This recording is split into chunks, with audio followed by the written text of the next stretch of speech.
Hello, everyone. I just woke up and I find out the fucking league we all watch is falling apart. And I was like, I want to get some information about this.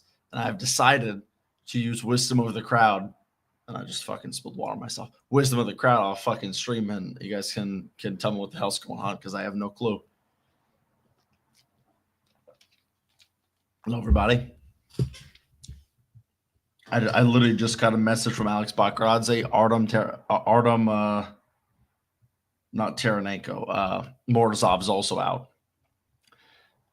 So I didn't really read the Reddit. I went and checked it, and I don't do the Reddit almost ever. But here and then, like I'll skim it after an event, but here I was like, I gotta fucking check this shit right now, you know?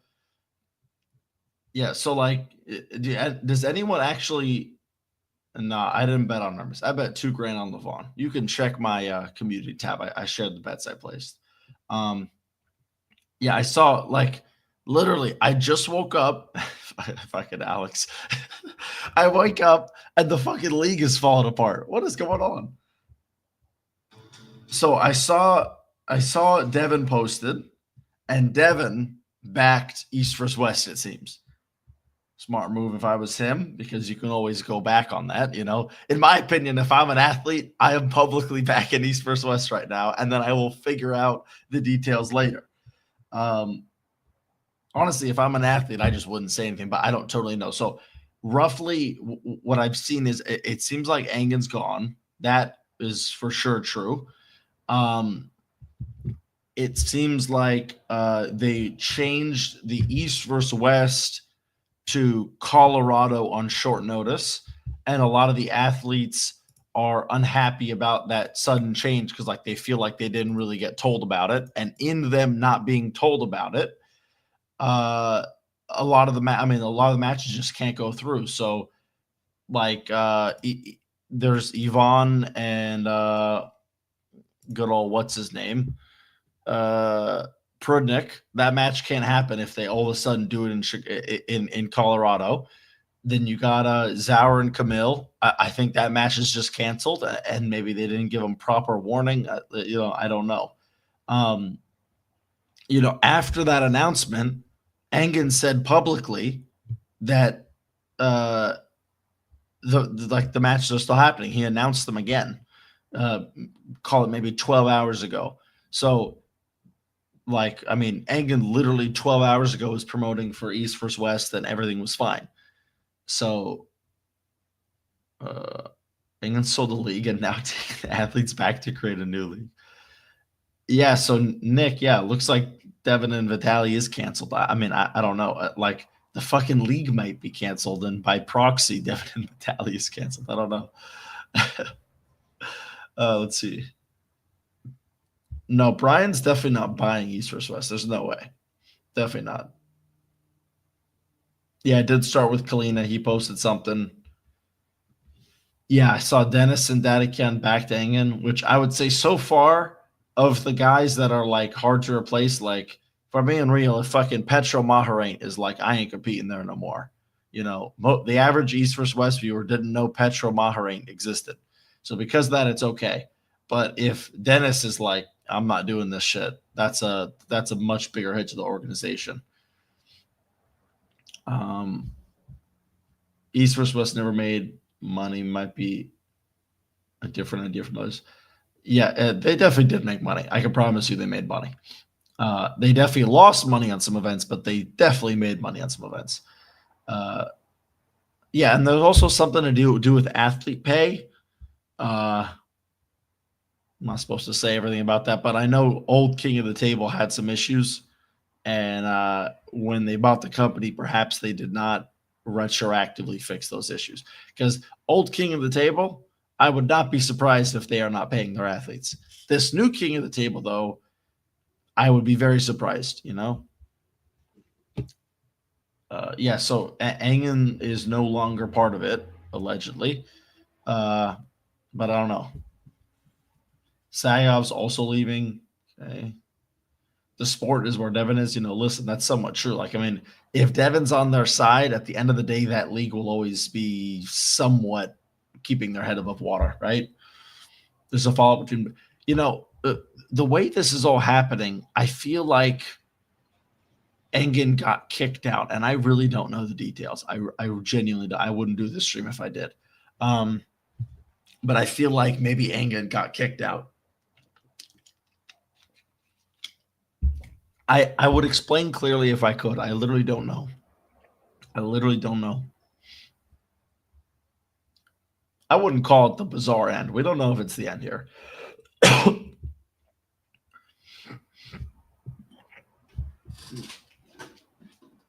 Yeah, my throat is all sore from screaming so much at East vs West because I had about $5,500 bet on this last East vs West, and I was so nervous the whole time. Okay. Who messaged you they're leaving? Nobody's messaged me anything. I don't know anything that you guys don't know.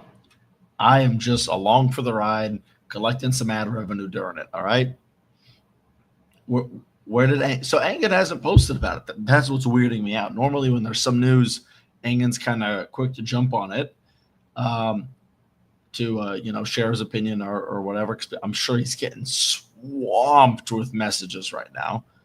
But yeah, I don't know anything you guys don't know. If you guys want, I could do some, investigative reporting and mess people. I thought I was just the idiot and everyone else knew stuff. So I was like, I'll do a stream. But it seems like you guys don't know anything either. We're all in the dark on this. Europe has way more high-level arm wrestlers, better. Yeah, I mean, it's weird. Like, I mean, at this point, I don't think arm wrestling can totally go back to the dark ages no matter what happens. Like, if it's really true and all these athletes are going to leave and they're going to stay gone, right? Then in that case, I still think the reason why it's going to succeed is because of this right now. There's 171 people here watching my fucking live stream of all things, worried about the league. There's a lot of interest in it. So I think everything's going to be okay. But yeah, something's going on clearly. School Lady Boys. So what's going on right now is a lot of the athletes are saying they're leaving the organization due to not being paid. And Engen is leaving East vs West. And because Engen's leaving, they don't want to be there anymore, allegedly. I don't know. Supposedly, Gennady Petrenko, Konachenko, and Ivan gone. Now Segov, not good. Yeah, add Dadakian and Dennis to that list as well. I hope it doesn't end up like the WoW PAL split of the 2010s. Maybe. Patience, time will tell. A lot, just a few. I mean, just a few is a lot, Benji. I mean, it's like saying if I lost 2 of my fingers. It's not a lot of my fingers. It's just a few fingers. It's definitely not a great thing to have this happen, Engen, Robert would sell his own. Yeah, I can promise you if there's some issue with athlete pay, it could be debt from the previous league or something, but there is no way Robert said, I will pay you this money and didn't pay them. Like, that did not happen. There's no way. Yeah. Engen was so much better when he was solo TBH. Well, it's not that simple, but yeah, clearly there's some issues going on, right? This shit will cause lots of problems to arm wrestling. How much money do they owe athletes? Will lawyers get involved? Lawyers probably won't get involved because it's just it's international and it's just never worth suing for arm wrestling show money. It's never really that much. Like, it's 4 figures a lot of the time. And because of that, it just doesn't make sense. But which is a bummer for the athletes because they just get fucked. That's it. They just get screwed over. So yeah. World War III is during all of this, we're having World War III at the same time. Yeah. Would athletes still participate in strongest arm on earth? I don't know. If the league actually just falls apart, I am quite confident a new league will spring up in the ashes of the league. So yeah, I'd be surprised if that's what I'm saying. There are so many arm wrestling fans. This will happen. No matter what, we will have high quality arm wrestling to watch. But yeah, and honestly, I think a lot of the athletes that are quitting right now won't be quitting in a few days from now. Um, but yeah, something big's going on. As far as I know, Robert and Engen are good buddies. Yes, they are. Gennady just left. Two of the fingers, almost 1/4. What do you? Okay, losing one of my fingers.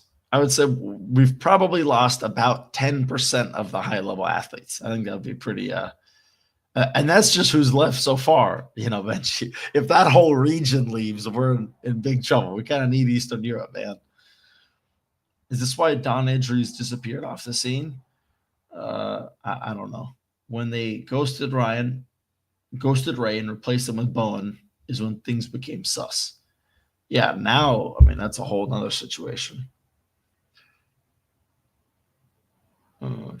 Great to see it. The last rest, of course. By the way, Henry, what happened between Levon and Ref Luke during the Iraq? I don't know what happened per se. I think Levon was touching the strap or something, and Luke was like, "You don't get to do that. Like you're not supposed to be messing up with that." Which I agree with Luke Polsher. You're supposed to be like the referee is supposed to be, like the fucking commanding guy in charge. So Luke Polsher is my favorite ref. I know a lot of people don't like him. He's my favorite.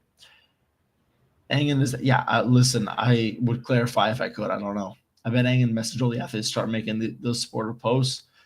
I don't think so. I mean, Engen. There's reasons you would back Engen. There's a lot of good things Engen has done, and I think the athletes all have a good relationship with Engen. So I could understand why they feel a little bit like, all these new guys showed up and now Engen's out all of a sudden. My prediction: Engen will make small WAF-like events in the Eastern Bloc without Devin and all the superstars, and Shaw with Baxter in the U.S. will make something great. Like, wow, that'd be interesting. Or you need to clarify, man. I can't. I would if I could. Yeah, so like Engen hinted at leaving, but he's been hinting at leaving since like 2 years ago. The nature of everyone's reaction to this isn't as simple as just, oh, Engen left, so we're leaving too. There's something more to it. Something more to it.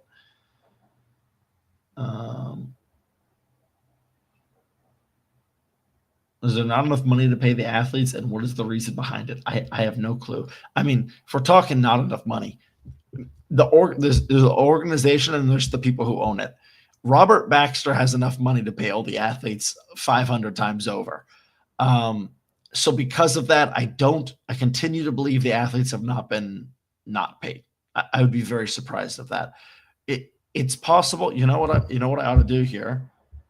I'm gonna message Sergey and ask if he wants to come on right now, and we could split this, sort this out. Sorry about this.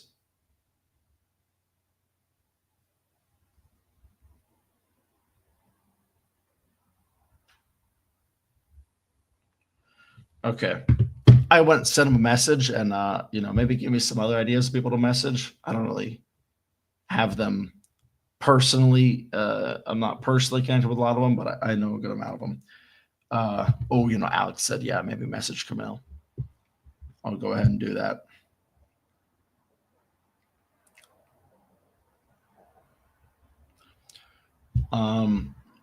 Chance Shaw this is actually interesting. The majority of the issues stem from misunderstandings. Hey, Chance, could you, I know partially some things, but can't speak on behalf of it. Okay. Interesting. Okay.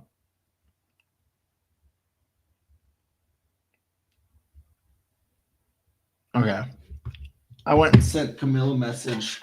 Well, maybe get some information like that on that. Invite Neil.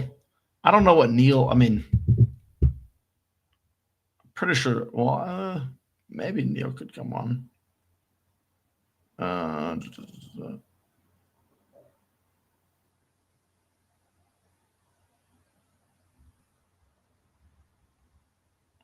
Okay. Yeah, I'll try to get someone joining so they can explain. Invite Chance. Hey, Chance, you want to join? So Evan Roach, like a lot of athletes are saying they're leaving East versus West, And yeah, and they're saying Engen left the organization, so that they are also leaving.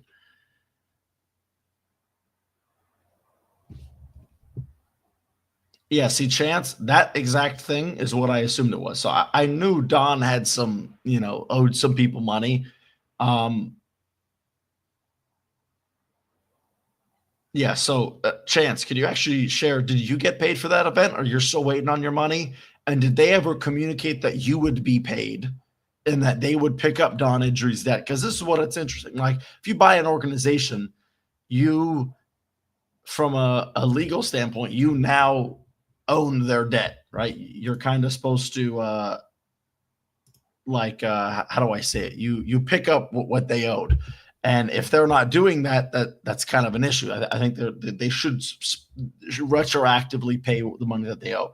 Now, what I don't know is, did the athletes just lose money, or are they just owed money? Someone bought over the organization, and they just they were never told that they would be paid that money. I don't know. So yeah, but that part of things I do invite Devin. Yeah. We got a super chat. Cab, can you recap some of his misstarts? Okay. The brief recap is a lot of athletes are leaving East versus West, saying that they refuse to compete there. Dennis, Gennady, Sagov, Dadakian. I mean, like a lot of big athletes. There's a few details as to why. So it seems like Engen left, and we don't know if he's kicked out or what, but he's seemingly no longer involved. They also seem that they are moving the event from Azerbaijan, where everyone could get a visa. Instead, they're moving it to Loveland, Colorado, to go in with Brian Shaw's event. Now that they're doing that, a lot of the matches that were set and people were training for are likely canceled because they can't get visas. So Ivan Matyashenko and Prudnik, Ivan can't get a visa. Zauer and Kamil, Zauer can't get a visa. We've got Sergey Kononenko saying that he didn't get paid. Sagov and Dave couldn't get a visa.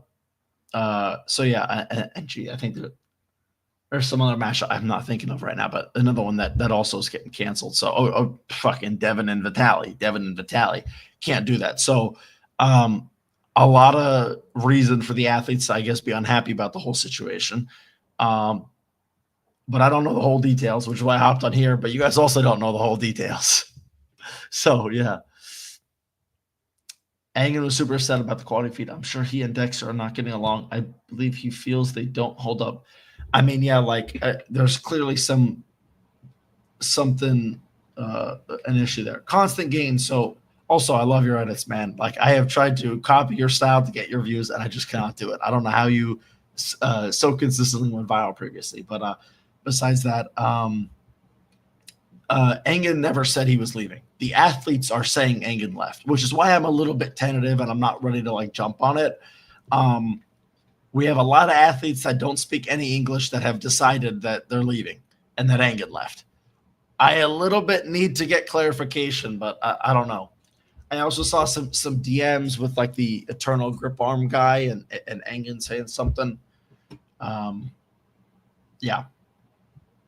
Oh, thank you, David S. for the super chat. Man, how the fuck arm wrestling attracts all the sleazy promoters? I think it's just, you make an event and you plan to get, thousands of dollars of pay-per-views back to pay everybody, and you don't get it, and oh shit. Because the truth of it is, most arm wrestlers cannot kill what they eat. They cannot generate the money that they want to be paid to compete. Yeah. Bring back Ray. That would make the event go from below average to good. I don't think Ray single-handedly would have fixed all the tech issues and stuff, but yeah. Engen said he was leaving in a private Instagram conversation, and a lot of athletes are saying he's leaving. Yeah, a lot of them are saying he's leaving, but I'm not. I don't know. Oh my god, my throat is just destroyed from screaming. Oh man. Power went out. How do you blame Dexter for that? I never blamed Dexter for that. I'm not sure if you're saying how does Engen blame Dexter for that, but from what I heard, it was a avoidable mistake. It was not the power went out. It was something that was the fault of the people who were involved. It was like, I mean, just as an example, at a UFC event, has the power ever went out? I don't think so. So there was definitely a lack of getting things together. So yeah. Hey, if you guys just got here, go back like 5 minutes. I did a little recap of it. I can't keep doing the recap, right? But yeah, I understand you're just showing up and you're like, what the fuck's going on? Because I feel the same way. Do you think they will give compensation as my first pay-per-view? Yeah, there's no way they're gonna pay you. But yeah. Camille just left and made a post about Engen, that Engen left also. Okay. Interesting. And once again, like there could be a game of telephone. Is he saying Engen left? Let's see. Oh, Alex Baccarazzi just told me to put a recap as a pinned message. Shit, I'm in. I'd have to type the whole thing out. 99% it's miscommunication, and Don Edge in Core Sports is owing money that Core Sports is no longer part of it. So, okay, Core Sports owes money. East versus West and King of the Table does not. They didn't buy Core Sports, so they don't feel like they have to pay him back. Maybe that's what's happening. The event was 10 minutes from my house. Glad I did not go. I'll tell you, you missed out. You definitely should have went. If you ever, okay, public service announcement, because I have hundreds of people watching right now.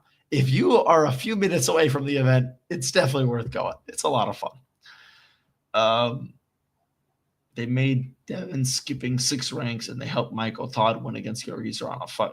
Listen, they did not help Michael Todd win against Georgi Zaranov. Fucking Georgi elbow fouled, and they called it. I mean, what the fuck do you want?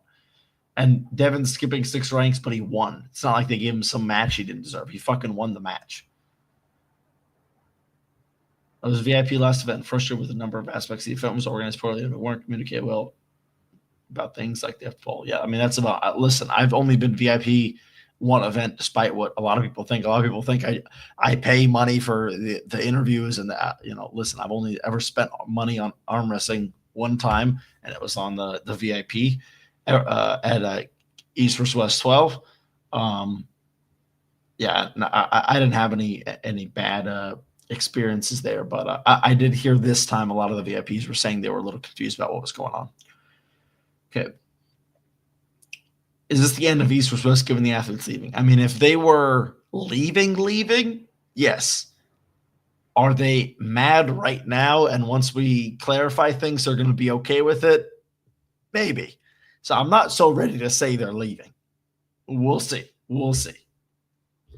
Where will the August event? So, okay, it seems like it's going to be at the Brian Shaw event, which now I kind of want to go to that. So I probably will, especially because it's so close to me in Colorado. It seems like they're moving it there. Yeah, I mean, it's going to be weird because now if Engen is actually leaving, and if that's true, he probably left on short notice because literally 12 hours ago, he was promoting for the event. So if they just suddenly lost a bunch of the athletes and then now they need someone to make the matches, it's going to be difficult. It's going to be difficult. So I really don't know what they're going to do. But like, if it's really in August, I think it was August 15th. If that's really the date of the event, they've got a good amount of time to like recuperate. But yeah, like any of the people I would message to get answers on this are getting messaged by 800 people also to get answers on this, which is why I haven't done it. So yeah. And I'm not caught up with this. What do you mean by East versus West is falling apart? So a lot of the athletes are leaving the organization. Could someone fill me in on what Brian Shaw's announcement was specifically? Like, did they say the next East versus West is in Colorado? And I'm only bringing this up because, I just thought of a way this could happen. Maybe Engen was promoting the event because he didn't know that they'd moved the event where they couldn't get visas. He found out, got angry, and left. Maybe. I'm not supporting East versus West. Everything was fine until when he was running it. Yeah. Listen, there's some growing pains with the new ownership. Engen said the event will be in Azerbaijan, though, and then Baxter said it will be in the U.S. Yeah, man, I just don't know. Why would anybody in these comments say they are out if Engen is? He offers nothing. I wouldn't say he offers nothing. Listen, he's got a very good relationship with the athletes. And frankly, the athletes have no relationship with the new ownership. So I could a little bit see them, like, from an athlete perspective, they go, man, we've been getting screwed over by promoters our whole life. We finally have this new promoter that was a previous athlete that has immense respect for us and has always been paying us on time. So yeah, I mean, I see the reasonings on both ends of this. So yeah. Got a super chat from David S. Thank you very much. We got to get some side bets going on who's really living and who's capping. Let me think. Just because everyone knows I love gambling. Let's see. Who would I bet? We'll go back on this. Okay, I want to go with Gennady, okay? Because I know Gennady he's got the fucking heart of a lion. He wants to compete, okay? He's going to miss it, and he will come back, okay? So I will bet we see Gennady at East versus West again. We'll see. I mean, that's if I'll take East versus West survives for $100, okay? If we will see another East versus West event, all right? They'll be okay. If Devin support Baxter, then it could mean the end of Devin and Engen together. Remember, Engen has the Eastern Bloc guys on his side. They're always more comfy with Engen than anyone else. Listen, I'll say whatever side wins Devin, I think a lot of other people will come with. I think, Devin kind of dictates how this can happen. Who's going to make the matches? Somebody else. And Engen was really good at that, but I think a lot of other people could also do it. Could they do it as well as Engen? We might find out, so. Yes, Sagar's, I'm not even going to try to say the last name, but you're right. 99% of people will watch Devin, Levon, Hermes, Vitali, and a few other top athletes. Those are going to dictate what direction this goes. I imagine most of the Americans are going to side with Robert Baxter and Dexter. If the Easterners leave and all of the Westerners stay, a couple of the Easterners are going to come back. And Camille's post seemed confusing. Is he with Engen or what? Because he said he's leaving. I don't know. Yeah, could someone write out like a short message explaining what's going on, and I'll copy your message and I'll make it the like a pinned message. I just don't want to write it out. So yeah, and write out a quick message and I'll pin it on the screen so everyone can see. Levon versus Luke, the referee. That is the match to make. Man, that thing did crazy numbers. I was surprised at how much I got like 700 likes on a community tab. I didn't even know a community tab post could get liked like that. So yeah. Thank goodness. I have memories of John Brazing. He would not put up with this. I mean, listen, I don't know the details. You don't know the details. We don't know the details. So I wouldn't be so sure yet. They are leaving because they pay them almost nothing. All money that what Devin and Levon have is in their own spot. That's not true. I can tell you right now, the athletes get paid a lot of money. I can promise you. Kalina didn't get paid for East West 12. Are you sure about that? Because he said it was king of the table. He didn't even compete at East West 12. What do you mean? Okay. King of the table 12. Okay, that sounds more like it. I was about to say East West 12. I was there. It wasn't there. Like, you posted a screenshot that looks like a conversation with Engen, and Engen said he was leaving East West in it. Okay. I'm wrestling at the end of 23 was peak for new viewers like me in 2025. I've noticed that they couldn't.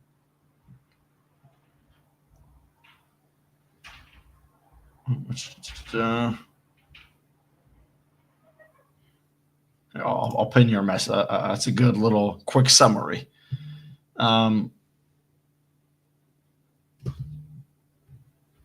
Let's see. Okay, Camille requested a match with Devin, and they didn't accept it. They are afraid that Devin may lose. I'm not sure if that's why, but there's a lot of reasons to not make that match, especially because, people were saying, it's like Camille's acting like he lost, right? But Camille won. It's more than just Devin may lose. It's kind of not interesting yet. But I definitely think Devin is somewhat avoiding Camille because I think Devin thinks he might lose for sure. Europeans might start competing at arm, but they don't have the money that East vs. West has, or even close to it. Not even close. Athletes are all in the country. They can't just leave if they are mad. Yes and no. If you leave while under contract, they need to sue you to. Your contract is only as good as your willingness to defend it.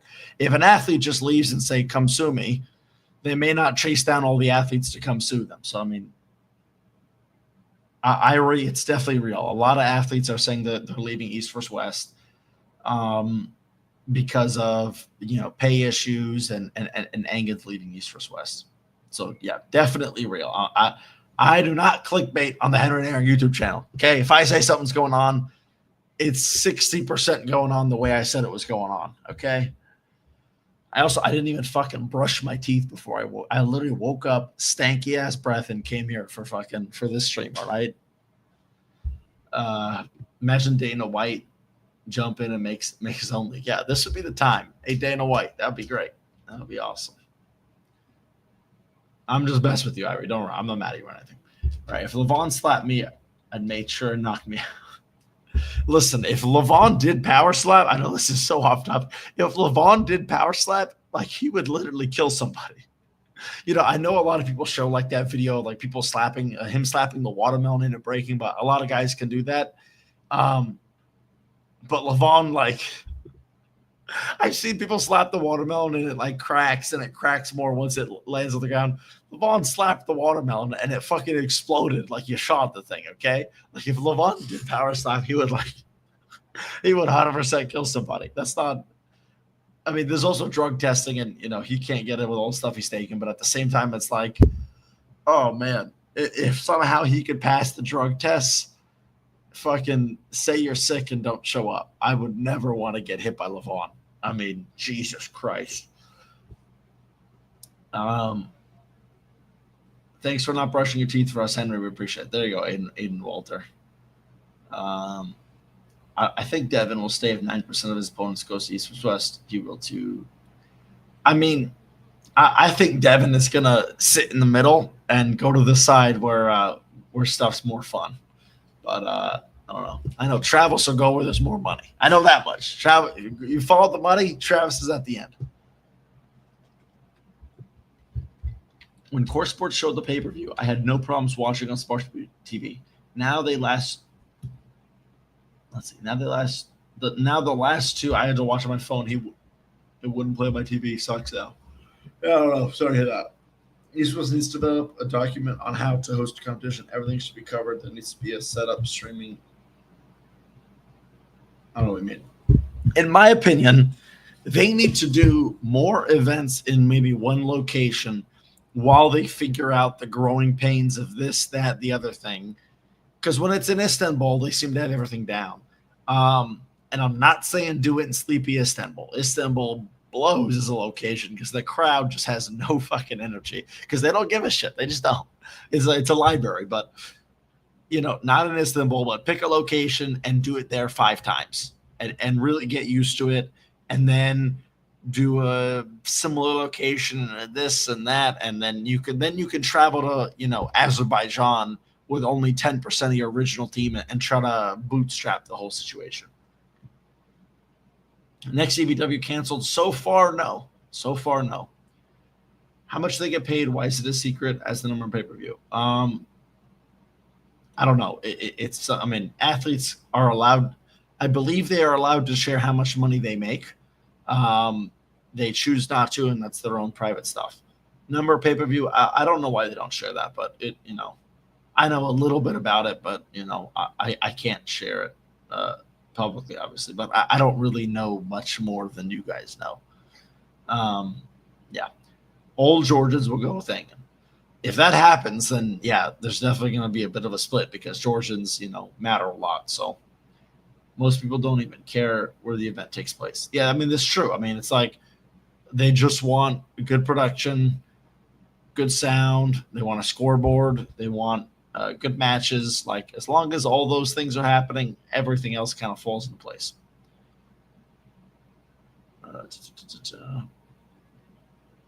Henry trying to get clicks. Fuck you mean I'm trying to get clicks? Yeah, but I don't see where I lied. Okay, I'm just fucking doing a stream that people would be interested in. Okay, they need to make a statement about this because they can't be quiet. This many athletes. Yeah, I mean, I would 100% predict in the next 12 hours they're gonna say something about this. I'd be surprised. Yeah, I'd be surprised if they don't. People should care when some of the top pollers can't get visas to participate. Yeah, I think that's what's going on here. I don't know. How many athletes do you think have a strong allegiance with Engen? I think it's a lot more than would go after the money. I actually think they all have a strong allegiance with Engen. It's going to come down to like, does Engen co-sign this new movement, whatever? When he's gone, how do they all feel about it? I mean, so many moving pieces. It's so much.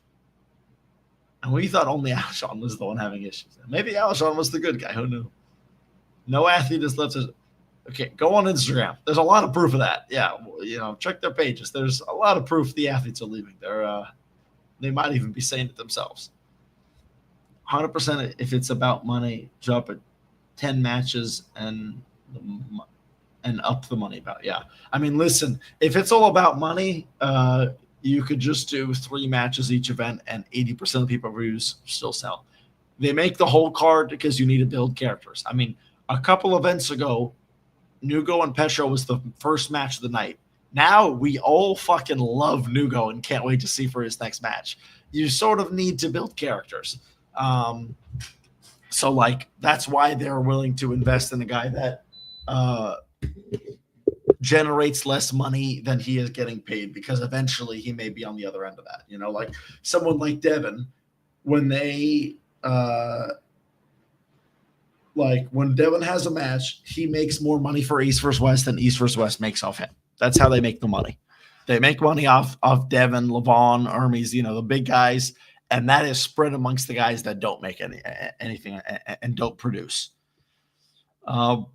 Maybe the real East vs. West was the friends we made along the way. Amen, amen. Listen, I've made a lot of friends through arm wrestling. I am in great debt to arm wrestling and the arm wrestling community. I like the sport a lot, and I hope it doesn't go anywhere. I only watch if Devin is there seriously. I mean, listen, most people will hear that and go, oh, you're a casual, whatever. You are the majority. Most people are like that.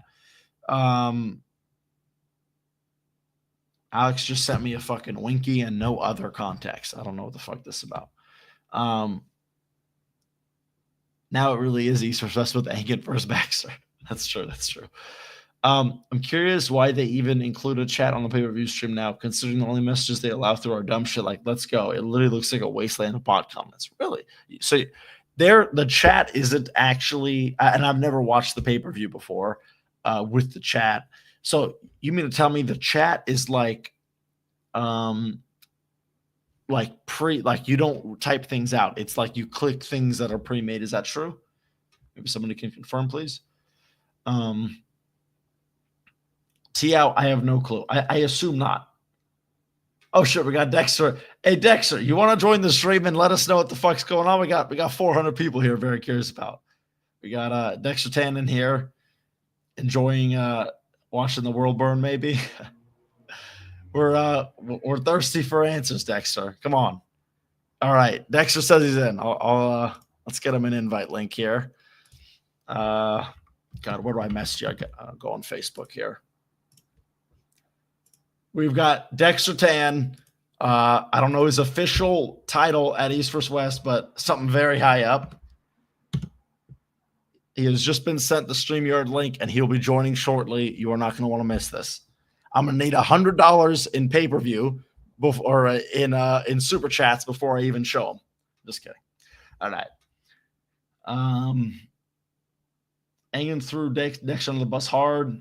This did happen. I'm not going to say that didn't. Engen versus Robert on the table. Let's go best of 7 for ownership. I mean, listen, I have seen guys. Let's just say there is a guy out there that all of you would bet very good money could take Engen's wrist. And on video, I watched him not lose his wrist. Engen's winning that matchup, all right? You can talk shit about anything you want on Engen. Engen's a real great arm wrestler. He's got a real strong hand. So, yeah.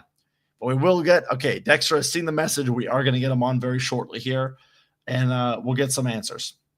Which athletes are quitting? Who are we talking about? A lot of Eastern athletes. Ivan Matyashenko, Sergey. Actually, could someone send a full list of who left?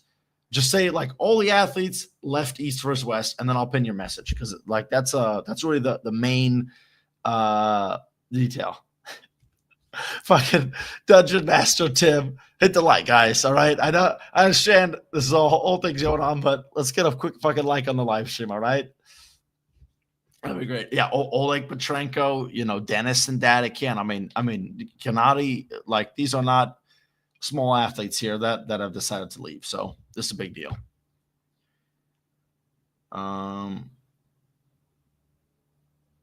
Okay, Alex, I need you to send it in the stream chat so I can pin the thing. All right, but we have Alex Buckadasi just sent me a full list. We got Arna Morozov, Kamil Jablonski, Ibrahim Segov, Gennady Kukvina, Ivan Matyashenko, Kalinichenko, Petra Maharain, Petrenko, Dennis, and Dadikian. That's the full list of athletes who have publicly shared they're not competing at East versus West anymore.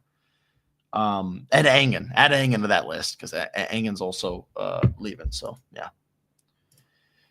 Don't know what's going on with Dexter. He saw the message, but he hasn't joined up yet. But I'm paying attention, so once he joins...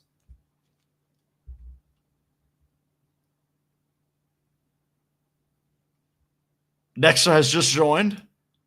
I'll go to split screen. Hello, Dexter Tan. Hey. Unrelated, I see you just got a haircut during this whole thing. Yeah, that was a guy named your haircut, and you came out, and you were like, "What the fuck is going on?" All right, so could we I guess now I'm doing an impromptu interview here. Sure. So Engen is no longer part of East versus West. Is this true? He hasn't been for maybe over a week. Okay. And what was the catalyst to that happening? What was his reasoning? Was it amicable or was this a ugly split? No, there was a couple of disagreements between Robert, me, and against Engen, and so Robert tried really hard to mediate and try to put everybody back together, but he was like, nope, it's my way or the highway. And we were like, let's keep talking about it, and nope, my way or the highway. Mm-hmm.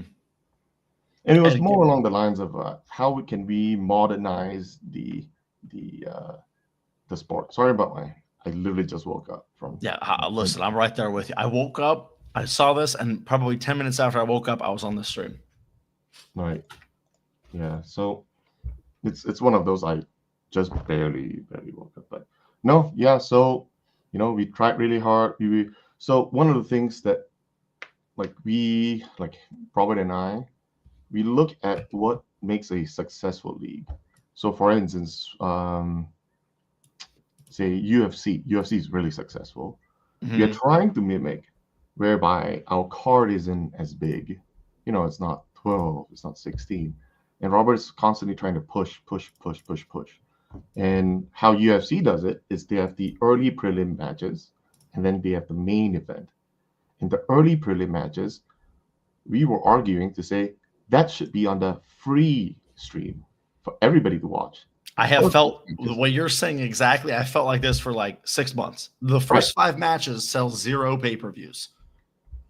Well, maybe the friends and family would bring, but yeah. Yeah, okay. The friends, but you know what I'm saying. What we were trying to do, right? So we would have half the stream, half of the first couple of hours free for everybody to watch, the whole world to watch. Mm-hmm. And then we'll keep maybe 4, 5, 6, whatever that we feel that's necessary, they are big movers, like maybe Devin, Levon, Hermes. Those are our big movers, right? That's what we're trying to do. Uh-huh. And Engen was vehemently against that, you're saying? Yeah. So, and he was he using him leaving East versus West as a bargaining chip in getting his way on that specific point? Yeah, well, every time we disagree on something, it'll be like, I quit. So throughout our partnership, since Robert bought the entire company, he last year, technically, it started with Atlantic City.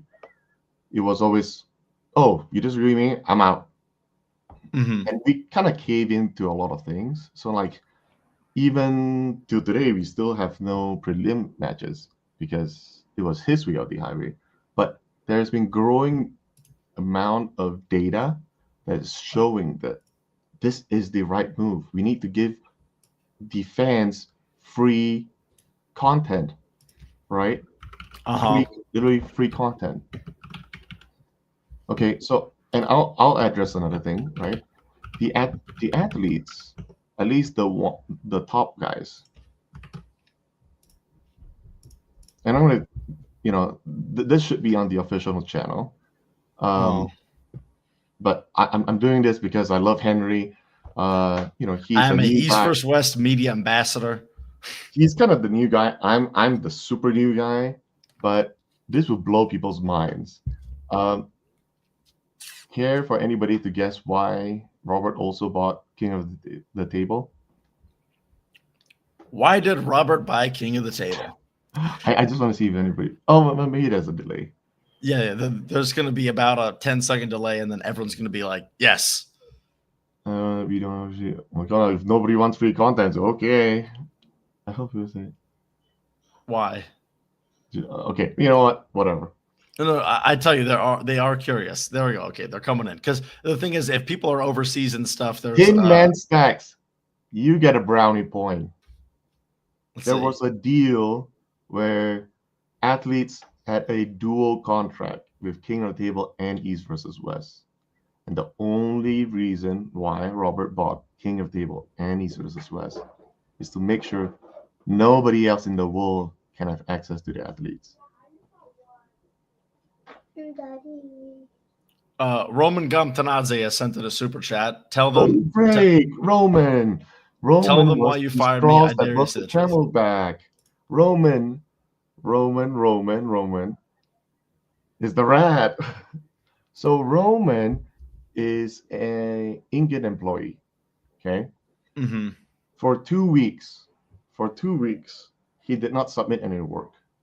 I came to him last week, well, a week before the event. I says, look, I'm going to Chicago. I see you submitting no work. What happened? He says, oh, well, I'm working on Ingen's podcast and cutting up his videos. Then I says, where's the videos? He says, well, Ingen's rejecting all the videos. I'm like, why is Ingen rejecting all the videos? I'm head of social media.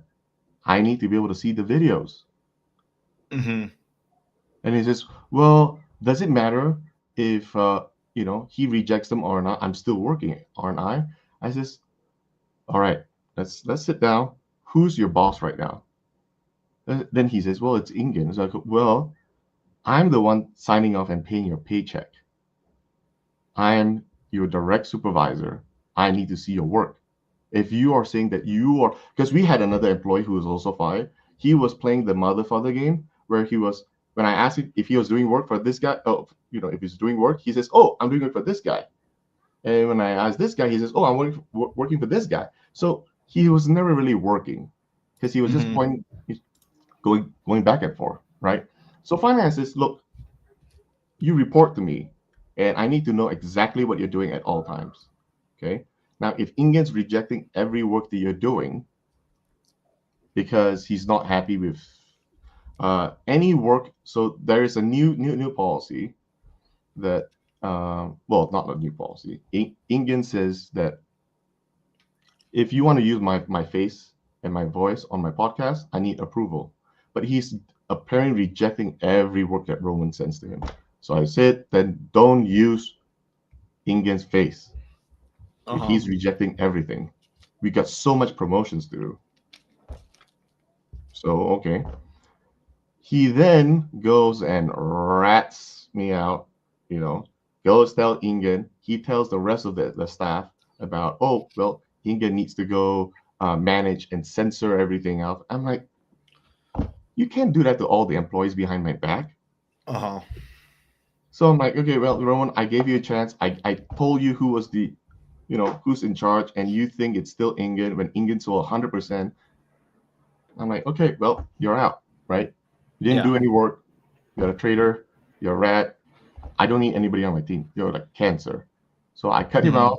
Then when Ingen got, Ingen's way into the rest of the media team got cut off, he says, I 100% quit. That's what it is. So okay, now let me finish. The king of the table. So contracts are all gone. Athletes, most top athletes, are not capable. Athletes are not capable of pulling anywhere until they expire. And if they do, the organization who hires them will be in trouble. We will never go after the athletes, but we'll go after the organization that goes after them.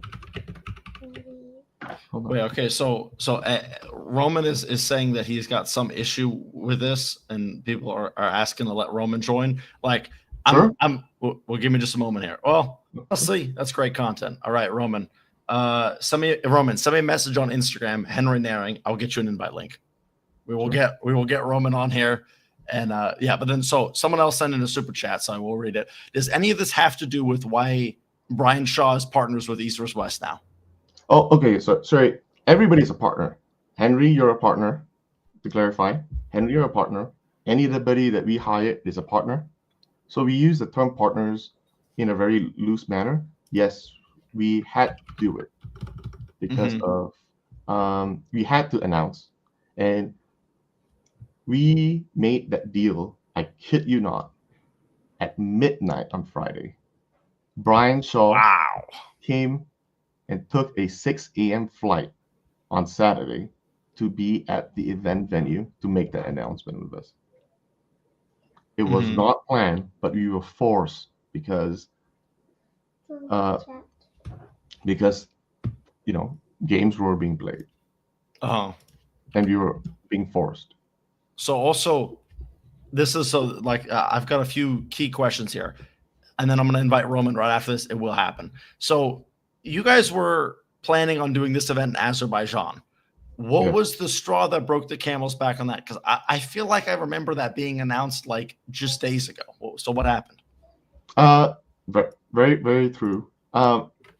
So it's typically we usually have an on-ground guy to help us with all the venue stuff. So like this time, in America, it's a little easier where we can handle it ourselves, right? We have direct communication. We have with the venue, with whoever, and we'll sign it, and Robert will sign it. And like in Chicago, Robert and I actually flew there to the venue to try to look at things. That was because we were on our way back and we had a layover in Chicago, so it kind of worked out from Istanbul. This time it was in Azerbaijan. We don't speak the language, so we had a local guy who came up to us. It's like, hey, I volunteer to help you guys out. Okay. At the in the middle of the negotiations, Ingen stepped in, and he says, "Oh, don't talk to Robert, just talk to me," to kind of take over. And Robert's like, "Okay, well, Ingen knows him really well. I'll get to the payment in a second. I'll get to the in a second. Okay."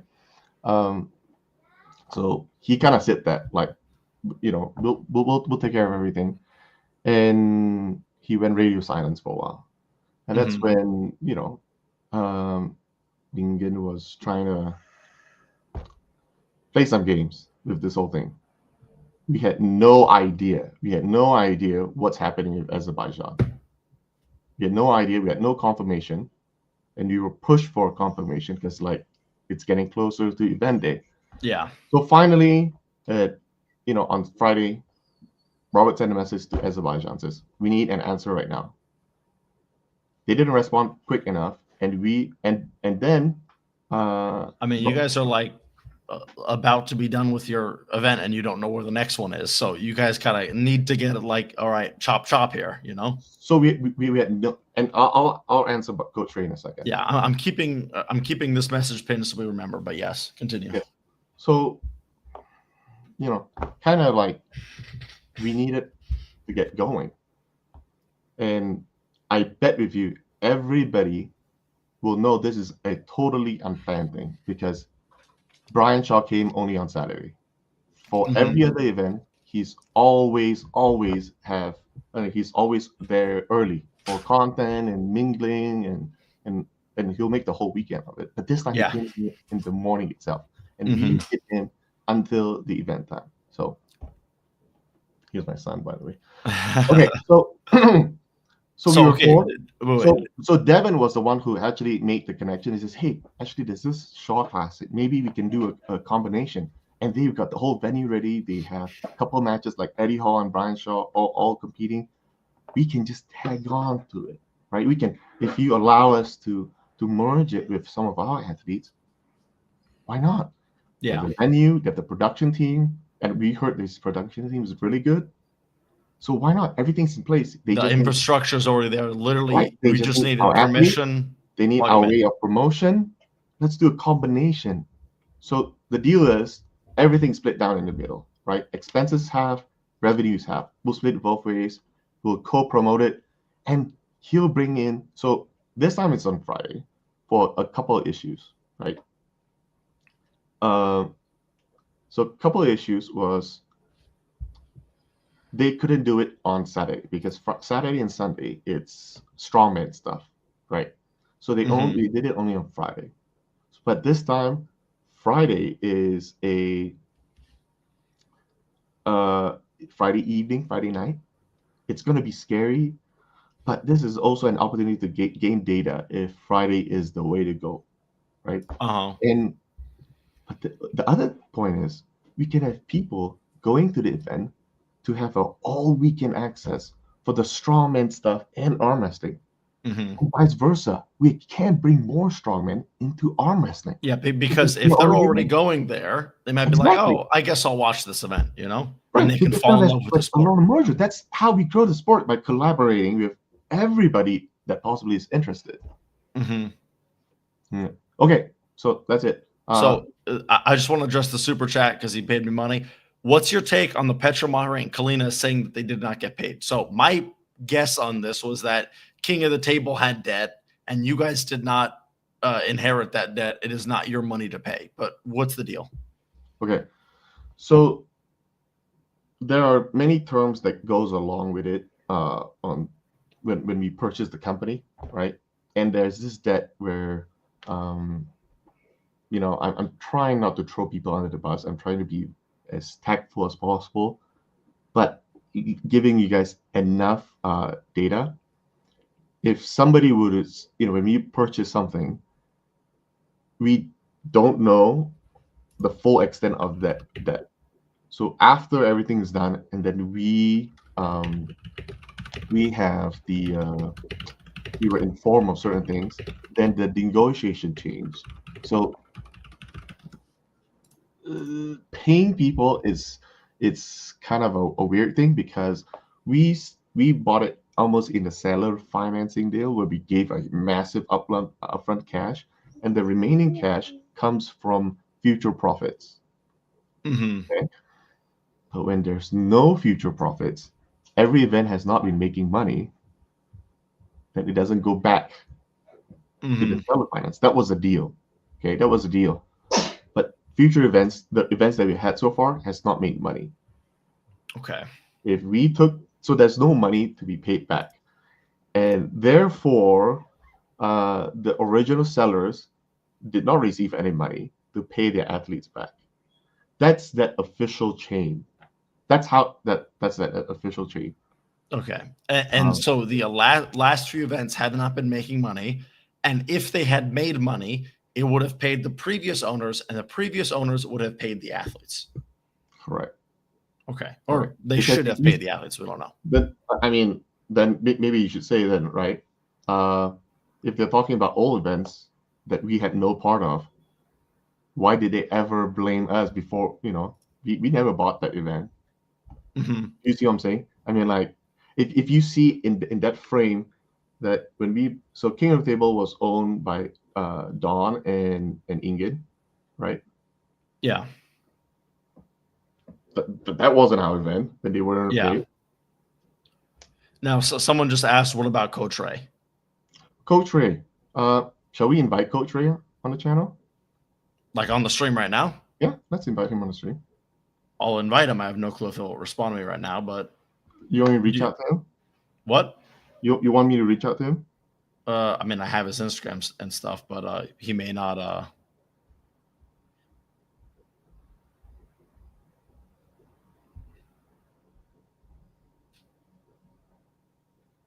second. Sorry, this is super impromptu. Super impromptu. Literally, I woke up. I didn't even brush my teeth. I checked my phone. Everything's blowing up. I go, I gotta get on live. Everything was blowing up. I was like curious, like, oh, what is this happening? It's like, oh, there's that. So then, okay. My other question is, now the event is in Colorado, correct? Yes. East versus West 19 or whatever. Okay. The matches that were set, we are not going to get visas for those athletes, I assume. Why do you make that assumption? That this is what I've heard. I'm just letting you know what I've heard. Okay. So, to be clear, everybody, right? We had a chat with Levon and Ernest. Well, technically, we had a chat with every athlete, but does everybody know that Levon and Irakli has a 10-year multiple entry visa into United States? In the past, it was with with his permission of his president or prime minister of Georgia. They got a single entry, and it's always very difficult. Right? Yeah. And now they can come whenever they want. Yeah. And do you know how they got it? It's because through Robert New. Yes, we had the political connections with senators, and we used them to assist us to get them in the country, right? That's what it is. 1 second. I was just trying to get your title up because a lot of people are like, "Who's this guy?" Let's say it. Dexter Tan, EVWCOO. All right. Okay, and then Ray has not gotten back to me for people asking for Ray to get in here. I don't know. So, are you going to be able to get visas for those athletes in time to compete at this event in Loveland, Colorado? And if not, also, actually, more important question: who's going to be setting the matches now that Engen's gone? So the idea is it's going to be a combination.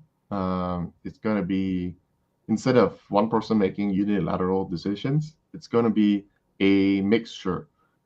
So there will be a council of advisors, and advisors would, be chaired by Robert, but there will be people such as Neil Pickup, and Coach Ray has also been invited to be on the council.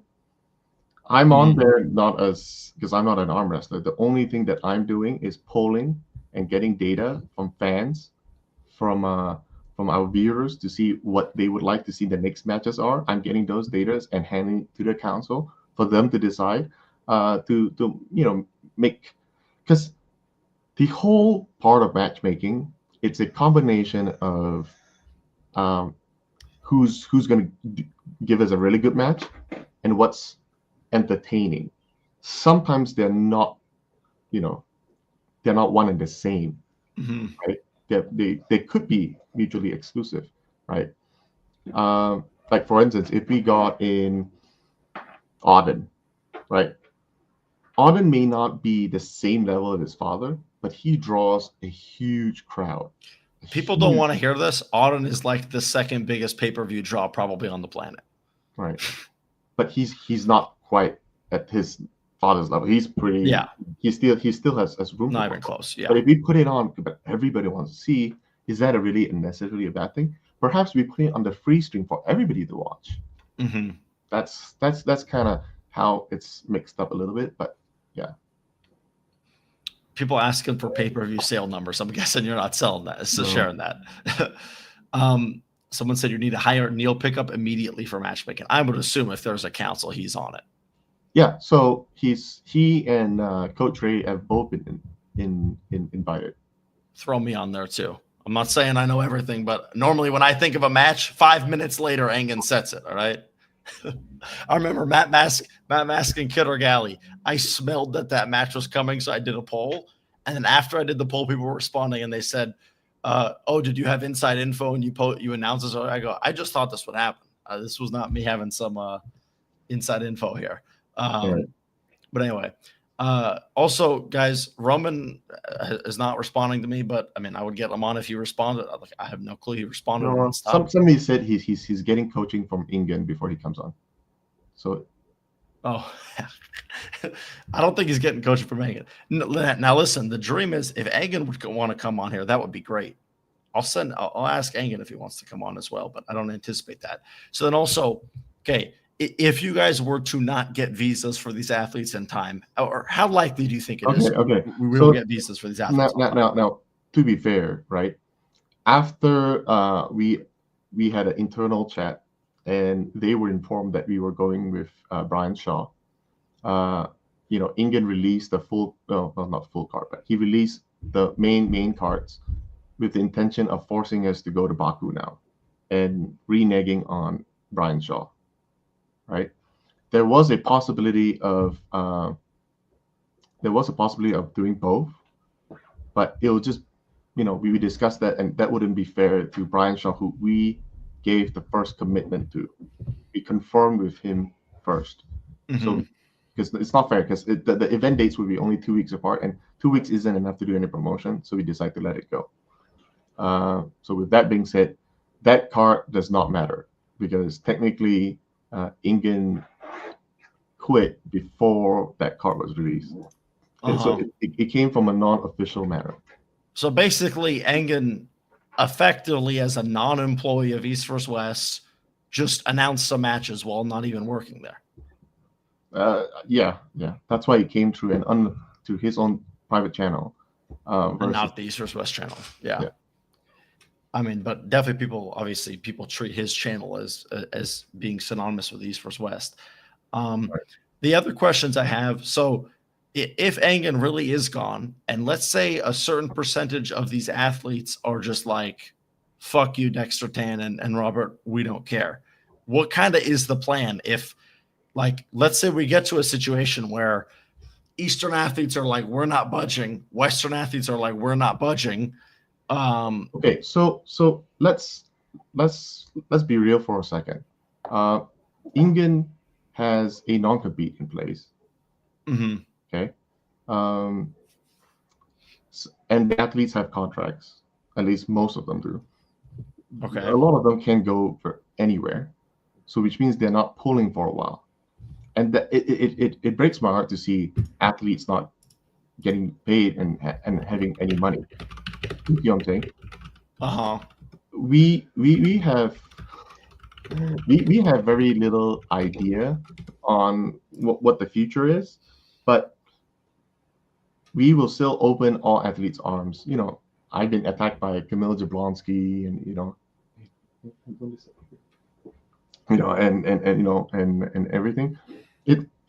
We understand. Most people don't understand the full story, and we are totally okay. We'll take time to disseminate, but it's also not the complete Europeans.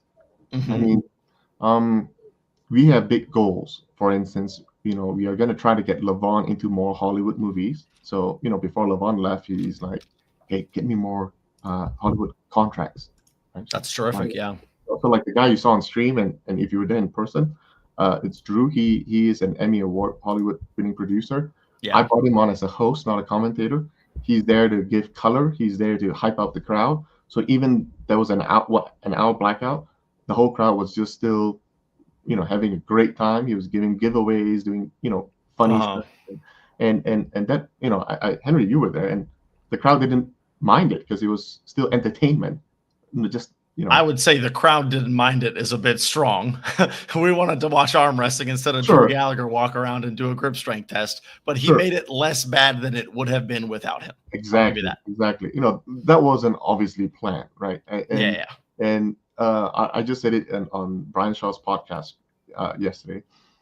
The venue did not allow. So we brought in laser lights, we brought in foggers, but in their contract it says no pollution. They use that clause to not allow us to put foggers in there, right? And a backup generator, which was causing a lot of electrical issues. When you're connecting everything into the hotel's plugs, and things are jittery the whole time, and things would just flip off one at a time, and it wasn't the whole venue shutting down. It was a specific breaker whose all the computer systems were connecting, and so they kept having issues over and over again, until it totally collapsed the whole system. And when they restart, it takes a long time. I'm not the technical guy. I just hired everything out to a third-party contractor. Yeah. I'm not the guy who's back there switching or programming the feed. I'm not that smart. I literally hire everything out. But ultimately it's still my fault. Perhaps maybe I should bribe the hotel guys with some extra money to allow us to put in a generator to supplement the power. Yeah. So, okay, Edgar Allan Poe, this has already happened. Like a while back. Go back in the stream, we explained it. Roman Gamtanadze is in. I'm going to add him. Coach Ray is also waiting. We're going to add him afterwards. So first, I'll do Roman because he's been waiting longer. So I do this. All right. Explain. Also, Roman, you've got really bad background noise. There's some like constant fan going on. We can figure that out. That's my laptop. Let me turn it down. Thank you, Henry, for letting me. Okay, here we go. Yeah, so explain your side of this. What Dexter said inaccurate? What's going on? So first of all, is it better? Can you hear me clearly? Yeah, it's better. It's all right. Yeah. I hope it's good enough. So first of all, just to not get on the wrong start off here, make sure to tell people that I was definitely already contacted you and waiting just to let me join in. So if anybody should not be talking about somebody is being coached, it's you, Dexter. We may reveal some things, how you are getting coached by some people here. So please just make sure that we stay in respectful areas here. So Henry, thank you for letting me join in. The thing is, I would like to start going way back. So we all know who Engin is and how he is, because it's been years already that he's basically a father of East versus West arm wrestling, or used to be at least. And I want to ask, I hope we will have an interaction here, Dexter, and you, Henry, and I would like to also have Coach Ray as well, once he joins. So Dexter, would you say that East versus West was already successful before you joined in? Okay, 1 second, Roman. I added you here. You're here to talk about your situation. If you're here to just complain, I cannot. Sorry, Henry. I cannot explain my situation if I just not let your audience know who I am and where I come from, because majority of them don't even know who I am. I guess because I see comments there, right? Okay. So it would be unfair for me. I will answer that with in a longer sense, since you are trying to give people perspective. Okay, since it was, I will agree, it is successful, and nobody's gonna refute that. It's probably the most successful arm wrestling league in history, and I'll give credit to that. It's literally the most. But can we also agree that East versus West 15 would have been the last event put on? Hey Ray, I threw you in as well, so I guess we'll all be here. Great to see you, Ray. I just didn't want to jump. I didn't want to surprise you, and then you're talking with somebody else. I'd send you a message, so we all know. Right. So East versus West 15 would have been the last East versus West 15 because of Engin's health. Correct? What do we know about Engin's health? I mean, East versus West 13 was the worst healthy Engin that we have ever seen. East versus West 13. How would you assume that East versus West 15 Engin's health was worst? Why would he sell the company then? Why would he sell 100% to Robert? Well, and we know it's not money. And we know it's not money. Well, many things is about the money. I mean, I don't want to go in details who owes to okay, so let me ask you, why did Engin sell 100% of his company? When Engin sold, I don't know. I'm just trusting you that number is correct. You don't know, right? Because you are not an owner. I'm trusting you. I'm just giving you privilege. with my own words, I'm telling you, I trust you with that number. So let's start with that. So I trust you that Engin sold 100% to Robert. When he sold to him, you were not mentioned in the contest. Let's be honest here. Sure. So he trusted Robert. And no. once I think for a Robert, second, you're not answering my question. Why did Engin sell 100% of his company? he wanted it to become better. It was never like an unsuccessful event and he wanted the event to become successful. Event was already greatly Couldn't he successful. sell 50% of just- the company? What? Couldn't he just sell 50% of the company and partner with Robert? Selling, well, I don't know what was in Engin's mind back then because I'm not the organizer. I'm not the owner of the. Okay, so thank you for organization. clarifying that you were not privy to all these information from the beginning. Yes, and I think it's normal. Many people in the comment knows way Right. less than we do. Me and Because you. I'm the owner, so you're arguing with things that you don't know about. It's because No. I just told you I trust you what you are saying, and I will give you responsibility if things are wrong. That it's your responsibility. I'm just following the flow as it goes while we are discussing. So first of all, I just want you to say loud and clear for the people who are watching here that East West West was already very successful when you joined. It didn't need to become successful. It was already successful. I think you agree with that. Do you know the pay-per-view numbers, Roman? Why don't you answer the question? I answered your question. Why don't you answer one? Can you answer my question first? I already answered multiple questions of yours. Okay, Just because I'm gonna answer tell you, my Roman. original question. Roman, you do not know what makes a league successful. What makes an event successful? You should start answering questions, Dexter. I don't see Okay, Henry. it was a Do rhetorical question. It was a you rhetorical see question. me and him just Alright. interacting with each other, or just me just answering questions here? This is a It's not the rhetorical discussion question, here. Roman. I'm A letting you two rhetorical- go at it. I'm not involved. A rhetorical question is a question that doesn't need to be answered because in everybody's mind, a successful promotion comes in many forms. And the number one form, it's financial viability. Only- It's all about money. Mhm. And you need to know the pay-per-view So- numbers. So if you're not privy of the Okay. pay-per-view numbers, has pay-per-view numbers been declining over the years? Has sales been Okay. declining over the years? If you're not privy Okay. to the answer, you have no right to say whether you can say for sure it's successful or not. Something can be successful, but it can be in decline. Fair enough. Okay, like I trusted you with other numbers. I will That's- leave that to you as well. Now, let me tell you what I know for sure. What I know for sure, since you mentioned financial, see, I'm adapting with your discussion right now. Since you mentioned financial stuff here, have you ever heard people having financial problems with like Engin's management back then when East West West was Engin's? Like, have you ever heard that people were financially like unsatisfied? Because that's what matters. If athletes are satisfied, that you can already to some degree say that event is going successful, because in the end of the day, it's not organization's name that makes money for successful business as you are keep pushing, but the athletes who are performing. I mean, if I pull Coach Ray, not as many people will watch the event if Coach Ray is pulling some higher ranked arm wrestler, right? It's like simple. So athletes come first. So if athletes are fundamentally successful Okay. and You're fundamentally thinking, satisfied yes, with everybody knows that finances, athletes are important. Okay, and you're trying to get Yeah. to the why. Okay, so first of I'm all, trying to get to what that. Let me didn't finish. take Camille I'm trying Jablonski, to blah, get. blah, blah. I'm trying to get. Okay. I'm trying to get to the point where what I know for sure is that during East versus West, Engin's management back then, during Engin's management of East versus West, there was no athlete unsatisfied or left unsatisfied with the financial side. Okay. Unlike yours, this is what I know for sure. You Okay. can go ahead What was deny, the first but I know event for that sure. we managed from start to finish? What is the first event that we start from start to finish? That we manage everything? What is the first event that you started? Was KOTT 13. No. What platform was it I mean, on? what do you mean? What platform it was? What platform was the whole stream on? Why does platform matter here? You were Oh. the clearly organizer there. I was not the clear organizer, buddy.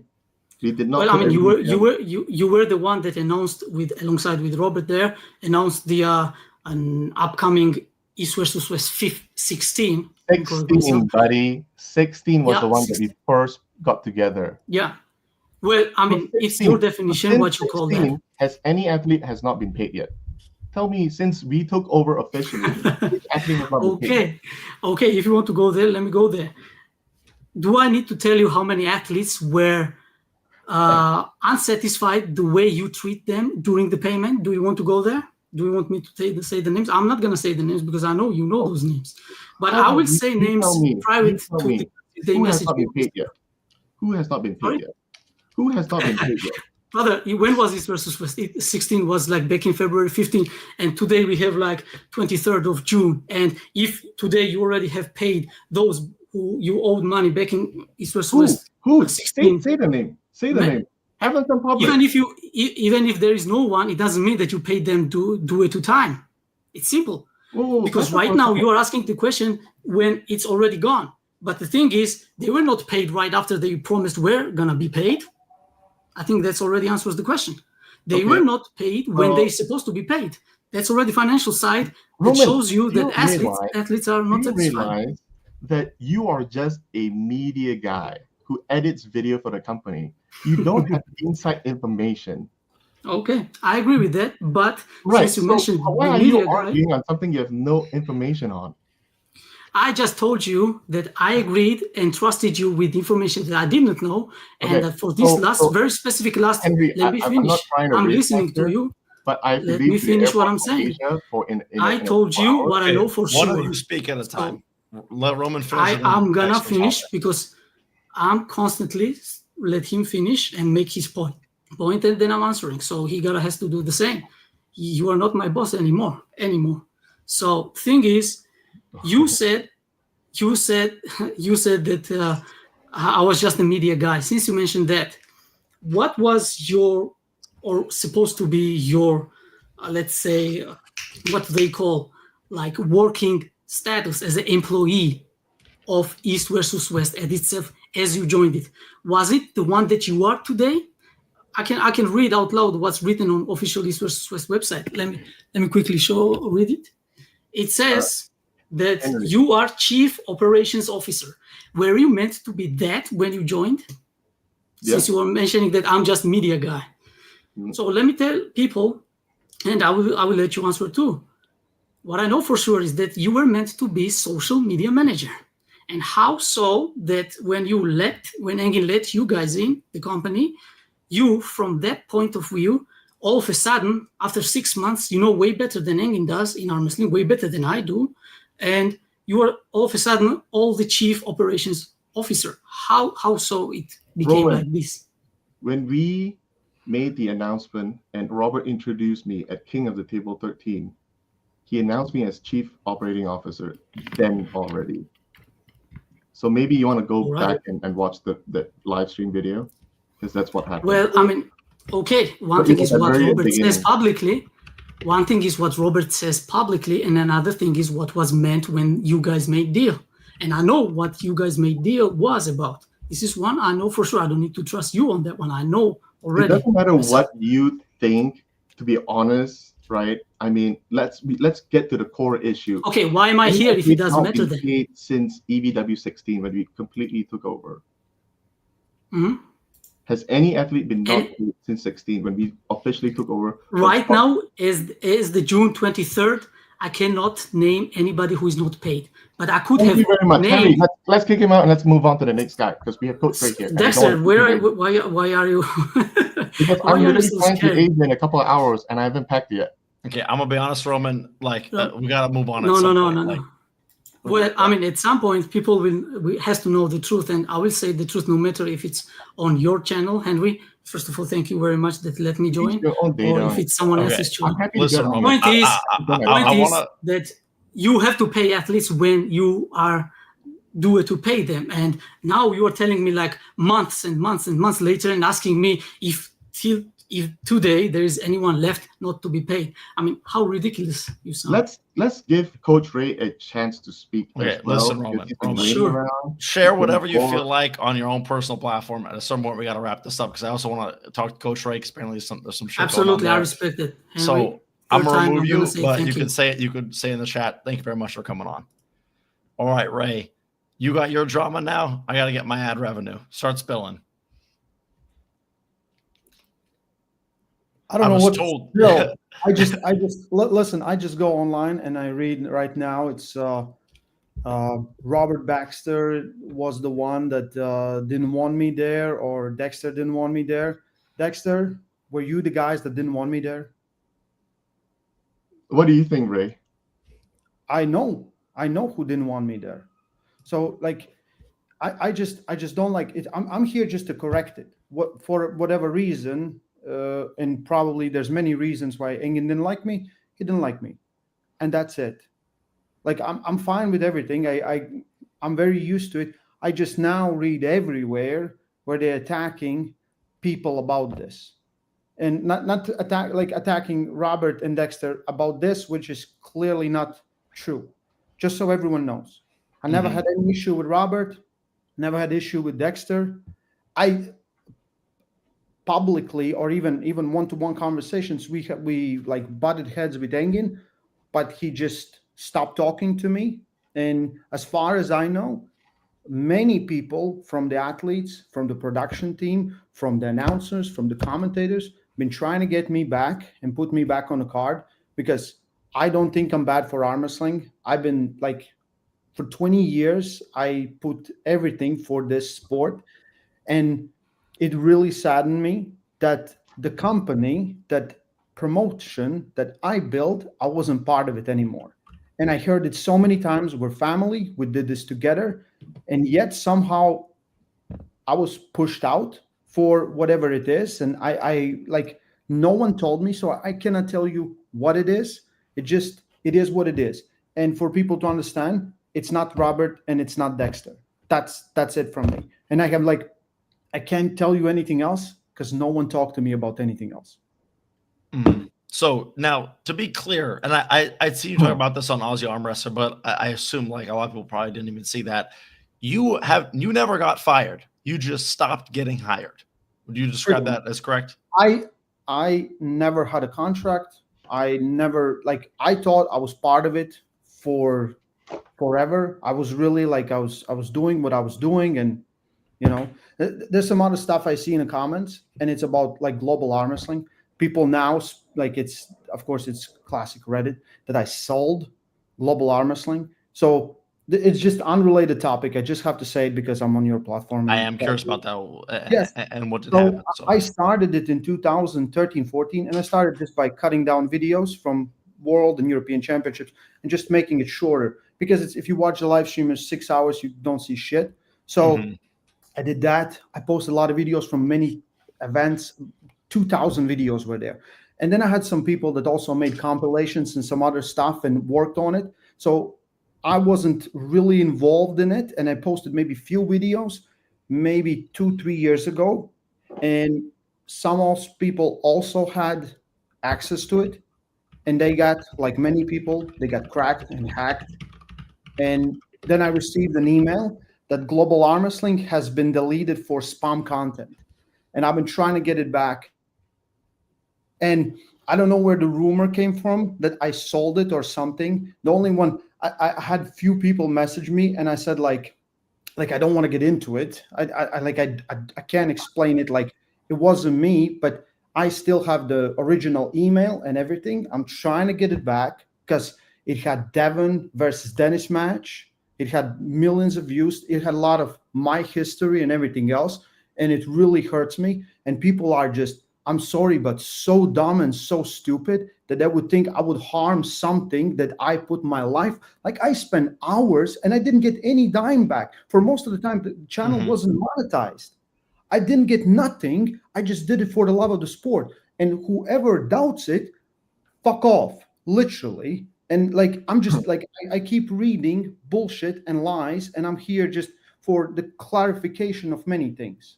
So if you want anything else to ask me, I'll tell you. Like, but it's it. Mhm. And you know, officially stands, um, we you know Robert did and this is declared right. One of the things that you know the verbal agreement, and it's just verbal, was that you know if as long as Ingen is part of the organization, Robert would honor his deal where Ingen's over matchmaking refs, announcers, and commentators, right? and you fell in that realm. But now that he's left, then it's really Robert's call and mine to invite whoever's back, and we can use this chat to say, Coach Ray, we officially welcome you back with open arms. We've loved you. We have been talking, privately for the longest time, and we think you do a great job. Now, Ryan Bowen's great. Travis Bajan has, provides color. Nobody's going to replace. We'll come up with some formal way where all of us can be working together. I mean, like, the one thing that you'll see going forward that we, as much control as I can, is to reduce and almost completely remove moderating. People can attack me, and yes, people can attack me. I'm okay. That's how we grow as a person. If people has constructive criticism, attack me all the way, I will take it, and that's how I learn. So I know there's up there's somebody saying about the online chats are being moderated pretty hard. That will go away now, because I was pressured into doing that, and now that's gone. And yeah, so we're trying to move forward. We got to make everything better. Anybody who's wanting to come back to the team, I mean, like, literally, and I kid you not, I can give Ingen the credit. He is a walking arm wrestling dictionary, just like Ray. He knows the history. He knows every match. He knows exactly how it happened. It's very good to have Ingen here, right? If Ingen wants to be back in the company, Robert and I have big open arms. That's exactly what we'll do going forward. Any athlete who has now says they're leaving and they want to come back, no problem. Like, we have nothing against this whole thing. It all stemmed from some level of misunderstanding, miscommunication, and once it clarifies out, we're big happy family, one big happy family. And all the refs, we had all the refs in the meeting yesterday. They're all cool. They're like, nope, we're here to stay. We're here to grow the sport. They'll do whatever it needs to take us to the next level. Mm-hmm. So, to be abundantly clear, Ray, now, do we know what he's working on, or it's just like we welcome him back? Well, listen, we will talk. Okay. We'll talk about it. But thank you, Dexter. I appreciate it. All right. Well, that's Listen, great. It's been, I'll tell you how it is. And I'll ask one question to every single person. Would you support someone that doesn't support you? And then I ask about the person that won't support you. Would he support someone that doesn't support him? So it was very hard for me to do this, but I still supported EVW, King of the Table, and everything. I did like as much as I could, even though it definitely like hurt me. Like, you'd be crazy, because I don't have to explain it. If someone wants to believe other stuff or anything that I was somehow bad or not involved, like, good luck. Mm-hmm. And the other thing too, Ray, I have to address the elephant in the room. You competed at MAC, and that's why you got fired. Is this true? If you had to guess. I don't know. I don't understand why it would be a problem. Like, I don't understand. First, I don't have a contract. Second of all, I'm there to promote every single piece of arm wrestling. If you see my feed, it's not just EVW, it's Lion Pride, it's Arm Wars, it's MAC. We are too small to be just us, just this.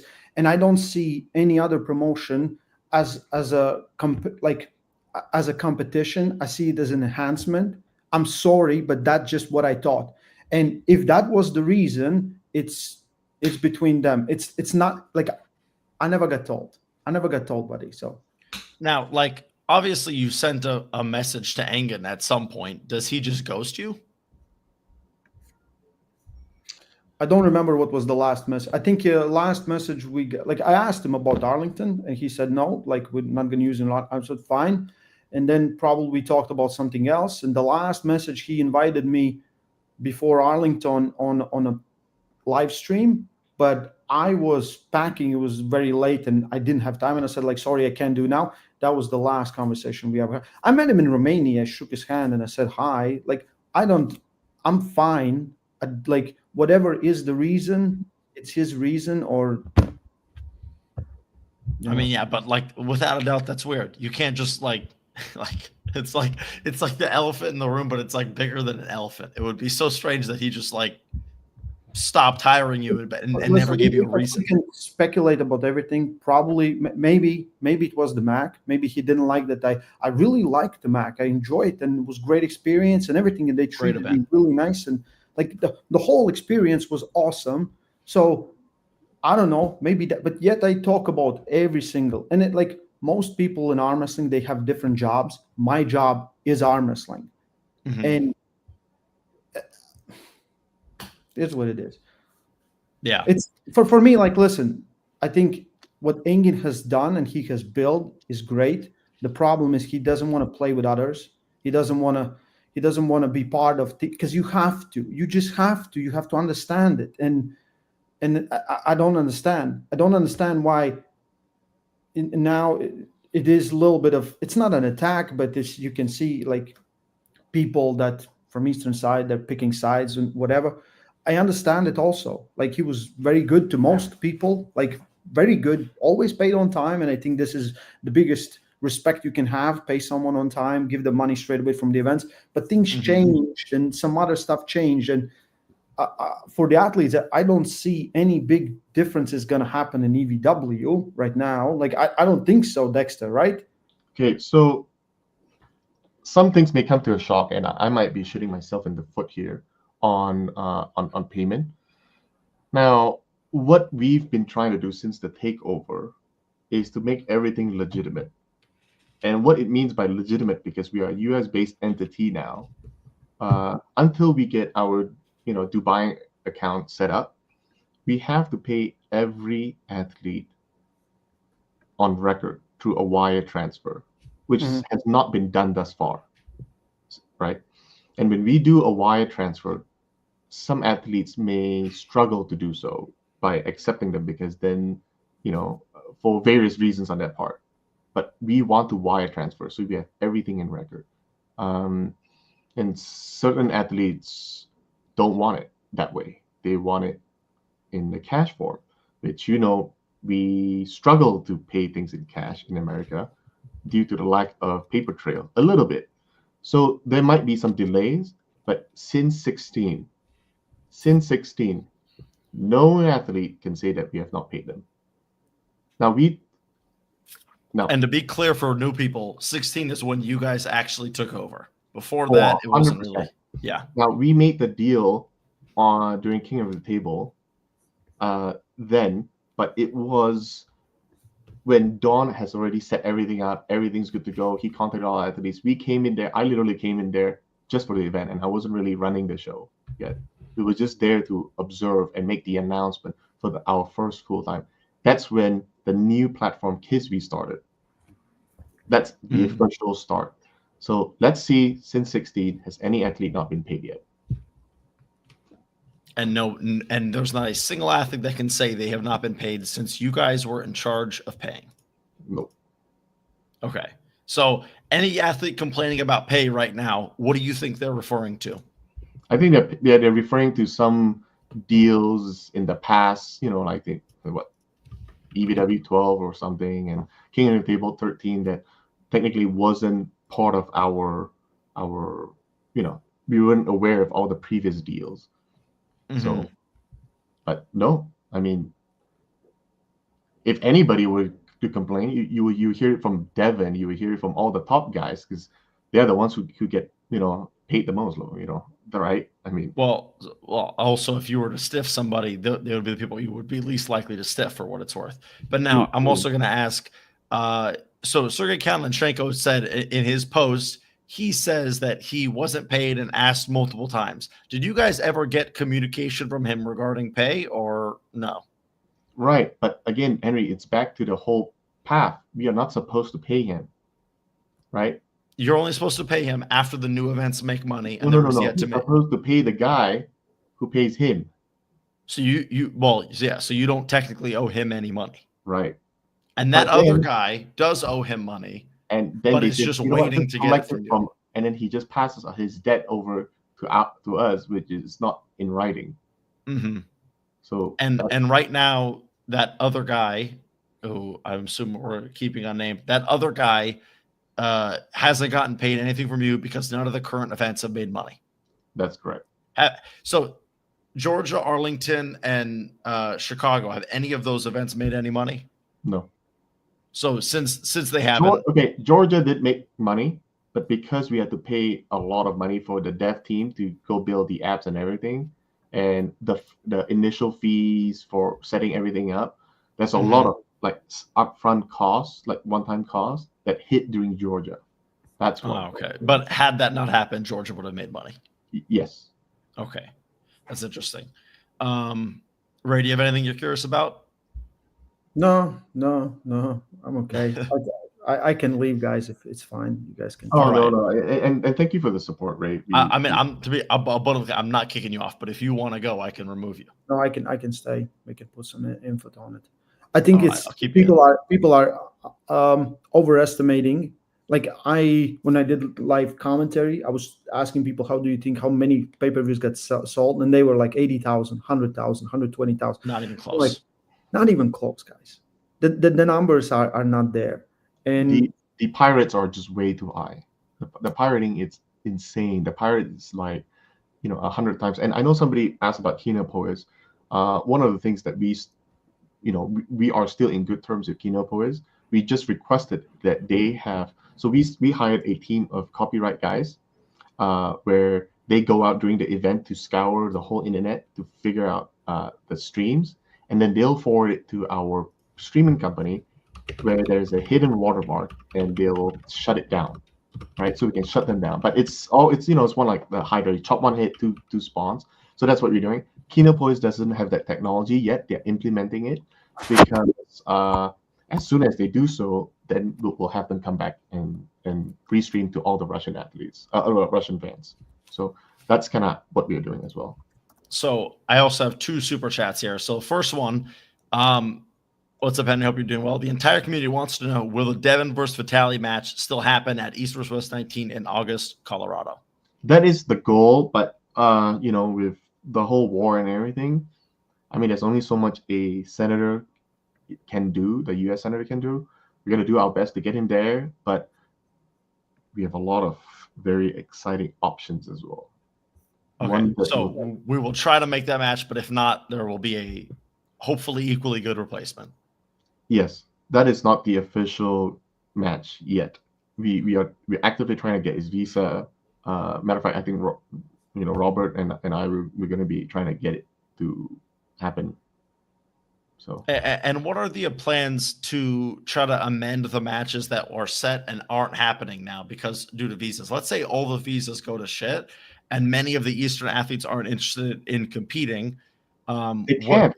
Again, that card that was released, it's clearly a kind of a game that was being played. I mean, like, it's very obvious if you see all the matches, they either had a Russian or Ukrainian on the card. That makes it impossible for us to get the visas in time for August.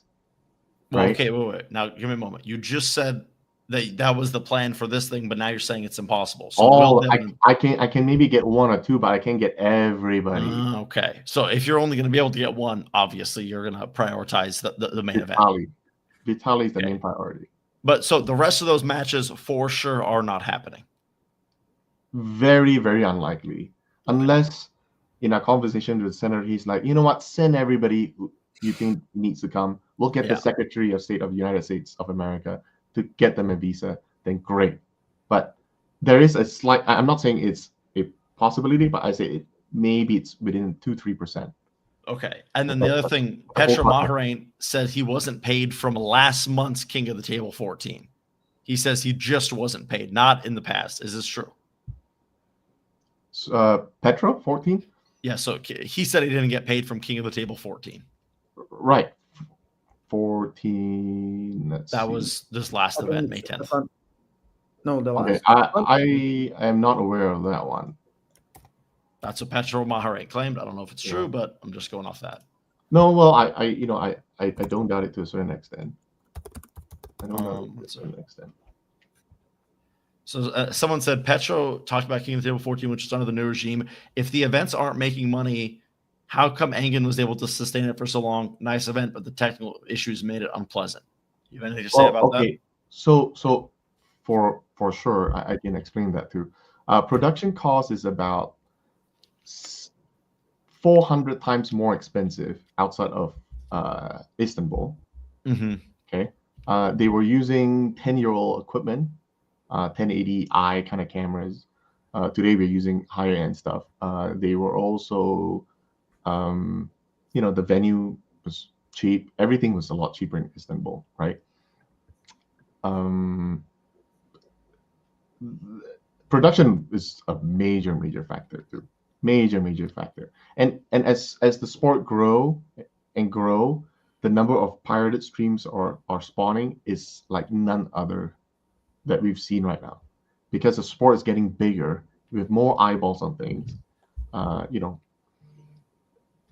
People who are dabbling into it, they all go to pirate streams. So we're going to do our best to try to crack down on piracy a little bit more, but our production quality is way too expensive. I mean, plane tickets are more expensive, with more people flying into North America.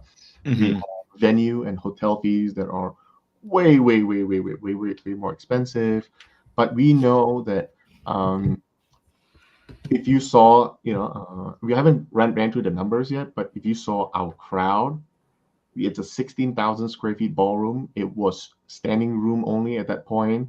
More people, came in. I mean, we are thankful that fire marshal didn't show up, but that's the kind of crowd you need. In-person crowd to grow the sport. Mm-hmm. That's the only way. I was converted. I didn't know very much about arm wrestling until I attended an East versus West event in person. When I watched it, I was like, "Whoa, that's what I want to do. Yeah. That's awesome." Arm wrestling is cool by watching, but it's not nearly as cool if you attend in person. You witness the energy in that room. So that's what we need to do. We need to convert more arm wrestling events. Now, bigger venues. So Roman just said Devin versus Vitaly won't happen because of Dexter and guys who pull his strings. Stop blaming the war. It was, and I'm only reading because it was a super chat. He's saying they could have pulled outside of the USA. Was there ever a decision to potentially make this outside of the States instead? And why didn't we do that? Well, because we have to honor our agreement to Brian Shaw first. So it may still happen, but we might have to postpone it to September. Mm-hmm. But now, for example, so Zauer versus Camille, Ivan versus Prudnik. We had Nugo and Petra. All these matches that are Nugo and Petrenko. All these matches that were the athletes believed they were going to happen, and since then have been canceled. Are they all going to be remade for future events? Absolutely. Okay, absolutely.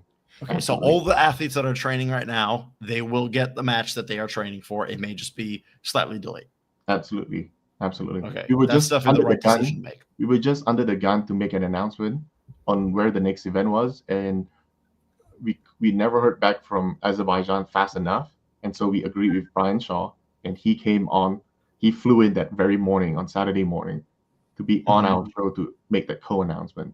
And to be clear, Brian Shaw is a one-time partner, and this is what I think Coach was alluding to. Right now, guys, I know I'm the new guy in arm wrestling, but as I'm being objective, arm wrestling is still a very small sport. Okay, anybody who thinks otherwise is delusional. We are still a really small sport. We have a lot of room to grow, and one of the fastest way to grow this, I believe, and people might disagree with this, is that we collaborate with whoever that wants to help us as well, right? There's always that fear that, we help somebody grow, right? And they could start a competing league and they'll compete with us. And there is that fear that, Brian Shaw is going to be famous and he's going to make a Shaw Classic or a Shaw arm wrestling league and gobble us. I know there's always that fear, right? Lions Pride or whoever, right? But there's so many leagues out there. There's always that fear that they'll come and beat East versus West and then will cease to exist. There's always that fear. I'm aware of that. But I think since we are in the growing stage, it's if we keep thinking like we've got to protect everything, censor everything, we won't be able to grow because we need people outside of the purists to experience what arm wrestling is. And I think we gotta collaborate more with whoever. It could be the Diesel brothers. We want Barstool, so we produce something with Barstool Sports, right? We literally tried to expose the Barstool Sport guys, right, who's historically a ball game sport, podcast, to what arm wrestling. We invited them to the event. We offered them VIP seats. That's what we need to do in order to raise everything up. Right? Yeah, I think and you guys are willing to take the dive in the short term on, okay, we may not make money on this event, we may not, make money from this venture, but to expand the amount of eyes on arm wrestling dramatically. Yes, and I know that you have a question about having events outside. Great, that's exactly what was also talked about. We can do an outdoor event. We might do it in September. We have a couple of venues that we're looking at now, and I think it was actually Devin who suggested that let's do something. And I think Bob Brown was the other guy who said, hey, if you have had outside, it feels like a real Coliseum style outdoor Coliseum. That would be pretty fun. So, yeah. I mean, as long as weather. Oh, okay. So let me explain about. I think there was people asking about the stream. So historically, we have a team that's basically me and a couple of guys. We go out and hire a third-party guy to run everything for us, right? I'm not personally behind pressing all the buttons, putting wires together, setting everything up. Okay, that's I'm only the guy who looks at the invoice and says, okay, this is how much your bill is. We'll pay you. And sometimes it's also a combination. So it's part of the thing is also when you go to a venue, they have their in-house guys that we absolutely have to use. So like the stage was built by the venue, right? LED was also built by our third-party contracting team. That's kind of the dynamics of running show. We always have third-party contractors. Matter of fact, Coach Ray is also technically, until now, he's also a third-party contractor who it's a contract base. He comes in as a freelancer. So we have a lot of that going on. We have an idea. So in East versus West 19 in Shaw Classic, we've been hearing a great amount of deals with Shaw Classic's production team. The Strongman guys are doing a fantastic job in production. So one of the things is they already got it all set up. I'm going over there to see if we can work a deal that we keep using them for our events as well. Okay, it'll cost us a great ton more money, but we'll just call it as an investment. So ultimately, yes, it's my fault. Potentially, if we had a backup generator, we had very little powers and computers turning off and everything, we could have done it. But it's something that for the first time, even the production guys was like, this is the first hotel that didn't let us put a generator in, right? If anybody wants to make that check, go be it. Ultimately, it's still my fault for not being able to. Potentially, there was a way to do it. Maybe it's negotiating and paying $10,000 to the hotel and says, you know what, just don't say anything. Let us put our generator, and I'll give you $10,000. I don't know. I just didn't explore that. It was something that ultimately it's still my fault that that we ran into this issue. I know I'm not trying to duck. It is we failed to get it all done. So well, anyways, Roman just said I'm only reading it because it's a super chat. Still, thank you, Henry. It's not your fault. And listen, I'm only reading the super chats because the chat's moving so quickly. I can't read everybody's message, obviously. I mean, come on, cut me some slack here. So what I was also going to say, this is something I was thinking myself. Are you considering having getting one venue and you do an event there repeatedly until you can get something down, and then we start moving around? Because the truth of it is, since you guys took over, Georgia, Arlington, and Chicago has had shit production. It's just the truth of it. And Istanbul was great. So I was sort of thinking maybe you just go somewhere, you stick around there for, Make a base. 6 months and Make a get base. used to it. And then you can kind of move around. Is that something you guys are considering? So it is like ripping out the band-aid. I mean, we can always still stay in Istanbul indefinitely, right? And then production will always be this. But if you want this, gambles and risks has to be taken. I mean, true, every event had issues. Don't get me wrong, because we are always working at different venues, different teams, different people, and there's a little lack of consistency. And hopefully, with this whole Brian Shaw Classic that's coming up, we get to work with the production team. And Brian Shaw is like, dude, you got to use these guys permanently. These guys are really good. So that's kind of like the idea behind going Shaw Classic. It's all set up. They got the venue ready. They got the production team ready. We are just there to, tag on and help with the promotions, sending our athletes in. That's what we're going there. And perhaps maybe we can utilize some of his contacts. But without taking risks in any business, then we might as well just go work for an employer for the rest of our lives. But as a business owner, as an entrepreneur, we'll have to take the hit. We will have to take the hit. It's growing pains. If we always stay in Istanbul for every event, that is the highest we will ever be, right? If we want to take this mainstream, we got to take risks. Now, okay, I agree with that, but do you think that, like, I think most people would agree, the production taking substantial hits is not worth the risk right now? Because I think people are losing trust in the East vs. West product pretty hard. Do you think that there is eventually you have to travel, but do you think you maybe do, 3 events in America in a row in the same location? Let's say they're all in, I don't know, Colorado. You do 3 events in Colorado, and then, okay, now we're going to go to Vegas, and we can bring most of our team still. And now we're going to go here, and we can bring most of our team still. And you get more used to the rhythm of a normal event. And then after that, then you're willing to, okay, we're going to go to Azerbaijan, and we're only going to have 20% of our staff. So great question. In full transparency, we are still playing catch up. We're still playing catch up. We don't have all the venues lined up for the rest of the year, right? And if we did, we would have announced it. There's nothing wrong about announcing venues way ahead of time.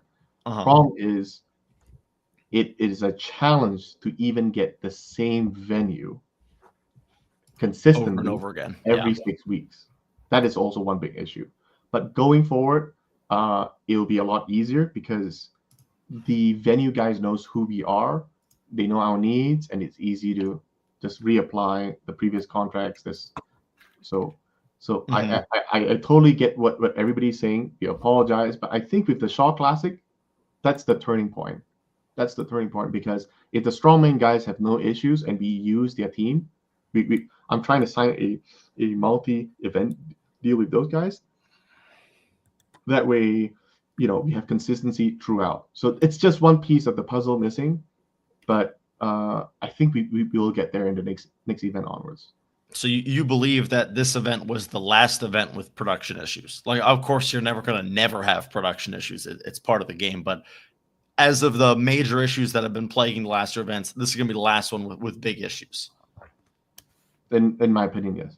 Okay. If the strongman team has no issues, I believe that's.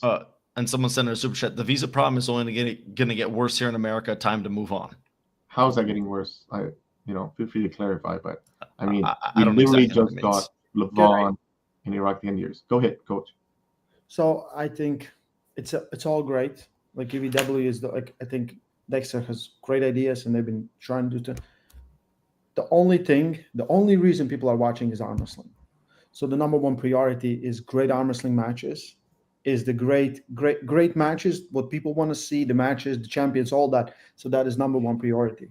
Like, I'll be honest, we could do arm wrestling event in a barn, and I wouldn't care less if there's great matches, right? So I think everything we should accompany that. First, the matches that we do, and then the rest of the things. That's just my input. I'm not part of it.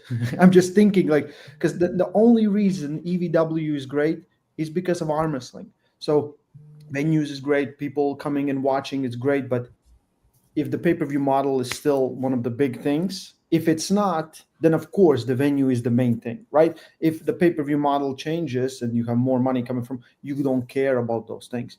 But while the pay-per-view model is the most important thing, it's production, it's ability to fly in people some easy ways, watch it, and then of course consistency.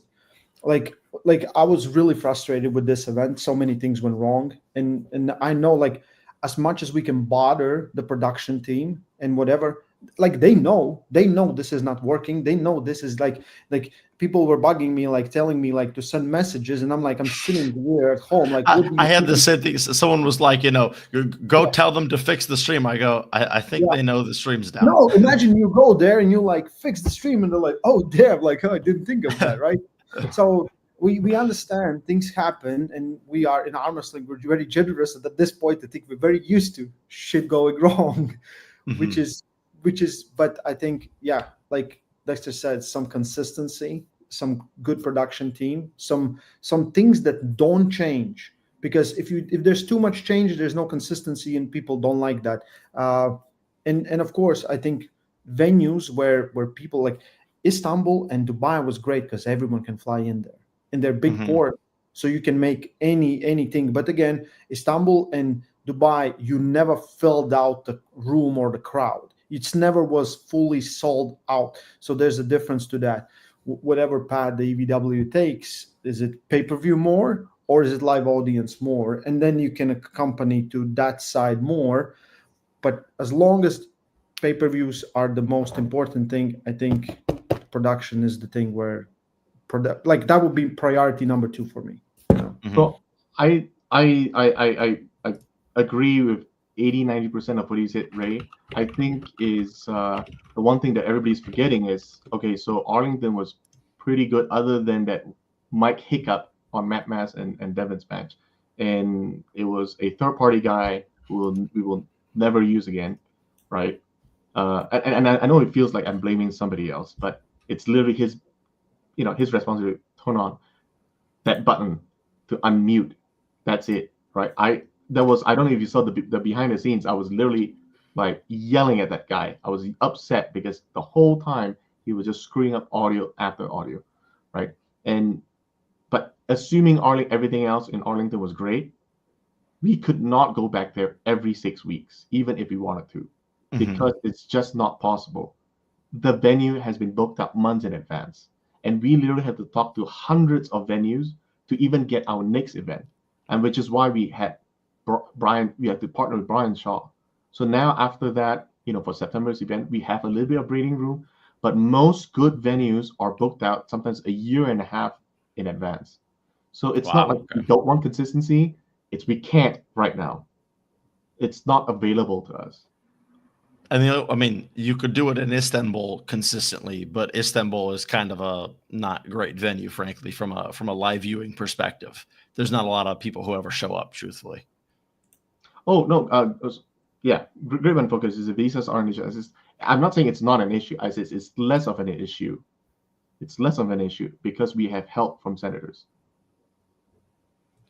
And also, okay, there's some sutras I just want to quickly catch up on. Dexter's talking about growing in-person events, but I was VIP at Chicago, and I got so frustrated with my experience that I will never buy it again. Do you know what he might be talking about?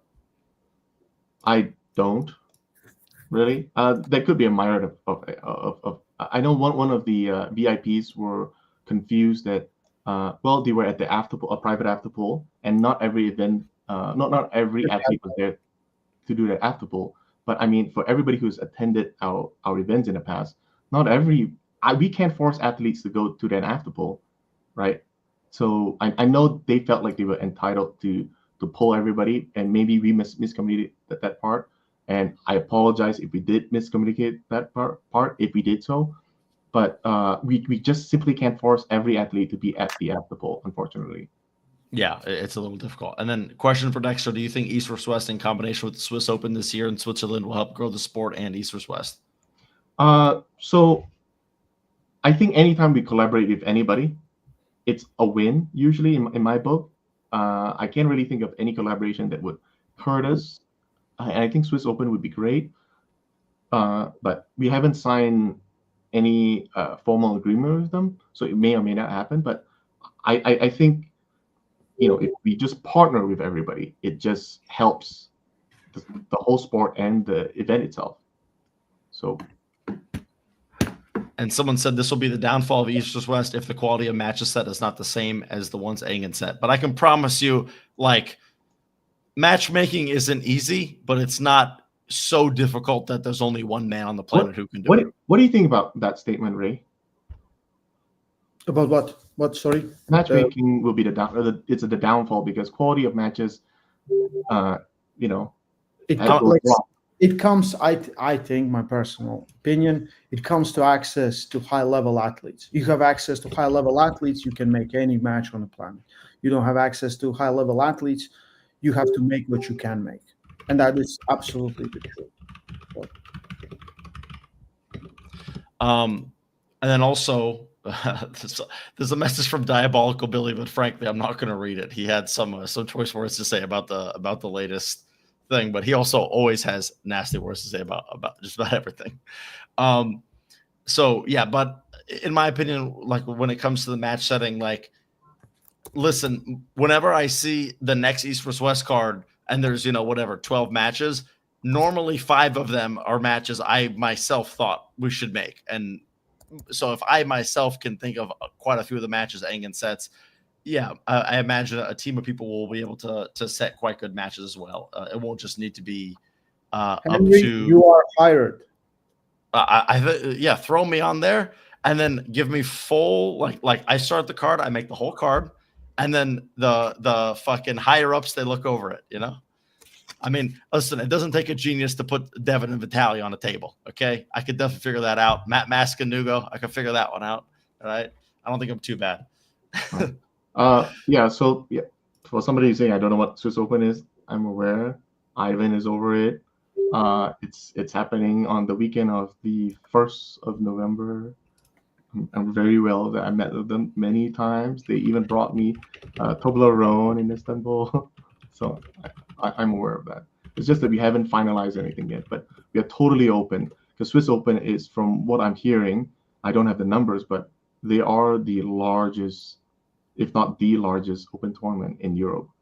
But again, I don't have the numbers. They had a few years ago, they had crazy numbers where some of the matches, like the finals, were at 4 a.m. And I think they started like in the middle of the day, and then there was so much they didn't expect so many people. So because everyone can kind of travel with the train, so it's pretty easy there. Crazy expensive, but yeah. So someone Choke on Wax said, even if you fix tech problems, it will not be like it was. It's like a show with no soul. No one wants fancy stuff. I don't know where you heard that from, but every sporting organization is big and fancy because people like big and fancy stuff. Like, yeah, definitely speak for yourself on the no one likes fancy stuff. I like watching UFC and there's big bright lights and there's a big walkout and there's 30,000 people in the stands. That's really cool. I don't like. Yeah, I mean, again, everybody's entitled to their own opinions, Henry, and we recognize that we'll never be able to satisfy everybody's expectations, but we genuinely will try our very best, and we are going to be listening to the community more. If you have something constructive to say, we will not censor them. And I told all the moderators, you do not censor people. You can attack the organization as long as it's critical. You don't just go say that guy's effing gay, right? That doesn't. It's not constructive. Then, and don't spam any chats like Devin. It's just blocking the real message. So that may be moderated, but that's the extent of that. But other than that, we're gonna try to, we're gonna absolutely drop moderation to the max. All right, that sounds very good. I mean, now, how much moderation was there really happening beforehand? Like, I mean, was it extreme to the point where it's actually a big issue? Yes. It is.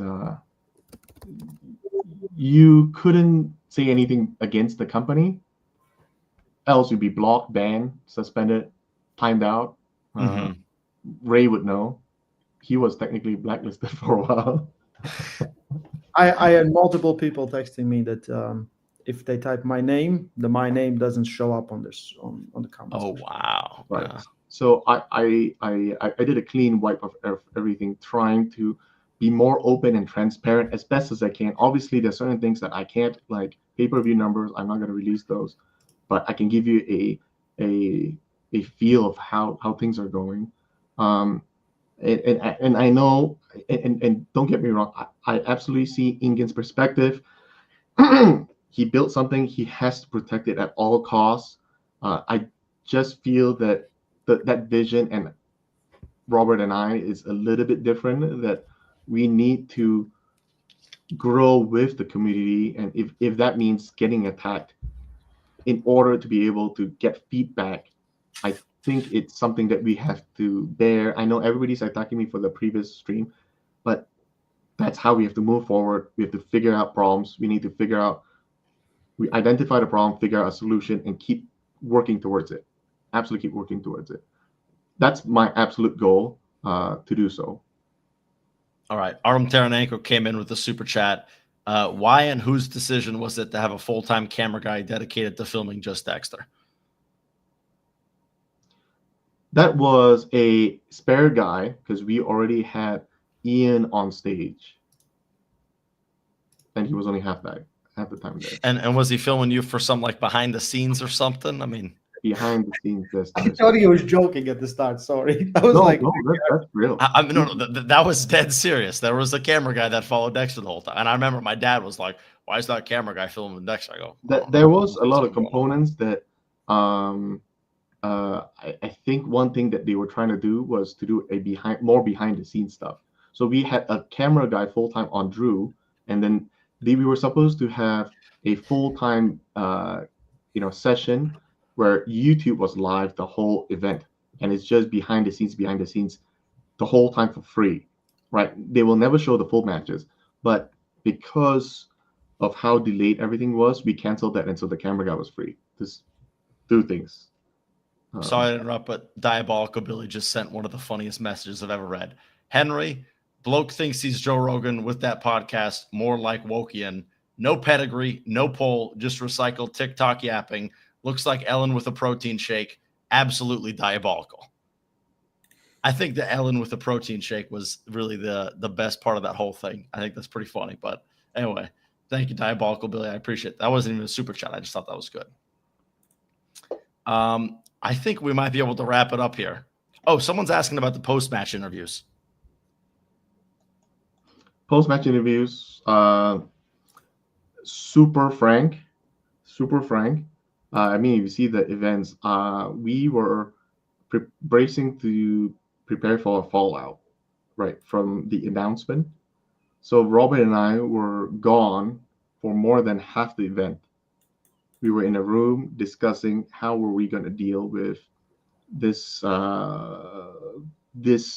new announcement. So I wasn't production step back and everything because like I wasn't there. So as a matter of fact, I don't even know if post-match interviews were done because I think it was done. Frankly, I don't think they were done. I'm not sure, but I was there and I never saw someone get a post-match interview done. I couldn't be there because I was in the room, and typically I would remind the commentators to make sure it gets done. Yeah, and I saw where they would have been done. There was a thought about the post-match interviews being done in the green room, and I never saw it happen. That doesn't mean that it didn't happen. I just personally never saw it. We got 2 new super chats. Although I appreciate everything Engen did, I look forward to the future of East West. I hope the small minds don't pollute the growth of the potential growth of arm wrestling. I agree. And then, is it practical to reduce the length of the event? The free stream for the prelim matches is a wonderful way to get people in the door. Much love. That is absolutely one thing that, matter of fact, that could be actually the straws that broke the camel back, because Robert and I, we were under the impression that in order to grow the sport, we need to entice people and expose people a little bit more to. I suggested this 3 years ago. Yeah, so our goal is to try to have a prelim match. Now, Brian Shaw, with the Shaw Classic thing, I don't know if I can modify that format, but rest assured, the idea is to have a prelim match where it's all free on our YouTube channel, so everybody can watch and get a sense of how everything's going, and then we can move to the final, maybe top 5-6 cards, 5-6 matches and that became the main event, and that's the pay-per-view. So the pay-per-view gets shrunk down significantly in order to make it in a more condensed time period, and we can pay more focus on every athlete that's on the main card. Yeah, we have more time for interviews. We have more time to grow their characters. I do understand the counter reasoning to that. From what Ingen was explaining, he says, well, that's a disrespect to the preliminary match athletes. I get it. Every athlete wants to be on the pay-per-view, but in order to, it's never like a 100% correct decision, but it's more like this one has more pros than cons, so we have to go with this approach. We feel the con of athletes not being on the pay-per-view, but they're still on the live stream, isn't bad enough to counter the full positive effects if we have it in a prelim match version that's free to everybody, and then you stick to the pay-per-view. So yeah, we do have another super chat. The main question here is, does Engen need to be respected as the creator of East vs. West no matter what? Absolutely. Absolutely. Till today, we're still giving him credit. We're still literally giving credit for putting the whole league together, getting East and West athletes together. No doubt about it. No doubt about it. Nobody's going to ever take that away from Ingen. Nobody. And anybody who does that is a complete fool. Nobody's taking that credit for it. He deserves every credit of putting and founding this league. Nobody can take that away from him. So also, Ray, someone here has put a lot of faith in you. Ray, you need to come and fix East vs. West. It's all on your shoulders. I'm packing now, guys. I'm packing now. Yeah, you need to literally get out your fucking. You need to become the production, the cast, the arm wrestlers, everything. You need to fix the sport. Just 1 second, like for preliminaries, because I had that idea many years ago, and I also when I discuss it, I heard words like disrespectful and other stuff. There's a lot of athletes. Listen, if I'm pulling, I would rather pull on a free YouTube video than on a pay-per-view. The exposure I'm gonna get will be 100 times more than anything else. And if you pull a great match, it's gonna be awesome. And people see it straight away and they buy more pay-per-views. This is and it gets them in the mood too. They've watched 5 matches and then boom, cuts off. Oh man, I gotta buy it. Let's say you watch 3 matches and then they boom off, and you sit there and you're like, I have to buy it now. No one wants to be left out, So I think preliminary matches are a great idea. It gives more exposure to maybe underrated arm wrestlers, because there's going to be live eyes on you from the go. Because I don't know how many people will buy the pay-per-view, but right there, people will see you straight. More people will watch the prelims than watch the main event. Like there will be so many more eyes on the new. Now, to counter that argument, not everybody sees it that way. Some people sees it as a step down on prestige level. So there is that. I want to clarify. It's not just about the views, but I agree. On the logical side, views are what makes everything happen. Right? But some people prefer the prestige. I think if you're in charge, you make the rules. And if you say you're going to pull on pay-per-view, you have to pull on pay-per-view. If your value is for people to, because again, if you have a great card, not every single match will add something to that card, more buys. We know this. It's not rocket science. Everyone knows this. So you have people that watch it and people that are less famous. That's their ability to actually get really famous really, really quickly. And for athletes, I would say run with it. If you have an option to pull for free on YouTube, be a part of the same card. And that will give you tons more exposure than anything else. All right, there's 30 things I want to get. So, super chat from Armchair Nico. Everyone in the community knows that Engen is loyalty of Europeans. It can't be transferred. Are they planning to bring Engen back or cut off Europeans? I don't think they will cut off Europeans if they don't bring Engen back. I don't believe it's one or the other. But what are your thoughts on that? Quickly. Maybe that Ray has a better answer to that. What do you think, Ray? Do you think no Europeans will come over? You are a European yourself. You speak Russian. Yeah, I think. Listen, I think it's all. So right now, Engen took care of them, and if there's kind of switching and choosing sides, but if you still have the best talent and the best league, and you want to be part of that league, you will go back. You will go back in any case and scenario. And for me, it's very sad that we see this split right now happening with all the athletes leaving, and even kind of Engen, maybe not intentionally, but like probably there was some talks behind it, and kind of destroying a little bit of the league that he built. I don't know, like but it sure feels like this. I'm looking at the people's reaction and feel like it's the athletes that are right now like making a protest, which is understandable. Like if someone takes care of me and I feel like loyalty to them, like absolutely, that is for sure. But if we're talking about big picture, probably no one can pay you more than EVW. No one can bring you more exposure than EVW. I think there's a lot of stuff for the athletes to follow.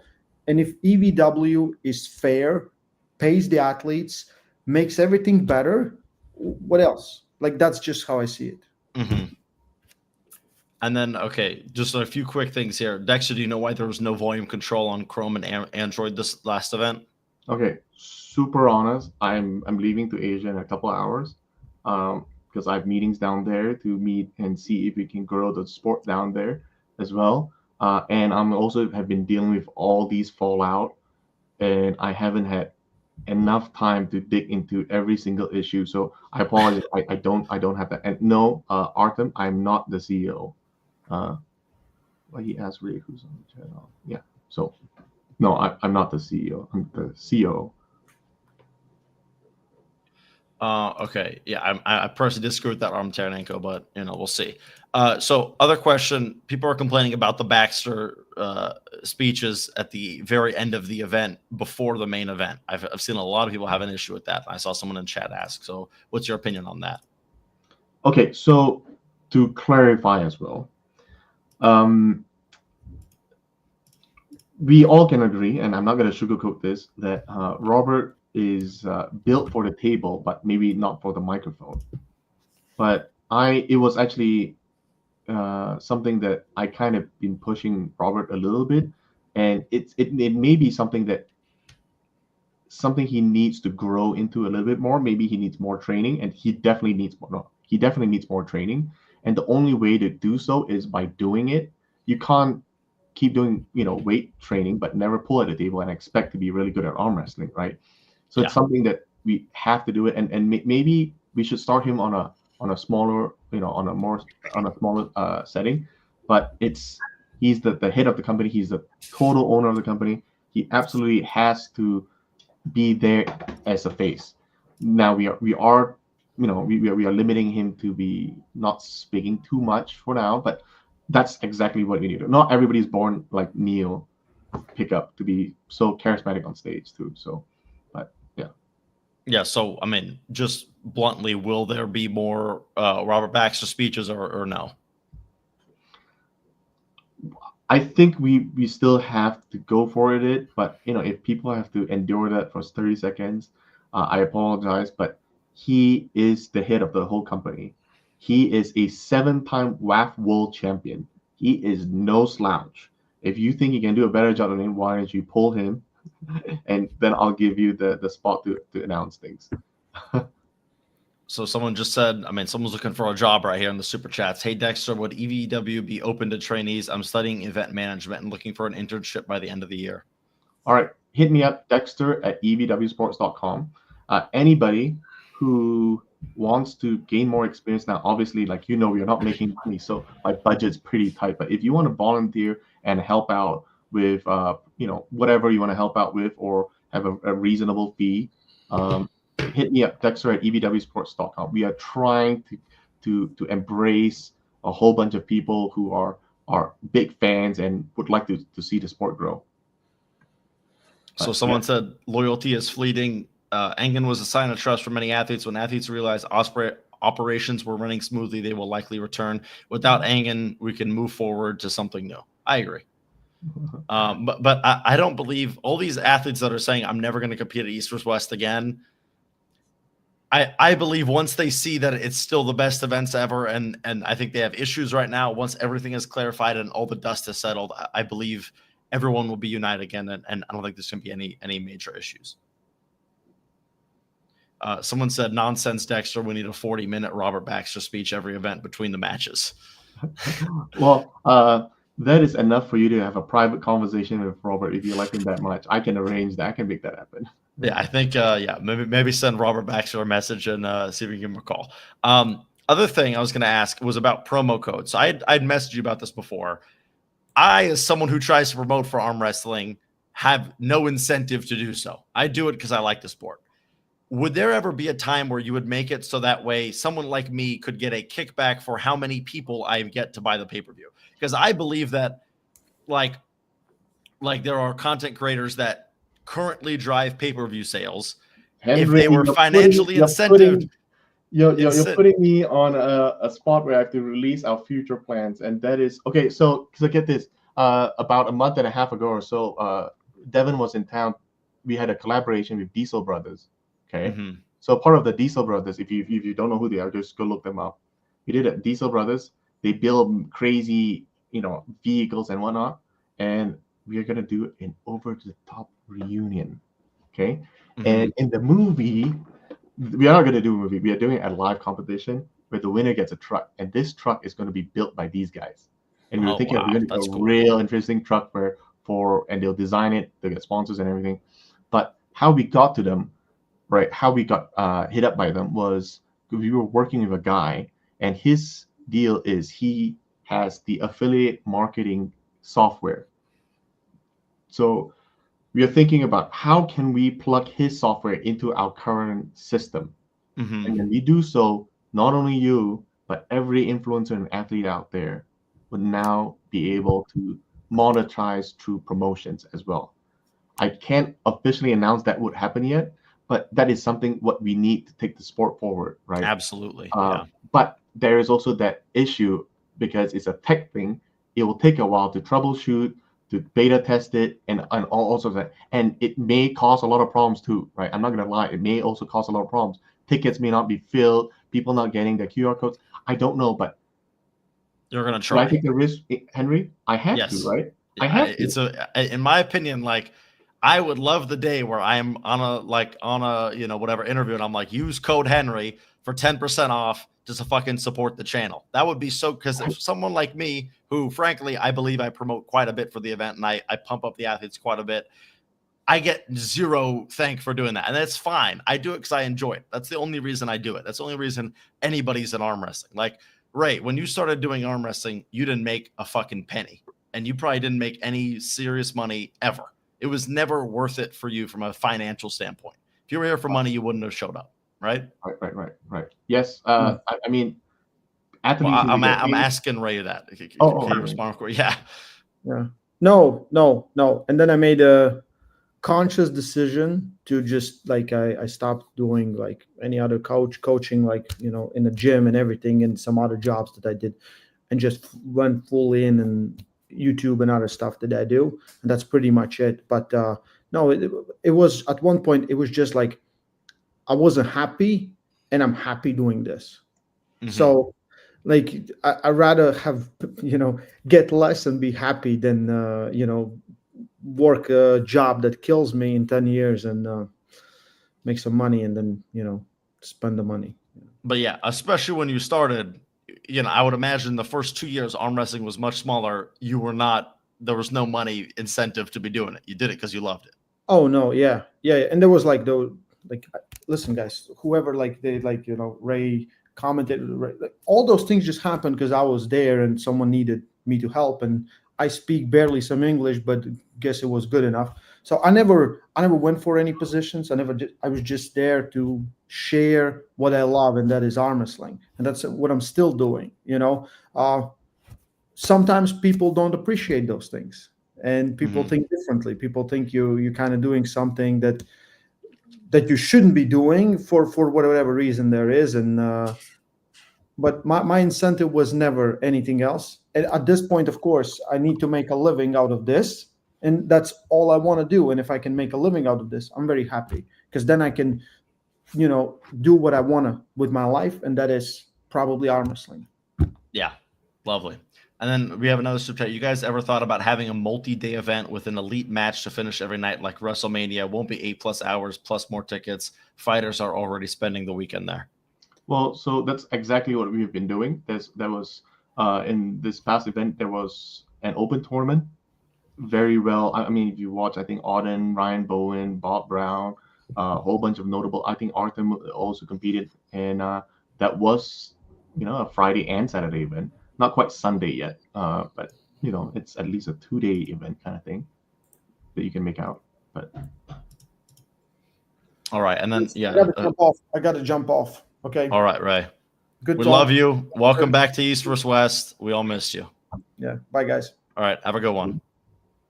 Let me switch it to this. Okay. And then a few other things. Engen versus East vs. West super match when? I don't know. Why was the Wi-Fi connection so bad on East vs. West 18? They had a power outage, and it was somewhat the fault of the hotel. It's complicated. Can I come to Canada training after Go Disco? I have no clue what you mean. Appreciate this. In order to have scalability infrastructure with proper defined roles and appropriate agreements and hierarchy is required, I'm glad East vs. West is going in this direction. Thank you. All right. Honestly, as much as I am enjoying the super chat money and ad revenue, I think this is probably about a good time to stop the stream here. So yes. Well, Dexter, thank you, Henry. say goodbye to the people, and thank you. Love you for tuning all, in. guys. Again, I'm not the arm wrestler. I'm doing everything arm wrestling adjacent to it. Any arm wrestling specific still goes through Robert, who I need to say is no slouch. He's a very humble guy, but nobody knows. Well, not everybody knows. He's a 7-time WAF world champion and still competing. He competed last year as well, and he medaled, I believe. Yeah, he medaled last year. So he's still competing at the highest level in arm wrestling at the WAF Worlds. So this year might be a little bit challenging because he's not been training because with all the things going on, but he's gonna try, and he's a very passionate arm wrestler as well. He's been doing this. John Berzing was his first mentor, and because they were apparently neighbors and they lived one block apart, and not many people know this. So trust Robert Baxter when it comes to arm wrestling. He is no slouch. He's been doing this for decades. Yes. Okay. Last thing, someone literally just sent this in. I sent several emails to East vs. West website, but nobody replied. I have order that I never received, and I never got a refund.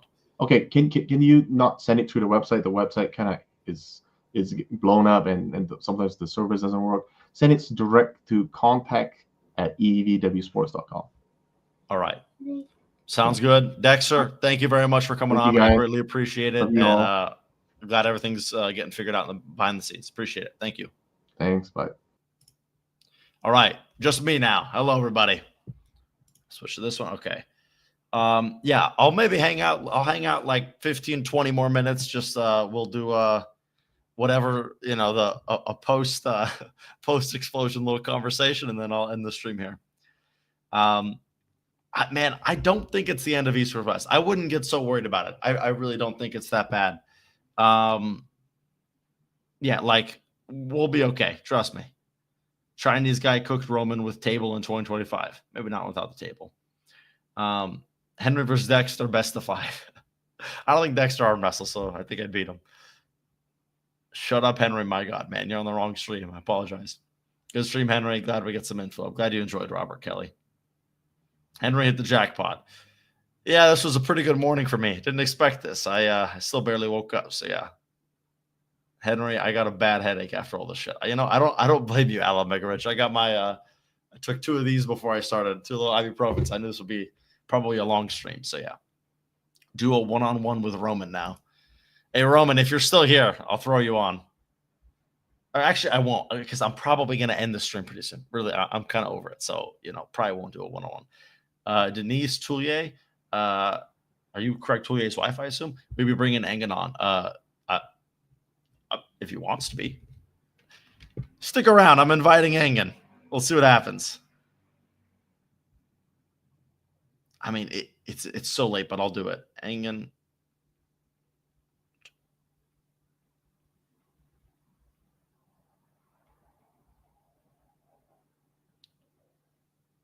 All right. I just sent Engen an invite. We may get Engen on. No, but really, really, really, I wouldn't expect it. Really, like Engen responds to me about half the time. You just fed Concrete Elbow for like a week. Yeah, at least. Trust Robert, guys. The guy who said Trump versus Putin in an arm wrestling match. I mean, that would be really cool if we Trump versus Putin.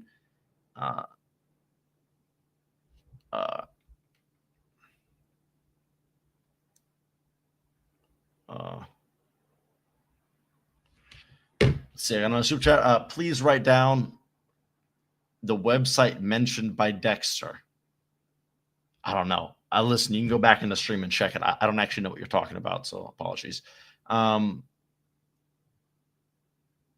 back to Concrete Elbow. I was thinking about maybe one interview. I would introduce myself like, hello, everyone. Welcome back to Henry Naring. That might be funny. The email, like I said, dude, go back. Like it's not, this is for you, not me. I don't know. You can roll back the stream and go check it out. No problem. Yeah. Engen arranging next match. He is busy. East or West 19, Trump versus Putin versus Obama. Any one of those is a good match. I think Obama takes that person. I feel like he's in the best physical health, But Trump's kind of.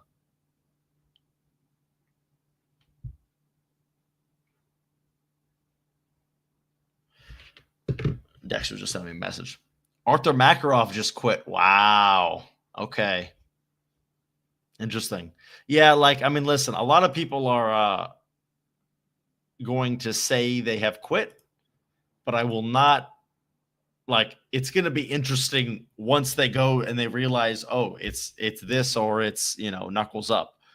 Okay, maybe I'll stick around at East or West. I mean, that's the truth. I really don't think these guys are, as much as they say that they're leaving, I don't really think that's the case. Well, my pronation with PR is, it's probably like 75 to 80 pounds.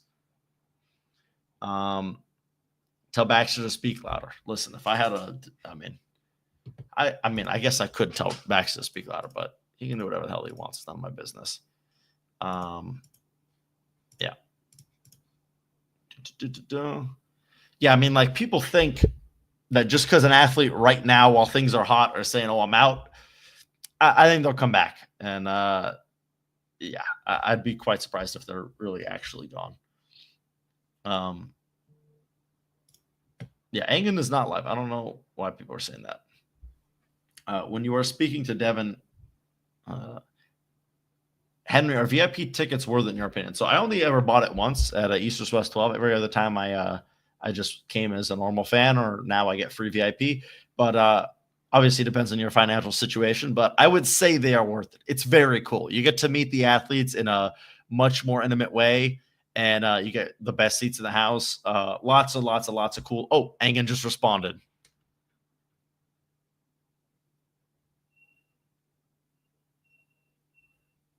One second. All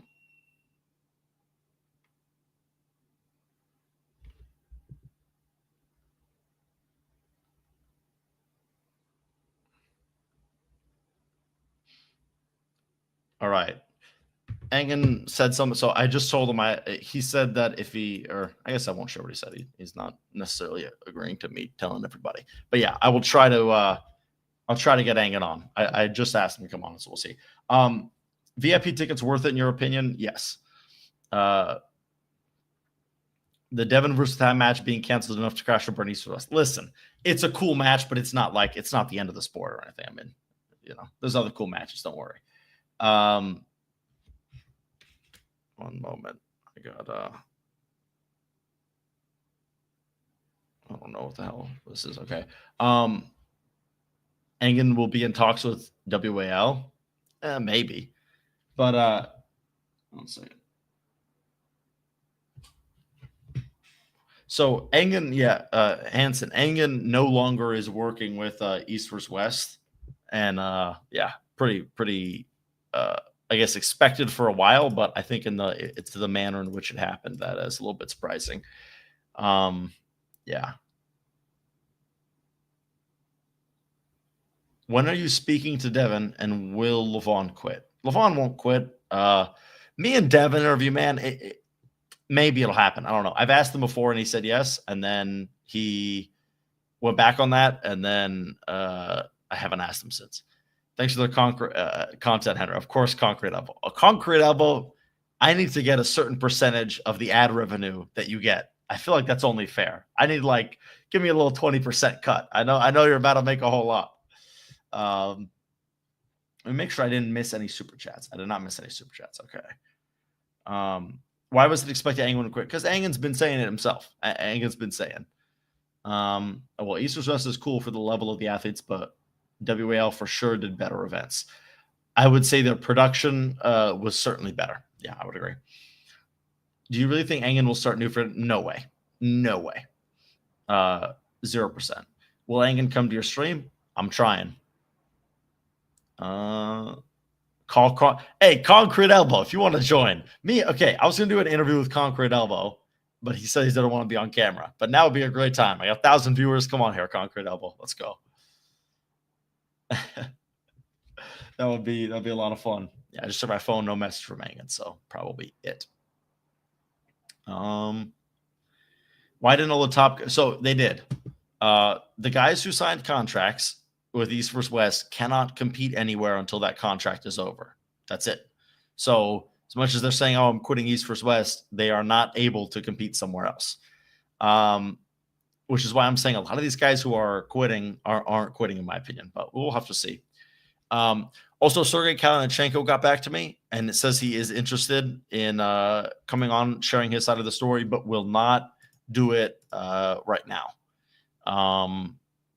So yeah, at some point I will do a Sergey Kalinichenko interview, probably live, and we'll air out all of the business. Rip East vs. West, rip Dexter Stan, rest in peace. Robert Baxter. Yeah, those are the next 3 Concrete Elbow videos. You think Shaw Classic will elevate the sport? Listen, it'll bring a lot of new eyes on the sport, which I think is very good. And it's people who would be interested. If you like strongman, you'd be probably like arm wrestling. I mean, I used to be a strongman fan before I became an arm wrestling fan, so I'd be surprised if there wasn't crossover. Yeah, Angan signed a non-complete clause. He has nothing to offer anybody. This is true. Angan will go to Armatura. Probably not. Henry got to milk this shit fully, big dog. Yeah. I mean, I already kind of have. It's sort of over. I'm just hanging out at this point. Are you going to go to the Shaw Classic, Henry? Before I wasn't going to, but now that they're doing a joint event and there will be some East vs. West athletes, I will definitely be going to the event. And let's see, it's August 15th. Let's see, Friday set. Yeah, I might go for the whole thing. I don't know. I'm definitely going to be there, though. 100% going to be there. How much? I don't know. What's going on? I don't know, man. You got to. We're 3 hours in. You got to watch the rest of the stream. There's so much to see. Holy moly! Here we go. Hey, Concrete Elbow. I'll fucking tell me if you want me to send you a link. You can hop on it. That'd be awesome. In the end, it's the sport that loses. Absolutely. Angan now working for Mac. I'm telling you, I don't think he's either going to work for the very highest level athletes on the planet or he's not interested. And honestly, I think Angan's just kind of over it. He's had a lot of work for so long. I think he just wants a break, really. How do you think this will impact East vs. West? I think East vs. West 19 is going to be a lower quality card than we're used to. But yeah, it's not like it's going to be total trash or anything. So how do you afford to go? What do you do then? Oh, shoot. I don't know. I have money. From this stream alone, this will pay for my hotel, flight, and everything. Yeah, you're pretty lucky here. Do a sleep stream so you can milk the ad revenue to the maximum. Yeah, it's not a bad idea. I got this as a fold-out couch, so I think that's what I'll do. I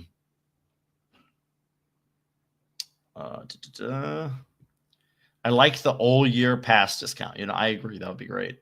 When will the live with Killian happen? I have no clue. He just said not right now. I'll check exactly. Yeah, and then I said at some point I'd like to have you on, and then he said absolutely. But yeah, I mean, I would love to. Yeah, if Artem Taranenko's still here, if Artem wants to come on, he can come on here and talk some shit if he'd like. Can anyone tell the reason why Angan left? No.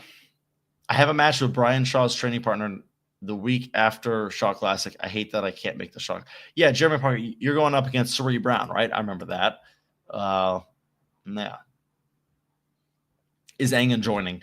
Let's see. He has not seen my latest message I sent to him.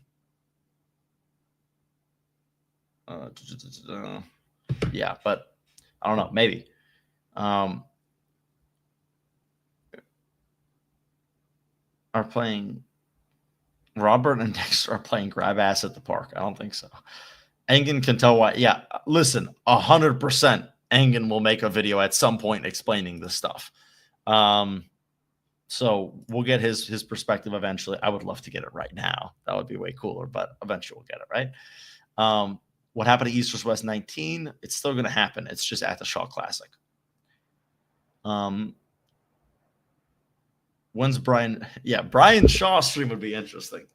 Ryan Bowen versus current Travis. Pretty sure Bowen whoops him up. That's what I think. If Engen comes, if he will ask Henry, do you support me? Will you leave with me? I don't know what that means. He left because agreement over splitting the event into free. Yeah. So the other thing is next events, they will have a portion of the event for free. And I think this is the straw that sort of broke the camel's back. They're going to have a portion of the event that's free and then a portion of the event that's paid. And Engen did not like that.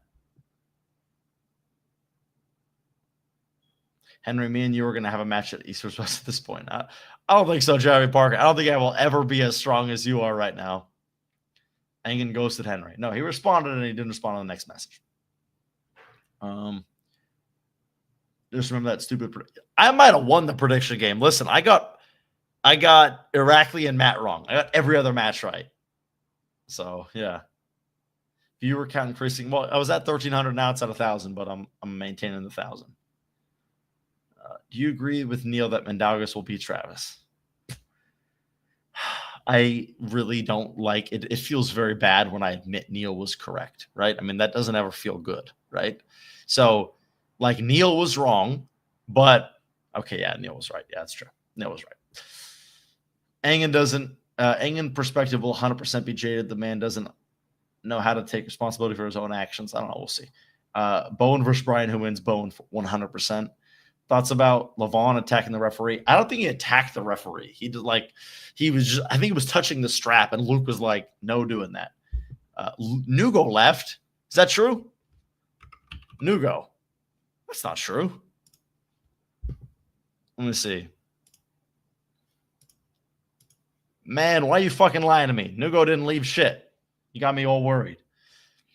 A free portion is W. I don't know what is an issue. I don't know. I think it's great. Henry, did you ask Dexter if Vitali versus Devin is still confirmed? Yeah, so I didn't read your super chat. I'm sorry if you sent a super chat. I didn't see it.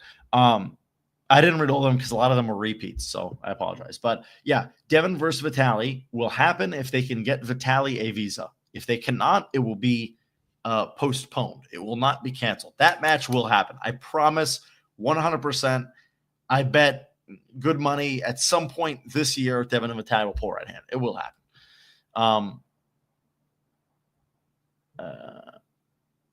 Engen is live. He has a new promotion. It's called East. Yeah, that would be what it's called. Okay, 1 second. Edwin is sending me something here. Oh wow, look at this.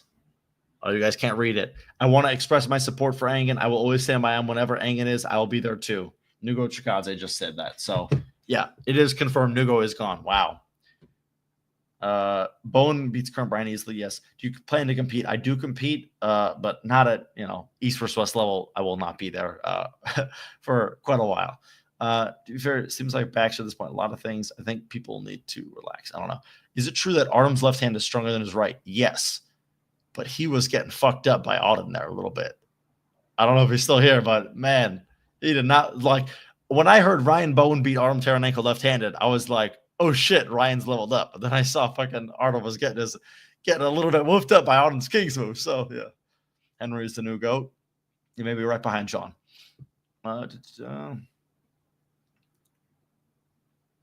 Yeah, Ray got ghosted. That wasn't cool, but they figured it out. And now Ray will be back. Is Engen really live? Yeah, they're just trolling. Engen's not live. Don't worry. Devin, yeah. Like the amount of like it's amazing. Once my stream gets past like a couple hundred viewers, it's just like the chat is just weirdos. All of you are fucking weird. Like 800 of you are weird, and then the other 166 are like my cool normal viewers. I'm a bit late, so Roman is cooking Dexter. Listen, the poll, Dexter barely won the poll. Roman wins the super match, but Dexter won the argument, I'm pretty sure, according to the poll. Any word from Neil on this? I don't think so. Dude is obviously defensive as shit in here. I don't know what you're talking about. I don't know who you're talking about. Why did you pick Iraq? Man, you say that, but Irakli beat the piss out of him for 2 rounds. You know, why did you pick? It was fucking 3-2. Why did you pick Matt? Okay. Come on, man. That's a tough match to pick. Tough match to pick. You're being rude. I just told you. I did invite Kalina. He said he would agree, and he just said not right now. I'm guessing he's busy or something, and he said he would come on some other time. And I'd love to invite Nugo as well, but he doesn't speak English. So, Engen ghosted you as he ghosted Coach Ray. He didn't ghost Coach Ray, but yeah, it didn't ghost me either. He messed me back. So yeah. Henry, is it true that Artem's left hand is strong as right? Yes. All Georges will leave. You can be sure about that. Listen, they will leave. I think they will come back. I really do think that. Artem Taranenko, we're talking about Meatlicious. What is Esther? Nugo's actually out. Engen is live with Rebecca Todd. What happened, bro? The title is real. Yes, the title is real. I ought to maybe check or change the title because it said with Dexter Tan. Dexter ain't here no more. Henry, can you please invite an athlete that has left East West and speak English like Kalina? You know, listen. Oh, did I message Camille? Yeah, I did. He didn't get back to me. Okay. Yeah, I mean, I only have contact with so many of them. And yeah, if you guys can give me ideas for maybe people to message, I could maybe message a few of them. What I don't understand is that if Dexter and Baxter are on good terms with Engen, why are the Europeans? That's the thing. I don't know if Dexter and Baxter are on good terms with Engen, and I think it's just most of the athletes are so loyal to Engen. It's causing some issues with that. Diabolical Billy with another message. Dexter Baxter, doesn't matter. Both dinosaurs in the digital age. Still think Facebook's cutting edge. Baxter sounds like dial-up internet, and Dexter spends more time eyeing Neil's shoes. They cut off. You got to finish that. TBH, the arm wrestlers who live don't have the capital leave. There's nowhere else to go. Exactly, Dorado. You're bang on right. I am still confused about Kino Post. Last match was powdered a lot. They are losing a whole lot of Soviet countries that pay. Yeah, I'm sure they're trying to figure that out. I can't believe that they would just completely leave Russians in the dark. So yeah, how strong is on? Pretty strong. Not East versus West level though. Message Prudnik maybe. Yeah, okay, sure. I mean, I could try. Me and Prudnik don't really talk, but I can give it a crack. That's the wrong Prudnik. Message. Many people want you to come on my live stream right now to explain your side of the story. Are you interested? Question mark. Okay. I tried. We'll see. Message Michael Todd. I mean, I don't know. Mike could probably come on, but I don't know what he could really do. Call Pradeep. I don't think Pradeep will do a whole lot. Will Camille Vazauer be? It's not going to happen anymore. I don't think so. Dexter said 5% chance. So yeah. Call Devin Henry. Me and Devin don't really talk. So yeah. Holy shit, they kicked Roman out. Yeah. Levon quit and planning on competing at Knuckles Up. Henry, tell the truth. You had asked Dexter to come on before you. No, literally everything you saw on the stream was 110% organic. For like 50 minutes into the stream, Dexter was in the chat saying hello, and I go, "You want to join?" He goes, "Yes." So yeah, I could promise you none of this was scripted. I almost didn't even go live, and I'm so happy I did. But yeah, this is just random. I popped on here. Message everyone. Man, I'm trying. Hey, Alex Baccarazzi, you want to join? By the way, Henry is supposed to conduct an unbiased interview this. Meanwhile, Dexter casually drops that I'm not employed. I'm a partner of them because I am a media ambassador. It's in my YouTube bio. I mean, I'm not hiding anything. I don't know what kind of fucking, you got to have some pretty strong bias against me to think that. But yeah, like I'm not employed. They don't pay me anything. I don't get anything from them other than free VIP tickets to the events. I am a media ambassador for them. But yes, I am somewhat like everybody is somewhat ingrained with East vs. West and has reasons to kiss their ring. So I mean, that's me, but that's also everybody else. Everybody is a little bit in debt to East vs. West because it's the coolest place. So yeah, but I'm not hiding anything. Yeah, Corbin said it as well. I'm not hiding nothing. Call Pradeep. Listen, me and Pradeep don't talk. I've never once spoken with Pradeep. All right. So Alex is too fucking cool for you guys, by the way. He just said he doesn't want to come on the stream. Reno is out. Is that true? Let's see. Reno. Oh, man. I just misclicked. Reno. Message. Wow. If Engen is leaving East vs. West, so am I. This is the man who built this incredible organization from the ground up, who invested his time, money, and effort, something out of nothing. He always looked out for the athletes and treated them with dignity and respect they deserve. When this man's trust and principles are broken and he decides he no longer wants to be part of this organization, neither do I. It has been a privilege to be part of this organization, but things have gotten out of hand recently, and I no longer want to be involved. Arm wrestling is a sport, and it should be presented as such, not a circus. Wow. Okay. That's also, I think that's the first East vs. West champion to leave, I think, because he is technically the heavyweight world champion, even though I think a lot of people think yeah.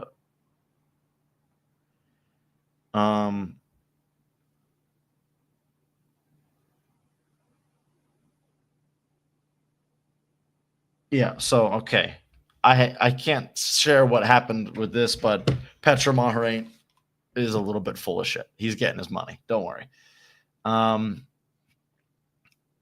Yeah, but yeah, I'm not adding Pradeep, guys. Like, what would Pradeep do other than sit here and do what I'm doing? But add, I mean, you don't need two idiots talking. You already have one. Okay, guys, fucking be grateful. Okay. Yeah, I get free VIP tickets, but I have to fly out there. It's not like they pay for my flight. They don't pay for my hotel and stuff, but I get a good seat and I get 2 free meals.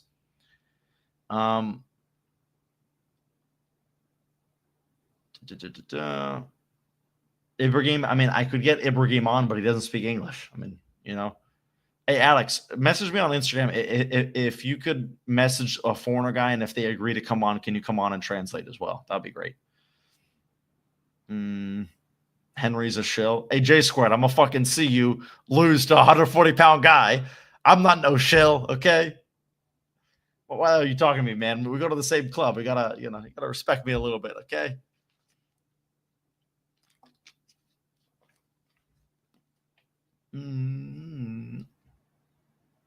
Yes, Robert, you bailed on us. Haha. I don't know what that means, Dexter. Pradeep is the goat of everything. Yeah, J Squared. What are you doing there talking shit about me? All right, we go to the same damn club, okay? Fucking Henry's a shill, okay? Fuck, come on, man. I'm not a shill for nothing. Listen, I was very fair with Dexter and Roman, and I was willing to ask Dexter tough questions, despite the fact that I am, somewhat underneath Dexter and I should really be sucking up to him. But no, I'm fair. I think I do a pretty good job, okay? If I'm a shill, a lot of other people are fucking super shills, okay? I ask tough questions to people who I should not ask tough questions to. So, yeah. Robert Kelly is part of our production team, but wasn't there in Chicago. Okay. Invite Travis. Man, wouldn't Travis be funny?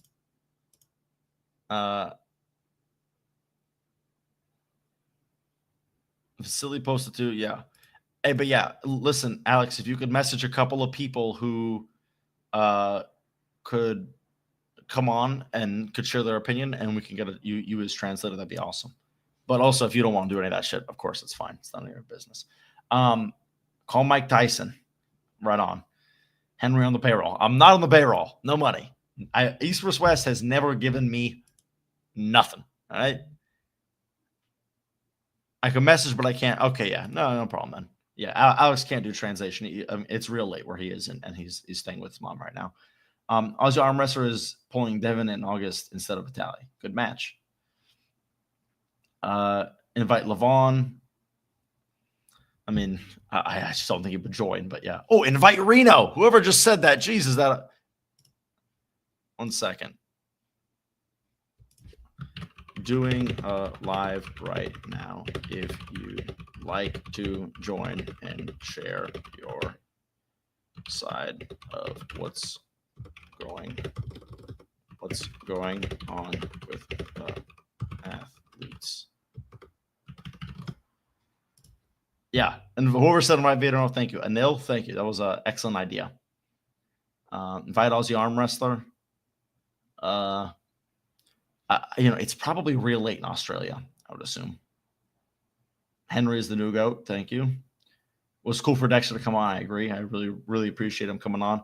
I was kicked because this stream was Roman. Come on, you were not. I didn't even kick you. It was just it was just you two bickering, and I kind of needed to like. Dexter has more information. You two were just butting heads, and you don't know information that he knows. He doesn't know information that you know. So it's just like it's a little fucking silly. Like you two like. Especially because you have stuff that you want to reveal. That's great. Reveal it on your own channel, and I will talk about it. Like I'm not against sharing your opinions. It's literally just like the whole chat was fucking spamming remove Roman. It was fucking a sleepy ass speech. People didn't care. So I don't know what else to tell you. People didn't want to talk. So yeah, but yeah, like Roman, share it privately or not privately, but like on your pages. And it will get out there. I promise you, people will hear it and see it, and it'll go on, Reddit, whatever. Everybody will talk about it. I'll talk about it whenever anyone asks on my stream, and I know it's gonna happen. So yeah, like you release but it's just like people, the whole fucking chat was saying, kick Roman out. Henry, you bow to no one because you bowed down to the money. This is true. East vs. West owes you money. No, they don't. That interview suggests you're on the payroll, though. In what way, Alan? Come on, man. I think I was being pretty damn fair. Really. I think, like, if I wasn't, and if everyone's like, oh, man, fucking Henry's bias, fair enough. But I really think I'm being, like, very reasonable. Like, I'm not being disrespectful to anybody. I think I'm being pretty reasonable. Roman has been with East vs. West much longer than, okay. Yeah, I mean, fucking everybody. Who hasn't, Everybody's been with East vs. West longer than me. Reno said thank you for the invitation, but he's not interested. No worries. Reno does not want to talk to you guys, including myself. You've earned my respect by talking shit back. I love it. Listen, I hope... No, J Squared, now that you've done this, I hope Ian holds and talks to you in the center of the table. Oh, that would feel so good. Now I'm officially a J Squared hater. Okay, I'm rooting for Ian. All right. No, I hope it's a good fun match. Hey Benji, you'll be there, right? Okay, I was trying to see if maybe quick post watershed joke. What types in blocks and capitals speak French and likes blowjobs? Hey, Neil, hop on the stream. 1 second. Neil, let me know if you're down to come on, because I think people want to MOI. I don't know what that is. But Neil, if you want to hop on it and give your 2 cents on this, I'm sure people would be interested. That'd be great. Levon now only interested in competing at WAL. I don't think so. Yeah, everybody wants Neil to come on. Everybody wants Neil to come on. That'd be great. Henry, you and Pradeep both speak your minds. Don't change. Yes. Once again, I think I'm pretty fair, and Pradeep is much more so than me. Like, I believe in respecting the athletes a lot, and it's very important for me that I never like talk too badly about any of them, because I have an immense respect for people who train their whole lives to give us a show for $20 every couple of weeks. So, yeah, but yeah, Pradeep's a little more rude to the athletes than I'll ever be, but Pradeep does speak his mind, and I appreciate that. Levon interested in competing at Argots? I don't think so. Levon will compete wherever the highest level. So far, it's East West. Why would he leave? Exactly. it's gonna be yeah. Invite Neil, please. Or listen, I would do Gennady, but I just like who's gonna translate? I don't speak Georgian, so no one wants to join Henry. I think you've been canceled. Yeah, probably. Neil won't join. Well, maybe Neil will prove you wrong. Yeah, Dex. Yeah, we do love Benji. Benji's not fired. Okay. Yeah, and Jeremy, you're spot on. Where are they going to go? I understand. Okay, anyone can say, "Oh, I'm going to leave East West," and then go where, right? Like, it's not a interesting thing. So, yeah. Call Ray again. Yeah. Listen, it's late for Ray. I think Ray's off to bed. Henry, you are now enemy of the sport. I don't think so, but maybe. Roman can, and that's actually a great point. You know what? Okay.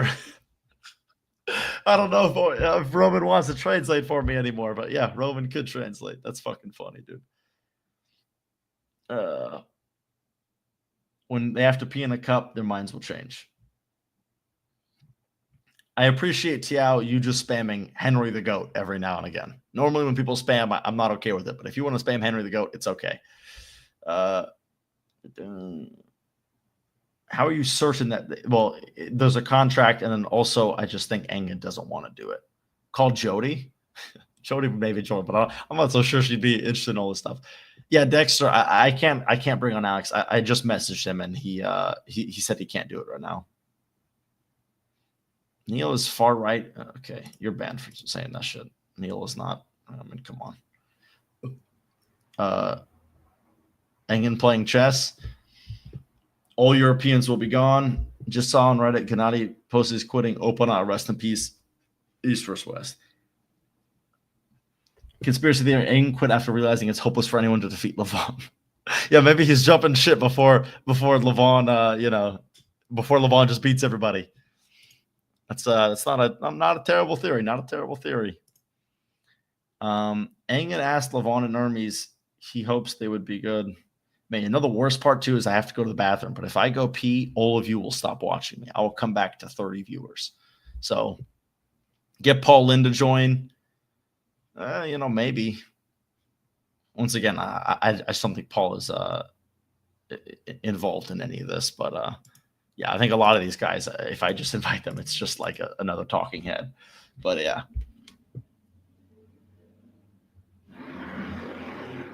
Call Kalinchenko. Listen, I already tried. I'm sending what's his name? Neil, pick up a message right now. There he is. Do you want to join the show? Chat wants you to join to share your opinion on all of this. Okay. I'd love to join, mate, but unfortunately I'm busy in bed with CPL Lacebalm. All right, I'll send you a link is what that sounds like. I'll send him Neil a link, even though it took him about 100 years to respond to me asking him like 10 minutes ago. It's okay. We still love Neil. We'd all love Neil to get on the stream and share his 2 cents. Just pee on the stream, dude. Hey, Alan, remember when you were telling me that fucking John Jones beat Tom Aspinall and Tom Aspinall retired him without ever fighting him? That fucking John didn't want none of that big clubbing right in the 30 seconds into the first round. We should get Devin and Camille together. Absolutely. I got to message the 2 of them.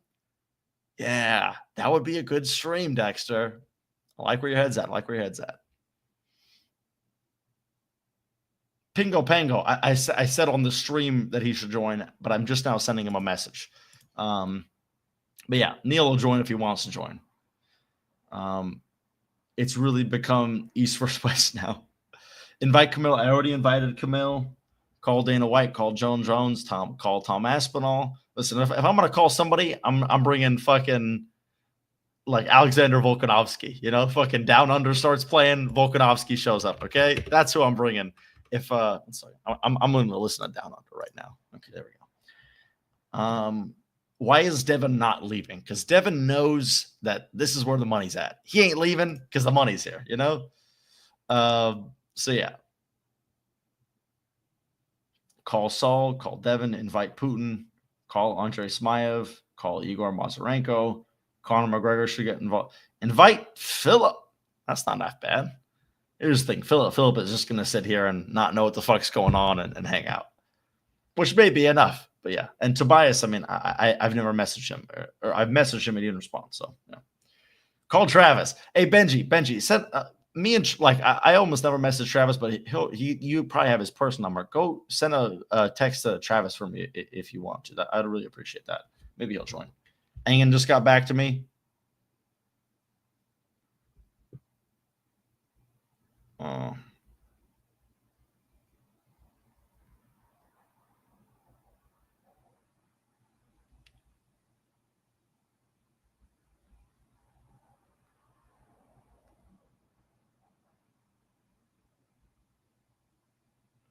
All right. Might get Engen on. No promises, but we might get Engen on, okay? Very cool, very cool. Who will Devin poll if he will be left alone there without Europeans?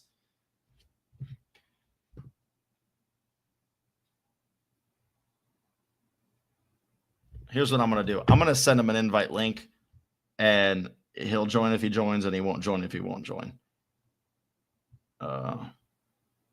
Give me just a moment. I'm sorry, guys, that I'm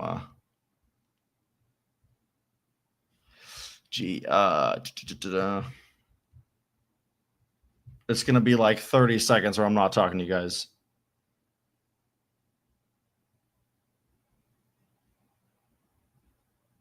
Who did I? I'm so sorry. This is taking forever here. Okay, there we go. Copy.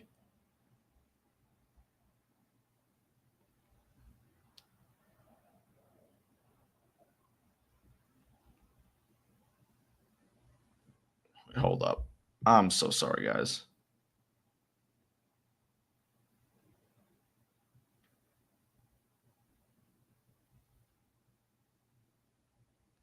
The link to the live, if you change your mind. Many want to hear.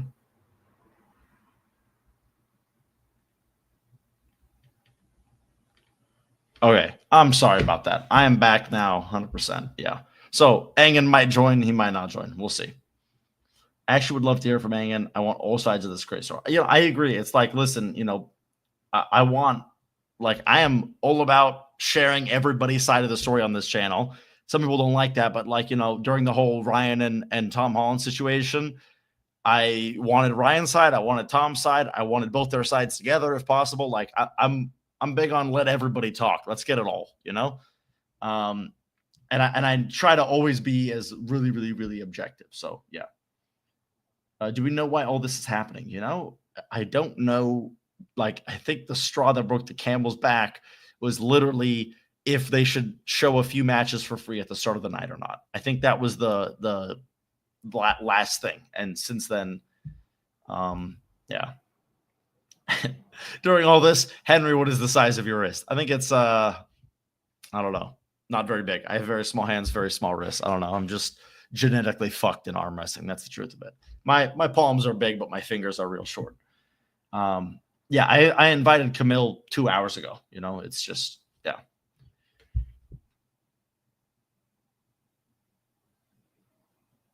Engen told me to share this with you guys. He said, tell them Engen said people will be harmed big time if I talk.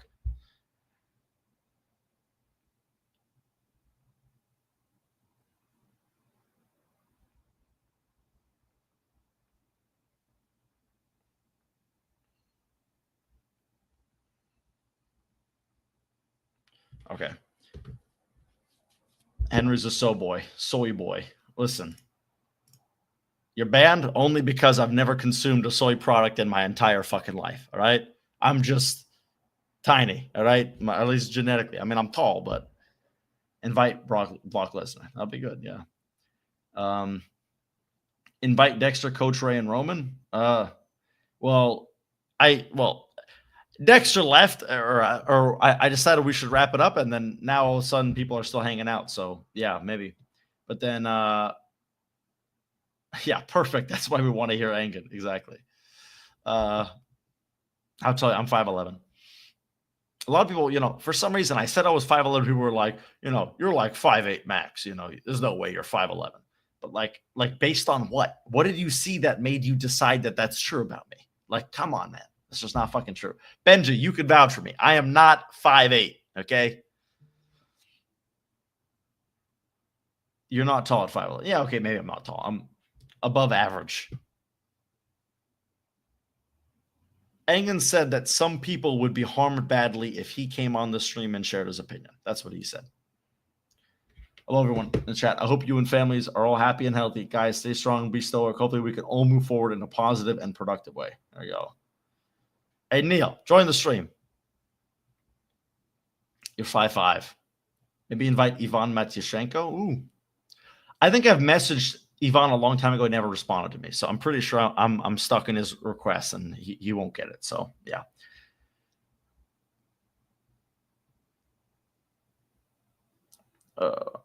That's a cop-out. I don't know what a cop-out is. Oh, Benji confirmed I'm 5'6". Okay, thanks, Benji. Now I'll just post a picture of me being taller than you, which puts you at 5'5", Neil on the payroll with that woke comment. I mean, Neil definitely is on the payroll, but there you go. Alan confirmed. Henry is for sure not 5'8". I'm 5'8", and he is much taller than me. I can confirm. There you go. I already invited Sergey Kalashnikov, and he said he'd be interested in coming on, just not right now. Oh, don't 5'10" me, Benji. I'm taller than you, and you say you're 6 foot, which ain't true, okay? Come on now. Call Alex Pereira. You're 5'4". See, T.I., you simultaneously call me the GOAT, and then you call me 5'4". What the hell, man? Let me see. Did Morozov just quit? Is this true? Instagram.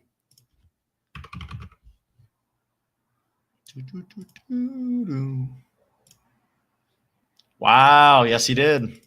I will read it. English.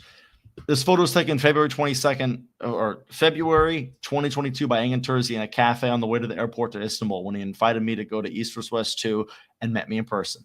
This is how my story of this league by him began. Big changes come with the arrival of new partners who want more and more show from the athletes than sports and do not want to see the founding father of the league, Engen.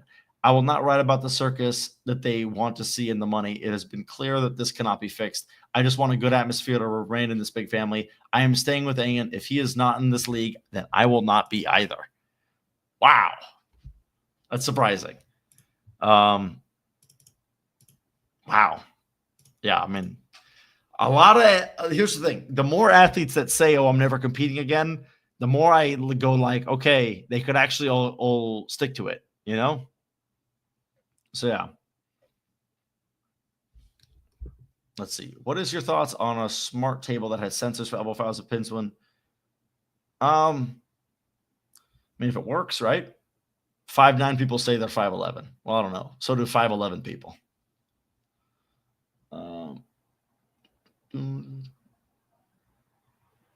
Engen Glazer. I don't know. It's not sure. Do you think the disagreement is if the new East vs. West would pay the athletes competing in the free prelims? So I think Engen's issue is he just doesn't believe that athletes at this level should be competing to be shown in front of people for free. In my opinion, I think it's a good thing that they do some free matches to get more fans involved. But I can also understand Engen's perspective. Yeah, but like the athletes will not be. They would pay the athletes competing in the free early prelims, I think. Narrowing, you are already out. I don't know what that means. Engen, again, kills arm wrestling. Levon quit. No, never about payments. There you go. Dexter confirmed. 5'11" people will say they're 6 foot. Exactly. I mean, you just got to check any dating profile I have ever made, all right? I am 6 foot over there. If Henry will quit, sports will fall.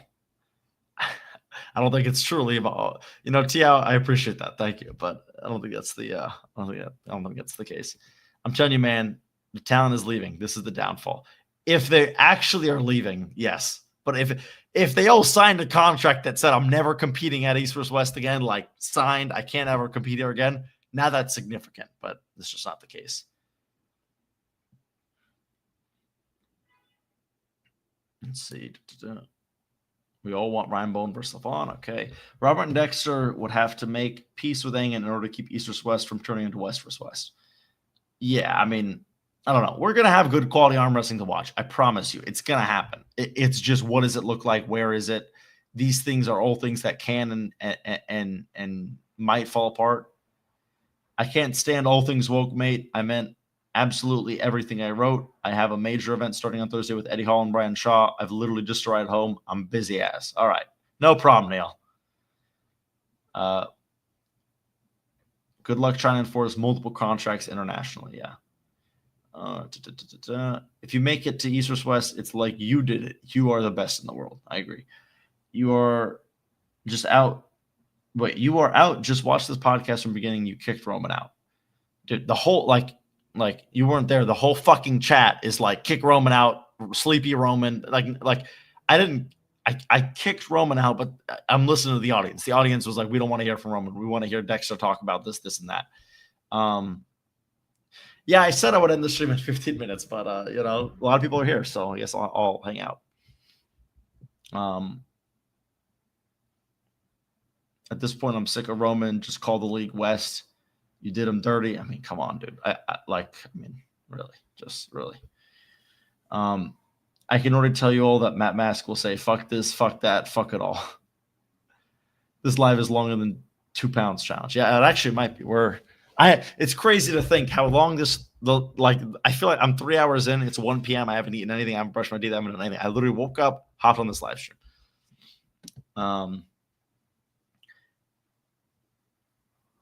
Henry, VIP tickets is the only source of money for the athletes that stayed. I don't know. They make much more from pay-per-views than the other tickets. What do you think about Levon? I don't even think he tried to push him. Listen, I'll tell you something about Brad Grundy, okay? Brad Grundy, he poked me, and it hurt. When he pokes me, he doesn't even realize how fucking strong his hands are. So when he poked me, I got hit back by it. One moment, I have a message here. Okay. But yeah, so what was I just talking about? I'm sorry. I literally just forgot.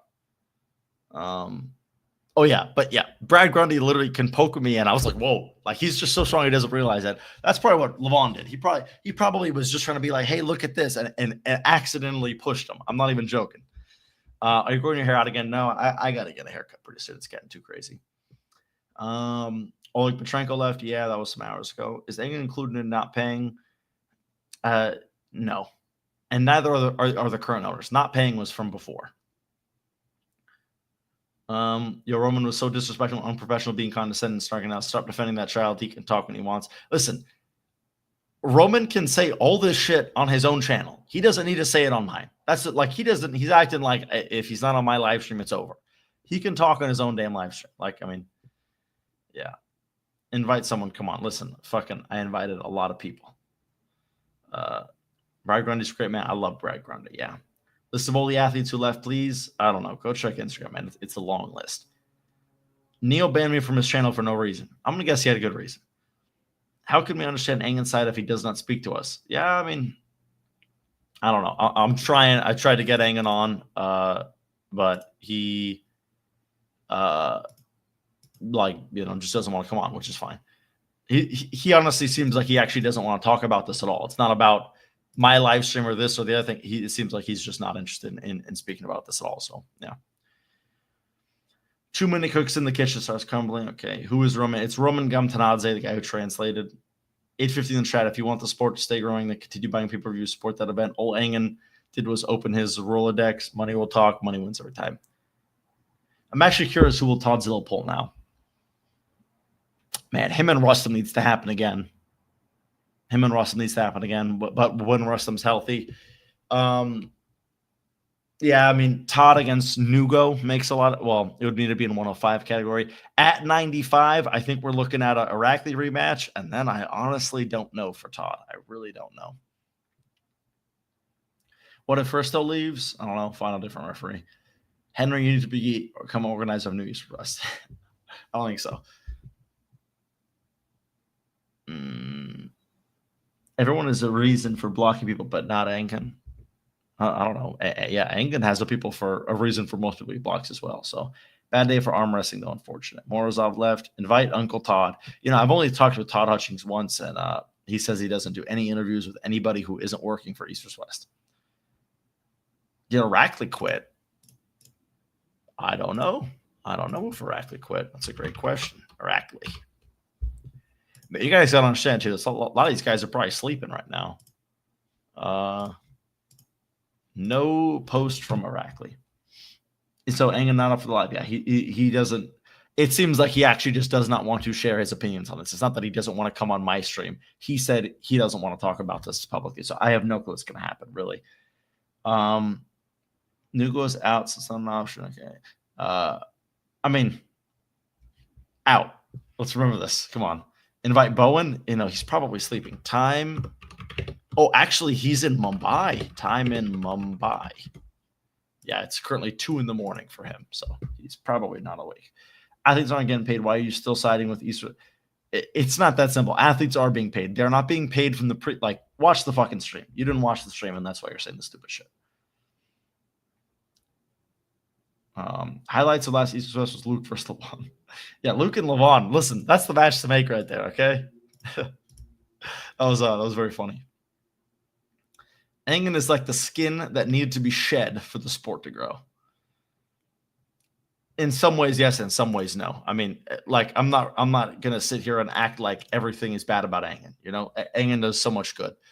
Pingo Pango, to answer your question, I've talked with Engen numerous times over the last 2 days. There was no problem. Only Engen, Robert, and Dexter really know the details. Yeah, like, yeah. I mean, anybody asking questions about that, Dexter was on earlier. You have to go back and you could watch. There are some like issues between them, but like it's not as simple as just like this and that and the other thing. Like it's deep. I don't know, man. It's deep. You got to watch the stream. There's so much to watch. So yeah. Do you know how many people resold? I don't know. Is Ryan dating that Indian girl? It's his own private life. Come on the show, Neil. Yeah, Neil seems like he's busy or something. So yeah.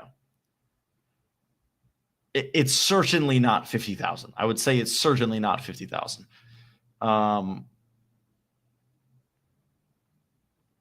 Invite Aussie Arm Wrestler. He is also live on YouTube right now. Is that true? Aussie. Well, if he's also live, he's going to want to do his own live, right? Yeah, I mean, he's got like 600 viewers on his own stream. Yeah, but he's probably doing his own thing. My wife's boyfriend is also in love with Neil Pickup. Okay, right on. Neil, answer this live. Will you continue announcing East vs. West? Yes, he will. I don't even need to hear what he's going to say. Yes, he will. Are you saying those guys are lying? It's not only one. No. Like I said, watch the stream. He is not owed money by the current owners of East vs. West and King of the Table. He is owed money by the previous owners. The previous owners don't have the money to pay them. They don't understand that, so they're just blaming East vs. West and King of the Table. Is roughly what I feel like it. 150K or, yeah, not even close to 150K or 300K. We're looking at, if I had to guess, 10 to 20,000 maximum. This all started after they declined Alajon 50K request. My girlfriend's boyfriend left me for Neil Pickup. Okay. Morozov left, probably now the chance to leave for Vitaly or High. Ozzy is just reading chat. Yeah, he's doing exactly what I'm doing. Why viewer count was going up when live? Why viewers count was going up when probably more people tuning in, anticipating Hermes and Levon, right? On Reddit, they said Roman was hired for snitching that, or fired, I'm guessing, for snitching that Dexter told everyone not using it in the video. It's not his voice. I don't know. I wouldn't trust anything you read on Reddit. Is the truth of it. Will there be compensation for pay-per-view East USA team buyers? Probably not. No. Devin and Vitali might happen. It's if they can get Vitali a visa in time. And what logic when they buy a company do the previous owners need to pay the debt? Yeah, the previous owners owe the money. And Petro is a different situation. He is, I guess I can share this publicly. He's asking to be paid in cash instead of normal. And they said it's going to take us a while to get you cash. And then for some reason he's, I'm not being paid. No, you're not. You were offered to be paid in this manner. You said something else. So they're paying him in a different way. Anyway, I'm going to like literally grab fruit from my fridge in like 1 second here.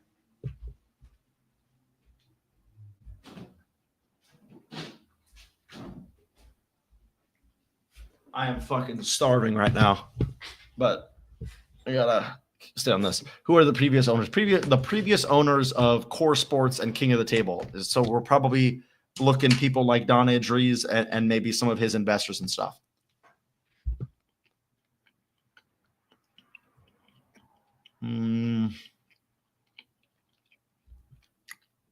I have seen Armatura. What a cool card. Very interesting.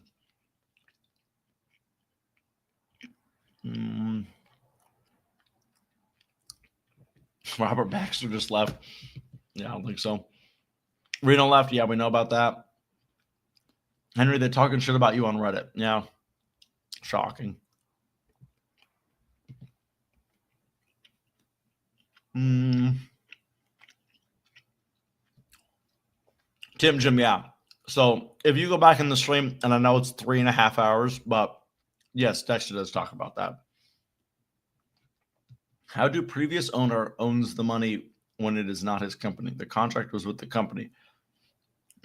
No. So the previous owner owes the money as according to the deal. I mean, that's what Dexter says at least, right?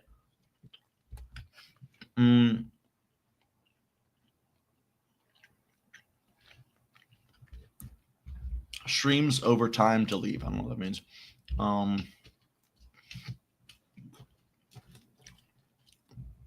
I will absolutely continue to announce with EVW Sports, and I'd also have no issue working with Engen. I've got respect for Robert Baxter and Engen.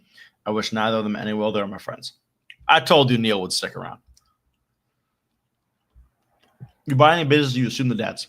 Yes, but so we don't know what the agreement was behind the scenes. It could have been, we are not taking on this debt. You guys are keeping it. We don't know. So, yeah, I already have invited a lot of arm wrestlers who love East or West, but they're all from Eastern Europe, and it's late as fuck over there. It's like 2 a.m, so that's why they're not joining. Roman recently got fired, so that's what it has to do with the situation.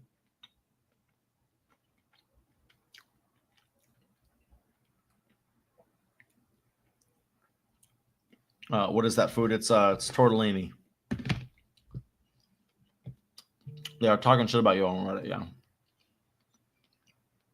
Henry is a responsible adult. Thank you. It's not raw. I cooked it last night.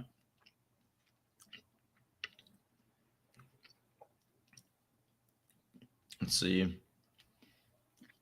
It's just his winning bonus that he wants in cash, and he agreed to wait until his next match. They prefer cash over wire transfer. Exactly. So I don't know why Petro Maharain is saying he didn't get paid. He already agreed to wait till his next match, so I don't know. We bought the assets of the company, not the company. That's what Dexter said. So they do not owe previous athletes money from King of the Table. That's not them.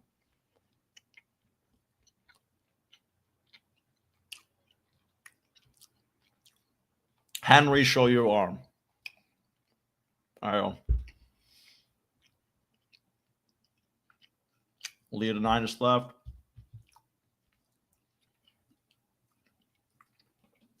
What is in the plate? I don't know. Totally. Like I said. Katy Perry left. Where do you think the sport is heading with all these athletes leaving? I believe, like, I continue to believe they will come back. I don't actually think they're gone. They're you know, as soon as they, like, because here's the thing. When you leave somewhere, you have to go somewhere. And they're leaving to go nowhere. It just makes no sense.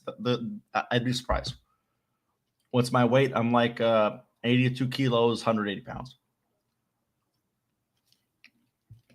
They look raw AF. I don't know. I cooked them normally. No sauce or Parmesan? I don't know, bro. I'm like, why the fuck are people breaking down the food I'm eating? All right. Look up Robert Baxter, Tim Moody, Rio Tinto connection. I don't know. Tell me when I see you in person. Who even is Petro? Arm wrestler. Henry, what are you waiting for? I don't know. I'm just hanging out with you guys. Get a fork, you savage. Honestly, I'm the worst. I don't even really use utensils. And anytime I eat tortellini, I just eat it with my hands. Call it Katerina Nikasheva. I wish. Henry, show your foot. Skinny arms. Levon was born with this size. Yeah, probably. I also commentate the World's Strongest Man on Earth, Brian Shaw Strongman Show. Brian is going to be there on Thursday, and the next East vs. West Sports will be there.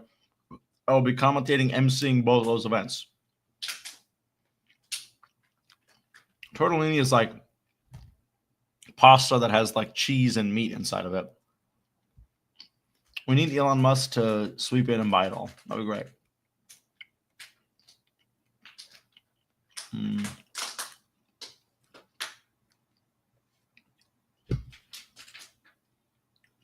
Henry Naring left. Henry Naring is not leaving. I do not care who owns it. I will watch arm wrestling because I like the sport. It's not plain pasta, right? It's got cheese and shit in there, okay? Richard Lupke's left. Vitaly's back to driving his truck. Looks like Engen was preparing for that thing. Is Engen coming? I mean, fucking Alex just messaged me. What the fuck are you eating? Come on, man. Yeah, Engen's not coming. Not coming. Engen is the one who forced all these athletes to try those posts. I don't think so, man. I really don't.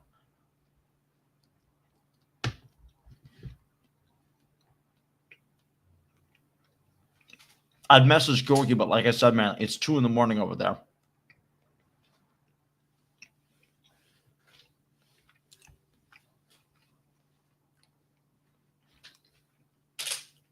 There you go, Neil. Neil, I'll probably go to the thing in Chicago, most likely, especially because or not Chicago, Colorado, because like the flight is like nothing. It's like $120.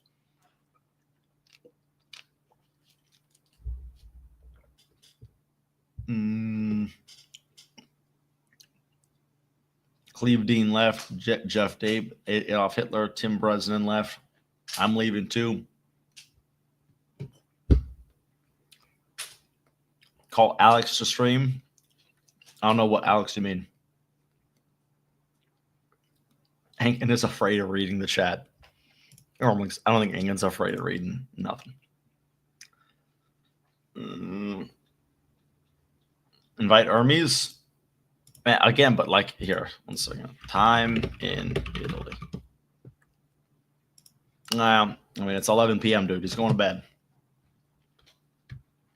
Kalina is a full-time arm wrestler. Where can he go? Exactly.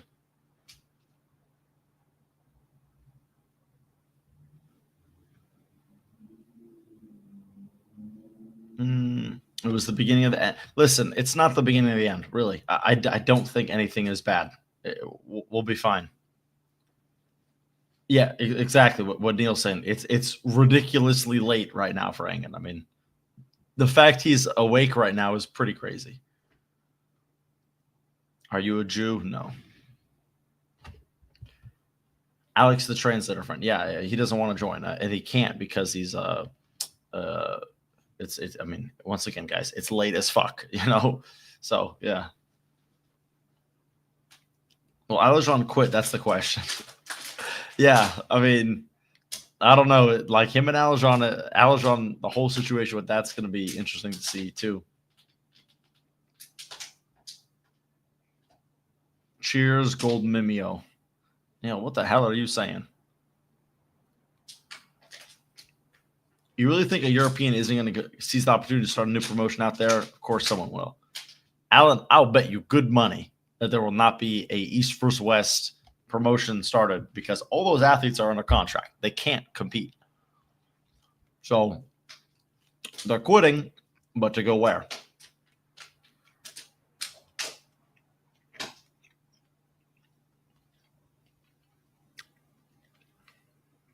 You're saying Devin Travis support forward. What about in 5 years? No Devin, no Michael Todd, no Toddzilla. Where will East West be if it's all just Americans? Those three guys might be competing in 5 years. Yeah.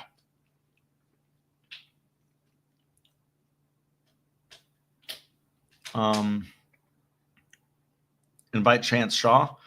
Chance was sending messages earlier. I mean, sure. But once again, like, arm wrestling news. Is that Pradeep? Is this actually you? I have no clue.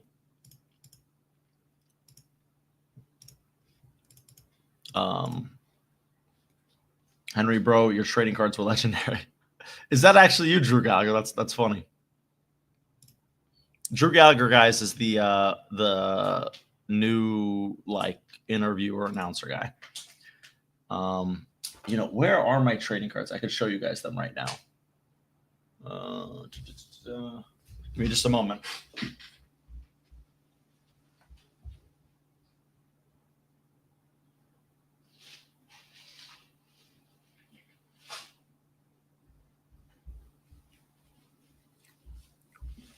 Here you guys go. Someone made Henry Naring trading cards.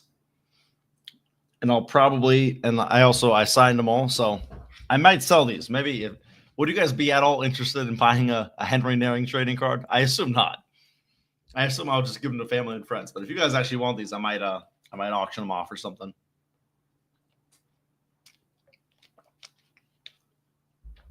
Igor's rubbing his paws right now. That's funny.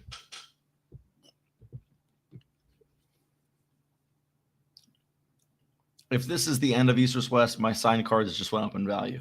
That's true. I have 26 card packs, East West cards, so that'd be great. We'll give you $10. No. Bro is not Devin Larry. Listen, I didn't make them myself, okay? Someone else made them. I'm going to give you $5 for it. I would buy one if you beat Levon. Invite Rebecca or Michael. Fuck no from Jonesy. Not no, a fuck no from Jonesy. Woody, good evening, arm wrestling fans. Another quiet day in the sport today. I'm sure things will work out. Yeah, pretty low news day. Hey, Concrete Elbow, you want to join? This will be a great time. Yeah, but it seems like there is not a lot of demand for the Henry Naring trading card. You got to pay me money to take that. Okay, it ain't that bad. Okay, Marius, I see you under all my fucking all my videos, so you can't hate me that much. Let's pull. If I win, I get the card.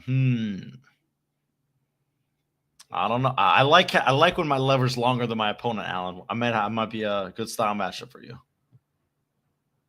Just be ready. Any idea why they stopped making them? I think they're going to replace them with different types of trading cards. So instead, they are going to do like real trading cards where you don't know what you're going to get, and you buy them and you're excited, right? That's the change they're going to do. So yeah.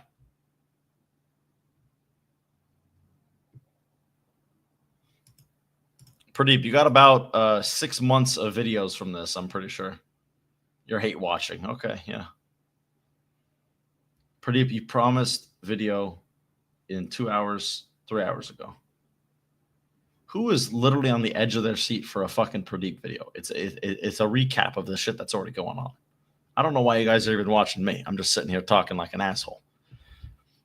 Too many ads. It's kind of the idea, Lago Rossi. If Pradeep got 6 months of vids, Concrete Elbow is going to get 10,000. Yeah, I think about 10,000. That's about right.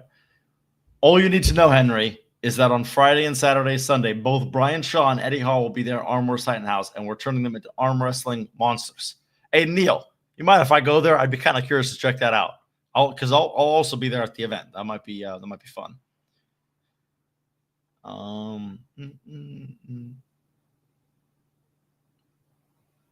We are waiting for an yeah. This is the fucking truth. We are waiting for an Engen video. That's what we want.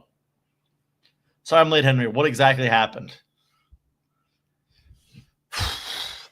And I need to go back and watch the stream. I mean, there's just so much. Anything if I have 700 viewers, shit's going down. Okay. So yeah, like what exactly happened is so complicated. You're going to need to go.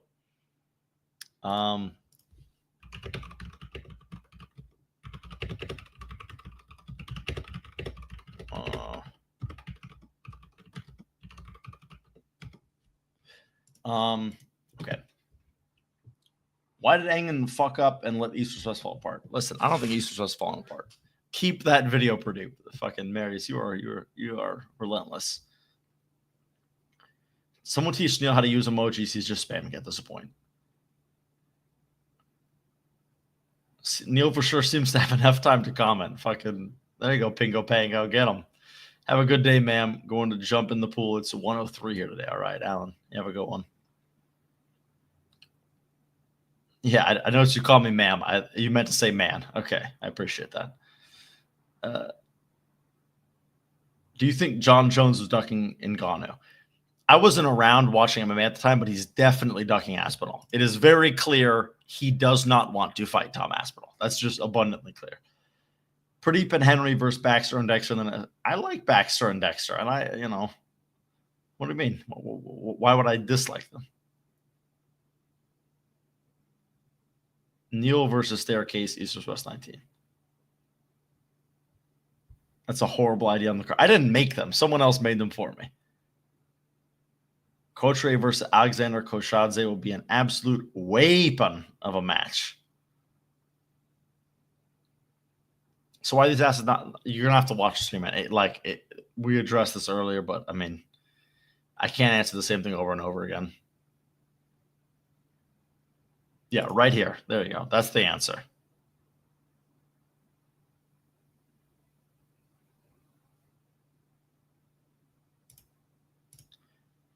Okay, bro. Jones retired. Yeah, Jones retired to avoid fighting Tom Aspinall. Get Neil on live. I already tried. Neil said he's busy and doesn't want to join. He's too big for me now and treats me like shit. So that's where me and Neil are at. Pretty challenge Aussie arm wrestler.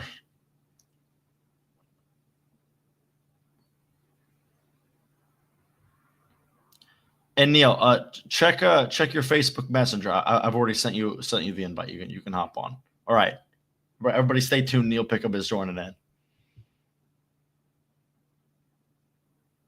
You should, you should have the link over on Facebook. I'll double triple check.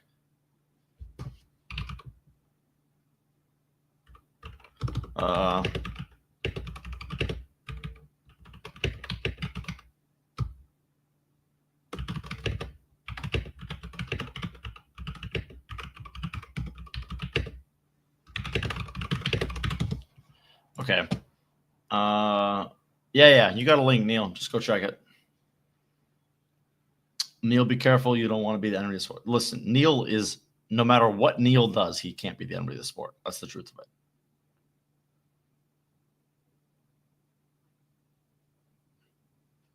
Roman is definitely a rat. Interesting. Neil, pick up the sport again. Did I convince him coming on is better promotion than chat? Yeah, I mean, I don't know. Neil pick up, aka English Buddha. He's not really. Neil is not like the Buddha. I'm Buddhist right there. That's one of my Buddhas. Henry, you do realize it's probably the most important stream in arm wrestling history. I don't think this is specific. Well, this is up there. I mean, this was a pretty fucking legendary stream. This is probably the coolest stream I ever do. I beat Fia left easier. She beats me right easier. Know your cards. Your card looked great. I meant Mr. Oh, okay, Choke on Wax. Yeah. Even then, not my cards. Somebody else made these for me. No back though with stats. I wanted interviewing 10, arm wrestling skill 3, charisma 6. Should have had some stats that are on the back. Reactions 10. That would have been funny. Neil becoming a rat like the rest of us at about 200 or 2 minutes 15 or 2 hours, 15 minutes, 45 seconds. Probably the most reassuring thing to hear. We're going to this right now. Probably the most important thing to come out of this entire stream in the end. Wow. I don't even know what that was. I mean, no clue. Roman deserved to be sacked. Guy seemed clueless. I was trying to sack him. It's just the whole chat saying enough, you know? And hey, I'll say too, I hated Drew initially. I was like, you know, why the fuck they got this guy? Drew grew on me like crazy. I was like, you know what? We really do need a Drew Gallagher for if my mom watches East vs. West and she needs the simple analysis of what's going on. What I would say is it's key that Drew Gallagher doesn't try to be Neil Pickup because he will never be Neil Pickup as good as Neil Pickup is Neil Pickup. He needs to stay Drew Gallagher. He needs to stay himself, and he does a great job in his own lane. So, yeah, but I quite like Drew Gallagher. I changed my opinion on that. We have the fat lad, Neil Pickup, in the mother fluffing house. Say hello to the people. Particularly fat, Henry. Right now, my diet went to shit while in America. I know you're going to look particularly trim pretty soon here. I think you're going to get on the Devin Larratt diet program to hit 105. I'll get on a better diet this week because I'll be running around like a blue ass fly. We got arm wars coming up at weekend, so which is why I didn't really want to come on, but I know you're giving me shit, and you know I met your dad and everything, so I feel like you know we had a connection. So So this is you basically giving me a pity live stream visit. No, well you did say to me the other day, didn't you? When we were at the front of the stage, I'm knackered incidentally because I got back this afternoon after traveling for 27 hours. So if I look a bit ropey, yeah, I'm tired as fuck. So yeah, if I look a bit ropey, a bit panda-eyed, that's why knackered. But yeah, you did ask me to come on a show the other day, and I said I would, and I will do a show with you. Yeah, we should do a proper show, but this is a once in a generation breakup. I don't want to stay up late because I'm already like burning the candle at both ends big time with the travel and stuff. And I got to be fresh for this week. We've got a massive schedule this week. Brian arrives Thursday at like 7 a.m. I'm picking him up, and we've got a lot of other arm wrestlers here for the Iron House, and we've got the Titan House at the same time. So obviously, I've just got back from East versus West. The Arm Wars thing has to now kick into high gear, and we've got to get that done, and then I'm straight on to Giants Live. So it's no rest for the fat and the wicked, Henry. There you go. Now, since you only got so much time, I'm going to not talk too much. Let you share as much as you can. What are your thoughts on what's going on right now? Oh, to be honest, mate, it's terrible news for somebody like me. Terrible news that what I would say is I think people need to take a bit of emotion out and try and understand that opinions are opinions. Facts don't care about your feelings, really. And the only people that truly know the facts are Engin and Robert Baxter, probably Dexter, whoever was involved in each of the areas. And it's easy in these kind of situations to, you know, let you put your personal feelings against an individual, whoever that may be, you know, cloud that. You've got very different characters here. I mean, obviously, Engin's going to be extremely passionate, extremely emotional. Engin's a very heart on your sleeve lad, anyway. Engin's the most obsessive, compulsive bloke I've met from the sport of arm wrestling. He's a fella that would not have been the level of arm wrestler that he was and is without that. I mean, you know, if anybody watched when we did the sort of Deep Inside the Minds interview with Engin, if you haven't seen all them, go and have a look at it, and you'll find out a lot about Engin that you might not know about him from a personal perspective. His level of focus. I've been mates with Engin for 30 plus years. For me, when you're in this kind of situation and when this is happening, my priority was and always will be the growth and the development of the sport of arm wrestling. And I really mean that. That's where my colours lie. I've been in arm wrestling longer than Engin. I've been in arm wrestling longer than Devon. I've been in arm wrestling longer than Robert Baxter. And I've always been pushing it, always promoting it. And I'll continue to do that. All of the men that I just mentioned, I like them all. They're all very different characters. Will people fall out? Will people have clashes now and again. I think if you give a shit about something, if you're passionate about something, and you really genuinely do care about it, yeah, absolutely. I mean, my wife and kids who I've just got home to, I'd die for any one of them tonight. But do I argue with them? Oh, mate, yeah, absolutely. Sometimes we'll argue about things. Doesn't necessarily mean I'm right, I'm wrong. You know, she's right, she's wrong. I mean, obviously not tell her, but as far as she's concerned, I'm always right. You know what I'm saying? But the reality of the situation is that there'll be times when I am in fact wrong. Guts me to say that, and she's probably can hear me in the kitchen. So, which she, you know, she'll be in a minute giving me jip. But the reality of the situation is that whenever you're passionate and care about something, you get deeply involved, and you get sometimes upset. Engin is an extremely volatile lad. On the other hand, you've got Robert, who's a very extremely calm, extremely placid character. You've got Devon, who's somewhere in between and sort of a bit more chaotic and have a go. You know, he gets stuck in. So when you're somebody like myself, you're in the middle of that. It's very difficult. I can sort of see and appreciate the positives and the negatives in each character as they could in me. If you said, "Oh yeah, what do you think of Neil?" They'll say, "Oh yeah, he's okay at this. He does this. He's kind of good like that." But in some areas, he's an absolute wanker. And if they were totally honest, of course they're going to say that. You know, that's the reality of it. Doesn't mean you don't like him. Doesn't mean you don't want to get on with him. Engin created East versus West. I mean, that's something. That's a legacy, isn't it? Right there. You got to be very proud of that. He should be very proud of that. Arm wrestling's in an amazing place right now, and to be honest, that is the biggest travesty about all this stuff. And all the lads, you know, from Eastern Europe, they're respectful of Engin for a reason. They've got massive trust in Engin. Like I said earlier, you might love or hate Engin, but he usually tries to do what he says he's going to do. He's a very straight, principled bloke in that respect. He will feel very passionate about East versus West and doing things his way because he sort of started it and he got it to a level of success. On the other hand, the majority shareholder is Robert Baxter, and I'm sure he feels the same. And he's got a team of guys he's brought in. Dexter's one of them. There'll be others that I don't know, I'm sure. But to a greater or lesser extent, they're going to try to do things slightly different. Somewhere in the middle is the truth. You know what I mean? Somewhere in the middle is the right way and the most beneficial way to go forward.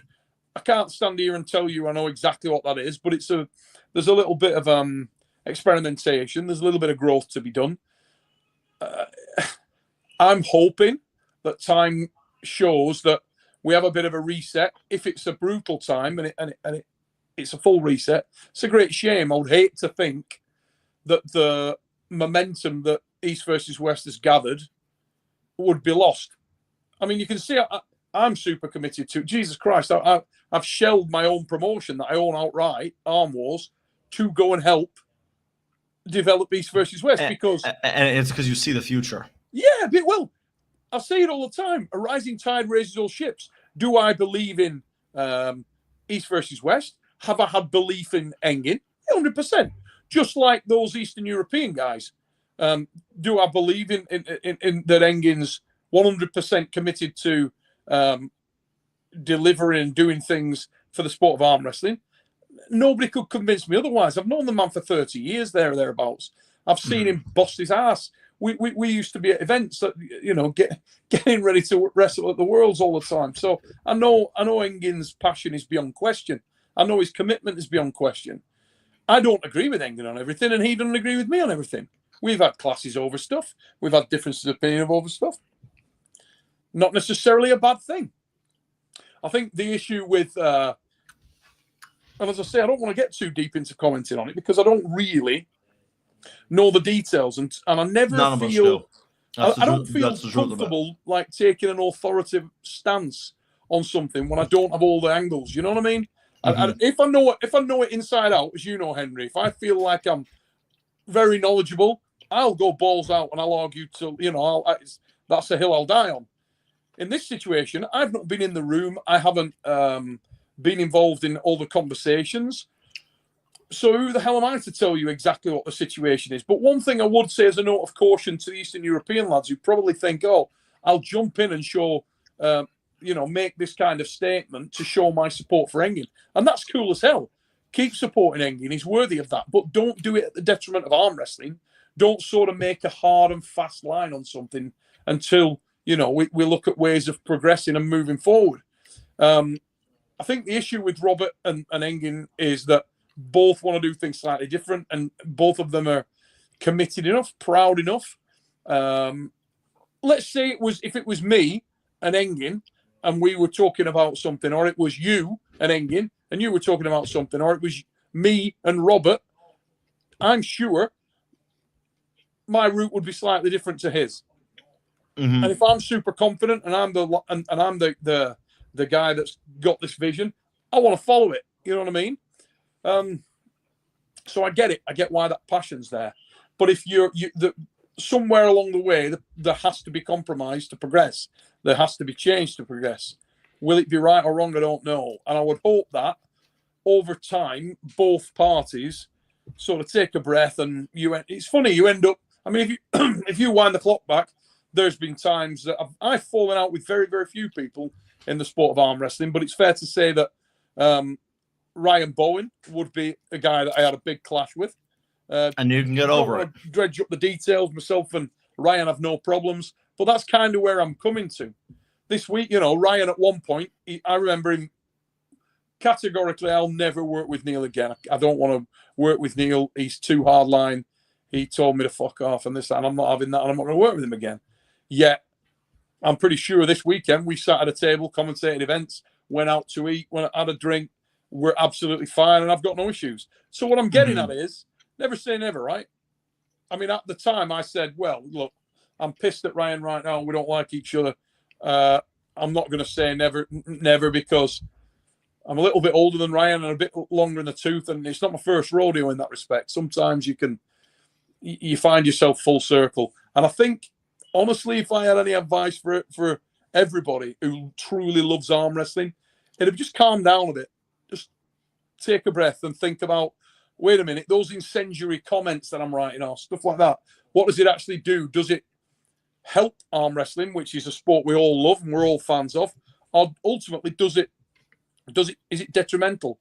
If it creates a situation where there's so much emotion goes in that people make rash decisions and it leads to problems and steps backwards for the primary organization in the world, or even couple of the primary driving forces in the world, of which Engin's definitely one, of which Robert's another one.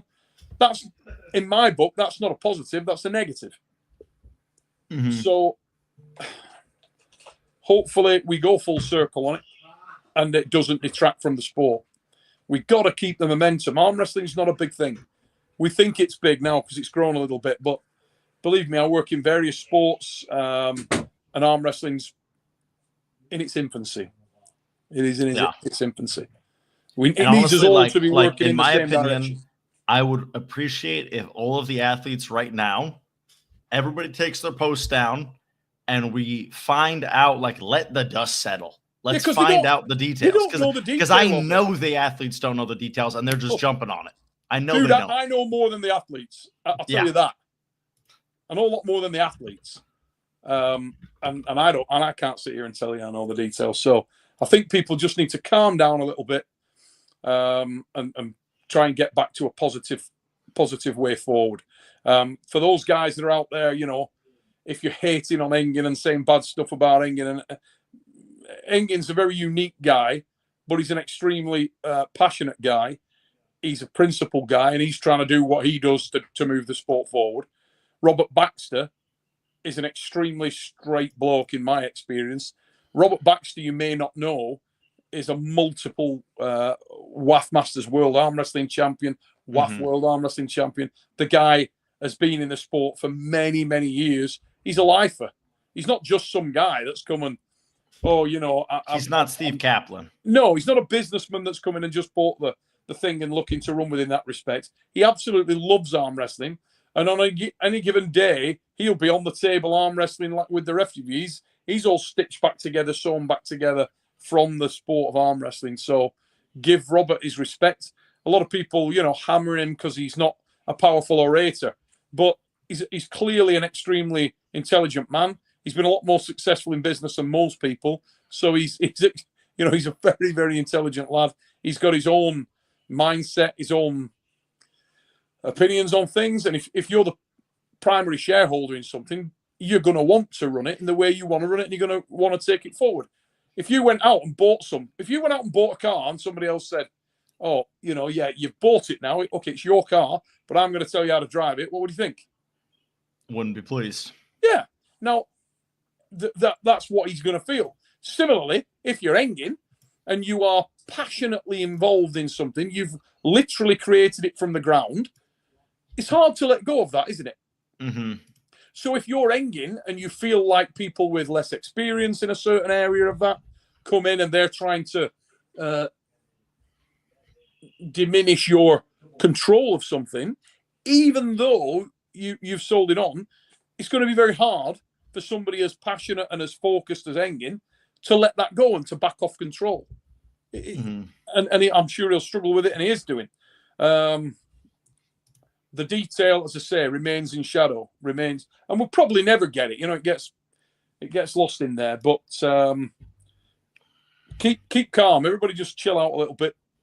Take a breath. Take the emotion out, and let's keep building the sport of arm wrestling best we can.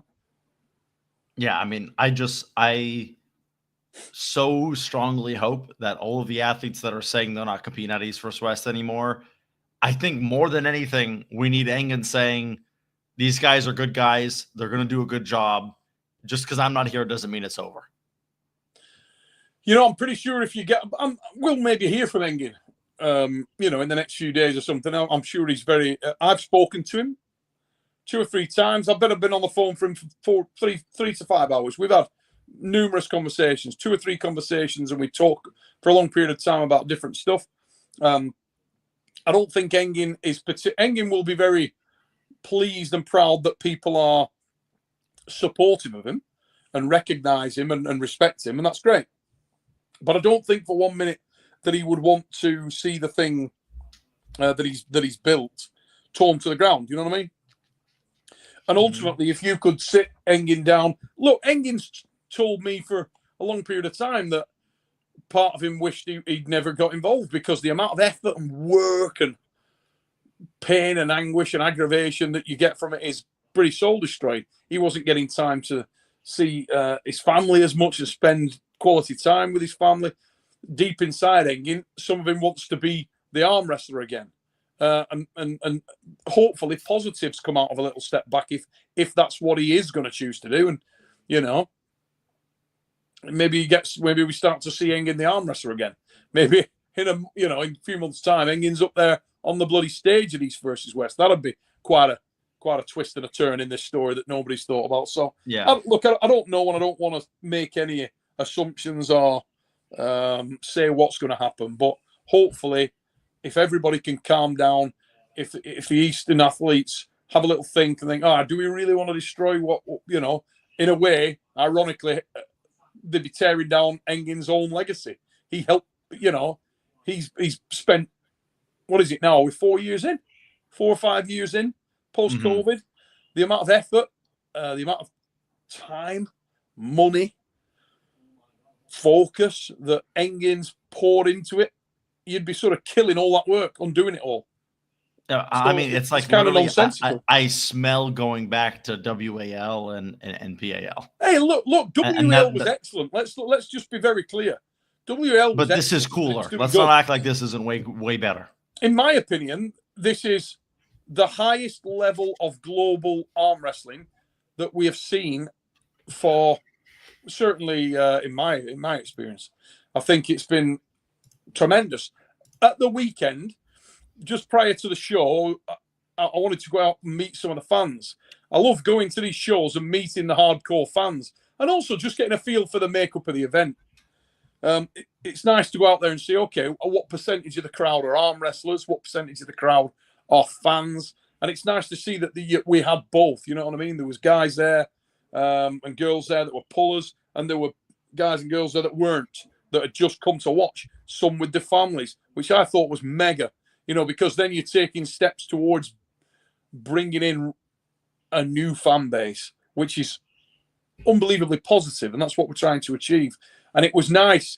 I don't get a lot of time to do it, but I do like to go and meet some of the guys and just have a chat to them and get their feedback and who they've come to see and what matches excite them most and stuff like that, because you learn a lot from listening to your fan base and understanding what they like and what excites them. And it's nice to meet the people that are paying for the pay-per-views, that are watching the shows. It's just a really cool experience. I feel blessed to be able to do that, and I really enjoyed doing it. And to everybody that I met out there, you know, thanks for giving me your feedback and chatting for a while, giving up your time. It was really good. And I the noise in there. Well, you were there, mate. What was that like? Some of the matches. My God. I mean, I'll say two things. So first things first, I think a big reason why we're having this blow up is partially because we're coming off the back of an event that had poor production. And I think that, like, if East vs. West 18 went down without a hitch, it would be way less people going like, oh, these guys suck. But there's so many new things happening that people have an issue with.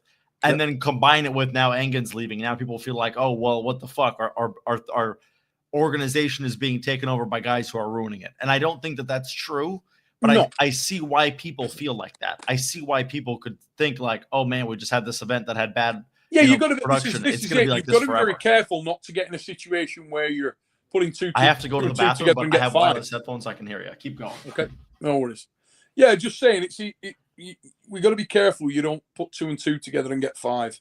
You know, there's a lot of positives coming. I mean, the collaboration with the Shaw Classic is going to be very, very good for the sport. There's a real crossover there. We've got a load of hardcore strength fans. Usually, if you're a fan of strength, you like arm wrestling, you like powerlifting, you like strongman. Hopefully, these guys see our sport and they think, hey, that was cool. I'm going to come back and watch more arm wrestling, seek out arm wrestling, become a genuine fan of the sport. We keep doing stuff like that, the thing can only grow. And Brian, Eddie, people like this have got massive fan bases, and it's not that we get more interest from it. The other positive that may or may not have been talked about, because people will or won't know, obviously I'm very familiar with Strongman. I work in Strongman at the major events as a lead commentator. They've been doing it a lot longer. The live streams, Brian's live stream at the Strongest Man on Earth is absolute sharp, razor sharp. So this next event, I'm assuming we'll be using one, like, you know, we're not going to bring in, or East vs. West is not going to bring in their own production crew. We'll just be using Brian's team. Yeah. Filtering off that. Well, Brian's in-house team that he uses for Strongest Man on Earth is red hot, really good. So it's polished. It's a different level. They've been doing it longer. They've been doing it better. And it will be a complete and utter step up on what we've seen before. I can tell you that, you know. Mm-hmm. And there's probably some lessons learned there. Maybe they can even get connections there and start to use the team Brian uses. You know, I don't know. That's not my thing to talk about. I don't know anything about it. But with time, you gain experience, I find, in it. And once you gain that experience, it's always beneficial. It's never a bad thing to have experience, is it? Yeah, frankly, I really hope that this is not the last time they collaborate, because I think that crossover is so good. It'd be cool, wouldn't it? You know, if that became an annual thing. Obviously, Brian does that annually. The more that Brian becomes invested into arm wrestling, and as I said a minute ago, he's going to be here with me for a few days. Him and Eddie are coming here. I'm training them Fridays. They land on Thursday morning. Brian lands into Manchester. He's coming here. We got sort of 3 days, possibly even 4 of intense training. The more that the dude gets bought into the sport, the more emphasis it's going to get. EVW working with him on the Shaw Classic event, at the Strongest Arm on Earth event that he's attaching to the Strongman is fantastic. I was saying while you were away, just the fact that we're getting all those eyeballs that are strength fans, hardcore strength fans, it's a big shop window, isn't it? You know, it's like a band going on tour. if you're playing the undercard for somebody's favorite band, if you go on there and you rip the stage up, you're going to sell albums because people are going to go, oh, you know what, they're bloody good. I'll go out and I'll listen to their stuff. So I'm hoping that's what happens. If we can get and I know nothing about the card. I don't know what, I know Engin had put some posts up the other day, and I'm assuming some of those matches are probably just going to go straight into the Brian thing. I hope to God the Laletin Devon match goes ahead, because I've wanted to see that for a very long time, as you know. I'm not sure if you were on the stream, but the details for that are that they will try to get Vitalia visa. They said many of the matches that were set, they're probably not going to be able to make because they can't really get everyone a visa. But they were like, we could get one or two a visa. And obviously, if they're going to get one or two, they're going to prioritize the main event. So the matches that Engin recently shared. It was going to be in Azerbaijan, wasn't it? Baku, so fair enough. The matches Engin recently shared, when he shared them, he wasn't actually working for the company anymore. So they were like, we wouldn't have announced them. But like, you know, Zauer and Camille probably not happening. Ivan and Prudnik probably not happening. But Devon and Vitali, they said there's a very solid chance, but he said it's very unlikely they're going to get everybody a visa unless the senator that they're working with just goes whatever. Put it this way: if they can't do them at Brian Shaw Classic at the Strongest Arm on Earth, then maybe hold that thought, roll the bloody things forward, and next time they're in Europe, whenever that is, if it's Switzerland, they have a couple of other European cards, then do it there. But you know, I would like to think that those matches will just be rolled forward, and as I say, not my area, so we'll see what happens.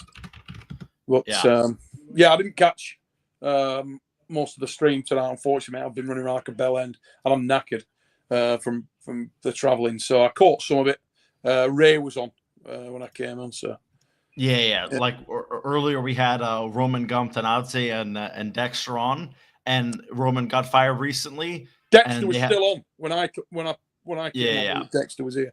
Roman and Dexter were talking, and they got into a little spat over, you know, Roman saying the company was better before he showed up, and things like that, and Dexter Dexter defending the athlete pay situation. So yeah. Well, to be fair to Roman, look, Roman's going to be extremely loyal. Roman's a lovely lad. He's trying his best. He's does his thing. I've got to be honest. To be fair to Roman, with all due respect to the kid, he doesn't have any detail, as I don't. You know what I mean? So I think for me, absolutely fundamental prerequisite of entertaining any kind of discussion on this is you need to have the detail and facts. And if you don't, you're not really able to discuss it with authority, which is one of the reasons that I'm not going to get heavily into and the right way is this, the wrong way is this, because I don't have that information, that detail. What I can tell you is, if anybody out there that's sort of, you know, diving onto, I'm going to take this side, I'm going to push for a final split, and this guy's the devil or that guy's the devil. Usually in between the two, you'll find that there's a lot less black and white and a lot more grey. Everybody sees things slightly differently. I get it. You've got differences of opinion. We all have. We all have. You know, I've had differences of opinion with probably more with Engin because I speak to Engin a lot. You know what I mean? So I'm trying to think of a good example. But have you spoken to Engin since this big exodus of so many athletes? Not since a big exodus. The last time I spoke to Engin was earlier today. I think it would have been just after I got home, so probably like around noon England time. And he said, have you seen the thing from Sergei Kelenichenko? Okay, so at this, I did actually look at that. Mm-hmm. In fact, and also Paul Lynn sent me a copy of that, because Paul's very hurt and upset by the whole split thing. Because Paul's he loves it, you know, the dude lives for arm wrestling. So he sent me that over, and I read it. What I actually found interesting about that is that it was talking about money and the payments from King of the Table. And to be honest, they precede the involvement of Dexter and Robert in the company. Because my understanding was that the deal wasn't actually signed till the very end of last year, or even the early this year. So now there The is first this school of event- thought the that when first you buy event a that they business or you ran- buy anything, that you would take on the debt. You with me? Now, Yeah. and that's, in some instances valid. That varies from contract to contract, and it varies So Dexter the clarified this earlier. He purchased the assets of King of the Table. Oh, well, they there you did go. not Whatever he purchase said. the debts. there So because you of go. that, That's they exactly don't what I was getting owe. at. They don't owe and I knew you were getting there, which is why I interrupted you to save us all some time. So they don't owe any of the athletes money. The old Right. owners Well, there you go. are going to get paid more once East First West makes money from an event. They have The one only thing I would lost money say at the is, event mate, so if far. if any of the athletes and I actually write to some of these guys and say, look, what are you actually getting at here? Because I would like to know. There's only so much time and endeavor you can put in, but I genuinely like to know if there's other things that I'm not aware of, which they feel are, they've been treated poorly. Because to be fair, I think Engin's always tried to treat people.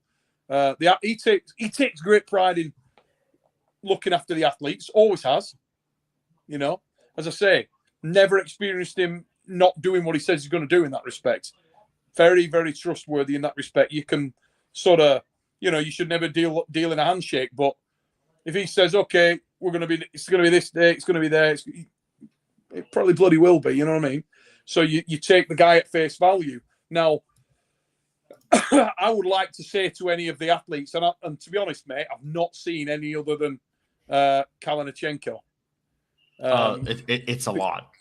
Do you want me to list them Right. for you? Oh, yeah, I have. I'll tell you, I have seen. Sorry, apologies. I've seen Camille. Yeah, so Also. we've got Ivan, Nugo, Camille, Prudnik, Kalinachenko, Reno Masic. I mean, like I can keep going. Gennady. I mean, it's a long list at this point, and Now, it's of those guys, Morozov, have any of them said that they have not? And this is all about Petra pay, is it? Maharain as well. Is this all about money or what? A lot of them are saying Engin's gone. I don't want to be here anymore.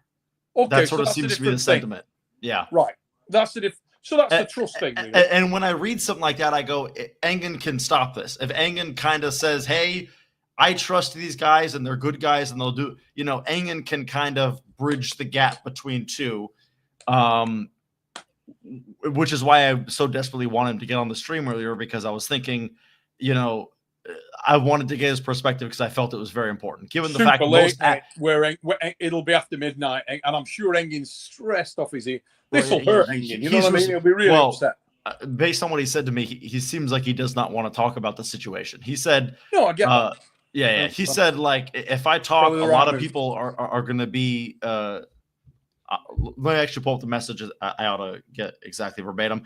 He said, tell them, Engin said, some people will be harmed big time if I talk. Verbatim what he sent to me. Right. So, yeah. Look, try to understand Engin's character set. He's not the devil. He's not this horrendous guy. He's an extremely obsessive, compulsive, focused guy. And he's going to be upset by this. It will have hurt him. East versus West is his baby, isn't it? Yeah. He's focused on it for ages. So if you'd spent literally years of your life, and let's be right here, Engin is like, I mean, how many bloody podcasts did the lad do a week? You know what I mean? It's not easy being Engin Terzi. As much as people want to act like it is, and it's it's not easy. And he's focused on as many things he can. He's trying to get it right. He's got areas of inexperience that he's got to learn and up spec. He's not an expert in some of these areas, but he's very diligently trying to improve. So he's doing his thing, trying to get better. He takes a lot of shit. I haven't had a chance to read the comments, but I can imagine there's people that are taking heavy sides. Engin's this, Engin's that, or Roberts this, Roberts that. Everybody wants to be quick to jump onto a side and assume something. And I would temper against that. I would say it's probably not wise at this stage, and to just go into things with an open mind. It's probably a lot more grey than black and white on both sides. I'm sure there are pros and cons to each view. And as I say, long term, you never know. These things sometimes come around again. If it is a hard reset, please try and think with the best intentions for the sport. We need to continue the momentum for the sport of arm wrestling. Think about attacking people less and trying to allow them to speak without derailing them, so that they're able to articulate the points more clearly. And in time, I'm sure they will, once they calm down. Could do with some of the emotion coming out of it from a lot of people, in my opinion. I don't know what else to say, mate, really, because I can't give you any, like, sorry, my brain's shutting down upside down. Yeah, but I know. I can't give you any hard and fast direction or evidence on a lot of this stuff, because it's very pertinent to the specific situation.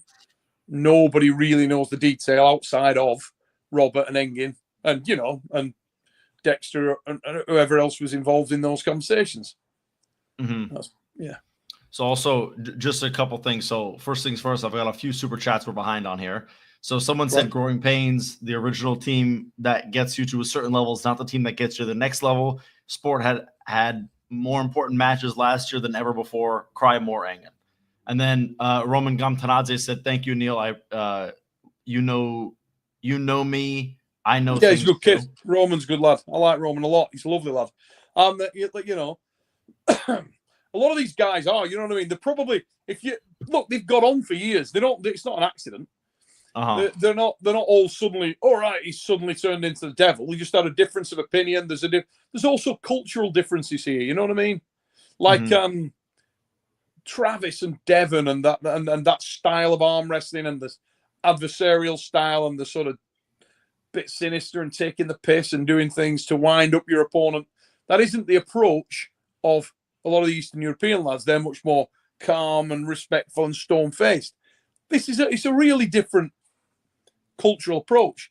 And I think sometimes it's easy for you to not understand that. The cultural perception is different.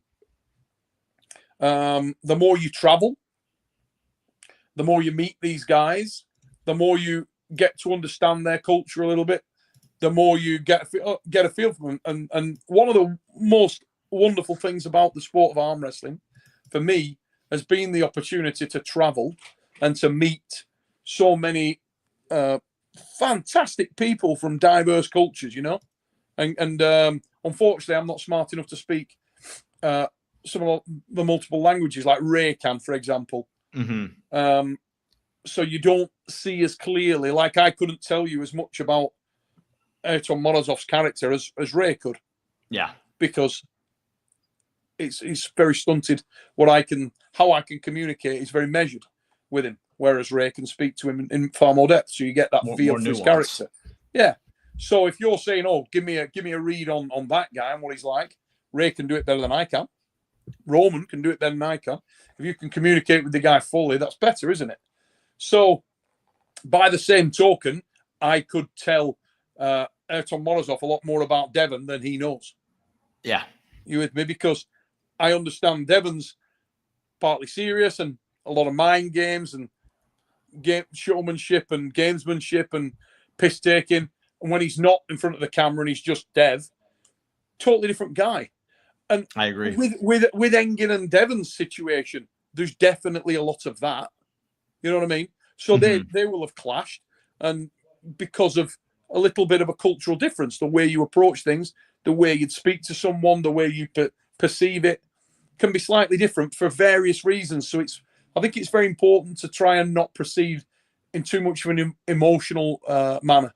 It's take a little bit of that out of it, take a breath, and try to see people's point of view a little bit more. It's not a fairy story. You can't just say, "Oh, well, if you do that, the things will get better." Maybe they won't. And maybe that there is a hard split required and a bit of a reset. You know what I mean? That doesn't necessarily mean it's final if we choose to not make it final. Like, for example, whatever the bloody outcome of this was, I'll be honest with you, it's not going to change my opinion of Engin or my opinion of Robert Baxter or of, I don't know Dexter as well, but I've always got on with Dexter. He's a good lad. Yeah. I know Devon very well. Like, there's a lot of guys on the team over there. Ben, who does the production, lovely bloke. Never had an issue with Ben. Don't know Ben well. I see him at East West events. You know what I mean? And we work for a few hours, and then he goes home and I go home. So we don't know each other well. But you got to try and just go into things with an open mind. One other super chat, just to get this out the way. No logic behind these athletes not wanting to compete and grow this awesome sport. I don't know all the details though, and I think that's really like that. The problem is the athletes don't know all the details, which is why I think they're jumping a little bit. Yeah. They're jumping the gun a bit, and I worry that they are being fed information that isn't accurate, and that's I think if all of the athletes watched this stream I did today, they would have much different opinions, you know? Yeah, and even then, you know, they'll watch it, and when they're not a native English speaker, they're going to take some of it and yeah, if they could absorb the information from this live yes, stream, if they could absorb the information, it would give and if they had an opportunity to get more one-to-one time, maybe that's what's needed. You know what I mean? Mm-hmm. So they're having one-to-one conversation with Engin. Like the other day when I went and rang Engin because I want to get Engin's take on it. I want to know. I've been mates with Engin for a lot of years. So and me and Engin have clashed. Engin's bitten my head off a few times. We've got into it over different stuff, different opinions on all sorts of things. Press conference, for example. You know, I think the press conference is very long. Engin likes that style. Now, if you went into the chat, and I have done, some people 100% agree with Engin. Mm-hmm. And they're like, no, that's how it should be. And, different people see different things different ways. You can't suit everybody. So you just try to do your best and go with the most workable solution and that's most viable for the most pertinent reasons. And that's what we got to continue to do. No, it's not going to happen quickly. It isn't going to happen quickly. I'm also curious. So it seems as if the straw that broke the camel's back on this was showing a few matches for free at the start of the night. Right. And Engin said, if it's like that, I quit. Well, and apparently, weekend, so at weekend, not all of those were. Some of those went out free, did it? No. Are you talking this latest event? Yeah, I haven't seen it. I mean, you were saying earlier on that none of those went out for free. I know we had the power surge, but what else was bad? Okay, so yeah, this latest time there was sound and scoreboard issues and the power outage. That was the main issue. Yeah, the power outage was very frustrating. I didn't know about the other issues. I just obviously been traveling. Okay. I haven't had time to look at it. But I'm talking about the issues with Dexter, Robert, and then he said that this ended a week ago, their partnership. So basically, well, there you go. You know that. So more detail comes out that the general. We're not party to. And I know the athletes don't know about any of this stuff because the only way they can know about this is on this live stream. This live stream is the only place that had this information. So yeah, really, I think everyone needs to make sure that all the athletes know basically what I talked about the last 4.5 hours on this stream and what everyone here has come with. This needs to be shared because I think really the athletes would not be angry at them. They just see these new guys coming and the events aren't as good as they used to be. And all of a sudden now they're not paying them and they're canceling this event. We hate these guys and Engin's gone. Oh, like if we're all on the same page. That's knee-jerk and it's too emotion. There's too much emotion and there's too much incendiary comment and the old saying, isn't it? A little bit of information is a very dangerous thing, and it rings true in this instance. And I think we probably all need to just think how little we do know about the reality of this and the detail of this. What we do know is that we've got various characters within the organisation. Some of them have very strong opinions. The reason that's been cited was that there was unreconcilable differences of opinion in what the way you take things forward. Yeah. You see that in business all of the time. Doesn't mean that you can't in time take a step back and think, you know what, maybe I could come a bit their way on that one. Maybe we can change that. And that might happen in either direction. So it's very important for the arm wrestling community, in my opinion, to go into this. Sure, you're going to have your opinions, but go into it with a bit of an open mind. Try to listen to what both parties are saying, and particularly those people who genuinely have the detail, which there are very few, and what they come out with. And there are 3 men who know the details. Yeah, well, there you go. That's basically it.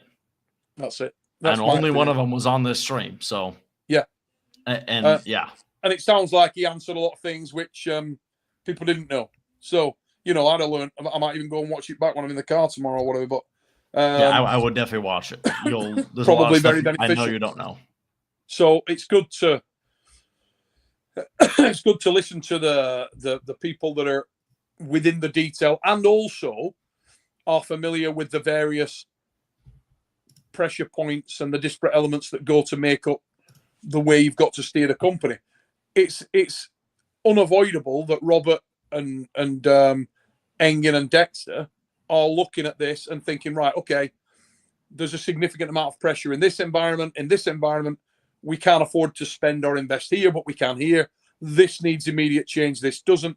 And they're trying to steer the thing forward. So this kind of noise, the negative noise, is just detracting from that. And ultimately, we could do with those people all focusing in a positive manner on progressing the sport and driving it forward.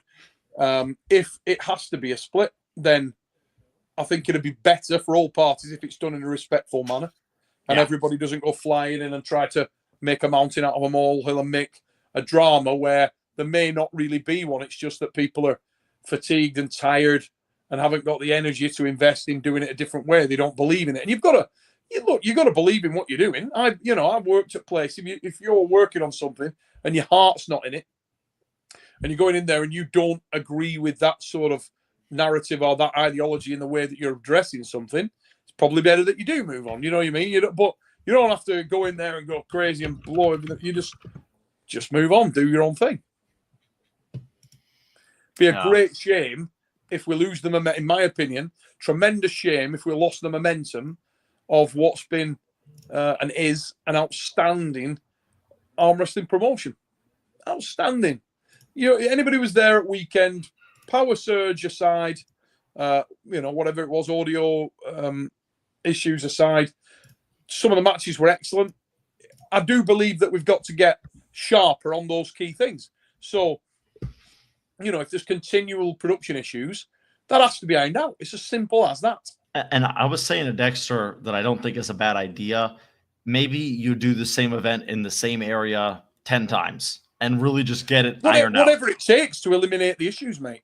But we can't have another match where the audio's fucked, the scoreboard's fucked, power out. I mean, it's just, you can't have that happen. And at a certain point, it's like every time there's been an event that has this issue, we'll fix it. The next event, it won't happen. Well, the next event, it won't happen. Well, then, and it's just like, at a certain point, it's the boy who cried wolf. No one believes it when you say you fixed it and this time it's good, No, I mean, one of the things, the traveling to different areas doesn't make it any easier. The lastminute.com nature, the sort of trying to chase your tail on things, the less time you've got and the less consistent elements you've got, the more opportunity for problems. So I couldn't agree more. We've got to iron out those production issues, and so the product is strong and delivered well. Mm-hmm. That will piss Engen off if he's seeing that. If Engen's at home and I know Engen will have been watching it. Engen will have been watching it, and if he's watching it and he's thinking that it's not good quality, he'll have been going nuts because that's he wants it right. Yeah, and to a degree, I get why Engen's pissed off too. He goes, and Dexter and Robert, I know we're pissed off because I'm there, and they were, any problem, they're pissed off. They want it to be resounding success, as any promoter would. You want it to be a resounding success, great figures, and everybody feedback be glowing. It's what you want. Mm-hmm. And I get where Engen's coming from. Engen's like, hey, I ran 15 events that were all brilliant. I gave it over to you guys. You guys have shit in the bathtub 15 times in a row. Literally every single event they've shit in the bathtub every time. 15 times in a row. They've only been doing it since bloody January. 15 times in a row is dramatic, but yeah. Okay, yeah. Every event they've ran so far, other than the one that was in Istanbul, which is a location they're familiar with, has had major issues. But even the ones in Istanbul, we had problems with when Core Sports were doing it. Definitely, there were issues in previous shows. Definitely, there's always not at this level, in my opinion. Little bits. I think they got it right in Istanbul. They progressed to a situation where the latter shows there were right. You know what I mean? And that's probably come from Engin's focus and commitment and whip-handing it a bit out there, so he's eliminated the issues. You with me? And they've got to do the same again. Go around that same loop and get to a situation where they have a consistent team. But as I say, if the Show Classic might not be a bad idea to start looking at that crew, because I'll tell you, they know they're doing. You know, I'm telling you, I know they do it way better. So very, very strong. The Giants Live stuff, very, very strong. They're doing it better. They've been doing it longer and they do it better. So use them, speak to them. And if costs permit, that's the other thing here. When you're talking about Show Classic and you're talking about Giants and people like that, they're 20-fold the scale of operation. So, yeah, you know what I mean? These are things you can't just say, oh, well, I'll just do that. There's an amount of money that you can afford to do. There's an opportunity cost here, isn't there? You can afford to invest an amount of money, and at that point, it becomes problematic. And I'm sure there's some of that. And we sat here, we don't know the ins and outs of that. We don't know the how much views Weekend got. I have no bloody clue. It may have been great. It may have been poor. He stated the last 3 events the last 4 events have all lost money. Dexter said the last 3 events have lost money. Yeah, he said, because he said how they were operating basically. And I mean, to be fair though, Arlington was a fucking stinker. I could have told you that thing wasn't going to make money before they even had the first match, because this sport works on anticipation, not how good the matches are. All sport works on anticipation. All sport works on the story. If there's not an engaging story, people don't care. They don't. And King of the Table 14 was a kind of a purist type of event. If you're really into arm wrestling, you loved that card. I mean, that card was really good. Yeah. But raw star power, not really there. It's just the truth of it. We're looking for a Devin, a Levon. There's only 3 or 4 dial movers in the entire sport. Yeah, Devin, Levon, and Hermes. And people hate that I'm about to say this. Auden and Schoolboy. I mean, they're up there. I'm sure they are. I'd like to see the numbers on it, and even then, only in the right match. Yeah, you know what I mean. I even think in the wrong match, people will watch Auden pull anybody, like because it's Auden. That's it. Well, the truth of that is out there, mate. Mm-hmm. The truth of that is out there. We've got the figures. And you could look at the views on the videos. Auden is probably a bigger draw. I'm going to say something crazy that people are going to hate. Auden might be a bigger draw than Levon. And I only think Levon is a big draw because if you look at who Levon has matches against, Hermes twice and Devin twice. Who are the other big draws? Devin Levon's and Hermes. a million followers. What I would say is there's a difference in, this amount of people tuning in and where they are tuning in from and whether they are buying, because that's a massive consideration. The Western pay-per-view buy is the one that counts, and that's why all sporting pay-per-views are geared from a timing perspective around that area of the market, because we're back to cultural difference, aren't we? Mm-hmm. We're back to affluence and things that really do make a difference. So look, it's in its infancy. I'm a big believer in the getting there by collaboration and working with people in a pertinent manner that can take things forward. And hopefully there's more of that coming. We'll see, won't we? You know, I don't want to make any sweeping statements at this stage because I'm not party to the detail that matters. And you had one of the guys on here tonight with Dexter that is right in that position. That's exactly what he's doing. I'm sure Engin will do something in his own time. And those guys know what they're talking about in terms of the detail. They're in the thick of it. Specific. If you ask me about Arm Wars, I'll tell you what you need to know. I know every frigging ounce of it. I know the timings, I know the costs, I know everything. And they'll be the same with their thing, you know, and as anybody would. So, yeah, to me, everybody needs to just go into this with an open mind, try to keep calm, take emotion out, take drama out. We all, you know, there's some people out there that will live and die by creating drama, and sure, they're self-serving and they're getting a few clicks in there. Great, but for the people that are consuming that, they're going out and looking at that content. Just if you are a true arm wrestling fan, you're a true fan of this sport, and you're enjoying what's been going on with arm wrestling over the last period of time, keep that very present in your mind. Keep that at the forefront of your mind, I think, and try to think, you know what? Let's not kill what we're trying to create here. We need everybody's support to keep this thing growing, and understand that anything that you're being told, like, oh, you know, oh, Robert's a bad guy, or oh, Engin's a bad guy, or Dex is a bad guy. You know, is he? Do you know him? Do you know what he's dealing with? Do you know what? No, I mean, we don't. I feel the same way about the people who say all this nasty shit about Michael Todd.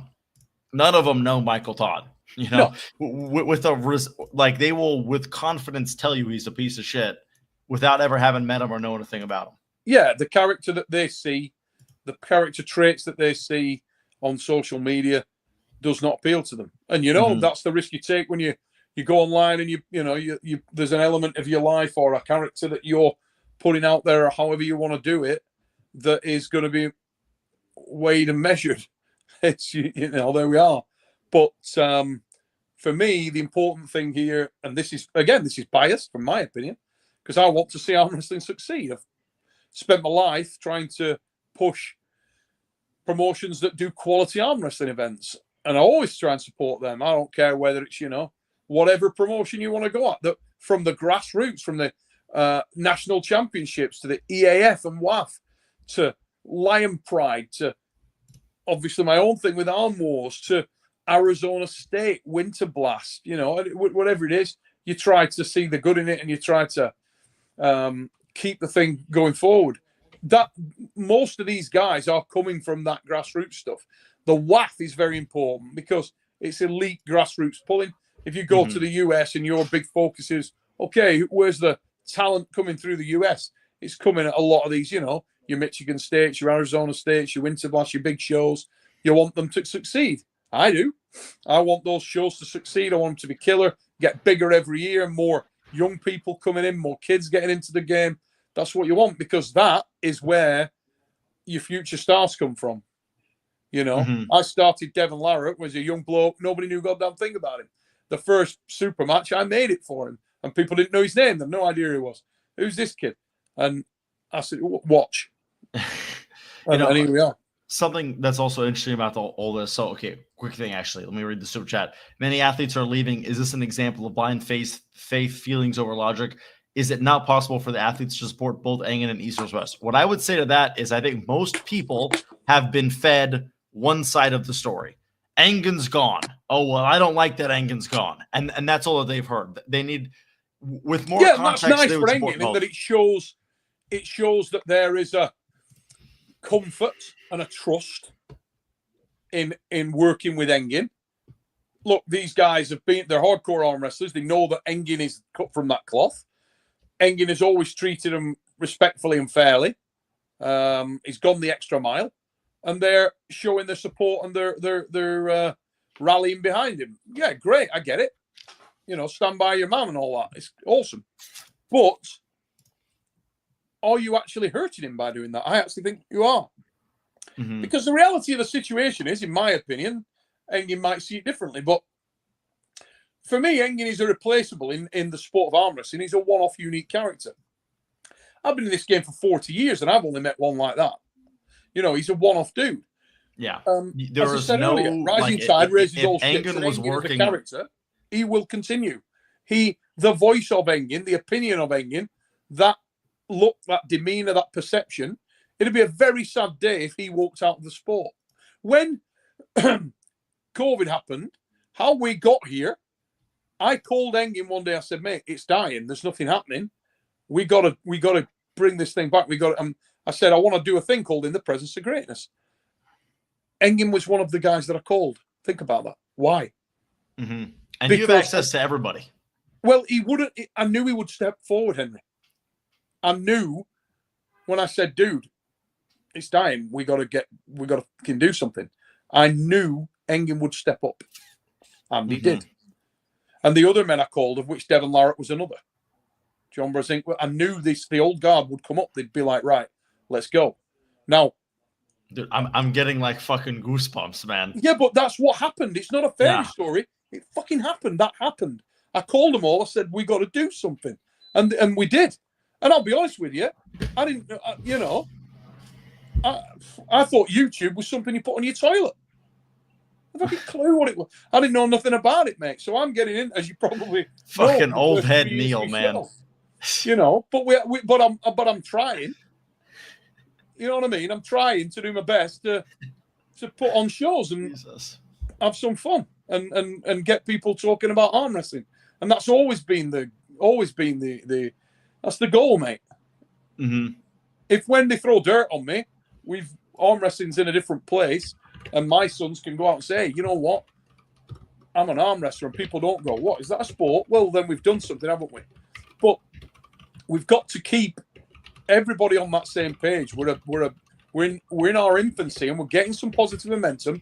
Let's all pull up the old big boy pants and keep it on the rails. Calm down, take the emotion out, and keep the thing driving forward. Keep buying the pay-per-views. Keep supporting the sport of arm wrestling in all its forms. And if we do that, we're going to be all right. There's more people taking note of our sport. You might not be a fan of Engen, you might be not a fan of Robert, you might not be a fan of me, but if you're a fan of arm wrestling, do that, because that's what it's for. Yeah, and honestly, I was saying this earlier, I don't think arm wrestling, like, I don't want to get complacent, but I don't think it can die at the sport at this point, because there are so many people into the sport that I couldn't agree more, mate. At the weekend, like, there's too many people like me now. There's people who just love it. I'll follow it anywhere. They love it. They're obsessed with it. When I love having the back and forth with you, mate. When we get shows and we're bantering and taking the piss, and it's good stuff, isn't it? That's what it's about. And when the other day we're at the show and I'm standing there and I'm watching Sean Crowder, right? Matt Mast, mate, good lad is Sean.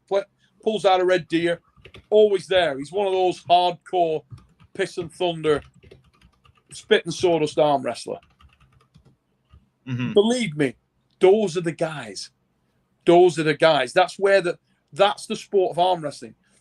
All these lads you're seeing at East versus West, don't think they're any different. They used to be Sean Crowder. Do you know what I mean? Yeah. I used to be Sean Crowder. Engen used to be Sean Crowder. And it's those guys, all these guys that have come up, that have given everything to the sport, and they're not on the big stage, and they're not doing big events, but they'll bust their ass and drive 15 hours to go to it. I'm speaking to Ryan Belangi the other day, and we just sat in a car, and Matt Harris shows up. Dude, I haven't seen for ages. Matt Harris, another old guard kid, strong as fuck. Used to throw it down all the time, and I'd see Matt all over the place with the Carolina Chaos lads.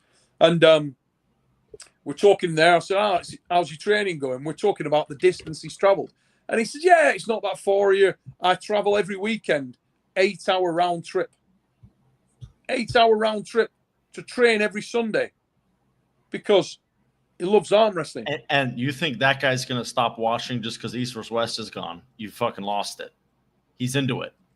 Yes, Henry Nering. Yes, mate. That's the one. And I don't care whether you go to, this weekend, I'm meeting kids there, and this guy comes up to me and says, "Hey, Neil, can I get a picture with you? We're from Colombia," and he's there in his Colombia arm wrestling shirt, and and in my mind, I'm thinking, fucking awesome. Alan Guerra's there and the Mexico crew. Mint. Get a picture with them, have a bit of a laugh with them, have a drink with them. Awesome. And it's good to see these guys. They're everywhere. They're everywhere, and it's growing. All these people from all around the world that are into the game of Iron Arms, get in. Let's go. All right. We have a super chat from Phil Woody. Troops, be sure to get subbed to Arm Wars. So Neil made sure to put on his cleanest Arm Wars t-shirt before he hopped on here. He saw initially he was going to show up in his regular shirt, and then he checked the viewers and said, I got to get on the Arm Wars t-shirt. I'll be honest with you, I was actually in it. These are the Iron House shirts for the weekend. We will be a little shameless plug. Will be available soon, ladies and gentlemen. Oh wow. Yeah. Do I get, now if I'm given a free one, I'll wear it on my interviews. How about that? Bring your shirt. I'll bring your I shirt. need to draw a shirt. You don't have to wear it, but yeah. Mate, Mate, I'll wear it for sure. That's been a long 10 minutes, hasn't it? And I hope I'm bored Yes. the living piss out of everybody. We've got 900 people watching. People are plenty excited. Jesus. 900 people, yeah. Well, there was like 780 when you joined. But yeah. Oh. Well, hopefully, listen. Hopefully people agree with me, or at least some do. And hopefully, I know, some people are in the chat, they're going to have a laugh and they're going to try and wind it up. But hopefully some people out there also think, yeah, fair enough, this is pretty serious. We don't want to blow up a promotion that has created us so much positivity and talking points in the sport of arm wrestling right now, you know. Every week you find yourself listening into podcasts and, you know, you'll switch on frigging Arm Wrestling News and listen to him talk bollocks. But I still do it every week and roll on. You know, I watch every Arm Wrestling News video. I hate watch him. Yeah, I watch him, and the whole time I'm just like, come on, dude. Don't tell me you're not bought into Pradeep telling you exactly how it is with absolutely no shred of doubt in his mind. Don't tell me you're not that guy. I lose my mind when I watch Pradeep, but I still watch Pradeep. Listen, I watch all your videos. Listen to Pradeep. this, right? Pradeep, I have banter with Pradeep. I take the piss. Pradeep, if you watch him, fuck you. So I have a laugh with Pradeep, but Pradeep's doing a great job. Yep. Because Pradeep is firing out videos like, no, he's doing it to serve himself. Of course he is. But roll on, good on you. Because he's even if you're on accident. Well, listen, if you're the guy that I'm, the character I'm playing there, and you're taking the piss and you're like, oh, screw you, Pradeep, you're talking bullshit, which I find myself sometimes shaking my head going, oh, Pradeep, mate, what you doing? You know, that's fine. And he'll do the same with me. But he's doing a great job, isn't he? Because you won't find a day when Pradeep's not banged a few videos out. It's true. Awesome. He's creating talking points. Crack on, Pradeep. Keep it going, pal. Mm-hmm. Arm Wrestling News is a thing. I hope it blows up. You go, great. Good for you. Doing this thing. Yeah, you know, the more videos you put out the more people will think you're a wanker and know that there's no substance in it. No, joking aside, crack on. I hope it goes well for him in that respect. It's creating talking points. And there's others. Everybody that, you know, I don't tune into that many different ones. I'm a massive fan of people like the Arm Historian. Love him. Me and Arm Historian, once he gets back from the Philippines, we're going to do like a regular weekly show. I wonder who that guy is. Who could that guy be? You also got the message? I wonder who that guy is. Do you know who that is? I wonder who it is, yeah. You never know who that is, mate. You never know who that is. But we'll see, won't we? Who's the Arm Wrestling Historian? I don't know. You tell me. We'll find out who it is. Let's not get distracted. Who gives a shit about who it is? No, and the other thing, too, that's just me and you. Nobody else knows Listen, what don't we're get talking distracted, about right now. all right? Nobody knows. Don't get distracted, Henry, about that. Now, back on topic. I love the Arm Historian because he's a character in our game and he's doing his thing, you know, and I think he does a great job. I love his videos, you know. So, yeah, might be biased. Love him. So, yeah, different characters, also, mate. Last thing, we've got a super chat. I know you really ought to head off. I know it's super late for you. I'm not kicking you out, but I know you want to leave. Yeah. The Catabolic T-Rex. There's only one man that can save arm wrestling. The GOAT, Ryan Blue Bowen. Just waiting for him to swoop in and set things right. Don't tell me that Ryan hasn't done something. Can I just also say, I liked seeing Rolly Ray back in the mix tonight. Hopefully, I love Rolly Ray. He's another dude. Listen, Ray, I'm not sure if you saw on the stream, but he is getting a job back at East vs. West, according to Dexter. Good. So in some way, he will slot into Ray's the an team. example of exactly what I'm talking about in terms of what I don't know what Ray's feelings are on that. I'll speak to Ray. But Ray's another guy that works his balls off. He is a lifer. He's deep in the mix with it. Yeah, stay strong and love arm wrestling. And he does. Mm-hmm. Awesome. What a dude. Come on, Rolly Ray. You know, there's a lot of characters in there, and we got to somebody go find Danny Tesh. He'll sort this shit out. Yeah, Danny Tesh, if he even thought about fixing this problem, it would Danny would just listen. He'd just wish it into existence. He'd just be like, he could close his eyes and go, yeah, done. it's done. And then you'd say, what did you do? And then literally that moment, Engen's calling your phone. He goes, everything's okay. The athletes have all just sent me a message. There's no issues. And then while Engen's calling you, on the other phone, Dexter just phoned in and said, everything's fine. And you go, what happened? All down to and then after that, you look up from your phone, Danny's gone. There you go. Listen, Danny Tesh, there'll only ever be one. John Brzezinski has a Danny Tesh poster on his wall. That is the level we're talking about with Danny Tesh. Hey, for anybody in the chat who thinks I'm lying, you need to know one thing, all right? Danny Tesh could twat your dad. That's if it. you see Danny Tesh in bed with your wife, you tuck him in. Travis, the cheeky twat, saying that line was Cobra. Do you know? Hey, was more stuff for you. Don't tell anybody. Did you see me getting back though? I used the Travis line at the end. See that? I got people to stand up and do the Travis bow, and I turned around and went 1-1. He was on his phone. He didn't even notice. I was like, wank. I got him back 1-1 because he went in the famous words of Cobra Rhodes and then totally the line. I remember, and when he said that too, I looked over at my dad. I go, "That's Neil's line." It's my line. And also the whole night, whatever the fucking, I kept saying to my dad, I go, anytime I think of an idea, the commentary realizes it about a minute after I come up with the idea.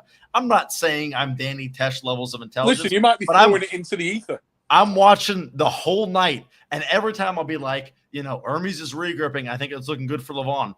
5 seconds later, you'll be like, Hermes is regripping. It's looking good for Levon. And I go, you've subconsciously pinged it into the ether, mate. It's gone out there. Arthur C. Clarke's Mysterious World. You fired it into the ether, and somebody's picked it up. That's what it. Listen, give Ron Cray your fucking sausage. I have no clue what the fuck any of that means. No, but anybody that's seen the Craze will. Those who know. Does even one person in the chat know what he's talking about? Put a one in the chat. If you've seen Legend, Give Ron Cray your fucking sausage. All the time. No clue. Also, for the chat, we are supposed to be getting Drew Gallagher on here. I would like him because Drew Gallagher. He went and sent me a message. What a ball of energy he is. Drew's a good lad. I'll say right now, I'll give my honest opinion on Drew Gallagher for the people at home. Initially, I go, who the fuck is this bum that he thinks he can come over here and arm wrestling? That was my initial opinion. And then I thought, more people like him than like me. That's the truth.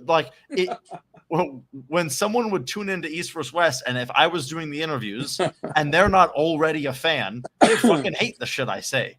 Mate. We need a Drew Gallagher. We need people who don't know about arm wrestling to have a guy who goes, he explains it for me. I like him. And I think what's most important about Drew Gallagher is he should never try to become Neil Pickup. Be Drew Gallagher. Be you. No, you don't want to put on this kind of weight. The same guy. Listen, have you seen Drew Gallagher with no shirt on? He's in great condition. You can imagine how much he'd destroy his very existence if he had back tits. Nope. He definitely doesn't want to try and grow in. Let's not even talk about the ankle tits and the elbow tits. Don't need none of them. He doesn't need any. Try and keep Drew. If you're watching, keep the physique, son. Listen, with great back tits comes great responsibility. It takes a long time to get out of the shower and dry them bad boys off. Take the towel out of your goddamn hand. Under each and every fold.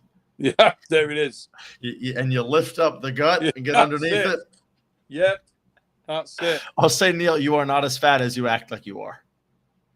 Dude, I'm 112 kilos in the morning. I understand, but you act like you're 300 pounds. Mate, I am fat. But now I'll be 115 or something. I'm heavy. This weekend, oh my God. Have you ever thought to try to lose some weight? I mean, I hate to say that, but come on. Dude, this weekend. Like for your health. I mean, my diet was sporadic as hell.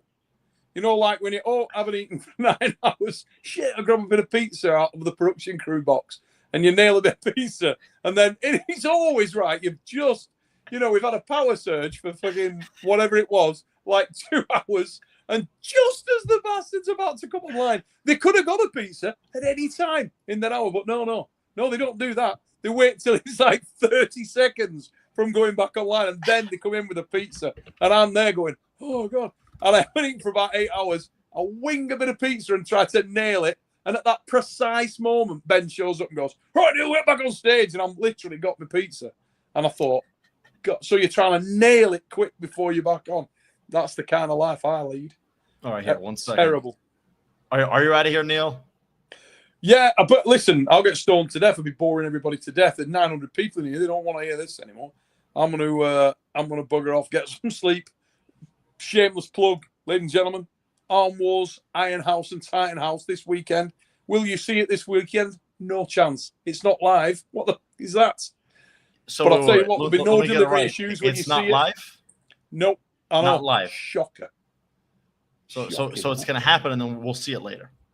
Yeah, we will edit it into a perfectly polished diamond, Henry. And then you'll see various formats of it. But yeah, I'm genuinely excited. Brian and Eddie. That'll be fun, because let me tell you, when we get them guys together, all sorts can happen. Sure. And we got some bloody good arm wrestlers here. We got Joachim Skoron, who's a medalist at the EAF and WAF from Norway, making his debut. I'm really looking forward to Ray against Alexander Koshadze. Mate, that will be a frigging death war. We got some really interesting characters on there. We got Terence Opperman coming back over. Bogdan Stoiker's going to be in the house. Anil Najran, the guy that cracked Auden Larratt's ass. I mean, 170-pound Auden, but yeah. Dude, telling you. He wants to rematch Auden now. Oh. He's put a lot of size. I'll take Auden. Yeah. Yeah, I'm sure a lot of people would. We got Ryan the Bull Bellinger in here. For a contest, you got to have, listen, we don't need to get in that. All you need to know is that members of the channel are going to see it all in glorious Technicolor with not a fragment or a hint of issue. And think with your heads, not your hearts, guys. Get in there and, yeah, slow everything down. Don't go in there and pick sides. Just chill. Hopefully we keep the thing on the rails and everybody can get back in the mix. All right, Neil. Thank you very much. Take it easy, Henry. Say hello to your dad. He's a good lad as your dad. And we'll get another stream going sometime, a normal stream without this. No, listen, if we're starting a stream, I'm going to treat you like you Pradeep. We'll be arguing from the moment we get on this. Exactly. We were way too friendly today. That's it. All right. See you around, Neil. Love you. See you later, guys. Now we've got one guy leaving, and we have another guy entering seconds later. This is the level of production on the Henry Naring YouTube channel. We have the new most hated and most loved interviewer in all of East vs. West history, Drew Gallagher. A lot of people have a lot of strong opinions about him, and I'm here to tell you guys, Drew Gallagher is very good for the sport, and I brought him on a little bit to talk about this situation, and then also just to share a bit about him so you guys can maybe see, you know, the people who don't like him, you should like him, and the people who already like him, you should like him a little more. Henry, what's up, buddy? Hello, you can hear me? Yeah, you got me? Can you hear me? Yeah. Everything's good. You heard everything I just said. Don't forget, right? you owe me one of those autographed cards. I'm sending that to PSA. I'm getting that thing slabbed, bro. Right here. I only want a 10 though. Make sure the cornering's good. It's centered. I want a 10. I want a Gem Mint 10 on that thing.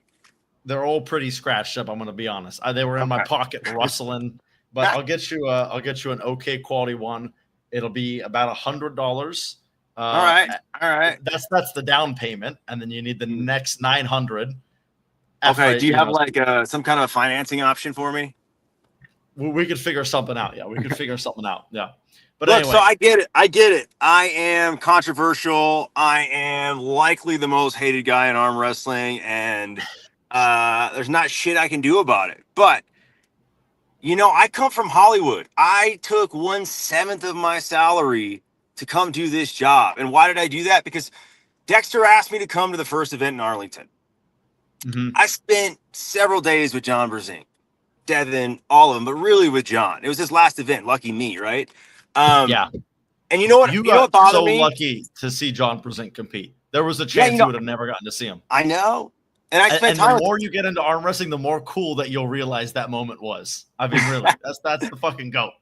Yeah, no, I am learning to really fully appreciate it. But you know what really bothered me is him and his wife were so sweet and so humble, but John's still turning wrenches, man. This guy's still under a plane on the reg. And it's like, this is true. That made me feel like, how could you be the most dominant in the history of any professional sport, especially a combat sport, for that long, and you're still having to turn wrenches? And right there is when I decided, okay, something has to change in this sport. And look, I know there's a ton of niche fanboys that are like, oh, get Drew out of here. He doesn't even know about controlling center or cracking the wrist, or like, I'm getting it from all angles. At one point early in the event, I was circled by like 8 Russian dudes and like, why are you so cringy? Are you reading Reddit? Why are you so blah, blah, blah? And I shit you not, by the end of that event, each one of those guys came up to me and was like, dude, I get what you do now. They And I'll say understood. right now, I started off one of those Russian guys. The first couple of things I said, I go, why the fuck did they bring this guy? But then I realized, I go, like my mom, for example, my mom would love you because you explained something for the new fan. Like she would hate my interview because it just doesn't make sense to her. But when you're there, it would make sense. She would like you. And I realize for every one of me, there's 1,000 of my moms. There's 1,000 people who don't get the sport that could get the sport. So me providing something for people who are already into the sport is useless. It keeps it's in this little box forever. We need someone that everyone outside of the box likes. That's Drew Gallagher. Hey, bro, I'll take it. Look, UFC, they have analysts and then they have color commentators. Arm wrestling only has analysts. I don't see anyone doing the color. And look, you can think I'm cringy. Someone said I had golden retriever energy. Bro, you know what? I'm going to tell you the truth. What you see is what you fucking get. I am the way that I am anywhere, anytime. Bro, this is how I'm wired. You can hate on me for it. Fine. Doesn't change my life. I am as authentic as it gets. And, I come from TV and film, and my day job is I'm interviewing celebrities every single day in studio, on the red carpet, MTV, like, so I really had to have gotten the bug and fallen in love with this sport and having seen the vision of Robert and Dexter of where they're taking this thing. It's like I left a job that paid me quite a bit more. Like, I'm with the biggest stars on earth every day, and it's like I got the bug, and I love it. So much so, look, in the after pool, everyone goes to Pablo's gym. After the after pool, when they're breaking down the set, on stage is me and Ian and Aaron and Adam and Benji, and Benji's teaching me new moves, and I'm working like I got the bug. I don't know what else to say. But for me to sit here and act like, oh, I'm some big expert, I can comment on all the drama. Bro, that's not me. And, everyone wants to hate, but look, the sport is not growing that fast. It has not. People are not. The only way I came into this sport or even knew of it prior to meeting Dexter was seeing Devin do this and like push the guy and do this type of shit. It's Arlington should have been the biggest event ever. That venue was so incredible. I think that was the nicest venue arm wrestling's ever seen. Yeah. But it's like the problem was up until this point in arm wrestling, too many people are talking analytics and very nuanced technique, and nobody's diving into who are these people, like what makes these guys tick. Like that guy Hunter, Carolina Chaos, all those guys we saw in Bellinger.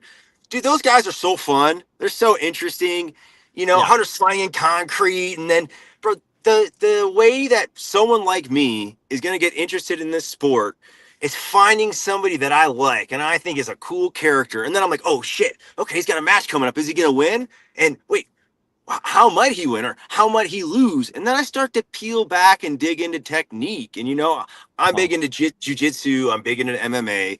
I fully appreciate the combat aspect of this sport. This sport is so much greater than I ever could even have guessed. But the real thing was I never would have gotten there without Devin. And look, Devin deserves all the credit that he gets. I mean, he gets a lot of hate, but man, the world loves Devin. Devin's doing so much for the sport, and there's a reason that Devin is so aligned with Robert and Dexter. Robert, and if you meet Robert, dude, if you are ever saying a bad thing about Robert, you just have never met the guy. The guy is so emotionally modulated and fair. And look, he has his opinions, but if him and Dexter have, differences of opinions on something, the best answer wins. It's not the biggest ego wins. And like I've seen some people talking about Dexter, they don't really know Dexter. Look, guys, Dexter is putting his money where his mouth is. This dude loves the sport. He's doing things. He's shaking up this sport, trying to take it to such a big level. I mean, working on huge deals, like things that will Robert, change you the game. and Dexter are all taking huge pay cuts to even take a whiff of arm wrestling. That's the truth of it. The only reason the three of you are here is because you're really into arm wrestling. That's the only reason you'd be here. You'd have no other reason to be here. And dude, look at Reddit. I'm a human. I mean, I don't really give a shit what people think, but I'm a human, bro. Brutal. Like, they're brutal. It's so fucking brutal. But guess what? Are you gonna say it's brutal when I'm laying on the fucking ground with Devin after his match? Interviewing him. It's like, have you ever seen that? Have you ever gotten a chance to see Devin after a match laying on the ground eating fucking candy, like exhausted, truly exhausted, having given everything he's had? No one's done that. And look, I can bear the hate, because soon you're gonna start to see, the level of this sport jump. And it's not like, oh, it's just super corporate America. You know how the level of the sport's gonna jump? We're already planning on getting out to each of all these small gyms all across America. We're gonna be building this sport up from the people who are working day to day to build this sport. We're gonna be in these gyms in Michigan. What the most beautiful thing I'll say about the sport is any of like the amateur tournament happening in the back, these are teams of friends. These are like 20 guys that blood, sweat, and tears day in and day out are helping each other, are pulling against each other, are doing anything they can to get better at a sport they love. And then they come as a team and a community, and they bring it, and all these communities come together, and then we have these big events. Like, I think too many people are looking at like all this drama with Engen and Robert. Like, look, I'm not involved in any of that. I know most of everything that's happening and going on, but I'll say, like, that's not the sport. The sport are these like down home, Carolina chaos. Like, it's all these teams, and every place that we go, a different local team is like hosting the qualifiers, right?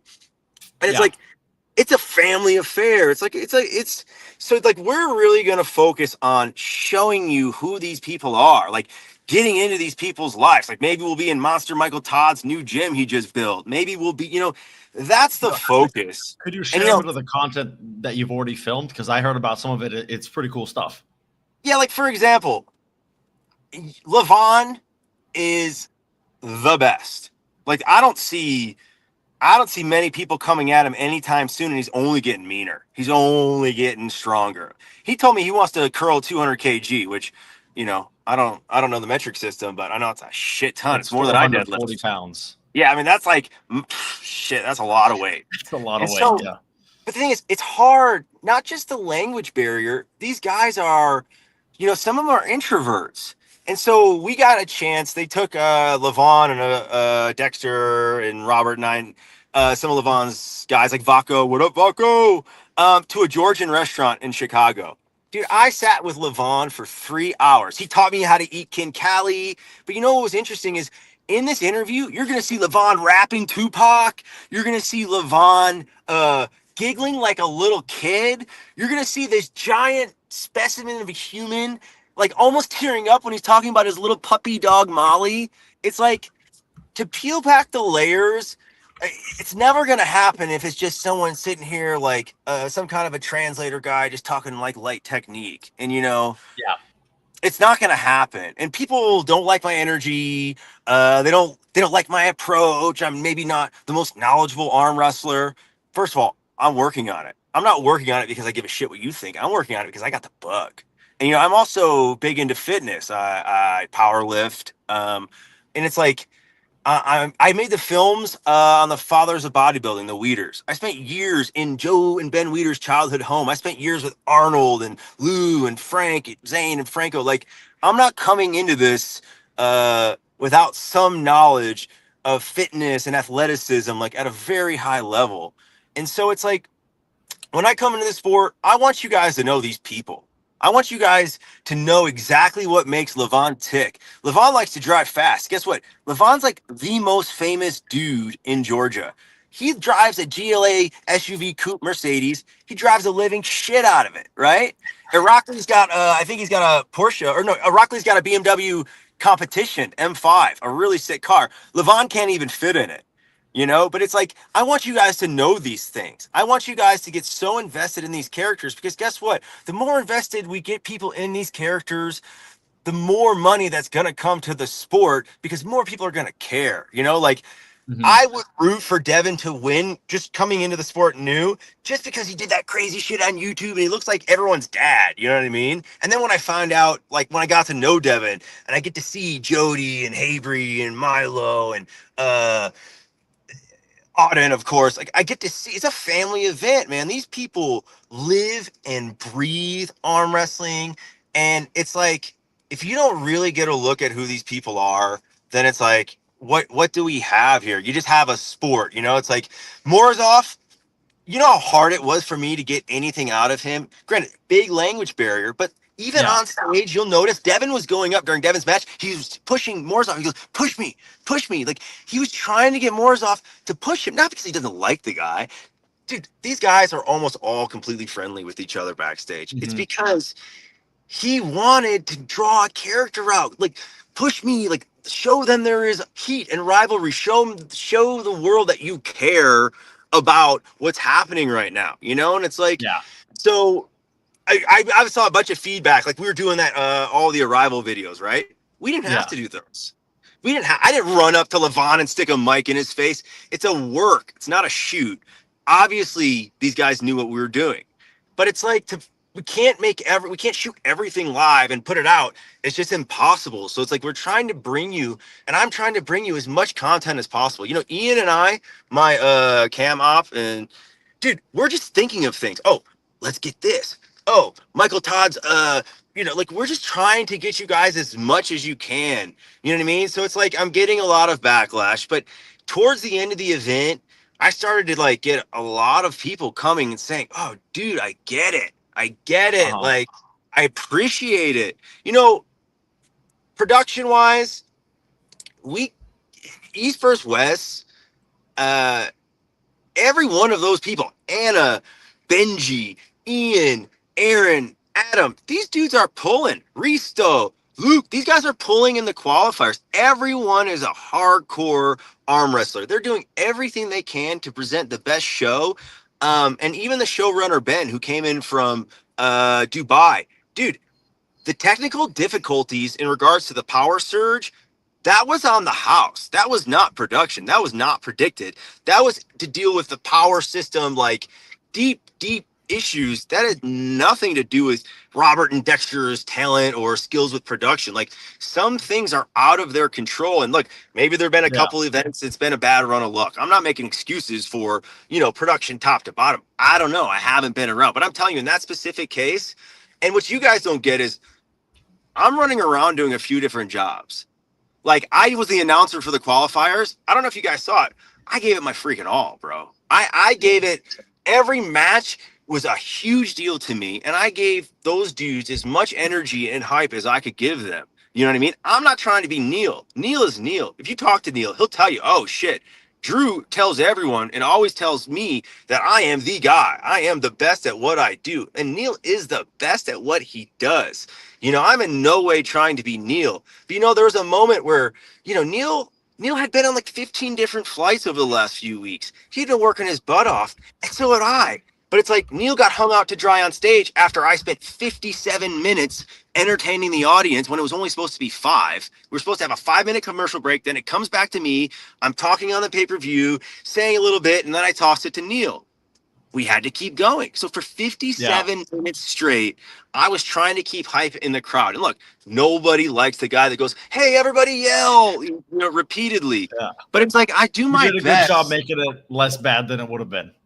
Thanks, bro. But it's like, I do my best. And then when you got on stage and the pay-per-view thing happened again, it's like, dude, I'm not going to let Neil run solo on stage. I had crowd work to do. So I hopped up there and Neil and I are chatting back and forth. But it's like, I think Neil would be the first person to tell you that, like, I'm not trying to be Neil. I'm not trying to be anyone else. Neil has my total respect. Look, after the events and different things, I'm eating dinner sitting next to Neil. I'm asking Neil if he wants a bite of my plate. We're sharing funny stories from our experiences. It's like, I got nothing but love and respect for that dude. And the whole team, like even Anna, you guys don't see how much Anna works or how much Benji works or, you don't see. I mean, we're running around. I'm running from the second I landed in Chicago. There was a mic strapped on me, and I'm trying to get you guys content. So it's like, look, there's going to be haters. They can complain, but it's like I gave up a Hollywood job that paid me quite a bit of money. And I got a 3-year-old son. I'm a single dad. Don't think it's like I don't worry about providing for my kid. I sacrificed a lot to come to this. And, in terms of where is the sport going, look, Ingen, Robert, Dexter, all of that drama, I can't comment on. This guy Roman, he said something about me. I never met the guy. I don't know anything about him. I have no ill will towards anyone. Okay, I'll fill you in on the overall story right now. Okay, so like TLDR, a lot of the athletes believe that Engen's left East versus West first and foremost. And Engen, over the last 3 years, has built a very close relationship with the athletes. They are dealing with payment issues of some of the athletes not having received their money, but the money that they didn't receive was from a previous organization, from King of the Table. They purchased King of the Table's assets, but not the debt of King of the Table. That's not owned by them. So this other company owes the money, and miscommunication, language barriers, etc. Everyone else is seeing that everyone else is leaving, so they're like, I'm leaving too. No, I get this. And look, I'm going to say honest. I'm in the athletes meeting. I'm with Dexter and Robert. I have more insight than I feel comfortable. It's not my place to share. But I'll say this. Robert and Dexter are not just some poor schlubs who just want to buy some business and destroy it. They love arm wrestling. They are putting an insane amount of money into arm wrestling. Their goal is to get the athletes paid and get the athletes to be able to do this full time. That is their goal. So if you're an arm wrestler and you're a fan of arm wrestling, throwing any hate directly at them for them, getting, we were on Devin and I were on Barstool Sports last week. Barstool Sports. It's like we are pushing the envelope to bring more eyes, to bring more money, to bring bigger sponsors. And look, the feedback from the sponsors, like kind of in these new change, is positive. They like that we're getting to meet these people specifically. And this is not me saying anything arrogant. I don't give a shit what anyone thinks about me. They are happy that someone like me is stepping in and doing this because look, there's been a lot of change, who's doing what, who's going to be interviewing. You don't know how to, like, when you turn on your YouTube or pay-per-view, you don't know who you're going to see necessarily every time. And look, it might have been kind of a stark change. They just all of a sudden start throwing me out there really hardcore. But the thing is, I think more people are going to be interested in putting money into the sport if they have a conduit like me who cares about the sport. But really, I care about these guys. And so it's like, by doing that, we're going to get more money into the sport and not more money into Dexter and Robert's pockets. Guess what? Those guys don't need to do this. I'm going to tell you from the inside. Yeah, those guys never have to do one thing in their life, and they will live a life that is very fine. So it's like, it's not an appropriate assessment. Even me knowing the inner workings of certain moments, it is not an appropriate assessment to say this is a corporate money. Or I see people are like, oh, Drew's a plant, or, I even saw people saying something about Neil's like, guys, get out of here. Get out of here. These guys don't need it. They're losing money to invest hard into this sport. And so people want some inside info, right? They want to know what's happening. They want to know what's going on behind the scenes. Like, look, Devin, let's focus on Devin. The sport relies on Devin very, very much. Devin doesn't control anything. He's not like saying, oh, Robert, Dexter, you guys have to do this. Devin's in no way forcing them to do anything. When they're talking like, okay, what can we do to make this sport bigger? And sometimes Devin goes so far out of his way. I mean, just a moment. People are saying that Engen has posted a video. What I'm going to do is I'm going to stream it and we're going to watch it together. Okay.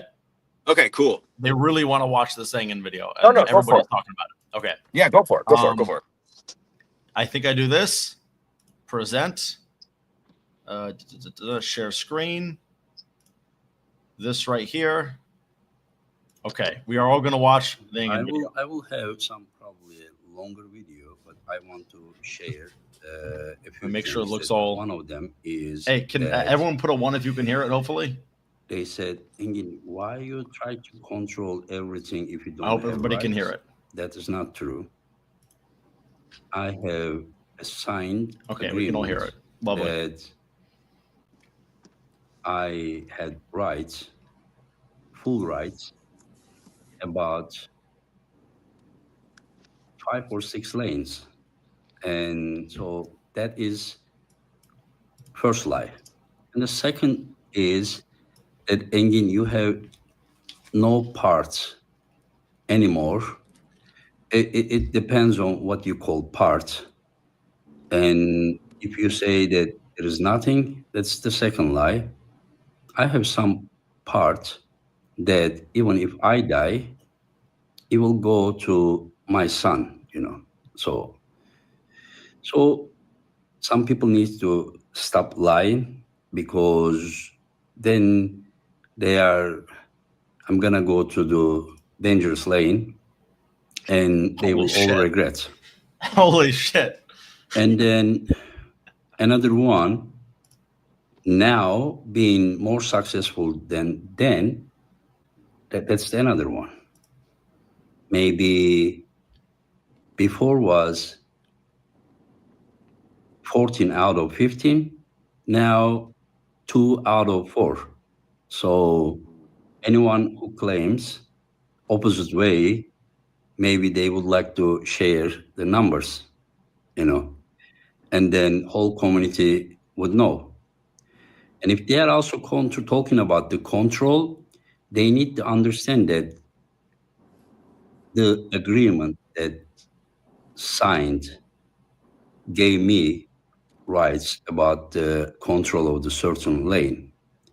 But third parties that ethically and legally should never try to get involved, they control everything, including that me guy that, you know, just talk, you know. And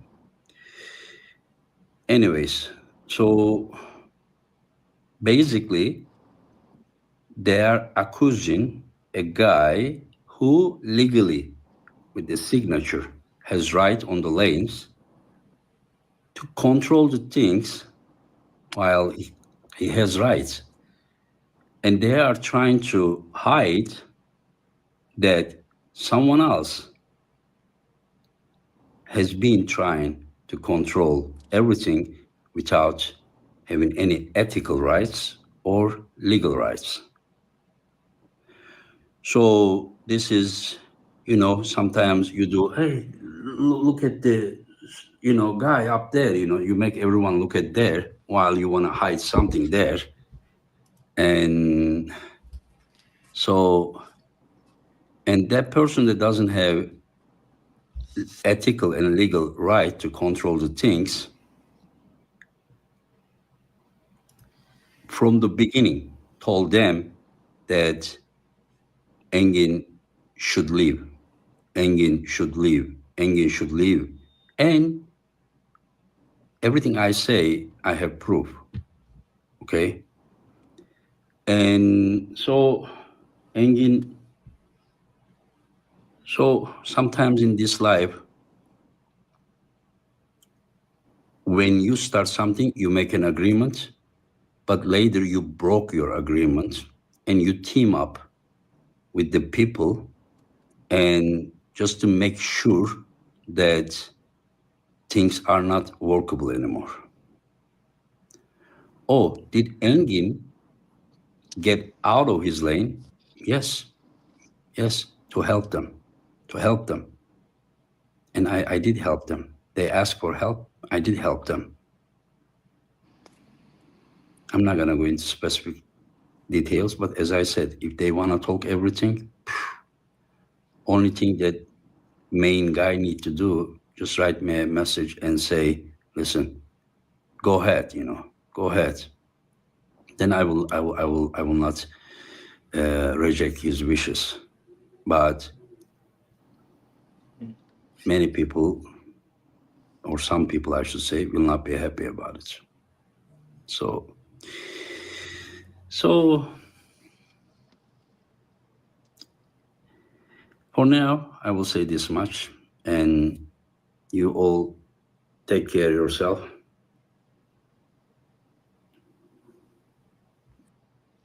Okay, so Holy shit. here's the thing. If you know Robert Baxter, again, Ingan, first of all, I don't know Ingan. You guys can attack me. Hey, I don't care. I can't. I'm digging out of a hole anyway. And my effort will prove that. But he was not fired. He left. He left. And if you know Robert Okay. Baxter or Dexter at all, they are not, oh, you have to do it my way. They are, you win some, I win some, you win some, I win some, whatever is best goes. So I understand this guy should get a lot of credit for what he's done. But on the flip side, if you piss him off, he'll fucking blackball you from the league. It's like, it's very complicated. It's not, oh, this guy's right, this guy's wrong. He's both. And from the inside perspective, I'm telling you, it's like John Jones. Is John Jones the greatest fighter of all time? Well, kind of, but there was like the blemish of the steroids, and he's always getting in trouble. He doesn't really, like, it's fucking complicated. You can't say, you can't somebody be part of it, be loving, then be pissed off, and then run and try to burn all the bridges for it, and then come back, and then run and, like, I'm talking probably more than I should, but the truth is, he's so beloved, it's really hard for people to see that he might not be perfect. And I think Dexter and Robert are perfect at all. But what I'm saying is, they're willing to play ball. They've never put their foot down in any specific way. Whereas Ingan seems like, I mean, he left. They didn't fire him. They didn't force him out. He left. So it's kind of like, I think in the long run, he will regret leaving in the way that he left, just from the fact that it's like, they're reasonable. Anything that could have been an issue, there was no one issue that was big enough to warranted leaving. There was no issue big enough. There was no big conflict like, oh, but Ingan just the same would get upset and blackball somebody from the league, or like, it's just very difficult to deal with someone who's amazing and somewhat awful. And so it's like, at some point, I hear rumors that he's very sick and that's why he sold the league, but it's like, you sold the league, bro, and you were still involved. Maybe just try to work a little bit more cohesively. And I don't know this guy. I'm not speaking out of my ass though. Robert and Dexter are not tyrants. I think the reason they're so successful in business is because they put the ego aside enough to just go with what works the best. And look, at some point we have to choose, okay, chocolate or vanilla. I get it. But there was no straw that broke the camel's back on this one. And there was no, I think he's alluding to Dexter. And look, Dexter's my dude, so I'm going to support him. But being completely impartial, I left a big Hollywood job to come to this because I like this sport. I like this sport a lot and I want it to succeed. But being completely impartial, it's very difficult to do big business with somebody who is very, very unmodulated. And I So think you were saying basically there would be consistent times where Dexter and Robert wanted to do something and Engan would make it difficult, is what you're claiming also. Engan was not fired. He quit on his own volition about a week back. Yes. And that's because, and look, if he said it's my way or the highway, Robert and Dexter care about Engan's impact on the sport. They would have worked with him. With him. And this, I don't know this Roman guy, and I've seen a few things he said. I don't have anything against him, and I'm not going to comment it. But I'm going to say this. You cannot meet Dexter or Robert in person and deal with them at all and think that they are in any way going to be tyrannical. It's not like that. Like Henry, I think you could comment on this. You spent enough time with both of them. Yeah. They are in for what's best for the sport, and their goal is to I pay would the not athletes. describe them as tyrannical. No. Exactly. So it's like, but I'm going to get a lot of blowback. Oh, he's just Dexter's boys against Ingen. Look, I think Ingen is important. I think Ingen has the ability to inspire a lot of people in the sport as it is. But to grow, you have to have the ability to inspire the people in the sport and people to come to the sport. And I just don't think he was willing to do that. And, you know, a lot of people are loyal to him because he did so much good, and they should be. But on the flip side, they should also be like, sometimes he doesn't get his way and he wants to burn the house down. So it's like, how do you deal with that? And they took a classier approach. They didn't say, you're out, you're done, you're fired, we bought it. They didn't say that. Ingen chose to leave because he didn't get what he wanted, or he didn't like any of the new avenues, or, you know, there's specifics that I'm not privy to, or I just didn't listen close enough at the time when I heard. But, you know, it's like, I feel bad for the guy. He cares about this sport. He's good for this sport. But I also feel bad for Robert and Dexter because they're getting unwarranted abuse, and it's not black and white. As much as we wanted to say, oh, it's this guy's fault, it's that guy's fault, it's not black and white. But I'll say this. Robert and Dexter have intentions of making all of these athletes salary athletes that make enough money that this is all they do. And they're also interested in investing in the small clubs, the local clubs, you know, the local teams that are propping this sport up. They want to dive deep and show, you know, find the next talent, you know, build up these local gyms. I mean, the vision for the sport is not just some lofty vision. They are writing checks for this. And so it's like, I think you're going to get hate on both sides, but ultimately, you know what? More people are talking about the sport right now than ever. More people are talking about the sport right now than ever. More people are commenting on Reddit on how I'm so cringy and all this stuff. Like, I've never seen huge posts about these other previous commentators and stuff in Reddit's. Like, I'm not stoked that I wasn't immediately received, but I didn't expect to be. And I come from Hollywood. Like, I have a different perspective. When I'm interviewing celebrities, it's like I've interviewed these people 10 times, whatever new press circuit they're on. Like, okay, what movie's out now? Like, I'm refreshed putting a mic in front of, you know, Bellinger's face after that crazy match. You know, he's excited to tell us his story. He's excited to tell us, like, you know, I'm excited to get to know these guys, and but by way of me, the world getting to know these guys. So it's like, I think Ingen should be held in high regard with great respect. But I also think we should realize the dude's human. The dude's human. So it's like, it's a complicated thing. But for the record, Ingen was not fired. If Ingen wanted to be at that event and he wanted to be involved, he would still be involved. It's just, you can't expect to have your cake and eat it too. And Robert and Dexter are very, very reasonable people. All right, I gotta step in here. I haven't been able to get a word in here. Okay. So the other thing I was going to ask you about, you filmed something with John Brzenk. Can you share with everybody what you filmed concisely? Yeah, spent a day with him. We went and got stem cells for him. We what did we do?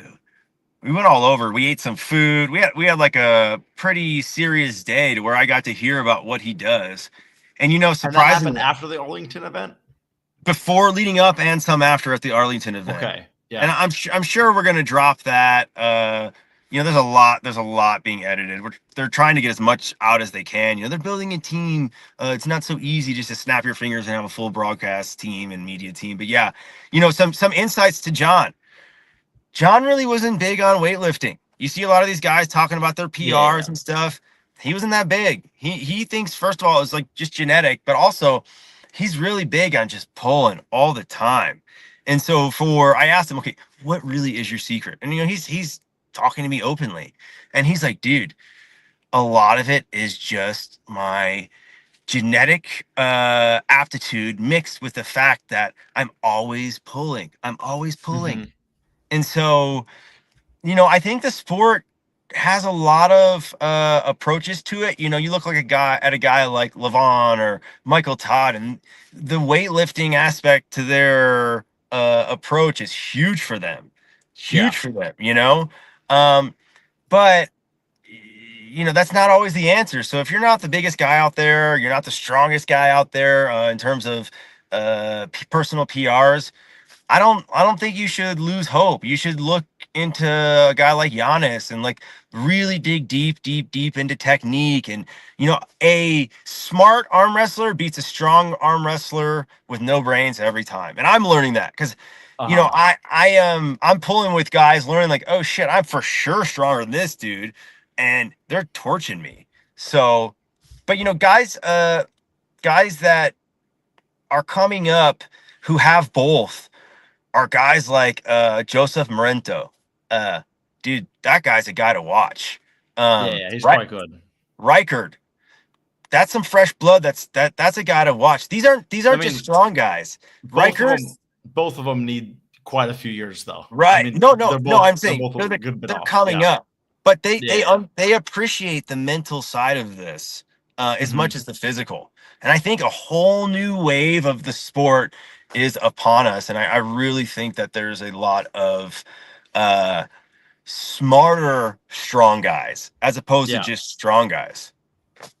Yeah, so also hold up. The chat kind of wants to talk about the Engen situation. So yeah, like I perceive that to be that like it feels as if he has a lot of negative things to say about Robert and Dexter and doesn't want to share them. I'm not sure if that's what the chat feels like as well, but that was sort of the vibe I got.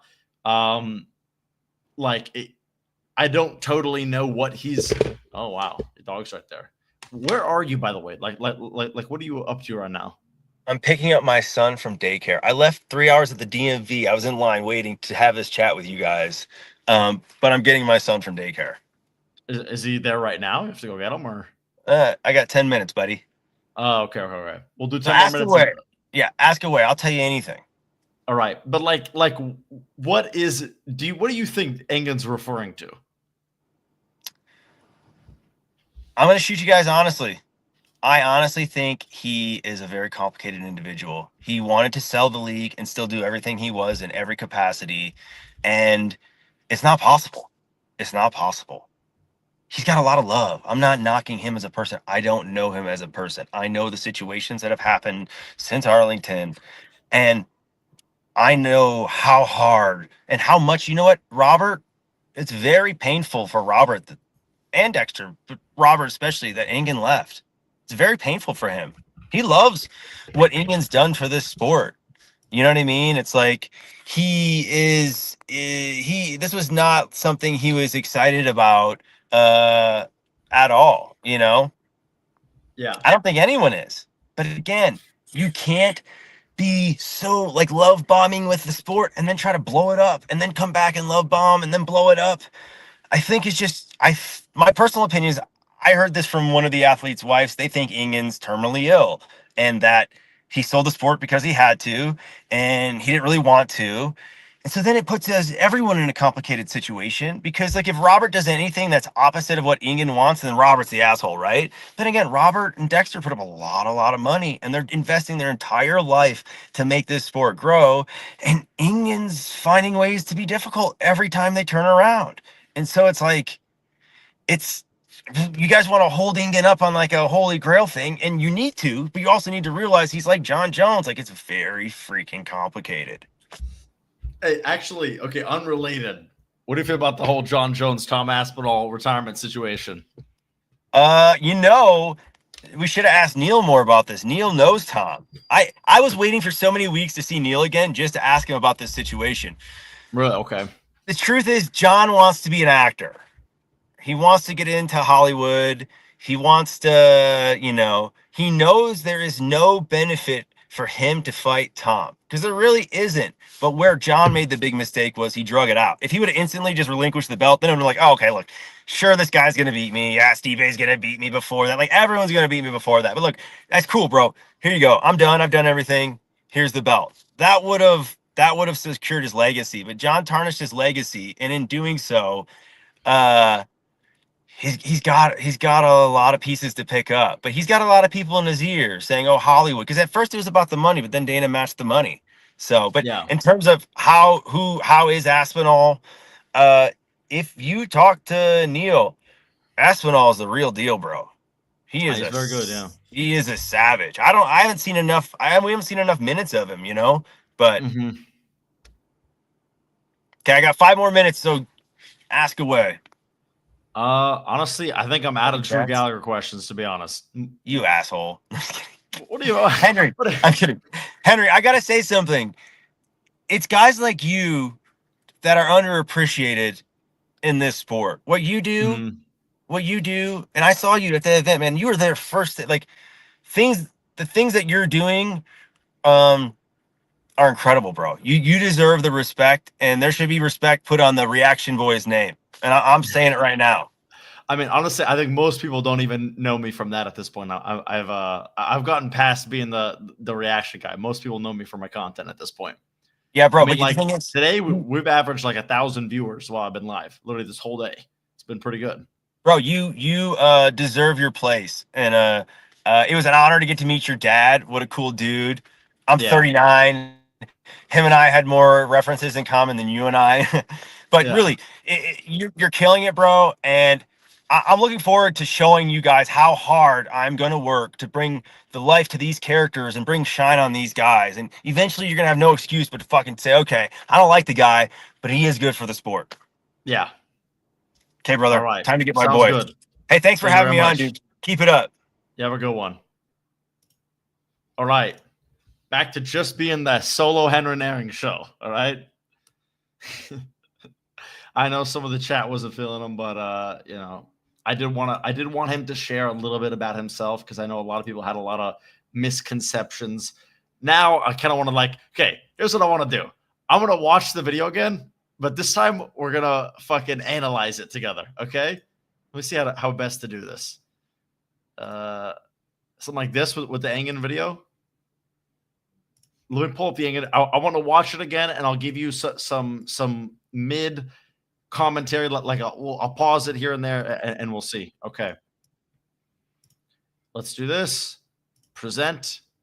Share screen. Boom. Bop.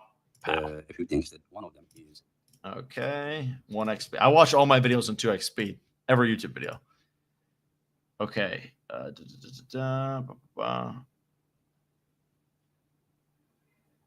Trying to buy out Henry. I don't know what that means. Okay. You guys said you wanted it like here. I'll play it. that they said, Engin, why you try to control everything if you don't have rights? That is not true. I have a signed agreement that I had rights, full rights, about I'm not gonna lie, 2x 5 or 6 Engen just watch lanes. a normal video. And so that is first lie. And the second is I'm gonna speed up a that little bit. Engin, you have no parts anymore. It depends on what you call part. And if you say that there is nothing, that's the second lie.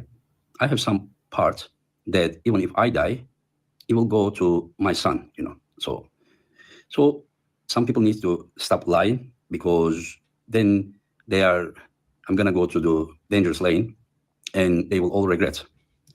So that right there, that line to me is interesting. So basically, he says they're lying, and if they don't start telling the truth, I assume he's going to reveal some very bad things about Dexter and Robert, would be my guess.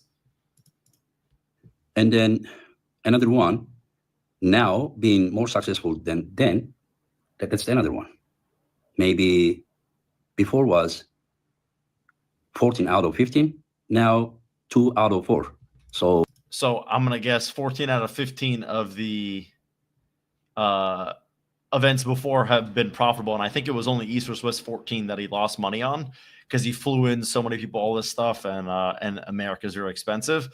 And it looks like only 2 out of 4 of the latest events have made money. anyone who claims opposite way, maybe they would like to share the numbers, and then whole community would know. And if they are also talking about the control, they need to understand that the agreement that signed gave me rights about the control of the certain lane. But third parties that ethically and legally should never try to get involved, they control everything, including that me guy that just talk, and I'm guessing that's Drew Gallagher. anyways, so basically they are accusing a guy who legally with the signature has right on the lanes to control the things while he has rights, and they are trying to hide that someone else has been trying to control everything without having any ethical rights or legal rights. So this is, sometimes you do, hey, look at the, guy up there, you make everyone look at there while you want to hide something there. And so, and that person that doesn't have ethical and legal right to control the things from the beginning told them that Engin should leave. Engin should leave. Engin should leave. I'm guessing right now he's talking about Dexter. That's the only thing I can think of. And everything I say, I have proof. Okay. And so Engin, so sometimes in this life, when you start something, you make an agreement, but later you broke your agreement and you team up with the people and just to make sure that things are not workable anymore. Oh, did Engin get out of his lane? Yes, to help them. And I did help them. They asked for help. I did help them. I'm not going to go into specific details, but as I said, if they want to talk everything, only thing that main guy need to do, just write me a message and say, listen, go ahead, go ahead. Then I will not reject his wishes. But many people, or some people I should say, will not be happy about it. So for now, I will say this much, and you all take care of yourself. Man, I have to say, one second, let me switch the cameras back. Okay. Honestly, that to me feels like maybe this is not the end of, and I really just I hope Robert and Dexter can, oh man, I hope that they can smooth things over with Engin, and Engin can smooth things over with the athletes, and we all just compete next month, and it's good, because this is not good. Let me just see. I think I missed super chat. Yeah, 99% are people with Engin except for some social cards. That's definitely not the case. Roman said, much more to come. You just wait. Liar Dexter. That's what he said. Baxter robbed Engin. Huh. Hey, Roman, you want to come back on?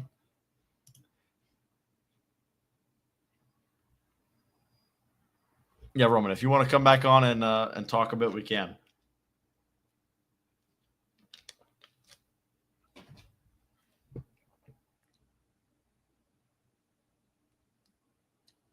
People are saying no.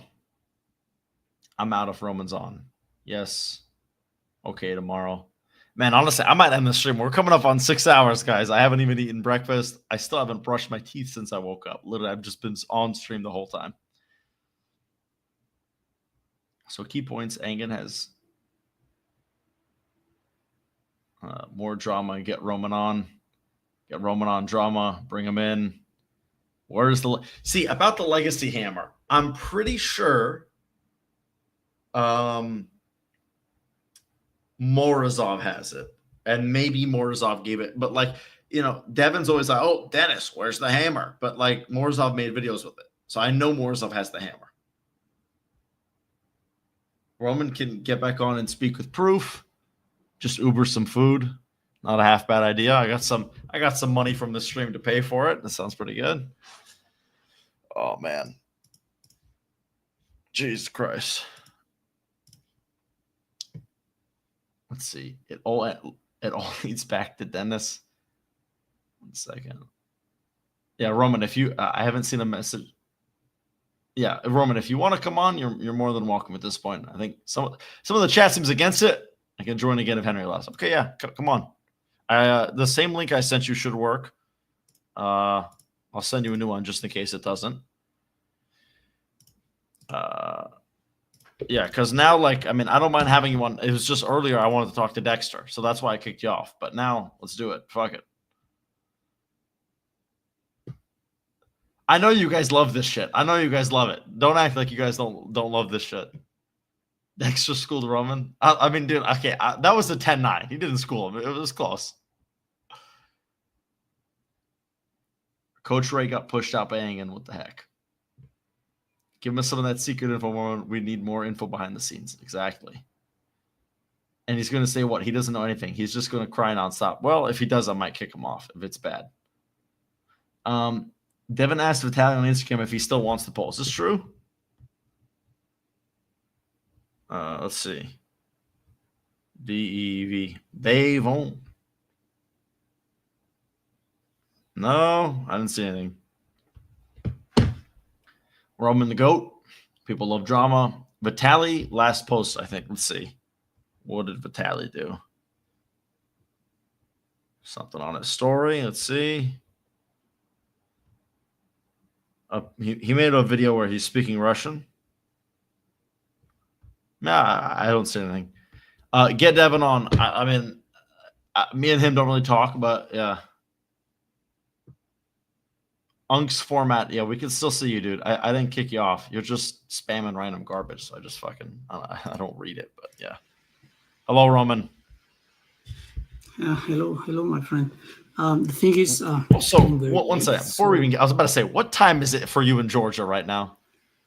I'm not in Georgia. I'm in Germany right now. I would be moving in Georgia once and for all, maybe like in autumn. So right now it's 1 a.m. 5. All right. So what is like? You've been in the chat the whole time, having shit to say, saying I fucking kicked you off or whatever. You're back now. I'm not a bad guy. Share your grievances. What do you have to say? I appreciate the honesty. This is one of the characteristics I always like in people. I will just speak very not loud. So yeah, first of all, yeah, people love drama. Obviously, I do as well. And also these people love this thing because they are willing to know the truth. That's the whole point. Like you yourself, me, myself, I know many things, but I don't know all of them, right?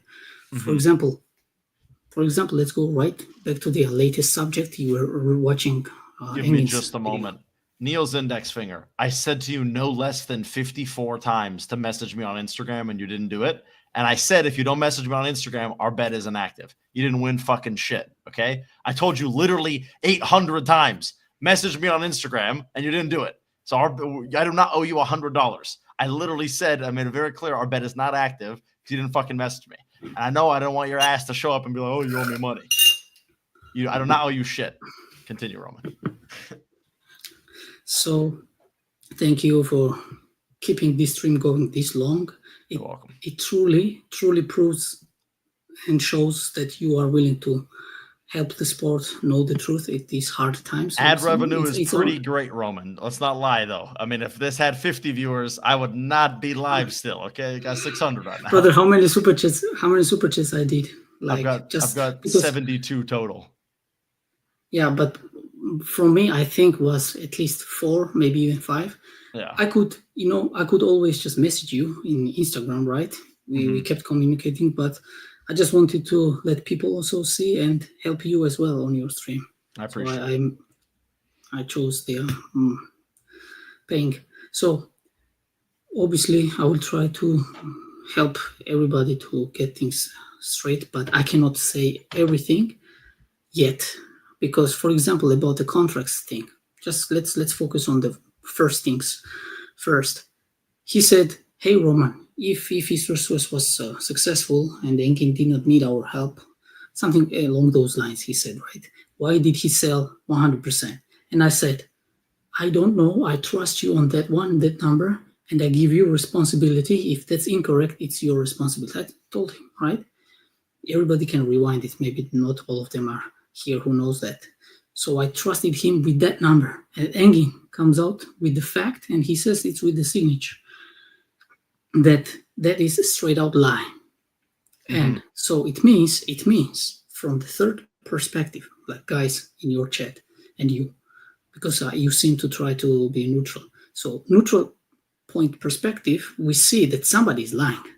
So Engin said, I have these facts, and if you keep talking lies, I'm gonna go deeper and then you will regret.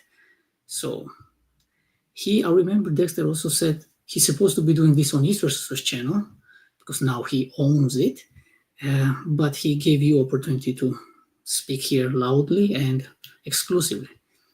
So he has to come up clean and say, Engin, no, this is this. If he has guts, if he has facts, and if he has proofs. So that's first thing. I already have edge over Dexter. Now, right now, it's between me, you, and fans here watching you. There's no Dexter to interrupt me. I kept listening to him, asking him questions, and he dodging my questions by asking other questions to me. So now, though I speak quietly, I can speak freely. That's first thing that he lied about. Second thing, he did not really say truth about it. And the reason why I joined you first place is that he said I'm a rat, that I ratted him out with Engin. Well, obviously nobody likes to get called that. Well, We all okay. can agree, right? I do have one question. Did you feed private Dexter and Robert conversations to Engin? Did that happen? Yes or no?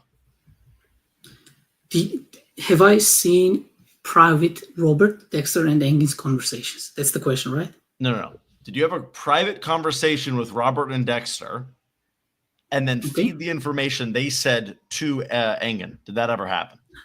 Some yes, some no. Because I respect confidentiality and I always give ahead to guys that, okay, can I speak about this freely? Should we gonna stay this between me and you and so? There are some things, yes, there are some things, no. Like there are some things that Engin has no idea about me talking with Dexter. But he doesn't need to know that because I find it so. If I find that something needs to be talked about, I would just come out and say, that's the whole reason why I joined, because he said I'm a rat, which is pretty offensive, but I can take if people think so. I would gladly prove all of them wrong. The reason why he fired me is, first of all, he lied about the reason, not only to you guys, but also East versus West members as well. He lied to them that I was shit talking about him to other employees. I can name those employees, but I respect their privacy. I messaged them privately and they have not messaged me back. They are silent as rock. So I confronted them. Have I ever backstabbed Dexter with you guys like behind him? They are silent as rock and they will stay like that unless they agree with me. So that's another thing. I definitely kept respecting Engin because he has been working for this organization longer I do, because he's literally the founder of it. I joined it like 2022 August. Officially, I was joined already in November of the same year. So there's no way Dexter knows as much as I do about this organization and as much as I do about arm wrestling. One thing I really wanted to squeeze in my time when I had with Dexter in presence with you, that I could not unfortunately fit in with the time that you gave me, was that when he came as a new guy, as a management guy, he told me, Roman, I respect you. I have heard only positive things about you. Back then, everything was cool with me and him, right? I'm talking about last year, December, something like this. Yeah. He said, Roman, you know way more than I do in arm wrestling, right? But I know social media. That's why I'm here. I would try to learn as much as possible about arm wrestling from you guys. And he mentioned other names as well. Now I'm not going to mention, but other staff members, including those who know a lot more than I do in arm wrestling. Yeah. I said, okay, Dexter, makes sense. Yeah. You know social media. Probably that's why you are partnered with Robert, because you know how to run social media. And I acknowledged the fact and respected him saying that I know more about arm wrestling and East versus West than he does. That was beginning of our, professional relationship. And it was months ago. And slowly, it kept getting as if he's not only social media manager, but he knows better and better about arm wrestling than we do. Like, for instance, I offered him this membership that we have on East vs. West channel, the membership. It was initially my idea, and he was like, "Damn, that's a great idea. I love it." And then we tried to work on the specifics, but I was literally very busy working with videos, right? So to be honest, with Dexter, I've never got to tell him full pack of the plan of memberships. How can we run memberships on East vs. West channel? So at some point we made the memberships, but major part was not done by me. Like, it was established, I did my part, but not as much as I thought I could.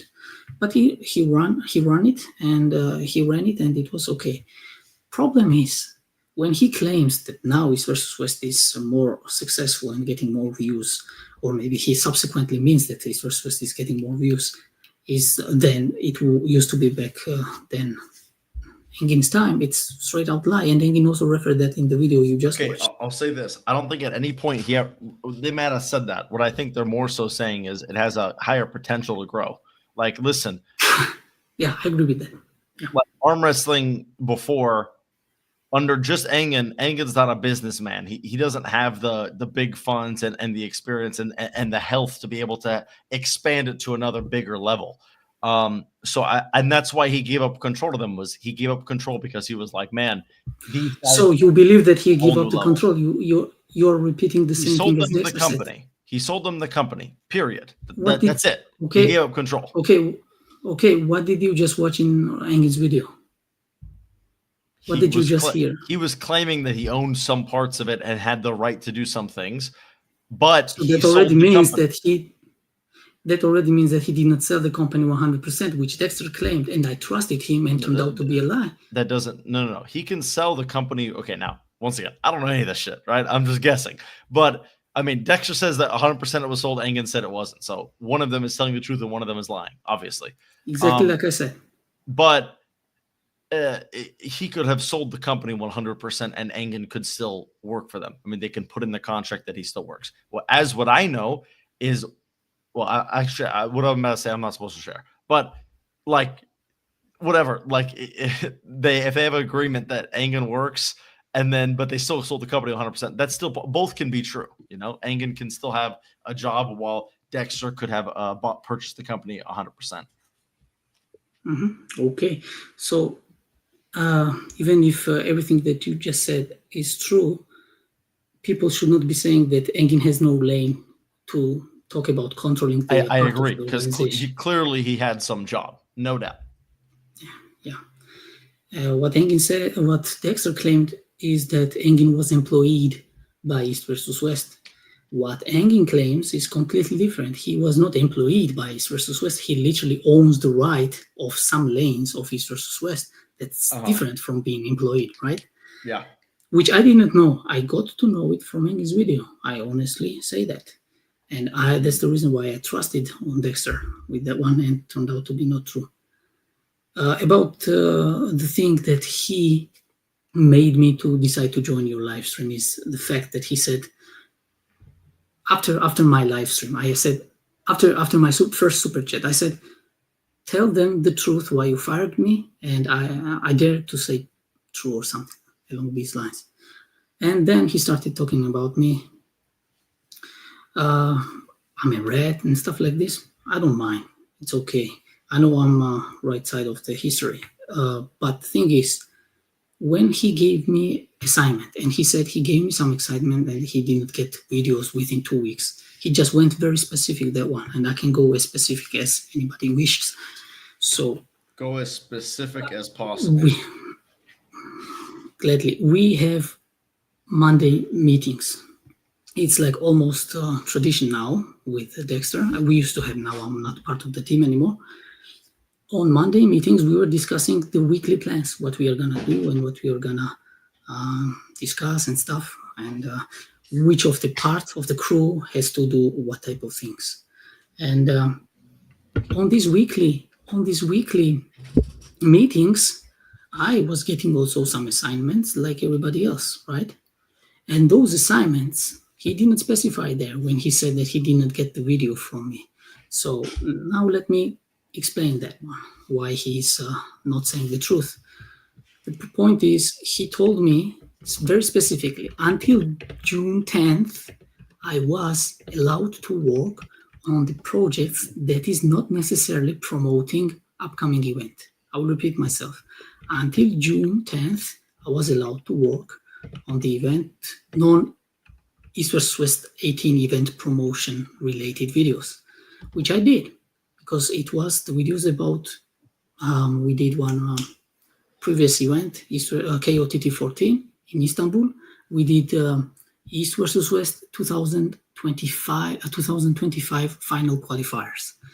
Oh, big of an event, right? The final qualifiers where guys pull each other and get the chance to participate at East versus West. So during that qualifiers, I did interviews with the athletes that are competing there, which videos never came out because we never got to finish it. Because like I said, I'm very busy. I'm not just translator guy.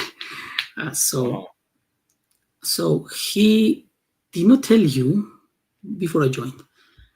After my super chat, he said that he expected videos. The problem is, when he gave me an assignment that I have the time to work on these videos, and he told me, Roman, it's okay if you don't finish up those videos up until 10th, but after 10th of June, we're gonna start promoting upcoming event. I could not, because it's like hours and hours long videos. So I kept my time and I was working on it, and he was not against me not finishing it in time, according to him. So I knew I had time. I was working up until June 10th. And after June 10th, I started to work on promotion videos, which majority of guys may have seen already on Instagram of East versus West, was like athletes talking with Engin, right? Athletes talking with each other, talking with Engin, making their stories. And then also second part of this short promo is like them bashing the table and showing highlights of their arm wrestling, right? It's a very good and clean approach to promote the event. So Dexter's key point was to make a storytelling videos, which I fully agreed and I liked it, but it was like months ago already. So I decided to do Engin's live stream videos, parts of the athletes where athlete talk, and then show the masterpiece of their arm wrestling work. And I cannot work on Engin's stream if Engin's stream has not happened yet. So after June 10th, when Engin's stream took place, I started right after. And June 10th was neither beginning of the week nor the end.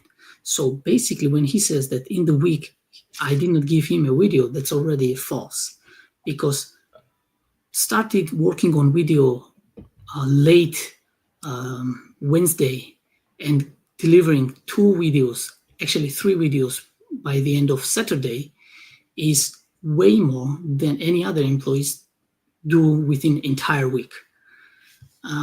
That's the part that he didn't say, and this pretty specific part. He can join us right now and he will have nothing to prove me wrong. I can show the facts. So he knows that I work the most when it comes to video production and fastest and the cleanest. That's why he kept me, right? But reason why he came, now I'm gonna connect all these strings together to make it sense to you and you guys who are watching. If the reason that he joined the team, because I was already before him in East vs. West arm wrestling, people just did not see me on public because I was always behind the scenes. You know me. We met each other on November, I believe, last year. Yeah, I briefly saw you. Yeah. So you saw the work I do, and it's usually behind the scenes. People need to know one thing. I have sacrificed and invested my personal resources, not only money and time, for this organization way more than he has done so far. And to me, he's the one who joined. But I accepted that he would be at the higher echelon than I am. I never called him the boss because he has never been in my eyes, because I knew that there was Robert, Dexter, and Robert, Engin, and Dexter, right? Because Dexter had social media part, like to manage social media things. I don't know exactly when he became like chief operation executor or something, but it's his thing, right? So to me, Engin was always the guy who has arm wrestling related responsibilities to say the final call. Yeah. But the thing is, Dexter also told me, which I appreciated, that, hey, Roman, I'm social media guy, so whatever goes to social media has to go through me. I said, okay, makes total sense. So everything that Dexter said that? was, yeah, Okay. because he I was was social thinking. media guy, so he told me everything has to go through me. I have to give a green light in order it to be public. I said, Uh-huh. for sure. So what I decided is, because I'm the guy who is respectful towards Engin for years, but also we have respectfully new guy here for social media managing, to which Engin at some point trusted Robert to have on the team. I said, I trust Engin. Engin's decision is Robert. Robert's a trustworthy guy is Dexter, so it means I trust Dexter, which I did. So I said, no problem, Dexter. There are videos, and once you give the final call, I would be telling only if those videos contain Engin's footages, like literally me speaking as if I was Engin, right? So Uh-huh. it's mic footage. I would like to know exactly how can I say, show me towards the audience. I think Maybe you that's cut reasonable. the videos. Yeah, maybe you cut the videos in the way that makes total misunderstanding for people. So I understood what Engin was Engin- saying, if it uses my face, I want to see it. Yeah. If it doesn't use my face, I don't even need to see about it. he said, I wanted to see those my podcast footages, he said, to make sure that it's good. But the thing what I did to Dexter's respect is that I said, Dexter, you give the call, you make sure that video you like, and only after that I was showing to Engin, right? So that it's not like first I'm checking with Engin and then I'm checking with Dexter. So Okay, in thing my is- opinion, you did that wrong. You should 100% go the other way. Engin ain't your boss. Yeah. And then I talked with this like 2 weeks ago with Dexter, and then I realized that was wrong. I realized, Okay. and I said, I think first things first. It is let Engin choose the footages. Like, let's say, throughout the 2 hours of live stream, I chose great highlights, but not all of them got approved by Engin. So I was like, my approach is wrong. Let me switch things up. So I made sure that Engin would be okay with the footage, and then only after that one final call would be for Dexter. And I told this to Dexter weeks ago. I told him this, and he seemed to be cool with that. And he said, "Hey Roman, I'm paying you. I'm your boss." I thought it was not him who is the boss, but Robert, because from Engin I always knew, and like publicly he was saying, not privately to me, publicly, Engin has always claimed that Robert is taking over financial side. He never said that Robert owns 100% of East West. He has never said it, at least not on public that I know. So I was like, okay, if Robert is the financial side, then Robert's assistant is Dexter. So I assume Robert is the final say when it comes to my salary. But Dexter said, I pay you, I'm your boss, and you got to choose. Either you are in my team or you are out.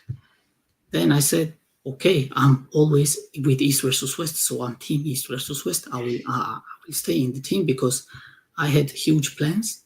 I wanted to become full-time arm wrestling invested. So I told him, okay, I'm always team East versus West. I will stay. And then I realized that only after that talk, which was within last 2 weeks, I realized and I saw that he doesn't want Engin to be involved in any videos, neither his face nor his voice. And I was like, okay, what that means? That shows that your promotion approach towards to the organization is that founder and literally father of that organization will never be shown anymore. And I was not cool with that, considering my respect and all these years of work with Engin. And I said, Engin, did you know about this? Engin obviously did not know about that. And Dexter calls this as if I was ratting him out. Maybe some people would agree with him, maybe some of them not. Personally, I think I owed Engin to tell him, hey, at least ask him, did you know about this? Right? Because to me, if I was the founder of the event and I invited you to come and control, let's say, social media part of it, and you all of a sudden in social media decide not to show me anymore, I have a right to know about it, right? So Dexter didn't like the fact that I chose to show Engin, or at least check with Engin, if he knew about Dexter's plans of basically kicking out Engin from future videos. Do you mind if I ask you a quick question? So, a lot of people in chat are asking this. Why were you fired? Just point blank, because people in chat are asking so much. So, yeah. I think I just painted final mosaic picture of it with my last sentence. I was fired not because I shit talked about Dexter behind his back within our team. No, never. Even though he lied to you said within our team. Other team members. Outside of your team, did you shit talk Dexter? No, but I said reason why I said within is that I repeated Dexter's words. Dexter said and claimed that within the team I trash talked him, which is untrue. I confronted those guys and they are silent. So the reason I got fired, guys, sorry that I delayed it so long. I just want you guys to know the truth. Yeah. The reason I got fired is that he said, basically, he told me, here's I am. This is my plans of not including Engin anymore.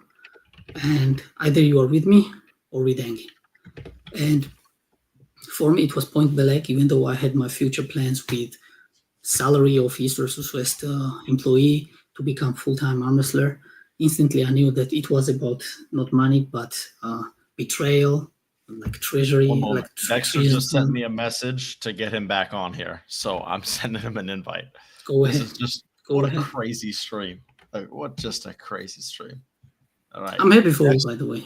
Dexter will be back on shortly. I think someone said this earlier. This might be the best arm wrestling live stream of all time. I think this is.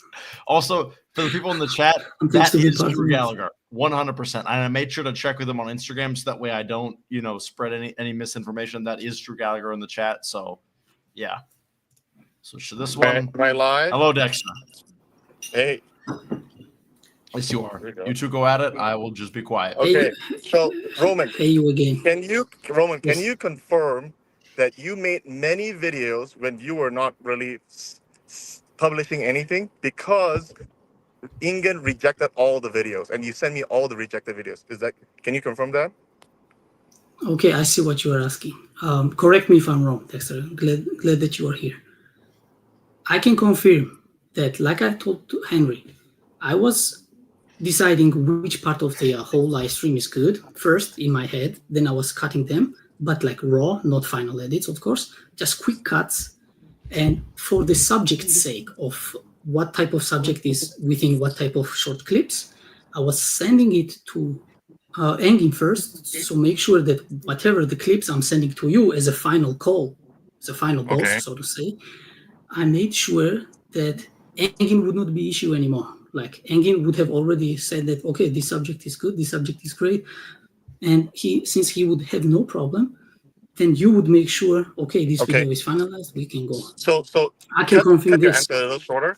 I'm just asking, can you confirm that 2 weeks leading up to the conversation I had with you, I asked you, why has there not been very much videos of any videos that's published? And he says, I did all the videos, but Engin rejected all of them. Can you confirm that? That's what you said. I did the videos that some of them got rejected, not all of them. Some of them. Would you say most of them? Yeah, because I cut down the videos a bunch, and not all of them. That's what it is, right? Confirmed. I agreed with Robert because Engin requested that any videos in his face and likeness and his voice needs to be approved by Engin. So that's fine. But if you are not working and you're not submitting any work that I could deliver, and I have no idea if you're doing things at all, I said that is an issue. So I didn't say to face Engin out. I said that instead of you trying to think what is the good clips and wasting time there, because obviously you did not submit work for 2 weeks, I said, let Engin tell you what parts of his podcast should be edited. So instead of you doing all the random stuff that never gets approved, let Engin tell you what to do instead of you wasting time and not submitting any work. Yeah, I'm I not remember asking not to that, phase yeah. him out. I'm actually respecting Ingen's request and trying to streamline things. That's what I said. Okay, and let's go further. And what was your final call of Engin's implementation in the future promotion videos? You can go even deeper and Yeah, further. I literally said Ingen gets to decide what and when he wants to be on the channel. Not let's go Correct? beyond my and your conversation, because it did not stop there. Then you, as a boss of social media, you also we also have huge group, right? So you also talked with the other group members, to which group member I was also, and you knew that, and I had my role in that group. You, in other group, after our talk, you made the final call. Because he dropped out. Hello, we can still hear you, Dexter. Oh no, he dropped out. Or did I drop out? No, I can should still be hear here. both of you. I'm still here. Can you hear Roman? I Yeah, can't I can see hear Roman. both clear. You can't see him? Okay. I, Well, I can see still him. I hear can him. hear him. Maybe leave and rejoin. Sure. Yeah. Somebody's saying Dexter needs to arm wrestle Roman. I think that would be an excellent way to end this up. So then, okay, actually, here, I'll ask you this while he's gone. So someone commented, how much was Engen paid? Yeah, he was asking some other things that really is not public information here. Oh, Okay, sorry. Dexter, you're back. Okay. I see You're good now? everybody. Make sure to ask me whatever you want to know. Well, I So, just looked at Dexter. it. Honestly, it can't really be asked. So you two just Yeah, keep going. At it's it. up to you. It's your stream. So Dexter, I confirmed what you wanted me to confirm. Now, like I said, let's go further to end that topic. So my question to you right now is, could you confirm that after our discussion that you just mentioned, you went in other group for our social media video production, and you clearly said, from now on, there will be no Engen's face, neither his voice in future videos. Can you confirm that? Oh, that is taking things out of context, Roman. I added at the back, unless he directs the work. That's a very key point, because we are not going to simply keep trying to make videos that gets rejected over and over again. So instead of us making random videos that Let me double rejected every check that single one. time, I said, yes, we will not use him unless he directs the work. That's a very key part that you're leaving out. That's a very, very key part. That key point is part of mine and yours conversation. But I'm telling you, after that one, there's a group. I'm not gonna show it right now. I will just read out loud your words. Okay, future videos, we can't use Engin's voice or face in the videos. And that was message. That was message there. Neither more nor less. I just wanted you to confirm. I can confirm right now, just doing this, but I'm not gonna do it. If you want to take What do you things, mean you take the half the truth and the context out. Yeah, that is what it is. So, okay, it's a Thursday of the day in the chat. And then there's the guy, video producer, video editor guy messages something. And right to that, your first message is not to use what I just read out loud. Correct. Yes, that is correct. So what am I taking out of context here? This is literally your The first context response to is, him this on that guy, day. we do not make videos of Ingen unless Ingen tells us to do things. He's a third-party But you're contractor. not saying Whoa, you're back not up for a telling him second. that. Back up for a second. This guy doesn't know Ingen, and Ingen has no way to direct him any work. So it's just easier for him to focus on promotions than to make videos that will get rejected. And then bypassing what I agreed through Robert that we won't use Ingen's videos and his face. That's Ingen's request. So I'm honoring his request. Okay. So you, with this precise message that I read out loud, is only meant for that one guy? For Because he everybody, doesn't know Engin? No, unless Ingen directs the work. Remember? You are not saying unless Engin directs the work here. For them, that's the end of story, because they don't know Ingen. Only you know Ingen, and only you contact Ingen. Did I or did I not say that you can only do work on Ingen's thing as long as he's directing what he wants? Okay, that was before this. I already confirmed that. Yes. Okay, that's great. That's all it is. Okay. The rest of the team who doesn't know Ingen will never get directed by Ingen. So tell them not to waste any time on doing something that will reject it. Correct. Okay. Now I see your point now. So the thing is, it caused miscommunication by the how the message was delivered in one Like, other okay, group which is after fine. mine and your discussion. Miscommunication is totally fine. When you need clarification, instead of running to like a rat, you go to your boss and ask him, is this You what you keep really using that need? word. Is this I what you just really literally need? said. I You just get literally told. clarification from your boss. You don't go run to the and be a rat. That's what it is. I mean, I No. hate to say this. Okay. I'm okay with you calling me that, but let me also respond to that. You cannot just claim something and then just run away like a rat. Go ahead. So the thing is, you're telling me that you have a problem me telling this to Engin. My point is that I asked Engin if he was aware of this because there was a miscommunication by, like you also already agreed, by the way you formulated this specific message in this specific group No. after mine and yours communication. I think this comes to, in America we call it insubordination, and you don't recognize that I am your boss who signs your paycheck, and when you don't Well, I knew respect when you don't respect my position, how can I keep you on? Okay. I can't keep somebody who doesn't respect me as your superior. Okay. So maybe you have seen some disrespect from me, which could be there. I'm not saying that I know everything, but like I said, I thought that Robert was your superior. He is my superior. Robert's my superior. If you went to Robert, not a problem. But Engin is not my superior. Okay. And I told you that. I clarified to you that we have our own separate responsibilities. But he's not my boss. Only Robert's my boss. So, and you knew that. And did you or did you not? Okay. I also mentioned you that I mentioned that in Henry's stream right now. I mentioned like several minutes ago that. Yeah. Point is, if you are to be fair though, you also mentioned why are you making final calls? Okay, I'll just let you like, now whatever. No. What do you mean, Harry? Go ahead. I didn't really have much to add. Just keep going. You two have fun. I don't want to take things turning in different directions that I wanted. However, I should say this. I know that you had superior and you were my superior at some extent, but I knew that final decisions were not made by you. I respected you towards some extent, but I knew that if somebody fires me, it's not you. That's what I knew. So when you fired me, I had to double check it, and it turned out to be that it's only your call. And I don't know if you have any response to that. Okay, maybe it's already everybody too late. Say hi to Robert Baxter. He's right next to me, driving me to the airport, and he's Hello, listening Robert. to every conversation. Hey, Robert. So this is my boss over here.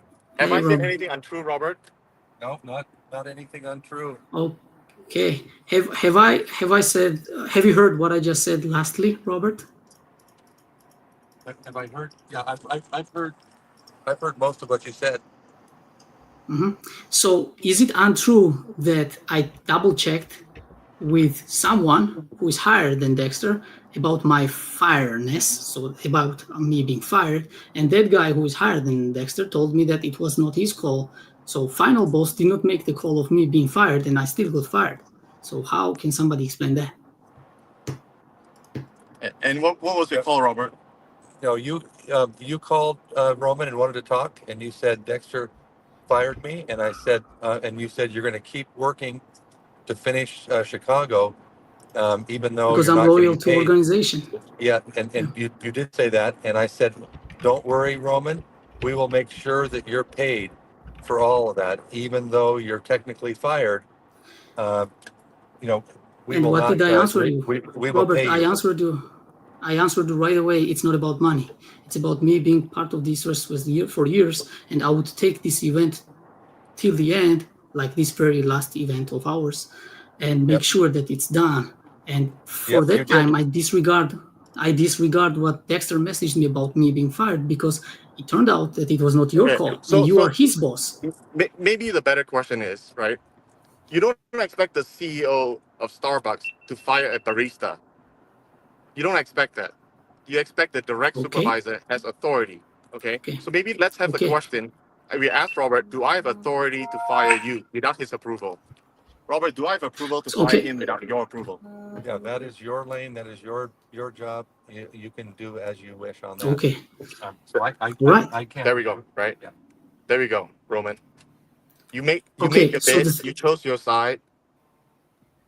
Yeah, but let me finish on that one. Obviously, I chose my side, and it was the side towards to the dignity. The thing is, I don't see anything wrong of me, even though what you just said about Starbucks example, I don't see anything wrong with double checking to the highest point about me being fired. I don't see anything wrong with that.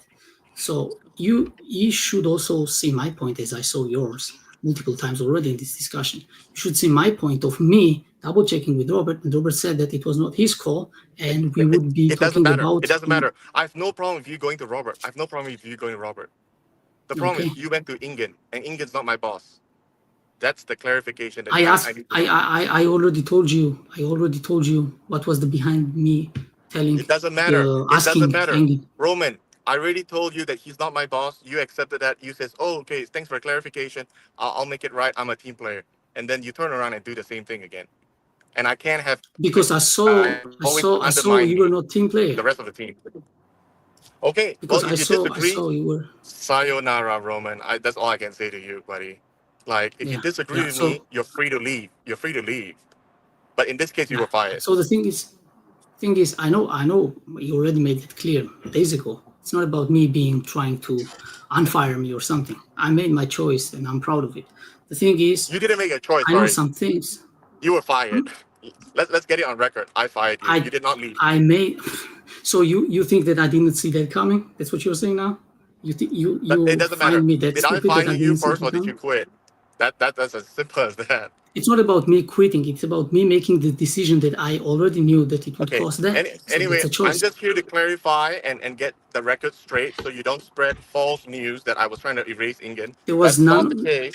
That was not there the was case. none And of you false admitted news. that I told We- you that you were unproductive.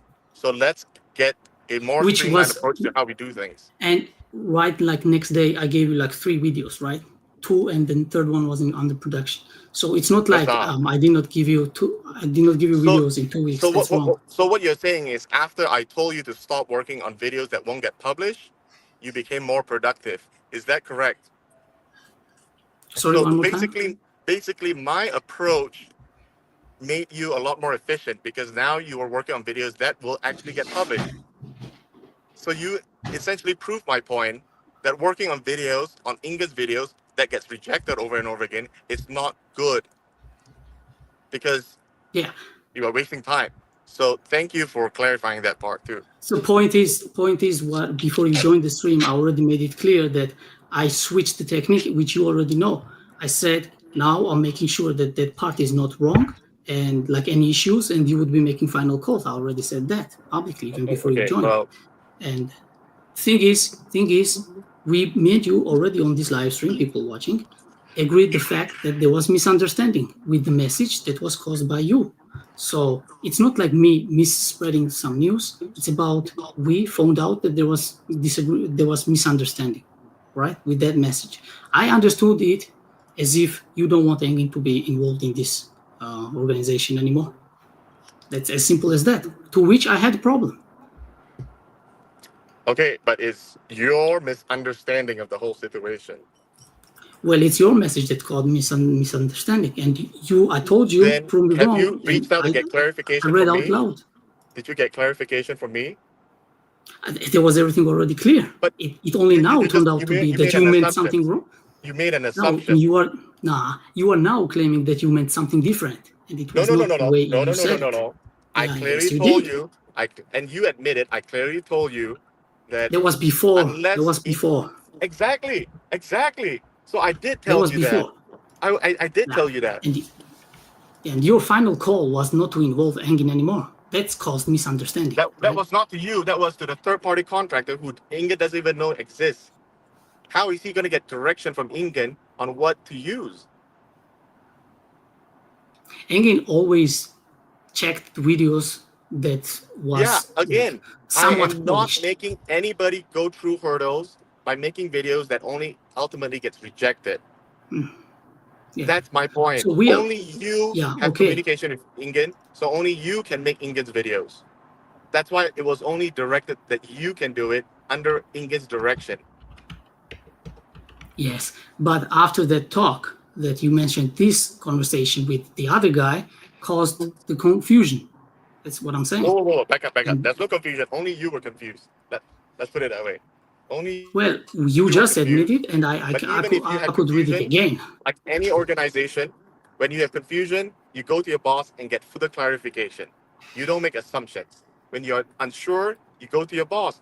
That's how teamwork. I was happens. never unsure. Clarity. Why are you keep claiming it? I was never unsure. Your message was crystal clear there, and I had a problem with it. Okay, well, apparently crystal clear is kind of still muddy to you. Well, I mean, same goes vice versa to you. There are some Well, things anyway, that is I'm muddy to you and getting to the crystal clear airport. I to don't me. know when I'll be arriving soon. Is there anything you want to point Say- out and No, hash out, Roman? it's you who joined here. I was here before you. It's you who joined here. I wish you guys safe flight. That's all I can say. If you have final say before you leave, it's up to Henry, you. you got any questions for I me will before see. I signed off? Honestly, I a little bit was checked out trying to fix my camera. Frankly, my camera stopped working on me, so I missed about half of that. But I'm glad that you guys got to hash it out a bit, and yeah. Well, at least we met some common grounds about miscommunication. It's still a progress, Dexter. Yeah. Safe to say, Like I said, I Roman wish you will safe not be flight. rehired in the short term, I imagine. I never tried to be rehired because I clearly made my choice, which I acknowledged would cause these What choice? You went to how can I Robert say, Baxter. outcomes. You went to Robert Baxter. To double check because he is your Okay. boss. Yeah, you can continue laughing. He's your boss, so I checked it with so your you boss. tried coming back. Final. You tried coming back. Let's put it that way. But I never yeah, tried whatever. coming back. Yeah, okay. Robert literally said that without me Henry, getting I'm even around. paid, I would I'm make heading to the sure airport. to deliver Going this to Asia. event. I might lose you guys. You are just Thank you, lying all your on the fans. blade. Thank you for support. You know, any questions? Keep it going. Love to There will chat. be See you things. guys. All right, There will be Dexter things will- discussed. Dexter's out of here. Yeah. All right. I mean, All right, Roman. he's- Any he's final more- words, and then I'm gonna more go than back to welcome. doing solo. Well, I mean, to be honest, now since he left, it's kind of unfair to him if I say something about him again. However, I will just double down on the fact that Robert himself literally agreed with me when I said right there, like minutes ago in the stream. That's why I had balls to just double check and confront next to Dexter, Robert, and said it was never meant to be money about me. So I was never, oh, let me get back to the organization. Oh, I need that money or something. And Robert agreed and reiterated what I said. It was never meant me to, hey, let me back in. I said, hey, Robert, I just want to know, was it your call or not? And then he said it was not his call. And then I said, okay, regardless what Dexter said, I will make sure to deliver this event and do my job. Already after Dexter fired me, I said, I'm going to do my job, continue to make this event as best as possible. And Robert appreciated it. And he was kind of silent there, maybe because he's focused driving and he did not want much drama. But anybody who is watching right now, he can rewind like several minutes back and rewatch mine and Robert's discussion. I made sure, because I didn't know he was with Robert, but as soon as he turned the camera, there was my golden chance to make sure two people get my point straight and clear. So I never ever tried to be rehired, as Dexter just tried to portray right there.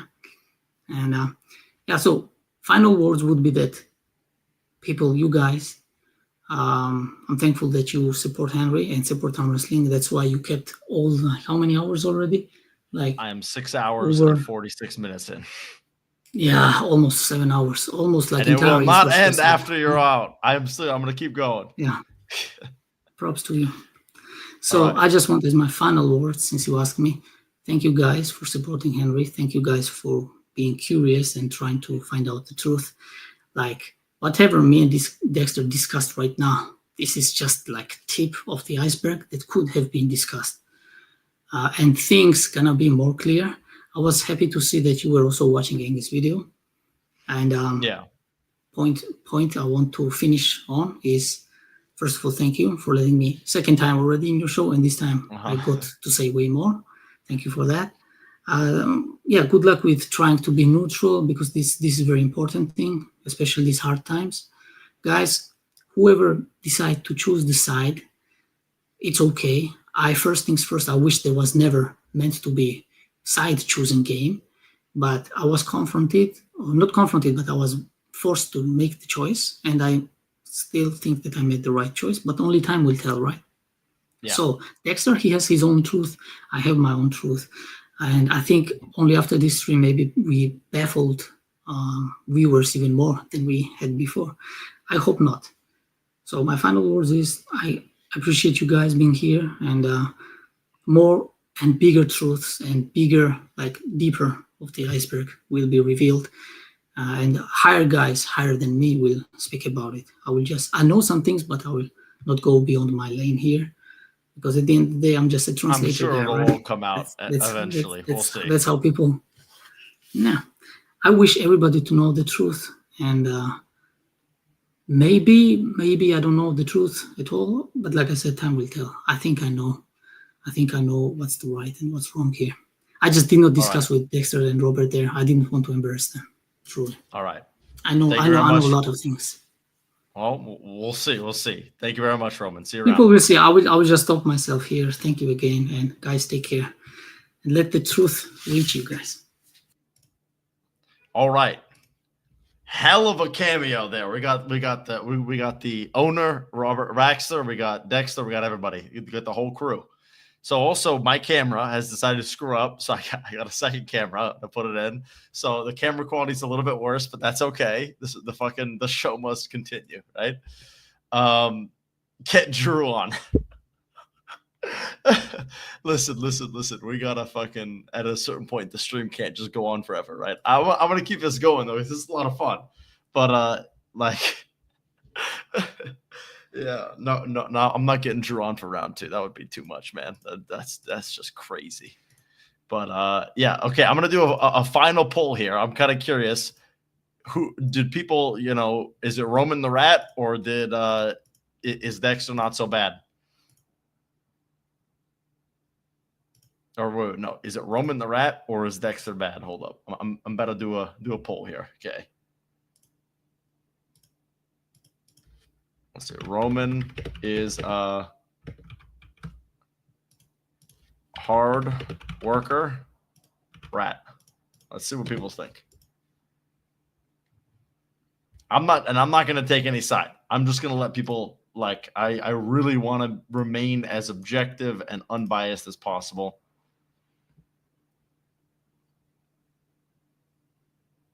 Get a golden nose these days. I don't know what that means.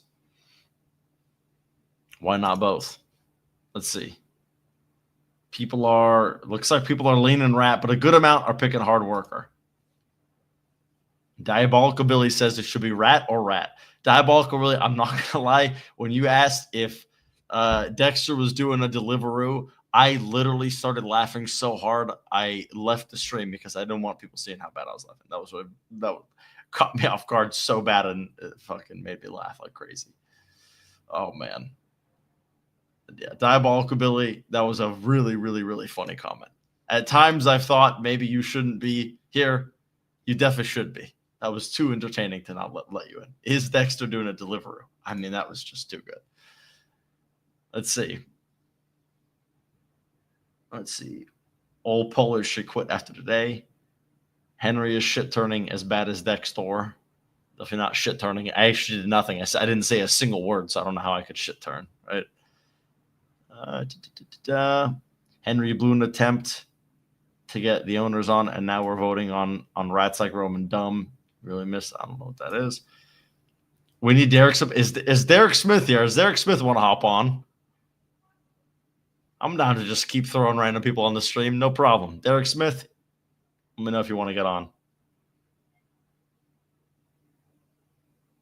Henry, I smoked a joint, ate dinner, took a nap, and you're still on. Crazy day.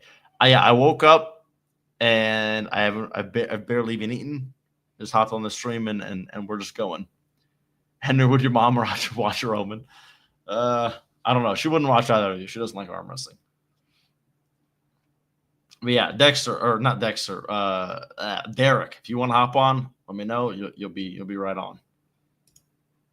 Would love to get please do a poll on who needs to be CEO, Baxter or Henry. Sure, I'll do that. Okay. EVW CEO. Henry Baxter.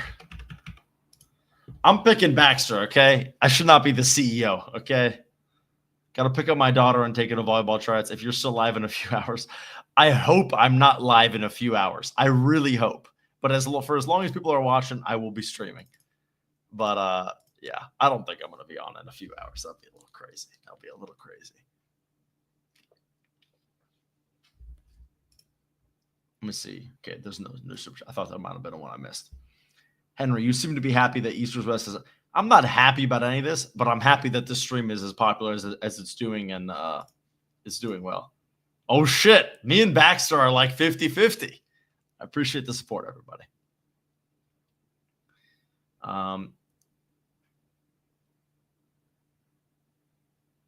For some reason, my chat is being weird.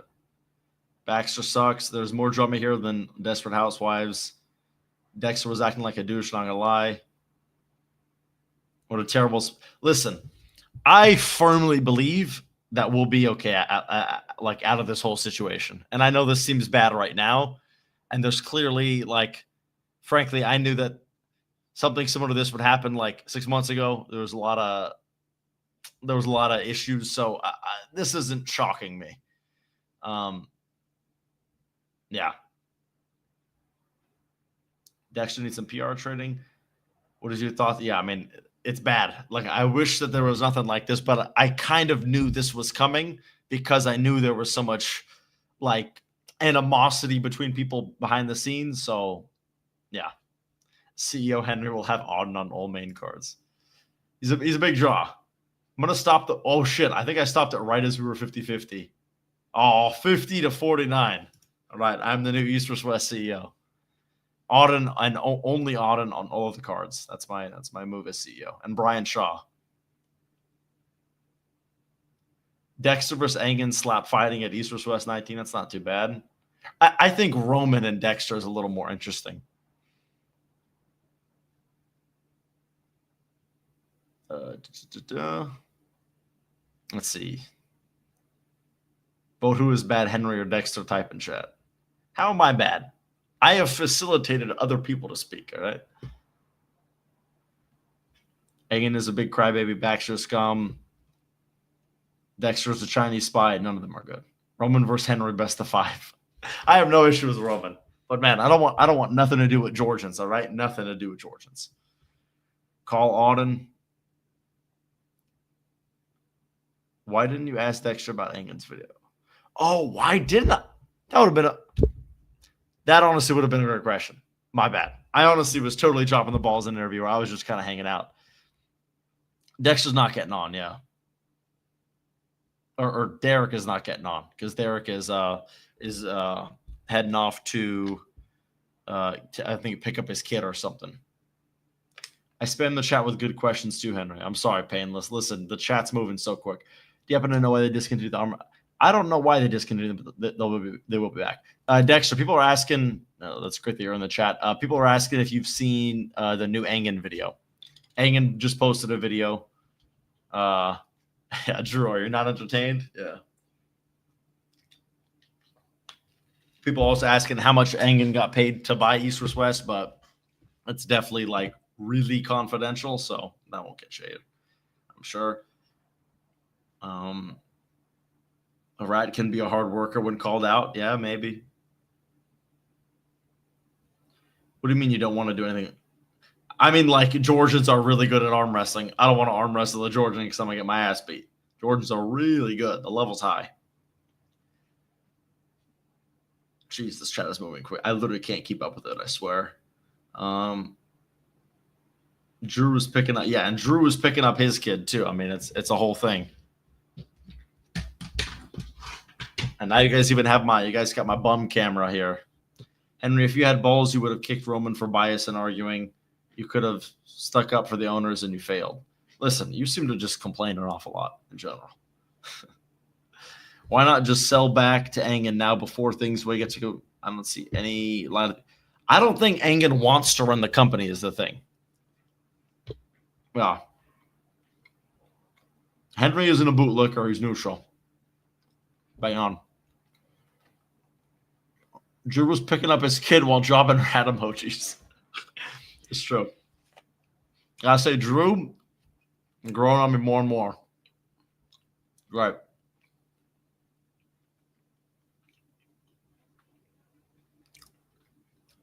Luigi, I am a arm wrestling YouTuber. That's the way I would describe it, I guess.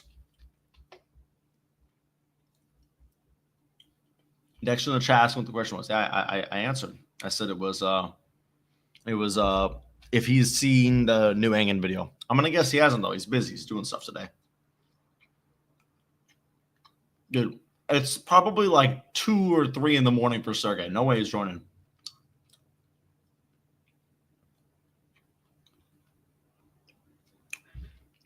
I mean, Tortellini. He said he has? Okay. I mean, I don't know what you guys want me to do. Levon's not going to compete as well as most Eastern guys know what's going to happen. Then everyone who don't compete is a CRBB.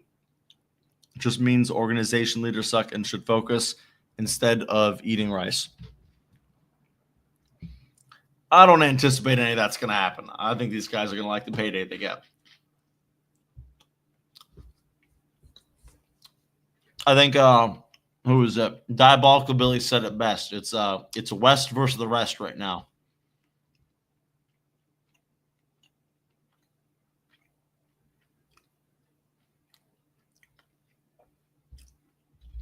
LeBron's going to side with Engen? Oh, maybe.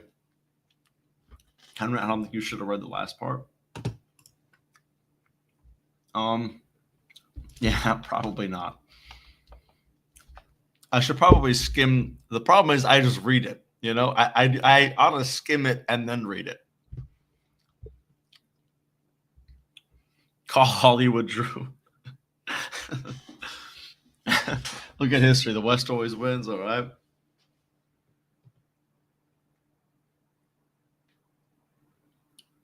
Got some more super chats here.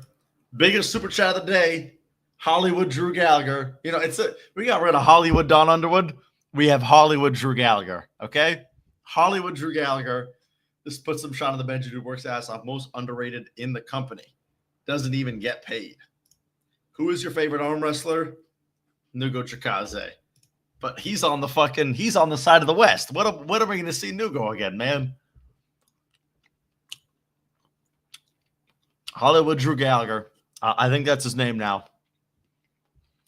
How many Americans have left? None. Engen is cooking behind the scenes. Engen must have known that athlete debt was going to wash. I don't know. I'm not calling Pradeep, dude. Holly Drew carrying the company. Call Pradeep. He has inside info.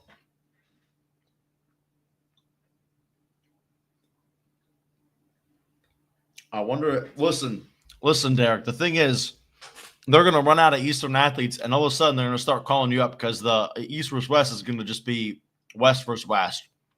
It's going to be USA Nationals. They're going to need you.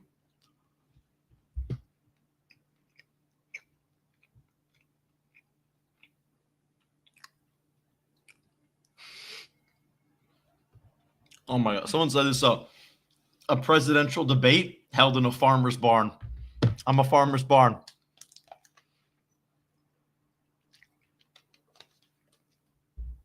Thoughts on fake Henry Naring? Ain't a whole lot I could do about it, unfortunately. But yeah, I would wish it wasn't happening. Are you a Dota player? No. You know who I should call? I'm gonna get Brad Grundy on here. Hey Brad, are you still watching?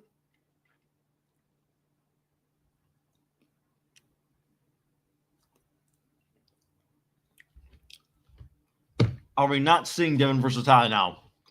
I don't know, man. We're going to try to get Vitaly a visa. If Vitaly gets a visa, he'll be on there. Yeah, Brad was on here earlier. He sent me a message, said I'm like the Joe Rogan of arm wrestling now. But no, I have no clue.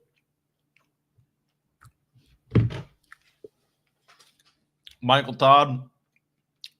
Yeah, getting Mike on here won't be a bad idea too. I guess I'll just keep the stream going. You guys are all here. Why not?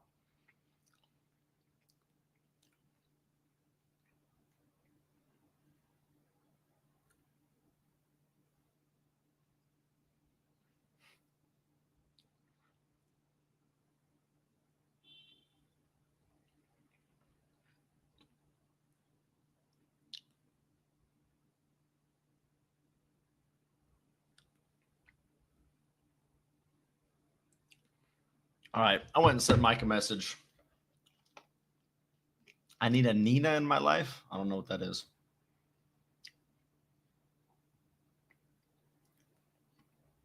Eat without chewing. I'm sorry. Henry, the MMA guru of arm wrestling. I want to be more the Ariel Helwani. That's what I think I am. I don't work with any organization. Mike said they're taking the day off to celebrate. Respond to that. Okay. Mike's taking the day off, so he's not involved in this at all. All right. John Doe, I'm trying. I don't know who, right? Henry Helwani. I think that's good. I'm definitely not needing a drama. Definitely not needing a drama. Larry Wheels or Adam Silver. Adam Silver might be fun, yeah.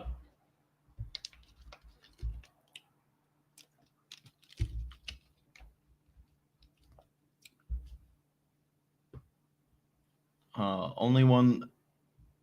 Dude, my chat, whenever I scroll, let's see. Sorry.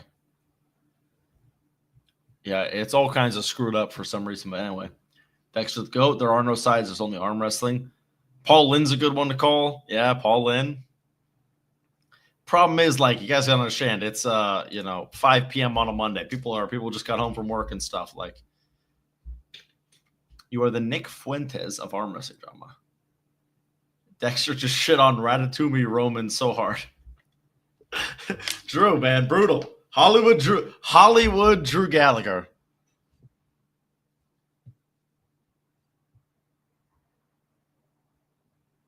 Dexter needs to be less cocky if it's true the best bowlers are leaving.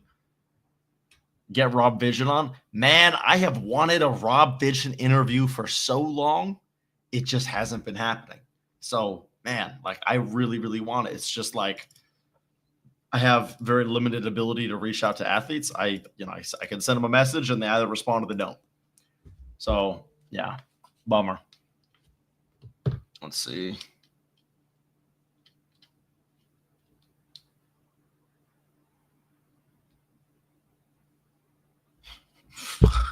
One second. All right. Let's see. Samusha, meanwhile, is partying in some club. Get Ryan Bowen on. I was about to tell you Ryan Bowen's sleeping. This has been happening for so long. Ryan Bowen might be awake right now. Time in Mumbai. It's 5:41 in the morning. Might actually see Ryan Bowen. Right. He's probably having a long traveling from Chicago to well, he might still be in Chicago. I really have no clue. Yeah, I'm not so sure how much Bolin wants to come on here. This mess was a brilliant way of getting Devin to avoid pulling the tally. If they get his visa, it'll happen. Why is Bowen in Mumbai? That's where I think that's where he lives now. I don't know though. I just remember in some video he said he was going back to Mumbai, so I know that's where he's going. Carl Armies, me and Armies aren't close like that. Brother, did you eat something? Losing gains over East vs. West now. I'll probably just fucking pig out once this thing is over. I'm gonna go make a steak and stuff. It's just like if I have 600 viewers, I'm not gonna stop streaming because I make quite a bit. So yeah, I'll keep going, I guess. Bowen was deported from Australia to India. Rough. I don't think that happened, but yeah. Is Ryan dating the India? I have no clue. What the fuck is Ryan doing in Mumbai when we need him bulking up for Lamont? Exactly. Someone contact Danny Tesh. That's true. Who can you call? I have no clue, man. Like, it's just me. Call Matt. Me and Matt, I wanted to do an interview with him, but I haven't ever gotten a hold of him. So yeah. Get Bacho Digmalishvili on here. You think you can also win Ryan Bowen? No. Won't see Hermes for a while. This match was embarrassing. It's not embarrassing to lose to Levon, man. Coach Ray Baxter in the same room. Can you imagine the enthusiasm? Someone bring a cattle prod. Henry, are you close with Babkin? Can you get him on? I've never once talked to Babkin, ever. Tautiev just posted well. I don't think I need to say what his position is. Yeah. Look, here is how we see Devin Vitali. Well, the main event is in the UFC. Devin goes to the Snake Pit in Russia and arm wrestle Vitali live in the back of a semi-trailer. Brad is in Norway. Oh, yeah, he is in Norway. You're right. You're right. Yeah, but if I get him on, Lars and Philip will come. That'll be fun. But I think, yeah, Devin and Vitali will, like what Drew said here, 100% true. It 100% will happen. When is the discussion? It will 100% happen. I promise you.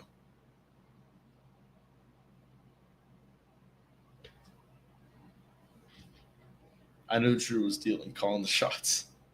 Dude, J Squared, you've been here like the whole day. You got to fucking train. You got a 140-pound guy to beat. It's not easy.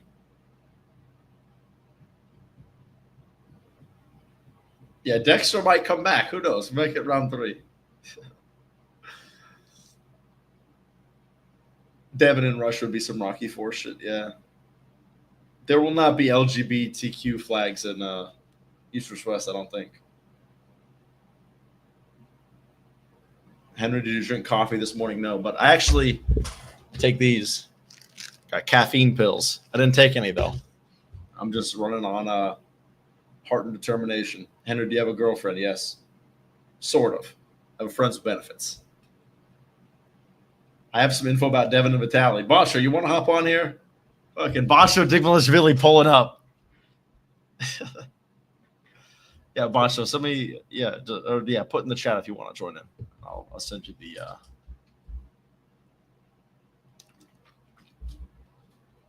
Henry, do you watch the review? Bro, I've seen him before.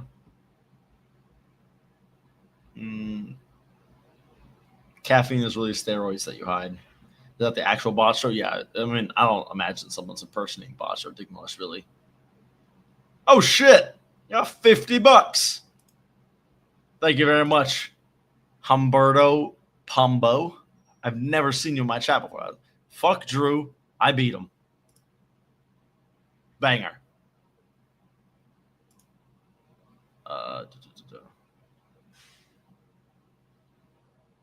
Too late, brother. It's 4:15 a.m. Yeah, why the fuck have you been up, man? Hey, whatever info you have, though, send me a message.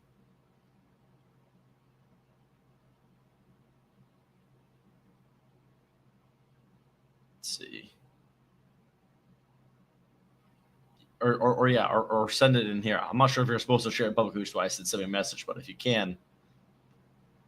Have you seen Pradeep's latest video? Is there a new Pradeep video? Does it have anything like actually interesting going on, or is it just like, let's see, Pradeep? Oh, well, why did I look at Pradeep? Arm wrestling news.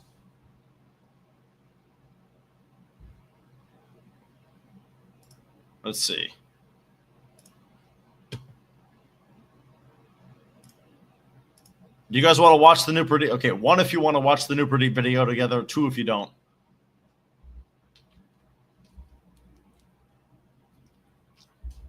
One for yes, 2 for no.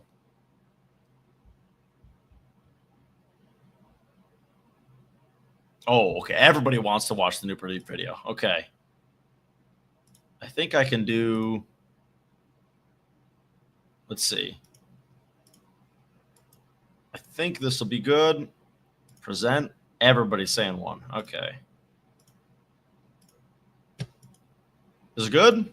Engin Terzi used to call others the enemy of East. A great little sleepy Pradeep now video here. He's becoming one himself. Speed it He's up just a out little there bit. to destroy East versus West. The same East versus West that he himself created with so much love and so much passion. It will all over be WL All versus right. PL again. Some athletes will stay with East versus West. Some will go to Engin's new league, which I'm quite sure he's going to create soon. And there will be this divide again. We will not get to see the top arm wrestlers compete against each other. Within the last few hours, East versus West has fallen apart, like completely fallen apart. Let's see. And I can tell you, it was a planned, coordinated attack from this Put it person, in 3x Engin speed. Terzi. Everything, at least for the general public, started with this post from Sergey Kalinishenko. Kalina was complaining about not getting paid at King of the Table 12 and a bunch of other problems since Robert Baxter I asked took people want to over. watch. They were even people said they transferring wanna him watch money Pradeep, so in we'll watch dollars Pradeep. and not euros so that they can save a little bit of extra money. They didn't give him room to stay with his coach, only a single room perhaps, or maybe even on sharing. Kamil Jablonski also commented that he also got robbed. They don't want him to beat Devon Larratt again. They're trying to protect Devon, and a bunch of other issues. Oleg Petrenko, I support you. I'm stopping my performances at. Honestly, this thing might just be fucking boring. I think it's just going over everything that happened. Okay, yeah. Fucking Sleepy Pradeep video. I'm not watching that shit.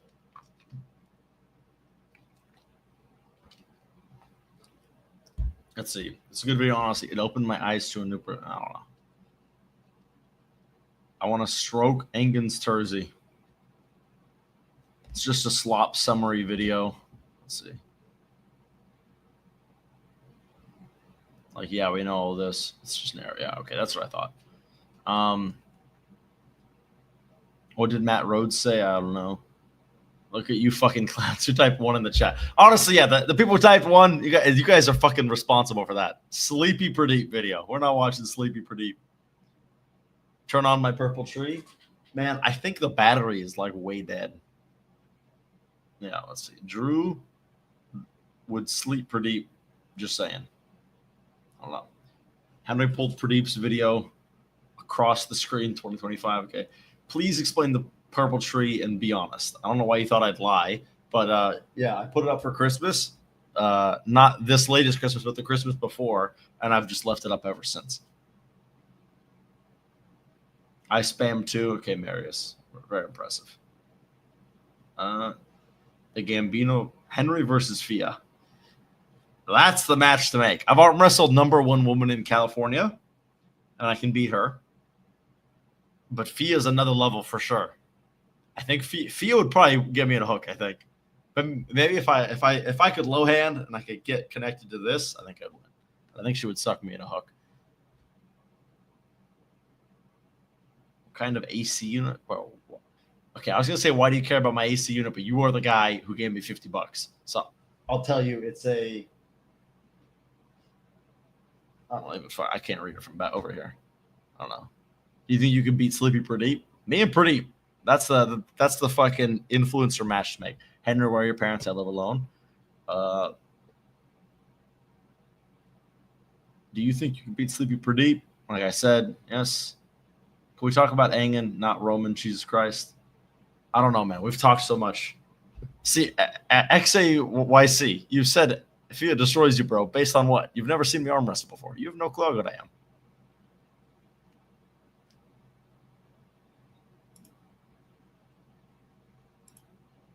Also, Humberto, are you buddies with Drew or something? Yeah, I do live in California. I live in Los Angeles. Pradeep owns you. Henry went on a truth marathon. I don't know about you, Henry, but I will always choose Engen. Well, yeah, you never know. Your forearms need work. They're like 12 3/4 of an inch.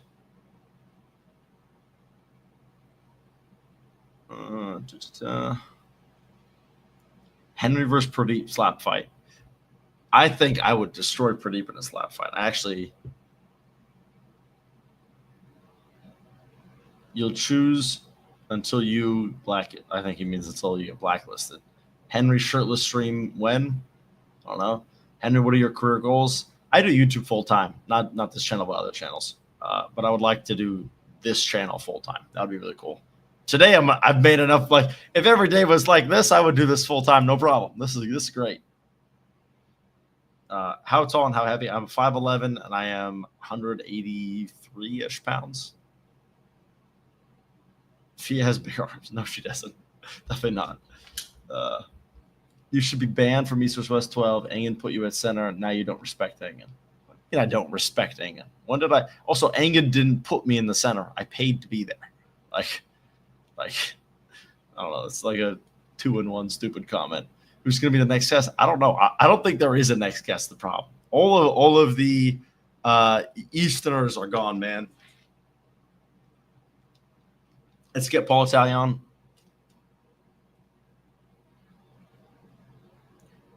No, man. By the way, I got one of the coolest pics of John B. Let me know where to send it so you can here. I'll in Instagram.com.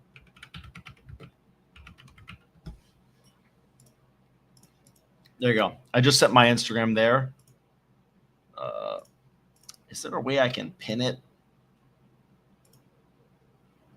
I don't know how to pin it.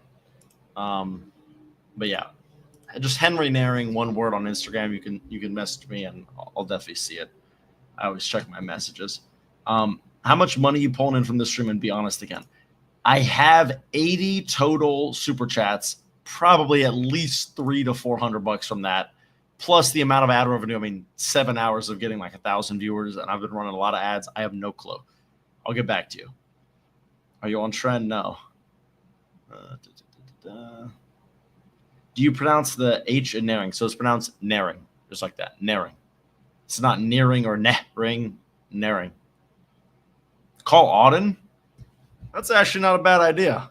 Auden might actually be available, and he'd hop on if he is.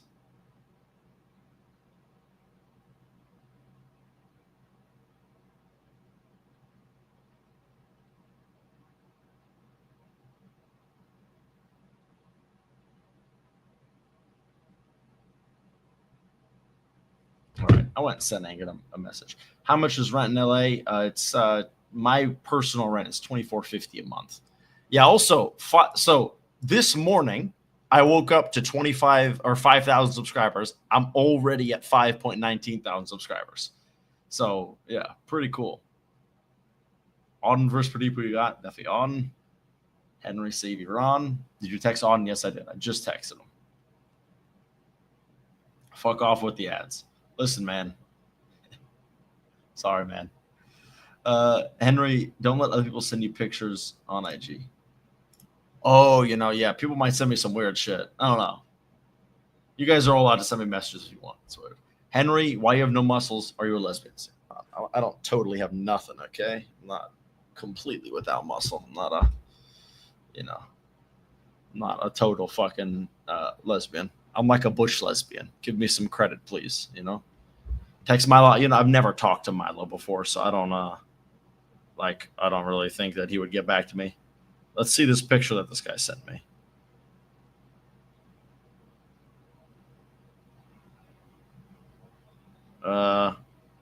Assuming you sent me hi, I just accepted you. All right. I'm sending dick pics. Appreciate it. Henry's jacked.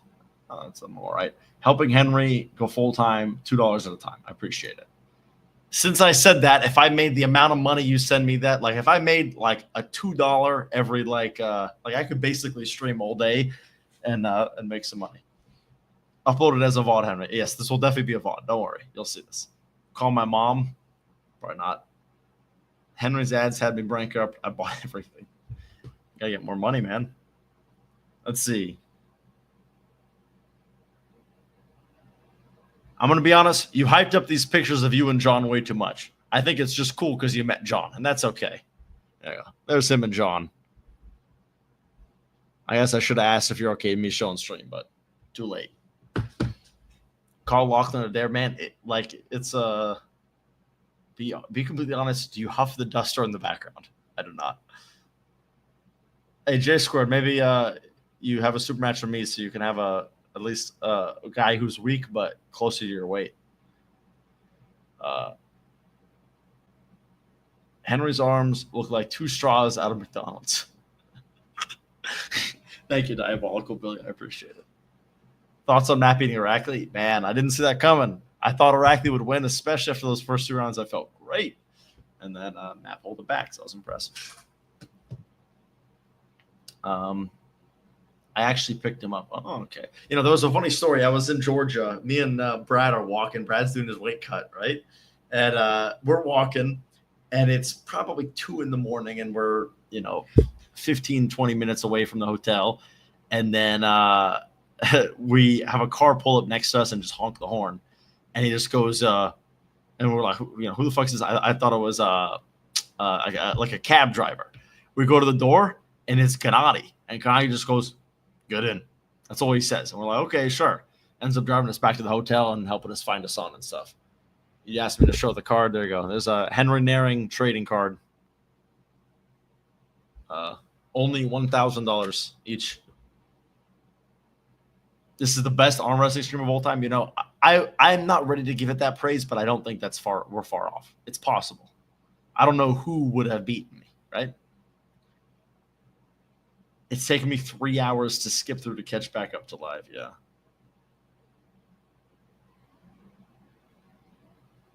Oh, that's funny. That's great. Okay. With the story, that's cooler. Henry, I have an ad blocker. Do you still love me? Not as much as I did before, frankly. I thought if you didn't have an ad blocker, I would have liked you a lot more. But with the ad blocker, I'm much less interested. Did Auden answer? Call him. I'm not going to bug on, but yeah, he hasn't gotten back to me. Come to think of it, maybe this is all just a fucking show. Funny how you guys believe fake shit. Yeah, I can definitely promise you this is not fake. Well, can you recap? No, you have to watch the whole 7.5 hours to know what happened. You don't get a recap, all right? This is tough. I might wrap up the stream. It's getting pretty ridiculous here. Oh. Call Tyke Mython. Roman's targeted ads, craft singles, and Velveeta shells. Fucking Drew Gallagher, man. Brutal in the comments, bro. That's funny. I mean, the 20-second TLDR is Engen has left East West. Some people have an issue with it. Some of the athletes are leaving. There you go. There's the 20 seconds.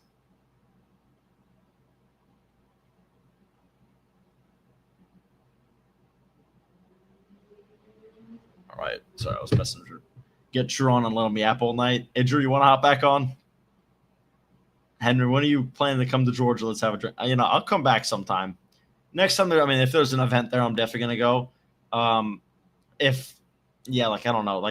I would never really go to Georgia just randomly. But, yeah, if I had some catalyst to go to Georgia, then I'd be going to Georgia for sure. Hey, when are you coming to America, Bacho, right? Good long-ass Jim. What can we expect in the near future? Could we start plugging in your hypotheses? Oh. I don't think anything too bad will happen. I think it'll be okay, really. I think it'll be okay. Yeah, I think all the sides will be okay with this, and we'll eventually get over it. Yeah. Who's the shadowy figure above Robert that everyone keeps mentioning? That's Danny Tesh.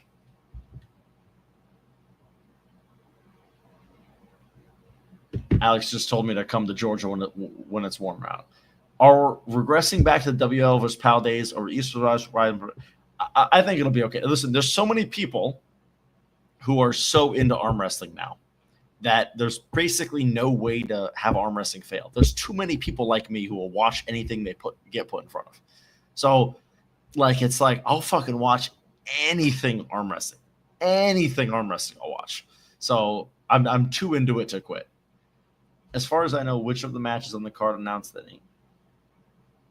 anything involving someone who can't get an American visa easily is likely not to happen.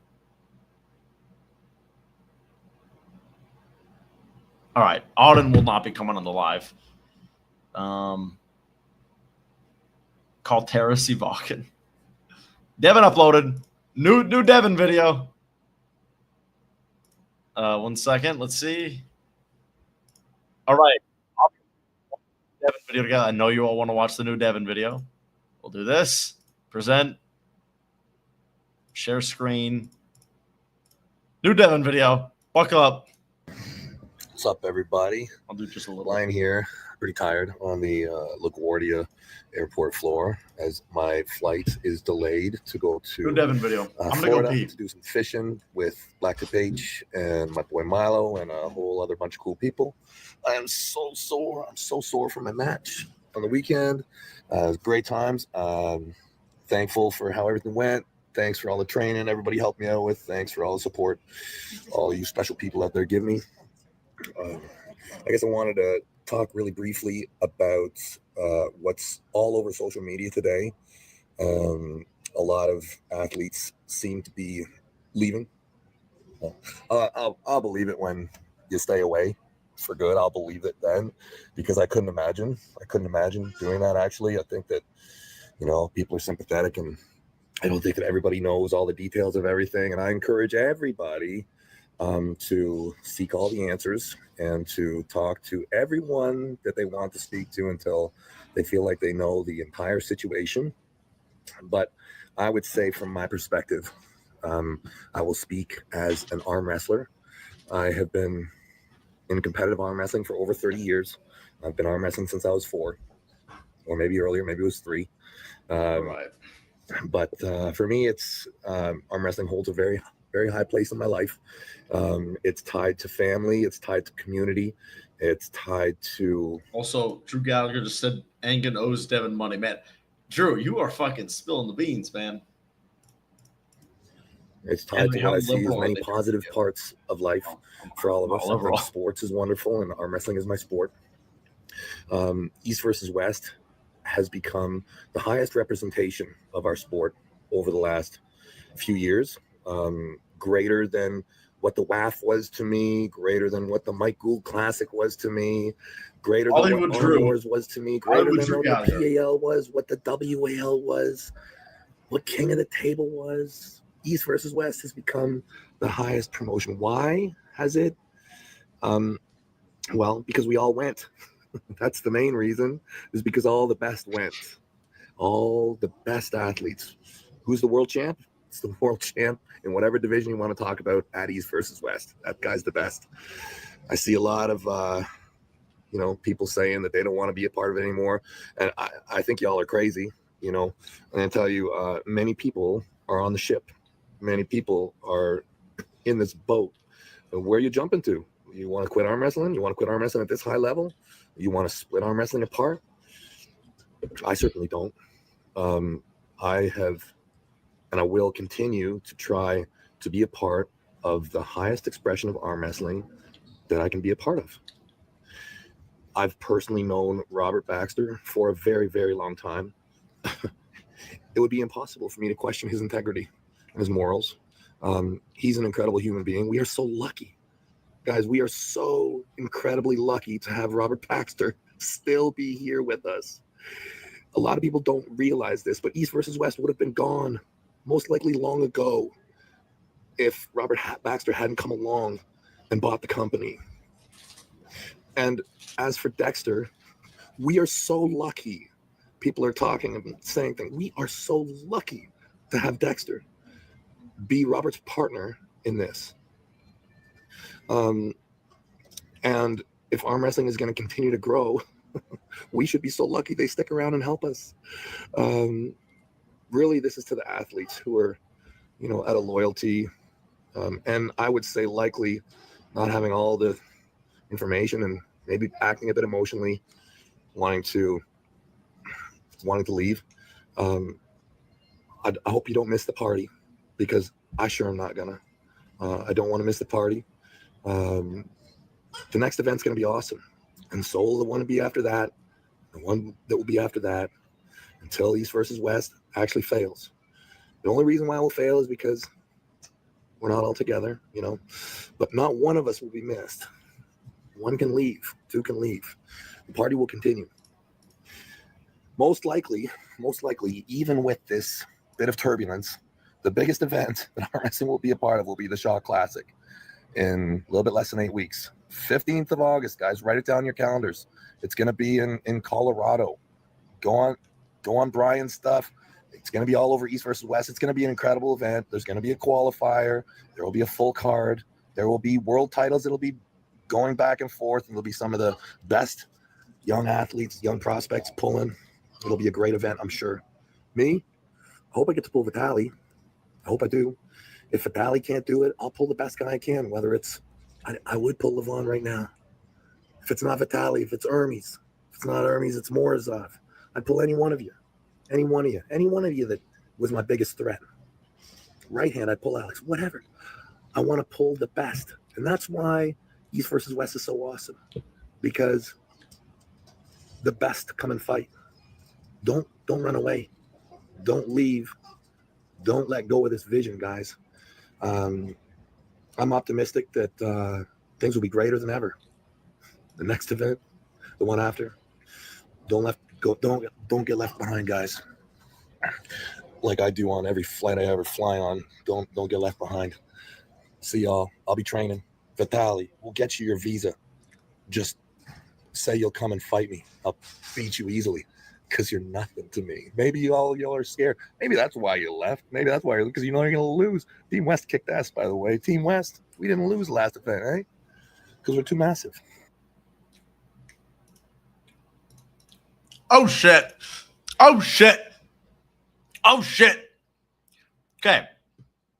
Devin's saying he's willing to pull Levon, Hermes, Morozov. All of those replacements are possible. I am very confident on August 15th, we're going to see a very cool Devin match.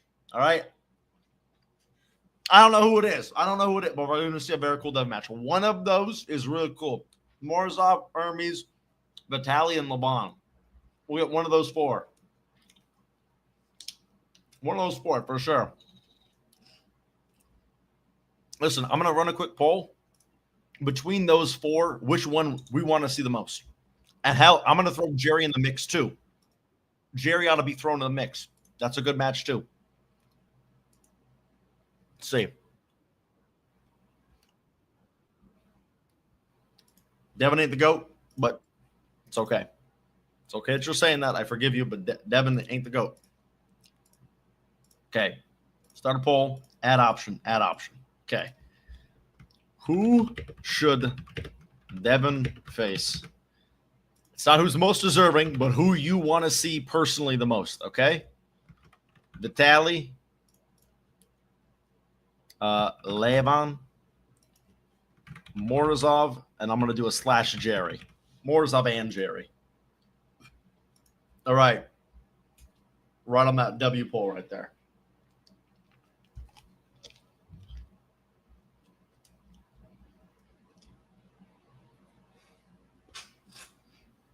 Henry, okay.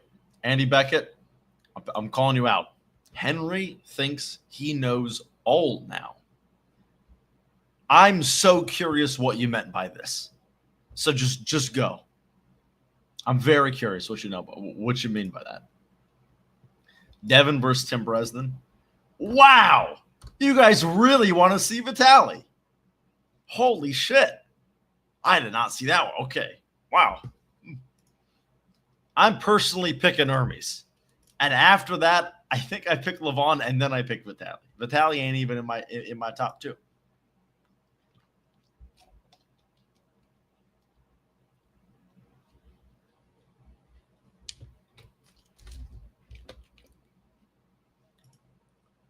Yeah, I'm surprised you guys are so bullish on, like, excited about Vitaly.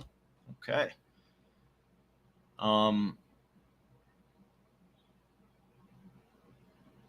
You only just broke on scene. No disrespect. Well, okay, that was very disrespectful. Henry thinks he knows everything now, right? Very, but then with no additional context, no disrespect. Interesting. Okay. Wow. Okay, so I'm in the poll here. You guys are very, very vehemently on Vitaly. That really surprises me. I feel like people were so people all of a sudden put Hermes up here, when in reality he was like here. But we will put Hermes here, and then Hermes lose, and then now he's down here. Like he lost to Levon. We know that, right? Like that guy doesn't lose. Yeah, see you long time coming, bro. We think Devin is clear number 2, but Vitaly will just prove it. Yeah, I guess so. I picked Vitaly, but I want Devin Levon 3, but in 6 to 10 months. Engen is full shit.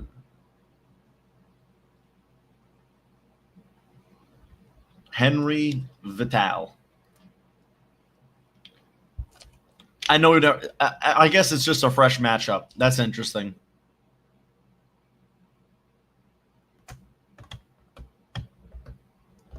Vitaly.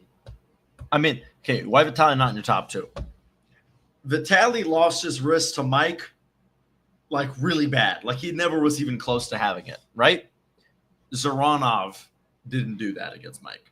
I honestly just don't think Vitali's wrist is strong enough. And because of that, I see Devin doing some open arm top roll type style. The only difference is he'll take Vitali's wrist in the same manner Mike did. He's not getting pressed afterwards. I just don't think like that's the problem. It's just that like afterwards he won't lose to a press. Jorn versus Rickard, Jorn would like eat him alive. Definitely needs a little more time. Where is Hermes living in Italy? I just made it to Venice. I don't know. That's why you got that super chat money. You're over there in Venice. I go to the event. I go back home. Henry, have you thought the GOAT? Have you had the GOAT Rizink on a live stream? If not, it will happen eventually, right? I really, really, really, really, really want it to happen eventually. I'm not certain. Like it will happen, but I would really, really, really like it to happen. I would love that. Come on, you know what I mean. You was reaction guy. Now you get guests and you think you know all arm wrestling. I don't know. We could bet every event. Every event, your picks against my picks. Let's put money on it, right? Make it interesting. Get Barbora on here. I've tried to get Barbora, Sarah Backman, and Gabby Vasconcelos on for interviews, and it never has happened. So, of course, Diabolical Billy, and he's spitting facts. Love you, Diabolical Billy. You're probably my favorite YouTube user. Genuinely my favorite. Because like normally, if someone says something hate filled, I don't like it. But like if you are always hate filled, it's kind of fun, you know. Henry's on site. The second Dorso would do this in the mix, backstage, everywhere. Give the man respect. There we go. Hollywood Drew Gallagher, letting you guys know. Called Jerry Cataret. Man, I want to get Jerry Cataret on for an interview too. And he said yes, he said no. He said yes, he said no. But I think, and you know, his father passed, and I was like, I'm not going to be bugging him. I ought to ask Jerry again. I'll make it happen eventually. I promise. Jerry interview, Hermes interview will happen, and I'll try to get a John interview too. But man, listen, if you guys want to really make this happen, you guys send them messages on my behalf. All right, that would help me a lot. If they start getting a lot of messages like, "Man, you got to go on this guy's Henry show," boom, I'm fucking in there. It's a little more difficult if it's just off my back only, right? But yeah, Devin also stopped Levon once, but it was smashed after 4-0 because stop is not equal to win if you gas out. I continue to believe Levon kind of stopped himself. Kalina's way asleep, Luke. Henry, why are you surprised Devin versus Vitali is the most anticipated fight? It's the most talked about matchup this year. I mean, it was already talked about for years. Yeah, but I just don't see how Vitali will win. Like, I'll tell you all right now, and I normally don't share my bets. I will be betting $2,000 or more on Devin. I'm very confident. Yeah. And I did the same. Like, I'll actually share my bets this latest event. I bet $2,000 on Levon to win 4-0. I had 1,600 on Paul Lynn, 1,000 on Morozov, 300 on Rickard, 600 on Mike to sweep 3-0. Lost that one. I ended up winning like $3,000, little under $3,000, like 2,800, something like that. This event, so really, really, really good event for me. But yeah, and I'm gonna make a similar size bet on Devin just because I literally don't see how Devin would lose. We got old head Ed Bedrosian in the house. Hello, Ed. None of you guys know Ed Bedrosian, but he's a friend at our club. Do a poll about Nugo Chikadze bets. You know, that's actually really interesting. I am a strong Oleg Petrenko believer. I think Oleg Petrenko would murder Nugo because it's a perfect style matchup for Oleg Petrenko, but I'm curious what everyone here thinks. They've both said they're leaving, though, so, you know, we're going to see this match on a park bench instead of a real super match, but, yeah. Oleg Petrenko, Nugo Chikadze. Putting 10 G's on Devin. Smart move. Nugo decimates Petrenko. Really? Yeah. I can tell you're from Georgia. I think Holly Drew went back to the shadows. Maybe. Well, Hollywood Drew Gallagher is right here. Well, wait, it'll be at 105. Nugo can't make 95, guys. Come on. What's Drew going to do with arm wrestling? He's just an interview, isn't it? Yeah, but, it's a pretty important role, in my opinion. Oleg can't beat Nugo. Come on, guys. Betting my truck on Devin. Well, I think at the end you're going to have 2 trucks. Pretty sure. Holly Drew versus Roman. That's a good super match. Let's get Hollywood Drew Gallagher and Roman. That'd be awesome. Barstool. That's what I did. There you go. Barstool Sports. Matt Maska against Prudnik. Man, get this guy on the fucking council for the matchmaking right here. That's a good match. That's good. Arsen Kachatrian, King of Armenia. Sure. Nugo lost to Petro. You think Petro beats Petrank? Yeah, okay. Exactly. Like, Nugo ain't invincible. I just think Matt is not as good as people think he is, which is why the ratings Nugo so highly all of a sudden. Yeah. Hermes goes down. Does he take the class? Yes, he does. I sat next to Arsen in Arlington after his match, and the freaking guy smelled like an onion. Thank you, Humberto Bumbo. All right, so it looks like people are picking Oleg Petrenko.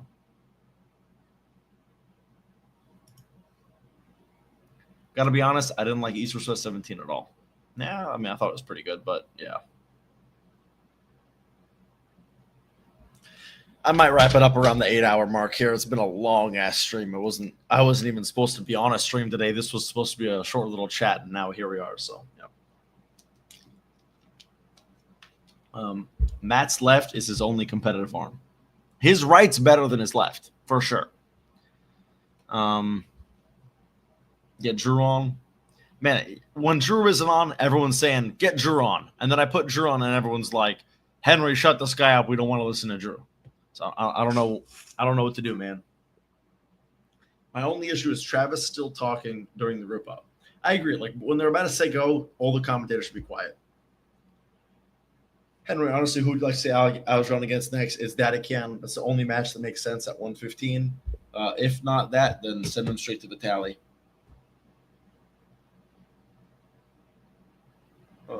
Call Rob Vision. Don't have him.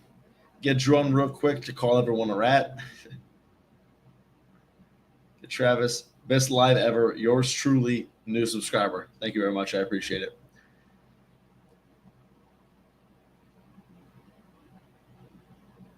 Let's see. Call David Dadikian. Don't get Drew on. Professional yapper. Call Yezbolat Kurzaho. I don't know what that is. Travis versus Chansaw. That is a legit match. Oleg and Nugo was planned to fight on East 2019. The one will get built, but Devin said he can't. Yeah, so, yeah, Bacho, Engen announced this exact match like yesterday, last night, basically, 12 hours ago. At this point, 16 hours ago. And, yeah. Got to go, but interesting last several hours. Thumbs up. Glad you enjoyed. Thank you. Whatever happened with Chance. I think he had a kid and stuff and is just kind of not as active anymore. Call Yoshi Kanai. You guys are just are way overestimating how many connections I have. It's incredible. I could probably call Carolina Peterson. That would be the most likely person I've seen so far. Me and Carolina talk here and there.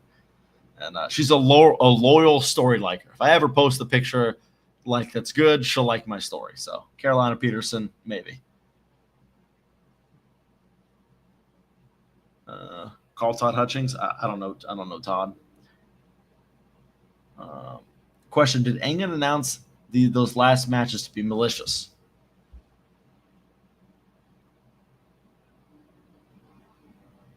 I don't know. I can't say no. Tanky Craft. I think Devin wins, but yeah, that'd be interesting. A donation from Diabolical Billy. Oi, this podcast warms me, soulmate, like a hot bath in other people's failure. It's been diabolical, and I've loved every second. Pure comedy gold. If comedy had brain damage, keep it up. Diabolical Billy. Thank you very much. Yo, what the fuck? I just went and slept, woke up, and again, it's still streaming. Yeah. Amber Alert Roman the translator. You know what's crazy too? This stream I'm doing, there's nothing even interesting going on. There's 400 of you watching me. Why don't all 400 of you always watch me when I go live? Why don't we do this all the time? This would be so awesome. Gotta put my boy to bed. Thanks for the thanks to the platform, Henry. Of course, Drew. Hollywood Drew Gallagher. The fucking man. Hollywood Drew Gallagher. Tell Netanyahu to chill. I'll try, man. I'll try. Create more drama and we will. Listen, there's not even drama going on, though. I'm just hanging out now. Call Patrick Mahomes. Shout out Drew Gallagher putting Roman in his place. We are waiting for new guests. I don't think you guys are all waiting for new guests because I kind of said it wouldn't happen. Which side do you believe more, Engen or Dexter? I have an opinion and I will not share it because I think it's better to be impartial, you know? Brad just got back to me. He said he's going to stay out of it, but we could chat later. Coach Ray versus Hunter Knopfs. I mean, you look at how they both did against Doug Ehrlich, you'd have to pick Hunter Knopfs, right?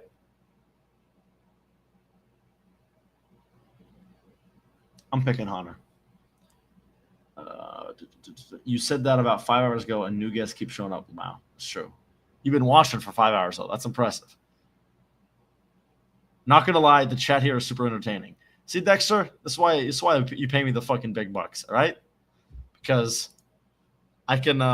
My chat is the most entertaining chat in the whole arm wrestling space, and I am the most entertaining talking to my chat in the whole arm wrestling space. All right. Dexter, can you go on the stream again and discuss about Engen's claims? Listen, I'm sure you're going to get a whole lot more drama. You guys got a lot on my channel today. You're going to get a whole lot elsewhere, I'm sure. Henry stopped the cap. East vs. West is done. The Europeans are going to start their own Super League. Yeah. So, Dexter, you want to hop back on?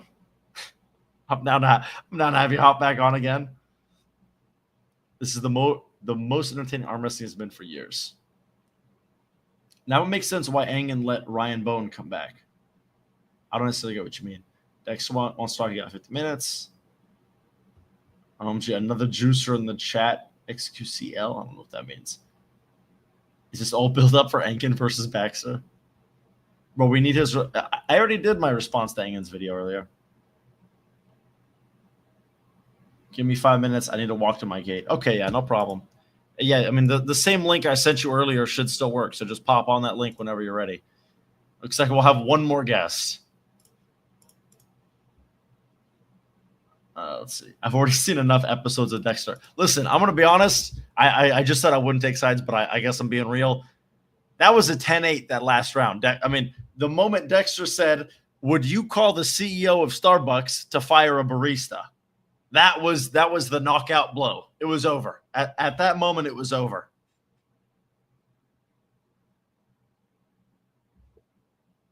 Alex just messaged me. Wrap it up, please. I want to sleep, but I can't go before I don't miss anything. Just sleep. Okay. I don't even know why I'm messaging you. Alex, just go to bed, all right? You won't miss anything. Nothing cool has happened for like the last hour. You're not missing out on nothing.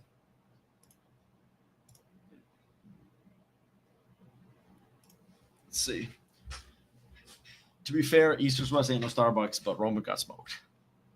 That was Dexter destroyed Roman, unemployment Roman. We need Pradeep on the stream, man. Pradeep has to be in bed at this point. Call Ayane Takanaka. Also, I doubt Roman will know analogies like that. Roman speaks decent English, I feel like. Let's see. I feel bad for Roman by the end of it, TBH, but he's wrong. Pradeep is down in the street cleaning tourist ears with a little metal lock pick thing. He said he'll be on later. Also, yeah, J Squared, you were hard in the fucking you were hard in the Engen camp, and then you switched camps halfway through. You jumped ship real quick. Yeah, Dex, I'll send you the invite again.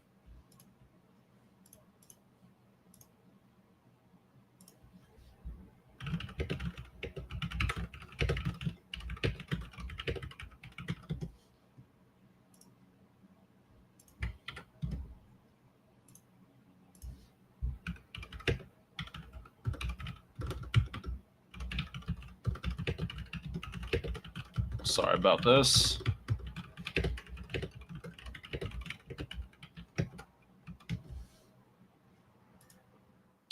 All right, I'm back. Okay. We should get Holly Drew a leash. Hollywood Drew Gallagher doesn't need any of this, all right? Tall guy that died. Honestly, the people you guys tell me to call is so funny. Henry, what is your take? Is Engen in the wrong or the co-owners are in the wrong? Say, okay, you just called them the co-owners. Like they own the company. I think. I don't know. All I know is that one of them have lied about things. There's a lot of things that, like, no doubt Dexter or Engen have lied today. Like 100%. That's happened. It's just who, right? Yeah, like, I don't know. It's weird.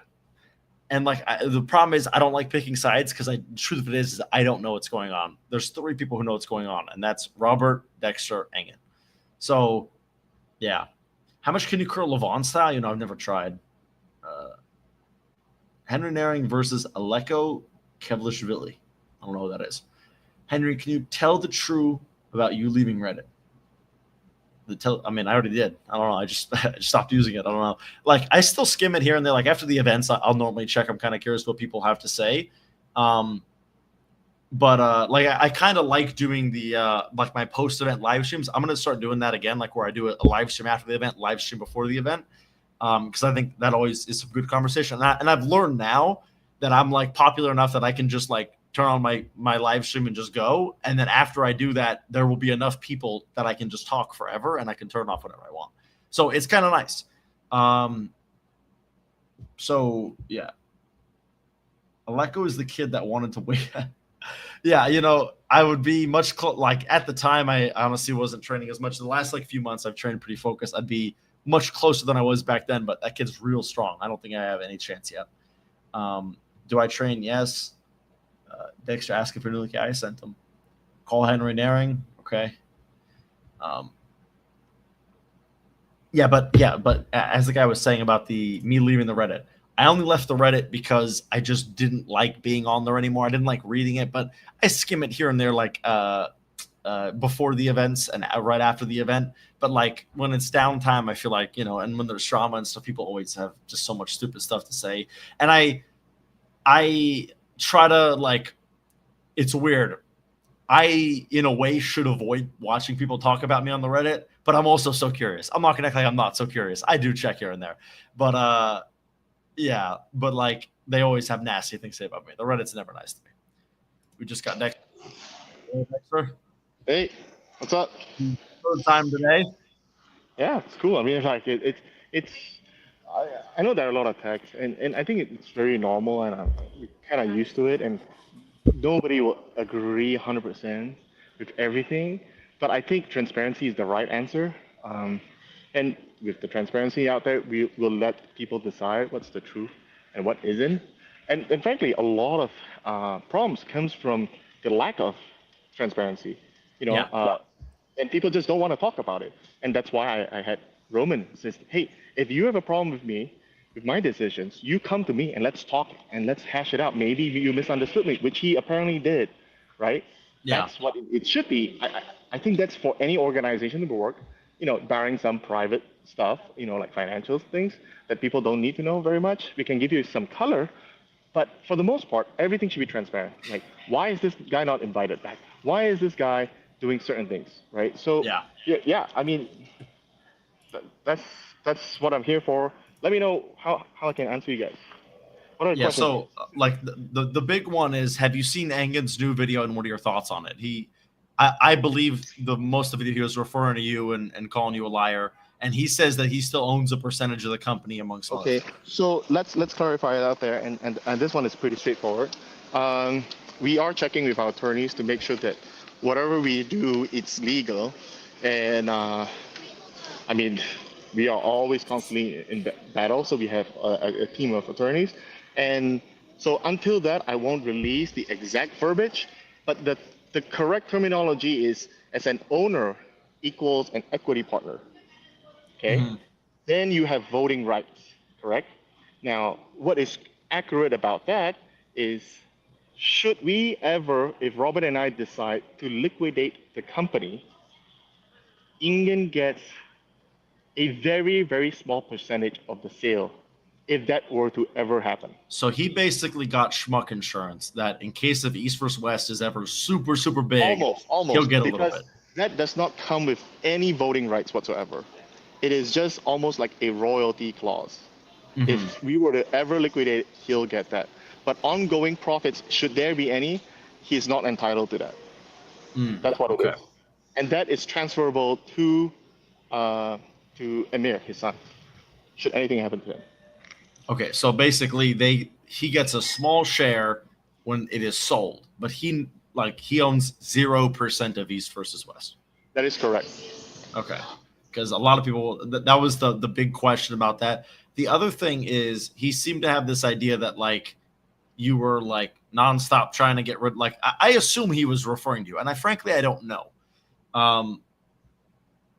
People also asked how much he got paid, but I'm guessing obviously you can't share that. That one might be pretty confidential. That's why I cannot go into details with the exact numbers and everything, but I can give you the gist of what everything is. But no, it's not equity based. It's at the time of liquidation, should it ever occur, which may not happen. Under Robert Baxter, he'll take this to his grave. And if you see how strong that guy is, he might be soft-spoken, but that guy's nuts. He's the guy who brought a lot of the athletes to stem cells. So he's going constant stem cells. Devin would have been retired right now if it wasn't for Robert dragging him to the stem cell clinic. Yeah. But anyway, so that he's going to go on forever. I don't see any changes in equity unless it's a strategic investment. And I'll be honest with you guys, if tomorrow, if Dana White calls us up and says, hey, sell me 10% of the company, I'll blow you guys up. I says done. Right? Yeah. I mean, how can you say that? So we cannot guarantee anything, but there's no intentions of getting rid of this company at any time. So it is if we ever sell. Then but right now, that's not the plan. The plan is to blow it up first. Yeah. Why would we sell right now? We're not douches. I mean, there's nothing to sell is the truth of it. Exactly. We're at zero right now from where compared to where you're hoping to be. We're nowhere close to where we need to be yet. Yes. So then, also, guys, put questions in the chat. I'll try to get to them, but we'll see. So Painless says he has rights to 5 to 6 lanes. Okay. So at the time of purchase, and it's listed very, very clearly, he did sign a contract whereby he is an independent contractor with these responsibilities, and this are his pay and a salary amount. Okay. That is akin to us signing I would say, an offer letter, essentially. Right? It is binding, so as long as he gets paid and he delivers certain things. But it's an independent contractor. An independent contractor. That is the exact verbiage used in the agreement when everything was done. So it might be, you might have misunderstood what independent contractor means, but it does not mean that he has unilateral control and Robert and I have to stand aside and he does everything. So then talk about the non-compete. So he's not able to make a dueling organization? Yes. And how long does that last for? I cannot give you specifics because that might violate certain things. So I'm just being a little bit careful, but I'm just giving you the color of what the contract and the exact certain verbiage, but not the details of the amounts and whatnot. I'm not authorized by the attorneys yet. Okay. And once you get attorney authorization, are you and Robert planning to make some announcement about this? Because I think this shouldn't be made to my channel. We kind of did. I mean, let's everybody needs to be clear, right? We have zero intentions of pushing him out. Ingen quit. And I have the text messages, everything. He quit. And in the past, when he quit, Robert always went back to beg Ingen, please come back. We need you. We love you. Please don't quit. How many times has he quit? Numerous times. I even lost track. But that was legitimate what it was. He says, I'm going to quit. I'm going to quit. Hold on. My battery's about to die. I get some power bank here. right? So everybody needs to know we did not fire him. He quit. He literally quit. And he's been discussing that he wanted to, be done with it for a while now. So, That is correct.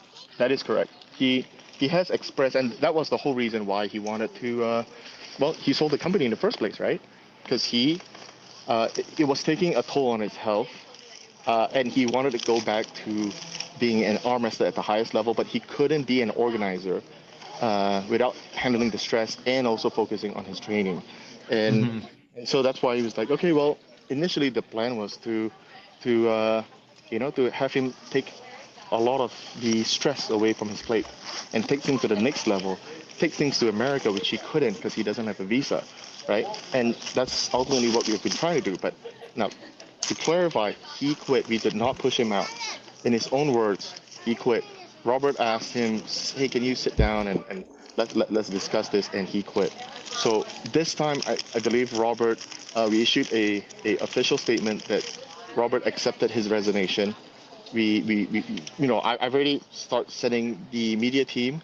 Let's prepare a tribute video for Ingen to showcase and honor his life work. yeah. Right. I mean, like, irregardless of what everything has happened thus far, right?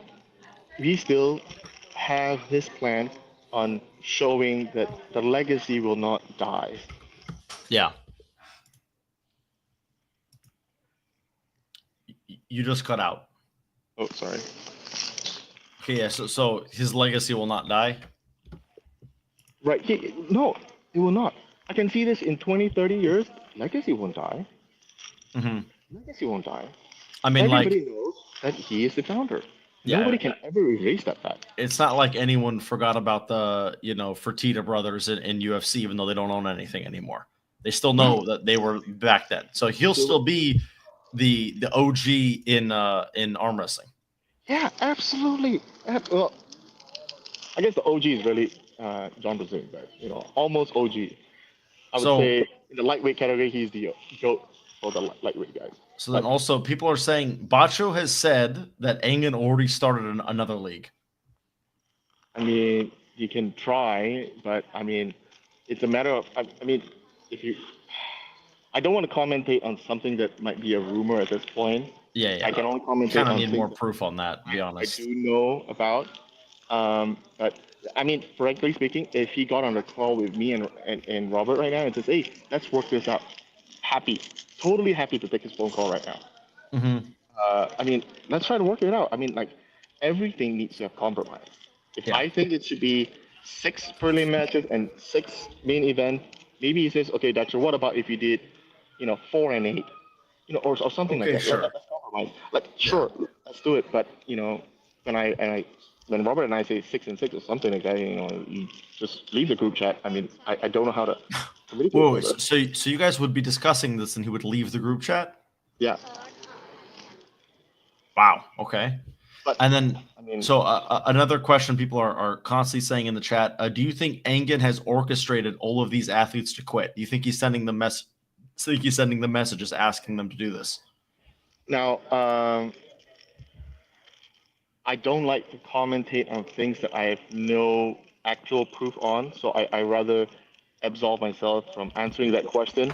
It's up to you guys to put the pieces together and figure that one out, but I have no proof that he went to all the athletes. I know he did go to some athletes that came back to us and reported that, but I cannot say for everybody else.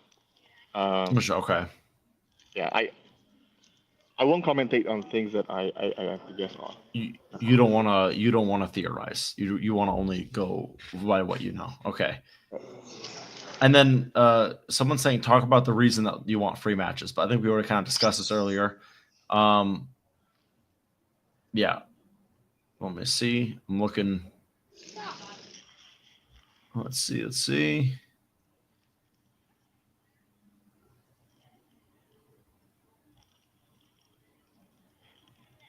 What are Engen's responsibilities as an independent contractor?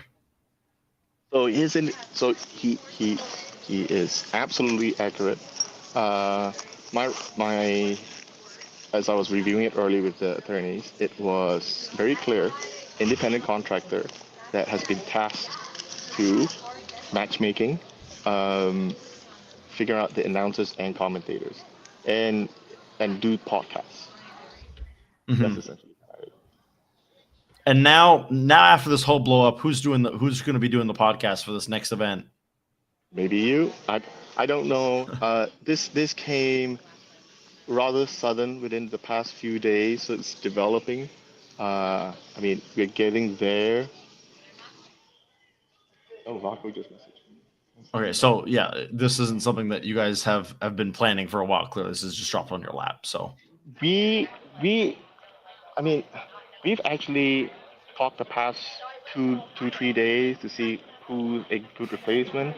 But man, there's so many people out there. There are.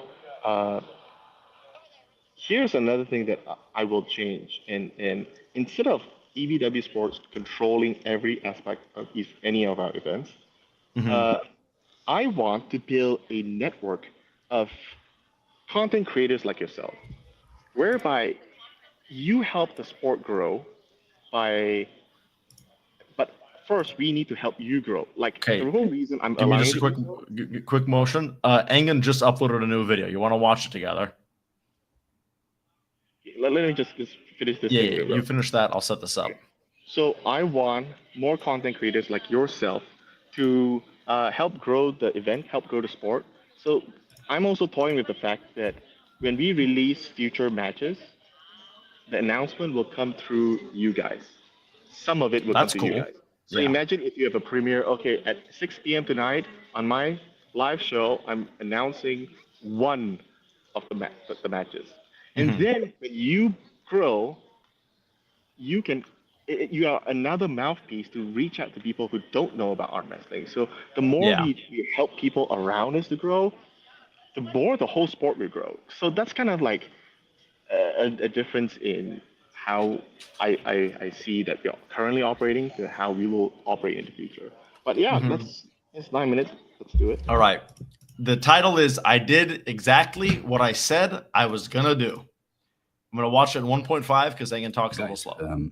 people are saying, Engin, Can you guys hear this? why did you give it then? I don't understand. Oh, you guys definitely can't. I have this muted. Okay. Guys, people are saying, Engin,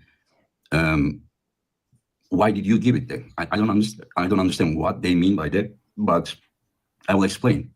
That is not something that I first time said it, or that was the original plan, my friend. It was the original plan. So you guys are saying that, Engin, why did you give it? That was the plan, which I never hide. The plan was, this guy here, you see, is not a businessman. He did his best to bring it to the next point and to give the flag to the person who has success about financial stuff, you know. And that was the plan. That was the plan with Atlas as well. And that's what we did it.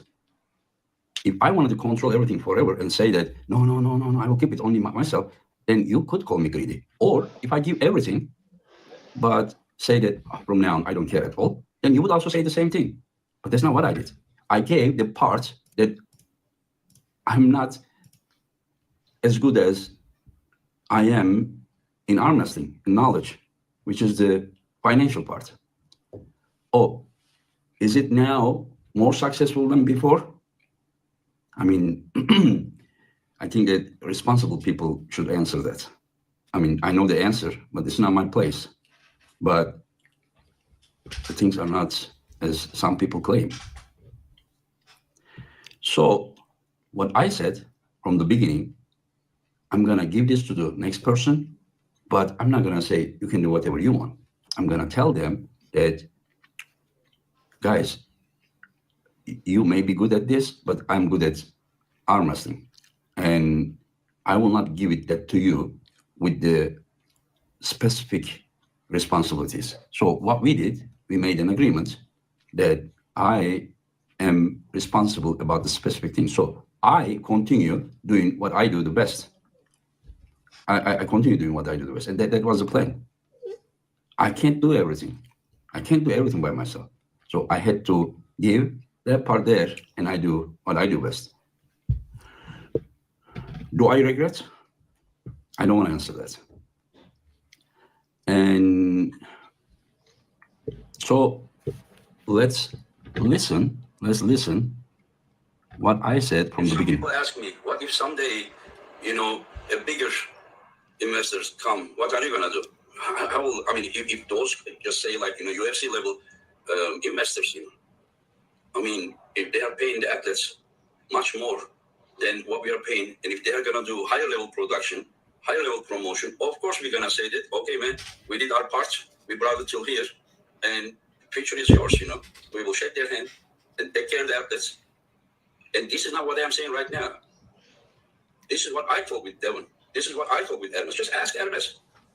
This is what I exactly said. It doesn't have to be some years. It can be 6 months later, even a year later. Of course, we are going to think of the future of arm wrestling. And of course, we're going to tell them, hey, guys, you have money, you have the production ability, promotion ability, everything, but you still need advice. We need to help you. It doesn't, of course, just because they have that ability, it doesn't mean that they are experienced and knowledgeable about arm wrestling. So we are not just going to give and say, oh, bye-bye, or something. We are going to, of course, tell them what is the best matchup, who is who, what kind of match it should be. Of course, we're going to help them. But if they have the ability to bring the arm wrestling next level, of course, we are going to say that, okay, the flag is yours now. So, as you see, and I can find more videos, I need to dig it, that I said in the past, the plan from the beginning was to give the flag to someone, but with the condition that specific part to be done by me so that they wouldn't ruin everything. So the organization wouldn't be farm or someone that is not even part of the agreement. So basically, I say here, if someone comes and I believe that he's gonna pay athletes more money and do better production, then I'm ready to give the flag. And I gave this flag to the person I believe that would pay athletes more and would do better production. Did it turn out that way? I will not answer.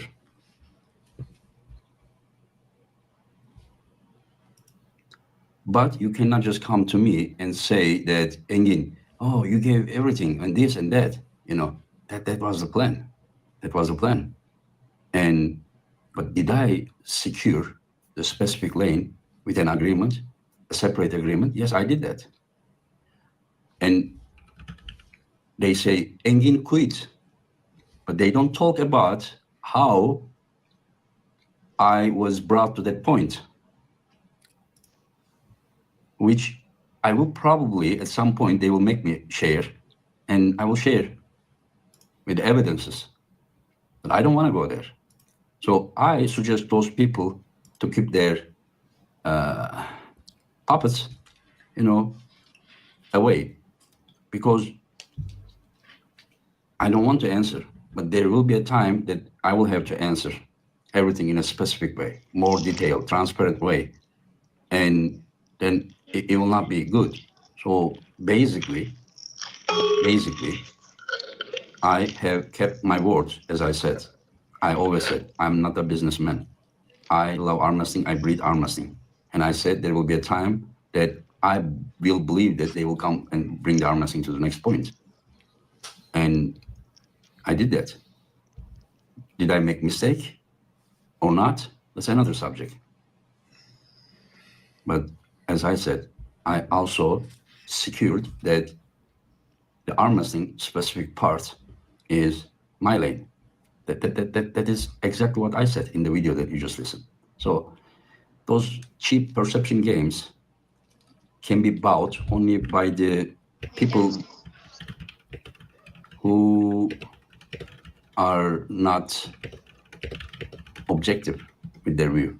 They like some people, you show them white wall and they will still say it's a black wall because that's their mindset. But I just showed you an evidence that was the plan from the beginning. And people who from their channel are barking because I know who throw them a bone, they know this fact. So that's what I want to share. You'll take care. Yeah. So I guess big takeaway from that is he quit. To be abundantly clear, according to you guys, he quit. He did not get kicked out. That is correct. Okay. So I think what this disagreement is about, and correct me if I'm wrong, this disagreement is about you guys want to change how the format of the event is, and you believe that is your job. Engen believes that that is now interfering with the arm wrestling, which is his job. Is that incorrect? So let me answer your question. The whole company revolves around arm wrestling. So at what part does that end? Yeah. Another way to say is, okay, well, I mean, a counter argument is like, my English is better than Ingen, so whatever that is that involves English, it should be my lane. Uh-huh. So anything on the stream, it's technically me. Podcast is me. Anything said on stage, it's me because it's English. So that line is very gray. You know what I'm saying? Like, is it a business decision whether or how many matches are there? Uh-huh. You know what I'm saying? Is it 12 matches? Is it 16 matches? Is it 8? Is it a business decision? Because it also involves paying the production team more, right? Paying more money to the streaming companies. The way I look at it, like it's kind of a gray thing. You can't say, oh, it's arm wrestling, so it should be my call. It's like, the way I look at it, the athlete pay, the amount of matches that are on the card, the location of the things, these are all the gray areas that I think all lean towards you. And the gray areas that lean towards him is, according to him, this is his job. So he gets to choose the matches that occur. He should get to decide who the commentators are. He should get to decide the rules, the referees, things like this. Those are all his job. But in my opinion, whether the matches are on pay-per-view or for free, that should not be his lane, because he is. Again, it's an arm wrestling thing, because it is also his argument is we're disrespecting the athletes who are on the free channel versus the pay-per-views. You see what I'm saying? So it's still gray. It's not 100% black and white. It's gray. It's only what shade of, I should say shades of gray here, but it's, what shade of gray it is. So, like let's sit down, let's talk, let's hash it out. But I mean, it's only one thing if he quits. I can't drag him back to the table if he doesn't want to sit at the table to discuss. Yeah. Right? And to clarify, everybody, I know there's still some people talking about payment. Okay, to clarify, okay, we did not buy Core Sports. Core Sports was the owner of King of the Table. Okay, we bought the assets of Core Sports. The debts that's incurred by Core Sports has nothing to do with us. That's just straight up. That's just straight up. However, because it's in a seller financing component, when we pay the owner, which is Don, it's his responsibility to pay whoever other debts that is unknown to us. There is that component, right? And it's easy to say, well, those guys haven't paid me, so I'm not going to pay you. So therefore, you go talk to them and make sure you get paid from them. So it doesn't always work like that. And for Petro, he was paid his full amount, but his win bonus, when we tried to wire it to him, he says, no, I want it in cash. And we says, we don't have cash with us. So, but if you want, we could pay you the next time we see you, so we can bring extra cash, so we could pay you at the next event. That was the idea, but he was paid for his base match completely in full.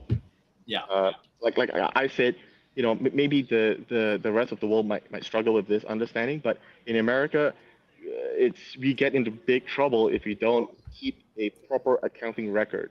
The IRS will be on our necks. So we are trying to get a paper trail for everything we can. So there are certain deals that, hey, if you pay us in cash, it's preferred. And we always try to help the athletes, but at some point, it cannot be on their terms, because we're not lugging around 50,000, 100, or whatever the amount is, cash walking around trying to pay athletes, right? So that there is a little bit of that people need to understand. And it's potentially he expected that he was going to get paid in cash because that's how Engen used to do it, which it's not how any real sports organization pays their athletes, but how he used to do it is he would just pay them all cash. I watched him with my own 2 eyes do it before. So he's probably maybe just feeling like, oh, they said they would pay me and they didn't, and probably some translation issues are causing that as well. Yeah. I mean, so there's that. Also, when Engen refers to like, okay, when he quit, did he say he no longer wants to do this, or did he cite him feeling like you guys are infringing on what he is allowed to make decisions on? Well, one of the things he said in the same sentence is, maybe I should read verbatim, but it was along the lines, I heard that Dexter fired Roman, so I 100% quit. Okay, so he was partially blaming you firing Roman. Yeah. But he was, him saying I 100% quit means he was probably a little bit quitting before then. I mean, that's why he has been MIA for the past couple of weeks. That's why he had no idea what happened in Azerbaijan. Robert had no idea whether or not they were still going to be in Baku. That's why we got on the phone with Brian Shaw to make something work, and he was super ecstatic to form a new partnership. Yeah. Well, okay, so then if Engen is doing that, does he feel as if like you firing Roman is in some way infringing on what he's allowed to make decisions on? Would there be any way he could interpret it as such? Well, and that's the thing. If you want to talk about lanes, it's clear that Roman is under my supervision. And frankly, as a superior and his boss, I don't always need a reason to fire somebody to begin with, right? It's if I don't like the guy, he looks at me wrong, I'll fire him. I'm just saying that's not what happened. But, I don't need to explain to him why I fired him because he's on his job. But I think it might be slighted because, Roman was Engen's inside man, and now it's not because he's been cut off. Mm-hmm. That may be like a sign of disrespect to Engen. It could be, but ultimately Roman is, and he agreed. He came on. He says, "I'm his boss. I signed his paycheck," and he thinks he can go to Robert instead to try to plead to him. But anyway, but that's part. Yeah. Okay, so yeah, this whole situation is just so convoluted and crazy. How much communication have you and Engen had since let's say Sergei Kalashnikov's post? You do realize he blocked me, right? I didn't even realize he blocked me. When did that happen? I don't know. I really don't know when he blocked me. Okay, well, how much has I assume he didn't block Robert as well, right? I don't know. I hope not. I hope not. We still need that line of communication because we're trying to work through this thing. I mean, if he changes his mind, he says, "Hey, Dexter and Robert, can we get on a phone call? Let's see what we can work things out." I've been like, let's do it. So I didn't block him, right? But if I have no way to access to him, then it is what it is. Yeah. And what do you think is the reason for all these athletes coming out right now and showing their support for Engen and saying that they won't compete at the event, even though this is really the only thing many of them are doing right now? I can't speculate why it seems synchronized and coordinated to a certain point. I don't want to speculate because I don't have exact information and no proof, so I'd rather leave it as such. On how well it's so coordinated with, especially all the athletes that were named on the upcoming card. That's not gonna happen. And conveniently, it's not gonna happen. So just pointing it out there. Yeah, and what's the plan as of setting matches for this next event? So you guys are about 8 weeks out from an event, and you guys are at level 0 when it comes to setting matches. So are you guys like picking up the phone quickly, trying to figure things out, or what's the deal Uh, behind the scenes? That's not true. That's not true. It's never at zero. There's always a talk between Robert and Ingen for the longest time on what's gonna, you know, like the theory behind how we set matches and everything. The only time difference is this time we will have a small council to get consultation and some guidance from what the fan wants to see, and also what matches are going to be great to watch. Yeah. And we also this time we don't have a huge card. Well, we'll have a huge card, but half of it will be like Brian Shaw and Eddie Hall type Yeah, I of mean, it's stuff. already made, and there's already a lot of great matches on the existing card. So yeah, we have Jocelyn there. I think Sarah's on there. So, but we on the other hand, maybe Sarah's on there. But we on the other hand, we are filling in the gap. So Devin's like all pumped. He's like, I want to go. I don't care who I pull. I'll pull whoever, right? So there are a lot of options out there, but that's where we're at. So we don't have a big card to fill. We just have half the card that needs to be filled. yeah, That's fine. and So then it's we've also got a super chat here from Armoid Zasparini, and he says, can you get Engen to just be a matchmaker, only a matchmaker? We would love that. We would love that. And I'm sure they'd be in for that, but the issue is they can't even communicate with Engen. That is the best part of Ingen. Like, don't get me wrong. That is the best part of Ingen.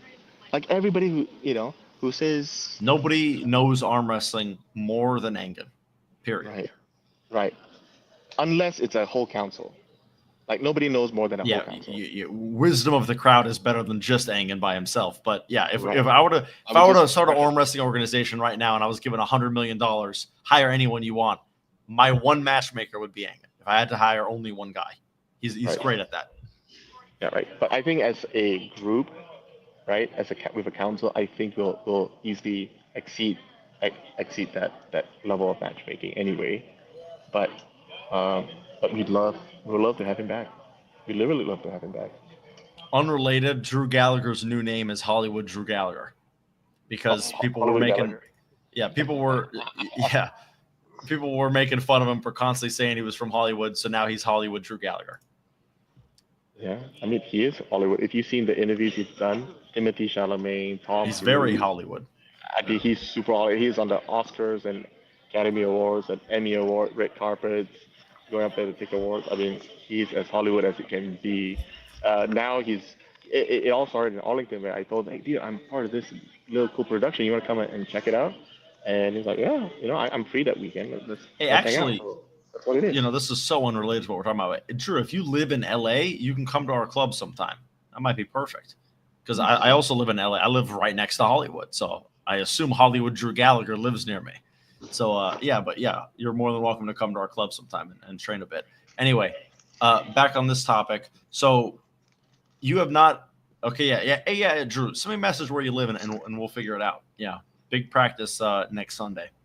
But what was I going to say? I just had a fleeting thought that left. I'll read the chat. I'll go for that instead. People saying, why is the production shit, Dexter? So you can give them a quick rundown. We've addressed it many times, and there's always new complications at every time we move with a new team and a new team and a new team. And it's ultimately, it falls back on me. So, I'm not trying to pass off the blame, but there are always growing pains and growing challenges, especially when we are trying to host, events at new venue and new cities. We are constantly working with new weird requirements. Like, for instance, I'll give you, this really funny thing. In Georgia, they had to, for internet to work, because when we tested the internet, it was so bad that we couldn't get barely any stream going. We had to pay extra money to pull 1.5 miles of cable to get internet to the venue. 1.5 miles to get internet. Right? It's those things like you would think like, well, if I go to a venue, they should have decent internet. But no, it's not always the case. So it always pops up.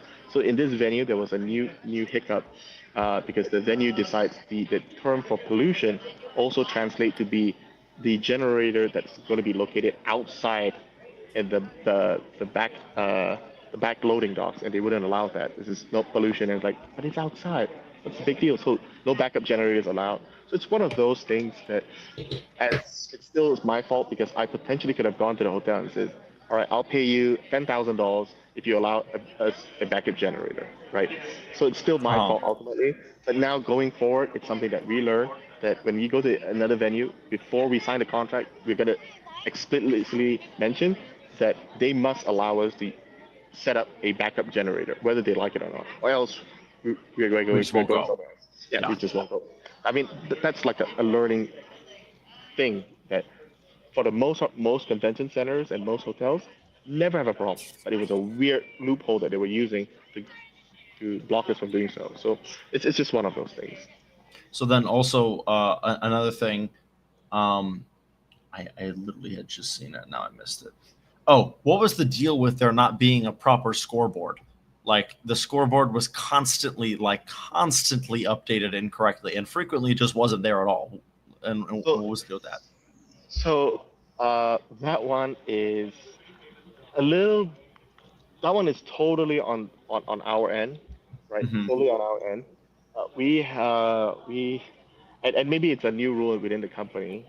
On Friday we have a pretty large open tournament, and instead of them working on that, and they claimed it was all done, they end up going to poll. Uh-huh. They went to poll, and it was a really big tournament. And I think in the morning when they were trying to set things up and just reboot everything, Uh-huh. there was a power source that didn't work, and so every time they plugged in, it would reset. And every time you reset, you have to build it all back again. So if you know anything, it's like it's not like a regular computer. When you reboot, everything goes back to the last screen. It's not that you have to rebuild it again. So they were rebuilding things on the fly because of the power throughout the whole day. And so between the lack of testing the night before on the power situation, and the power situation, that was a pretty big problem because they were rebuilding things on the fly. So Yeah. And then, okay. I wouldn't say we are not going back to Chicago. I mean, the Chicago fans were nuts. They were absolutely amazing. That was the best event I've ever been to. Not even close. Exactly. So, but perhaps it's a new venue, which will allow us to have a backup generator. But that's what I'm saying. And I take full heat on production. I know this is not a cop out, but I heard the strongman team's pretty good, and we are using their team this time. We're just piggybacking off their production team. So there's lots to learn, and potentially we could sign a multi-event deal. We've already been on the talks to see if they'll just hop on, but I first need to see how they operate. Yeah, and if they do good, then let's keep them for next time. And we'll keep it for all the same North American events, and they'll just follow us around. So. Yeah, and then okay, last question. Where are you going right now? And you said it was for in some way promoting arm wrestling a bit. Could you share us, a bit about that? Yes. So I'm ethnically Chinese. That's correct. That's where my grandparents came from. But I am originally from a small little country called Malaysia, which is kind of north of Singapore. Singapore was once Malaysia, and they gained independence in the 67th, I think. And they hosted the 2023 IFA World Championship. They hosted in 2015 the WAC World Championship. The sports minister, whom I have connections with, is a big arm wrestler. She used to arm wrestle when she was younger. So what I'm hoping to do is, if we want to go mainstream, we need the whole world to be united. And maybe it's a little biased, but there is a pretty big arm wrestling scene in Southeast Asia. We have the Filipino guys, Thai, Vietnamese, Malaysians, Singaporeans, right? So what I want to do is to see if there is any possibility that we could host an East vs West event in Malaysia, and at least get some of those crowds going. I mean, India is another possibility. India's crowd is massive, really massive. You see how the Prapancha leagues, like in-person crowds are. They are. I mean, it's insane. Insane. And so why should we?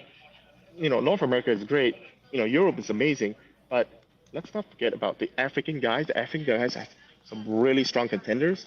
We don't fully know their level just quite yet because they have yet to travel internationally. But what I'm saying, this sport shouldn't be only isolated to Europe. It should be for the whole world. I mean, that's where you get a guy like Khalid Jashel. I don't know if you know who Khalid Jashel is. You know that? No, He was this freaky guy from Cameroon who literally, his first time on an arm wrestling table, beat the UAE world champion. And he's never arm wrestled before. Literally just had and he broke grip world records and all this crazy stuff. Like, he was just a absolute phenom, but he's a fucking mechanic in Cameroon. How would he ever get the opportunity to prove himself on something like this? So, you travel there, you have an open tournament, and, you might get shocked. exactly. And I think right now it's very European and North American heavy, right? And I think there are just some mega freaks in Asia. You have Yeah. some Yao Ming in the back alleys and some remote mountain in China. That guy could be like 8'3", with a long lever, the long sleeve. Who knows? I'm just throwing it out there, right? So don't just limit. We don't want to just limit this sport to be a European sport, right? We want to be all around the world, really. So that's why I'm going to Asia. I'm meeting with the head WAF ref there, the master ref, and we are having Mike Ford. Shout out to Mike Ford. He just won the Honors Classic in the Super Heavies, and he might be in Brian Shaw's Classic, as in the open tournament. And we're gonna meet with the sports minister to see what deals we can do. So I'm basically there a little bit for holiday as well, but for sure it's about arm wrestling. So any Southeast Asian who wants to arm wrestle and talk shop when I'm back there, happy to do so. All right, very quick. Will merchandise shipments be any way affected by this? No. Okay. Then another super chat. What are you going to do about all the competitors that said they're leaving East versus West? I think you addressed this earlier, but he sent in a super chat, so I'll ask it. I think Devin said it best, whereby yes, the athletes might have a knee-jerk reaction to leave for now, right? But I think as soon as they realize that the show is still going on, we are happy to have them come back at any time. I mean, it doesn't matter. I mean, an athlete can attack the owner, and I would have no problems allowing him back in. Just, I mean. So every athlete that said "fuck East versus West," I'm not coming back. If they want to come back, they can. Yeah, absolutely. I mean, maybe it's a very Western mentality, and it might seem like a weak way of dealing with things, but I don't think. I actually told Robert, I think the right move here is to shower them with kindness and kill them with kindness, and we show them. You can talk all the crap about me. You may not know all the details, but maybe at one day when you do know, perhaps you might change your mind. But until then, no animosity. Like, I mean, I don't want to sound religious here, but Christ said, "Don't blame them because they do not know," right? He said, "Heavenly Father, don't blame them because they do not know," and I think that's what it is. They don't know the full picture, and people don't know the full picture, and I think when they do, it's to be clear, we did not kick him out. He stepped away, and hopefully it's not permanent. If Indian calls Robert for a meeting, Robert would be happy to pick it up. And let's discuss. So, all right, guys, sorry, it's starting to board, and you know what, we can board.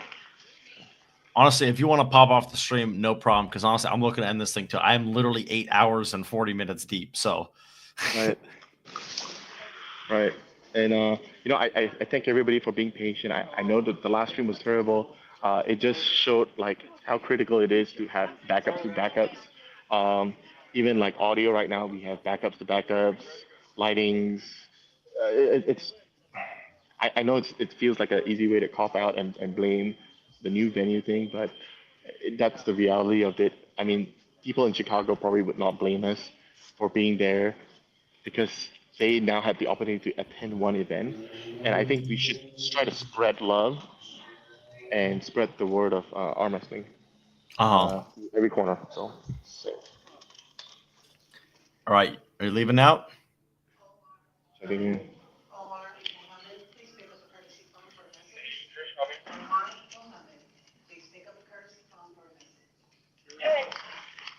I'm just going to briefly mute Dexter here and I'll answer the question.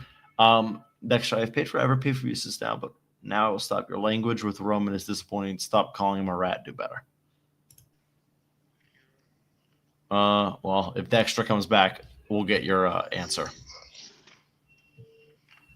Drew Gallagher says it's Ratatouille. Get it right. Okay. You got one. I think All right, yeah. Once Dexter's out of here, I think I'm gonna have to call it because, man, this has been such a ridiculously long stream. I just checked in, guys. Oh yeah, no hurry. 1D, yeah. Yes. I'm still here, just walking through the jet bridge. Yeah. All right. So there was just this quick question. I guess not even a question. Someone just basically spewing some complaining, but they did pay me $5 to do it. Dexter, I have paid for every pay-per-view since now, but now I will stop. Your language with Roman is disappointing. Calling him a rat. Do better. Yeah, true. I admit, I apologize to everybody. I apologize to Roman. But one thing's for sure, I have a guy on my team who talks bad about me with the rest of the team. So, I mean, there's that, right? So, I mean, yeah, you got to look at it from Dexter's perspective. If I was Dexter, I might call Roman a rat too.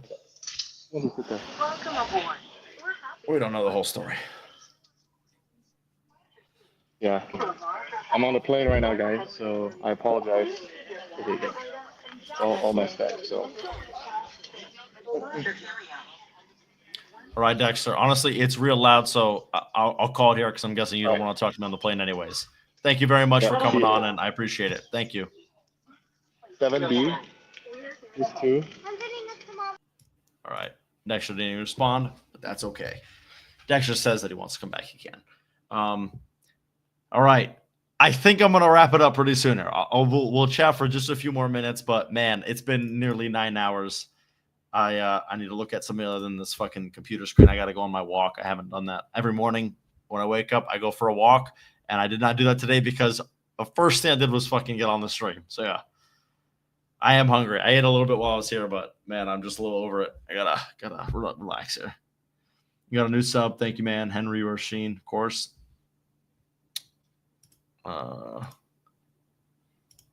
Also, 86 total super chats. I appreciate everybody who sent in money.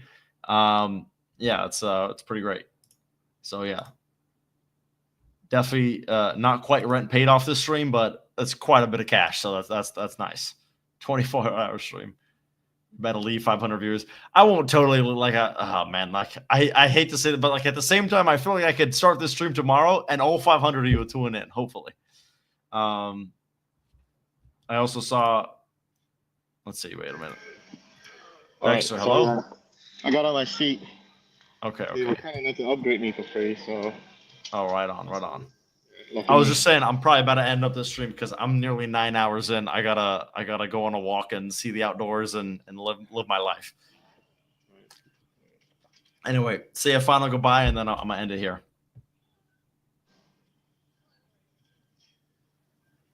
That's just flex on everybody. All right. Thank you everybody for watching. Appreciate it very much.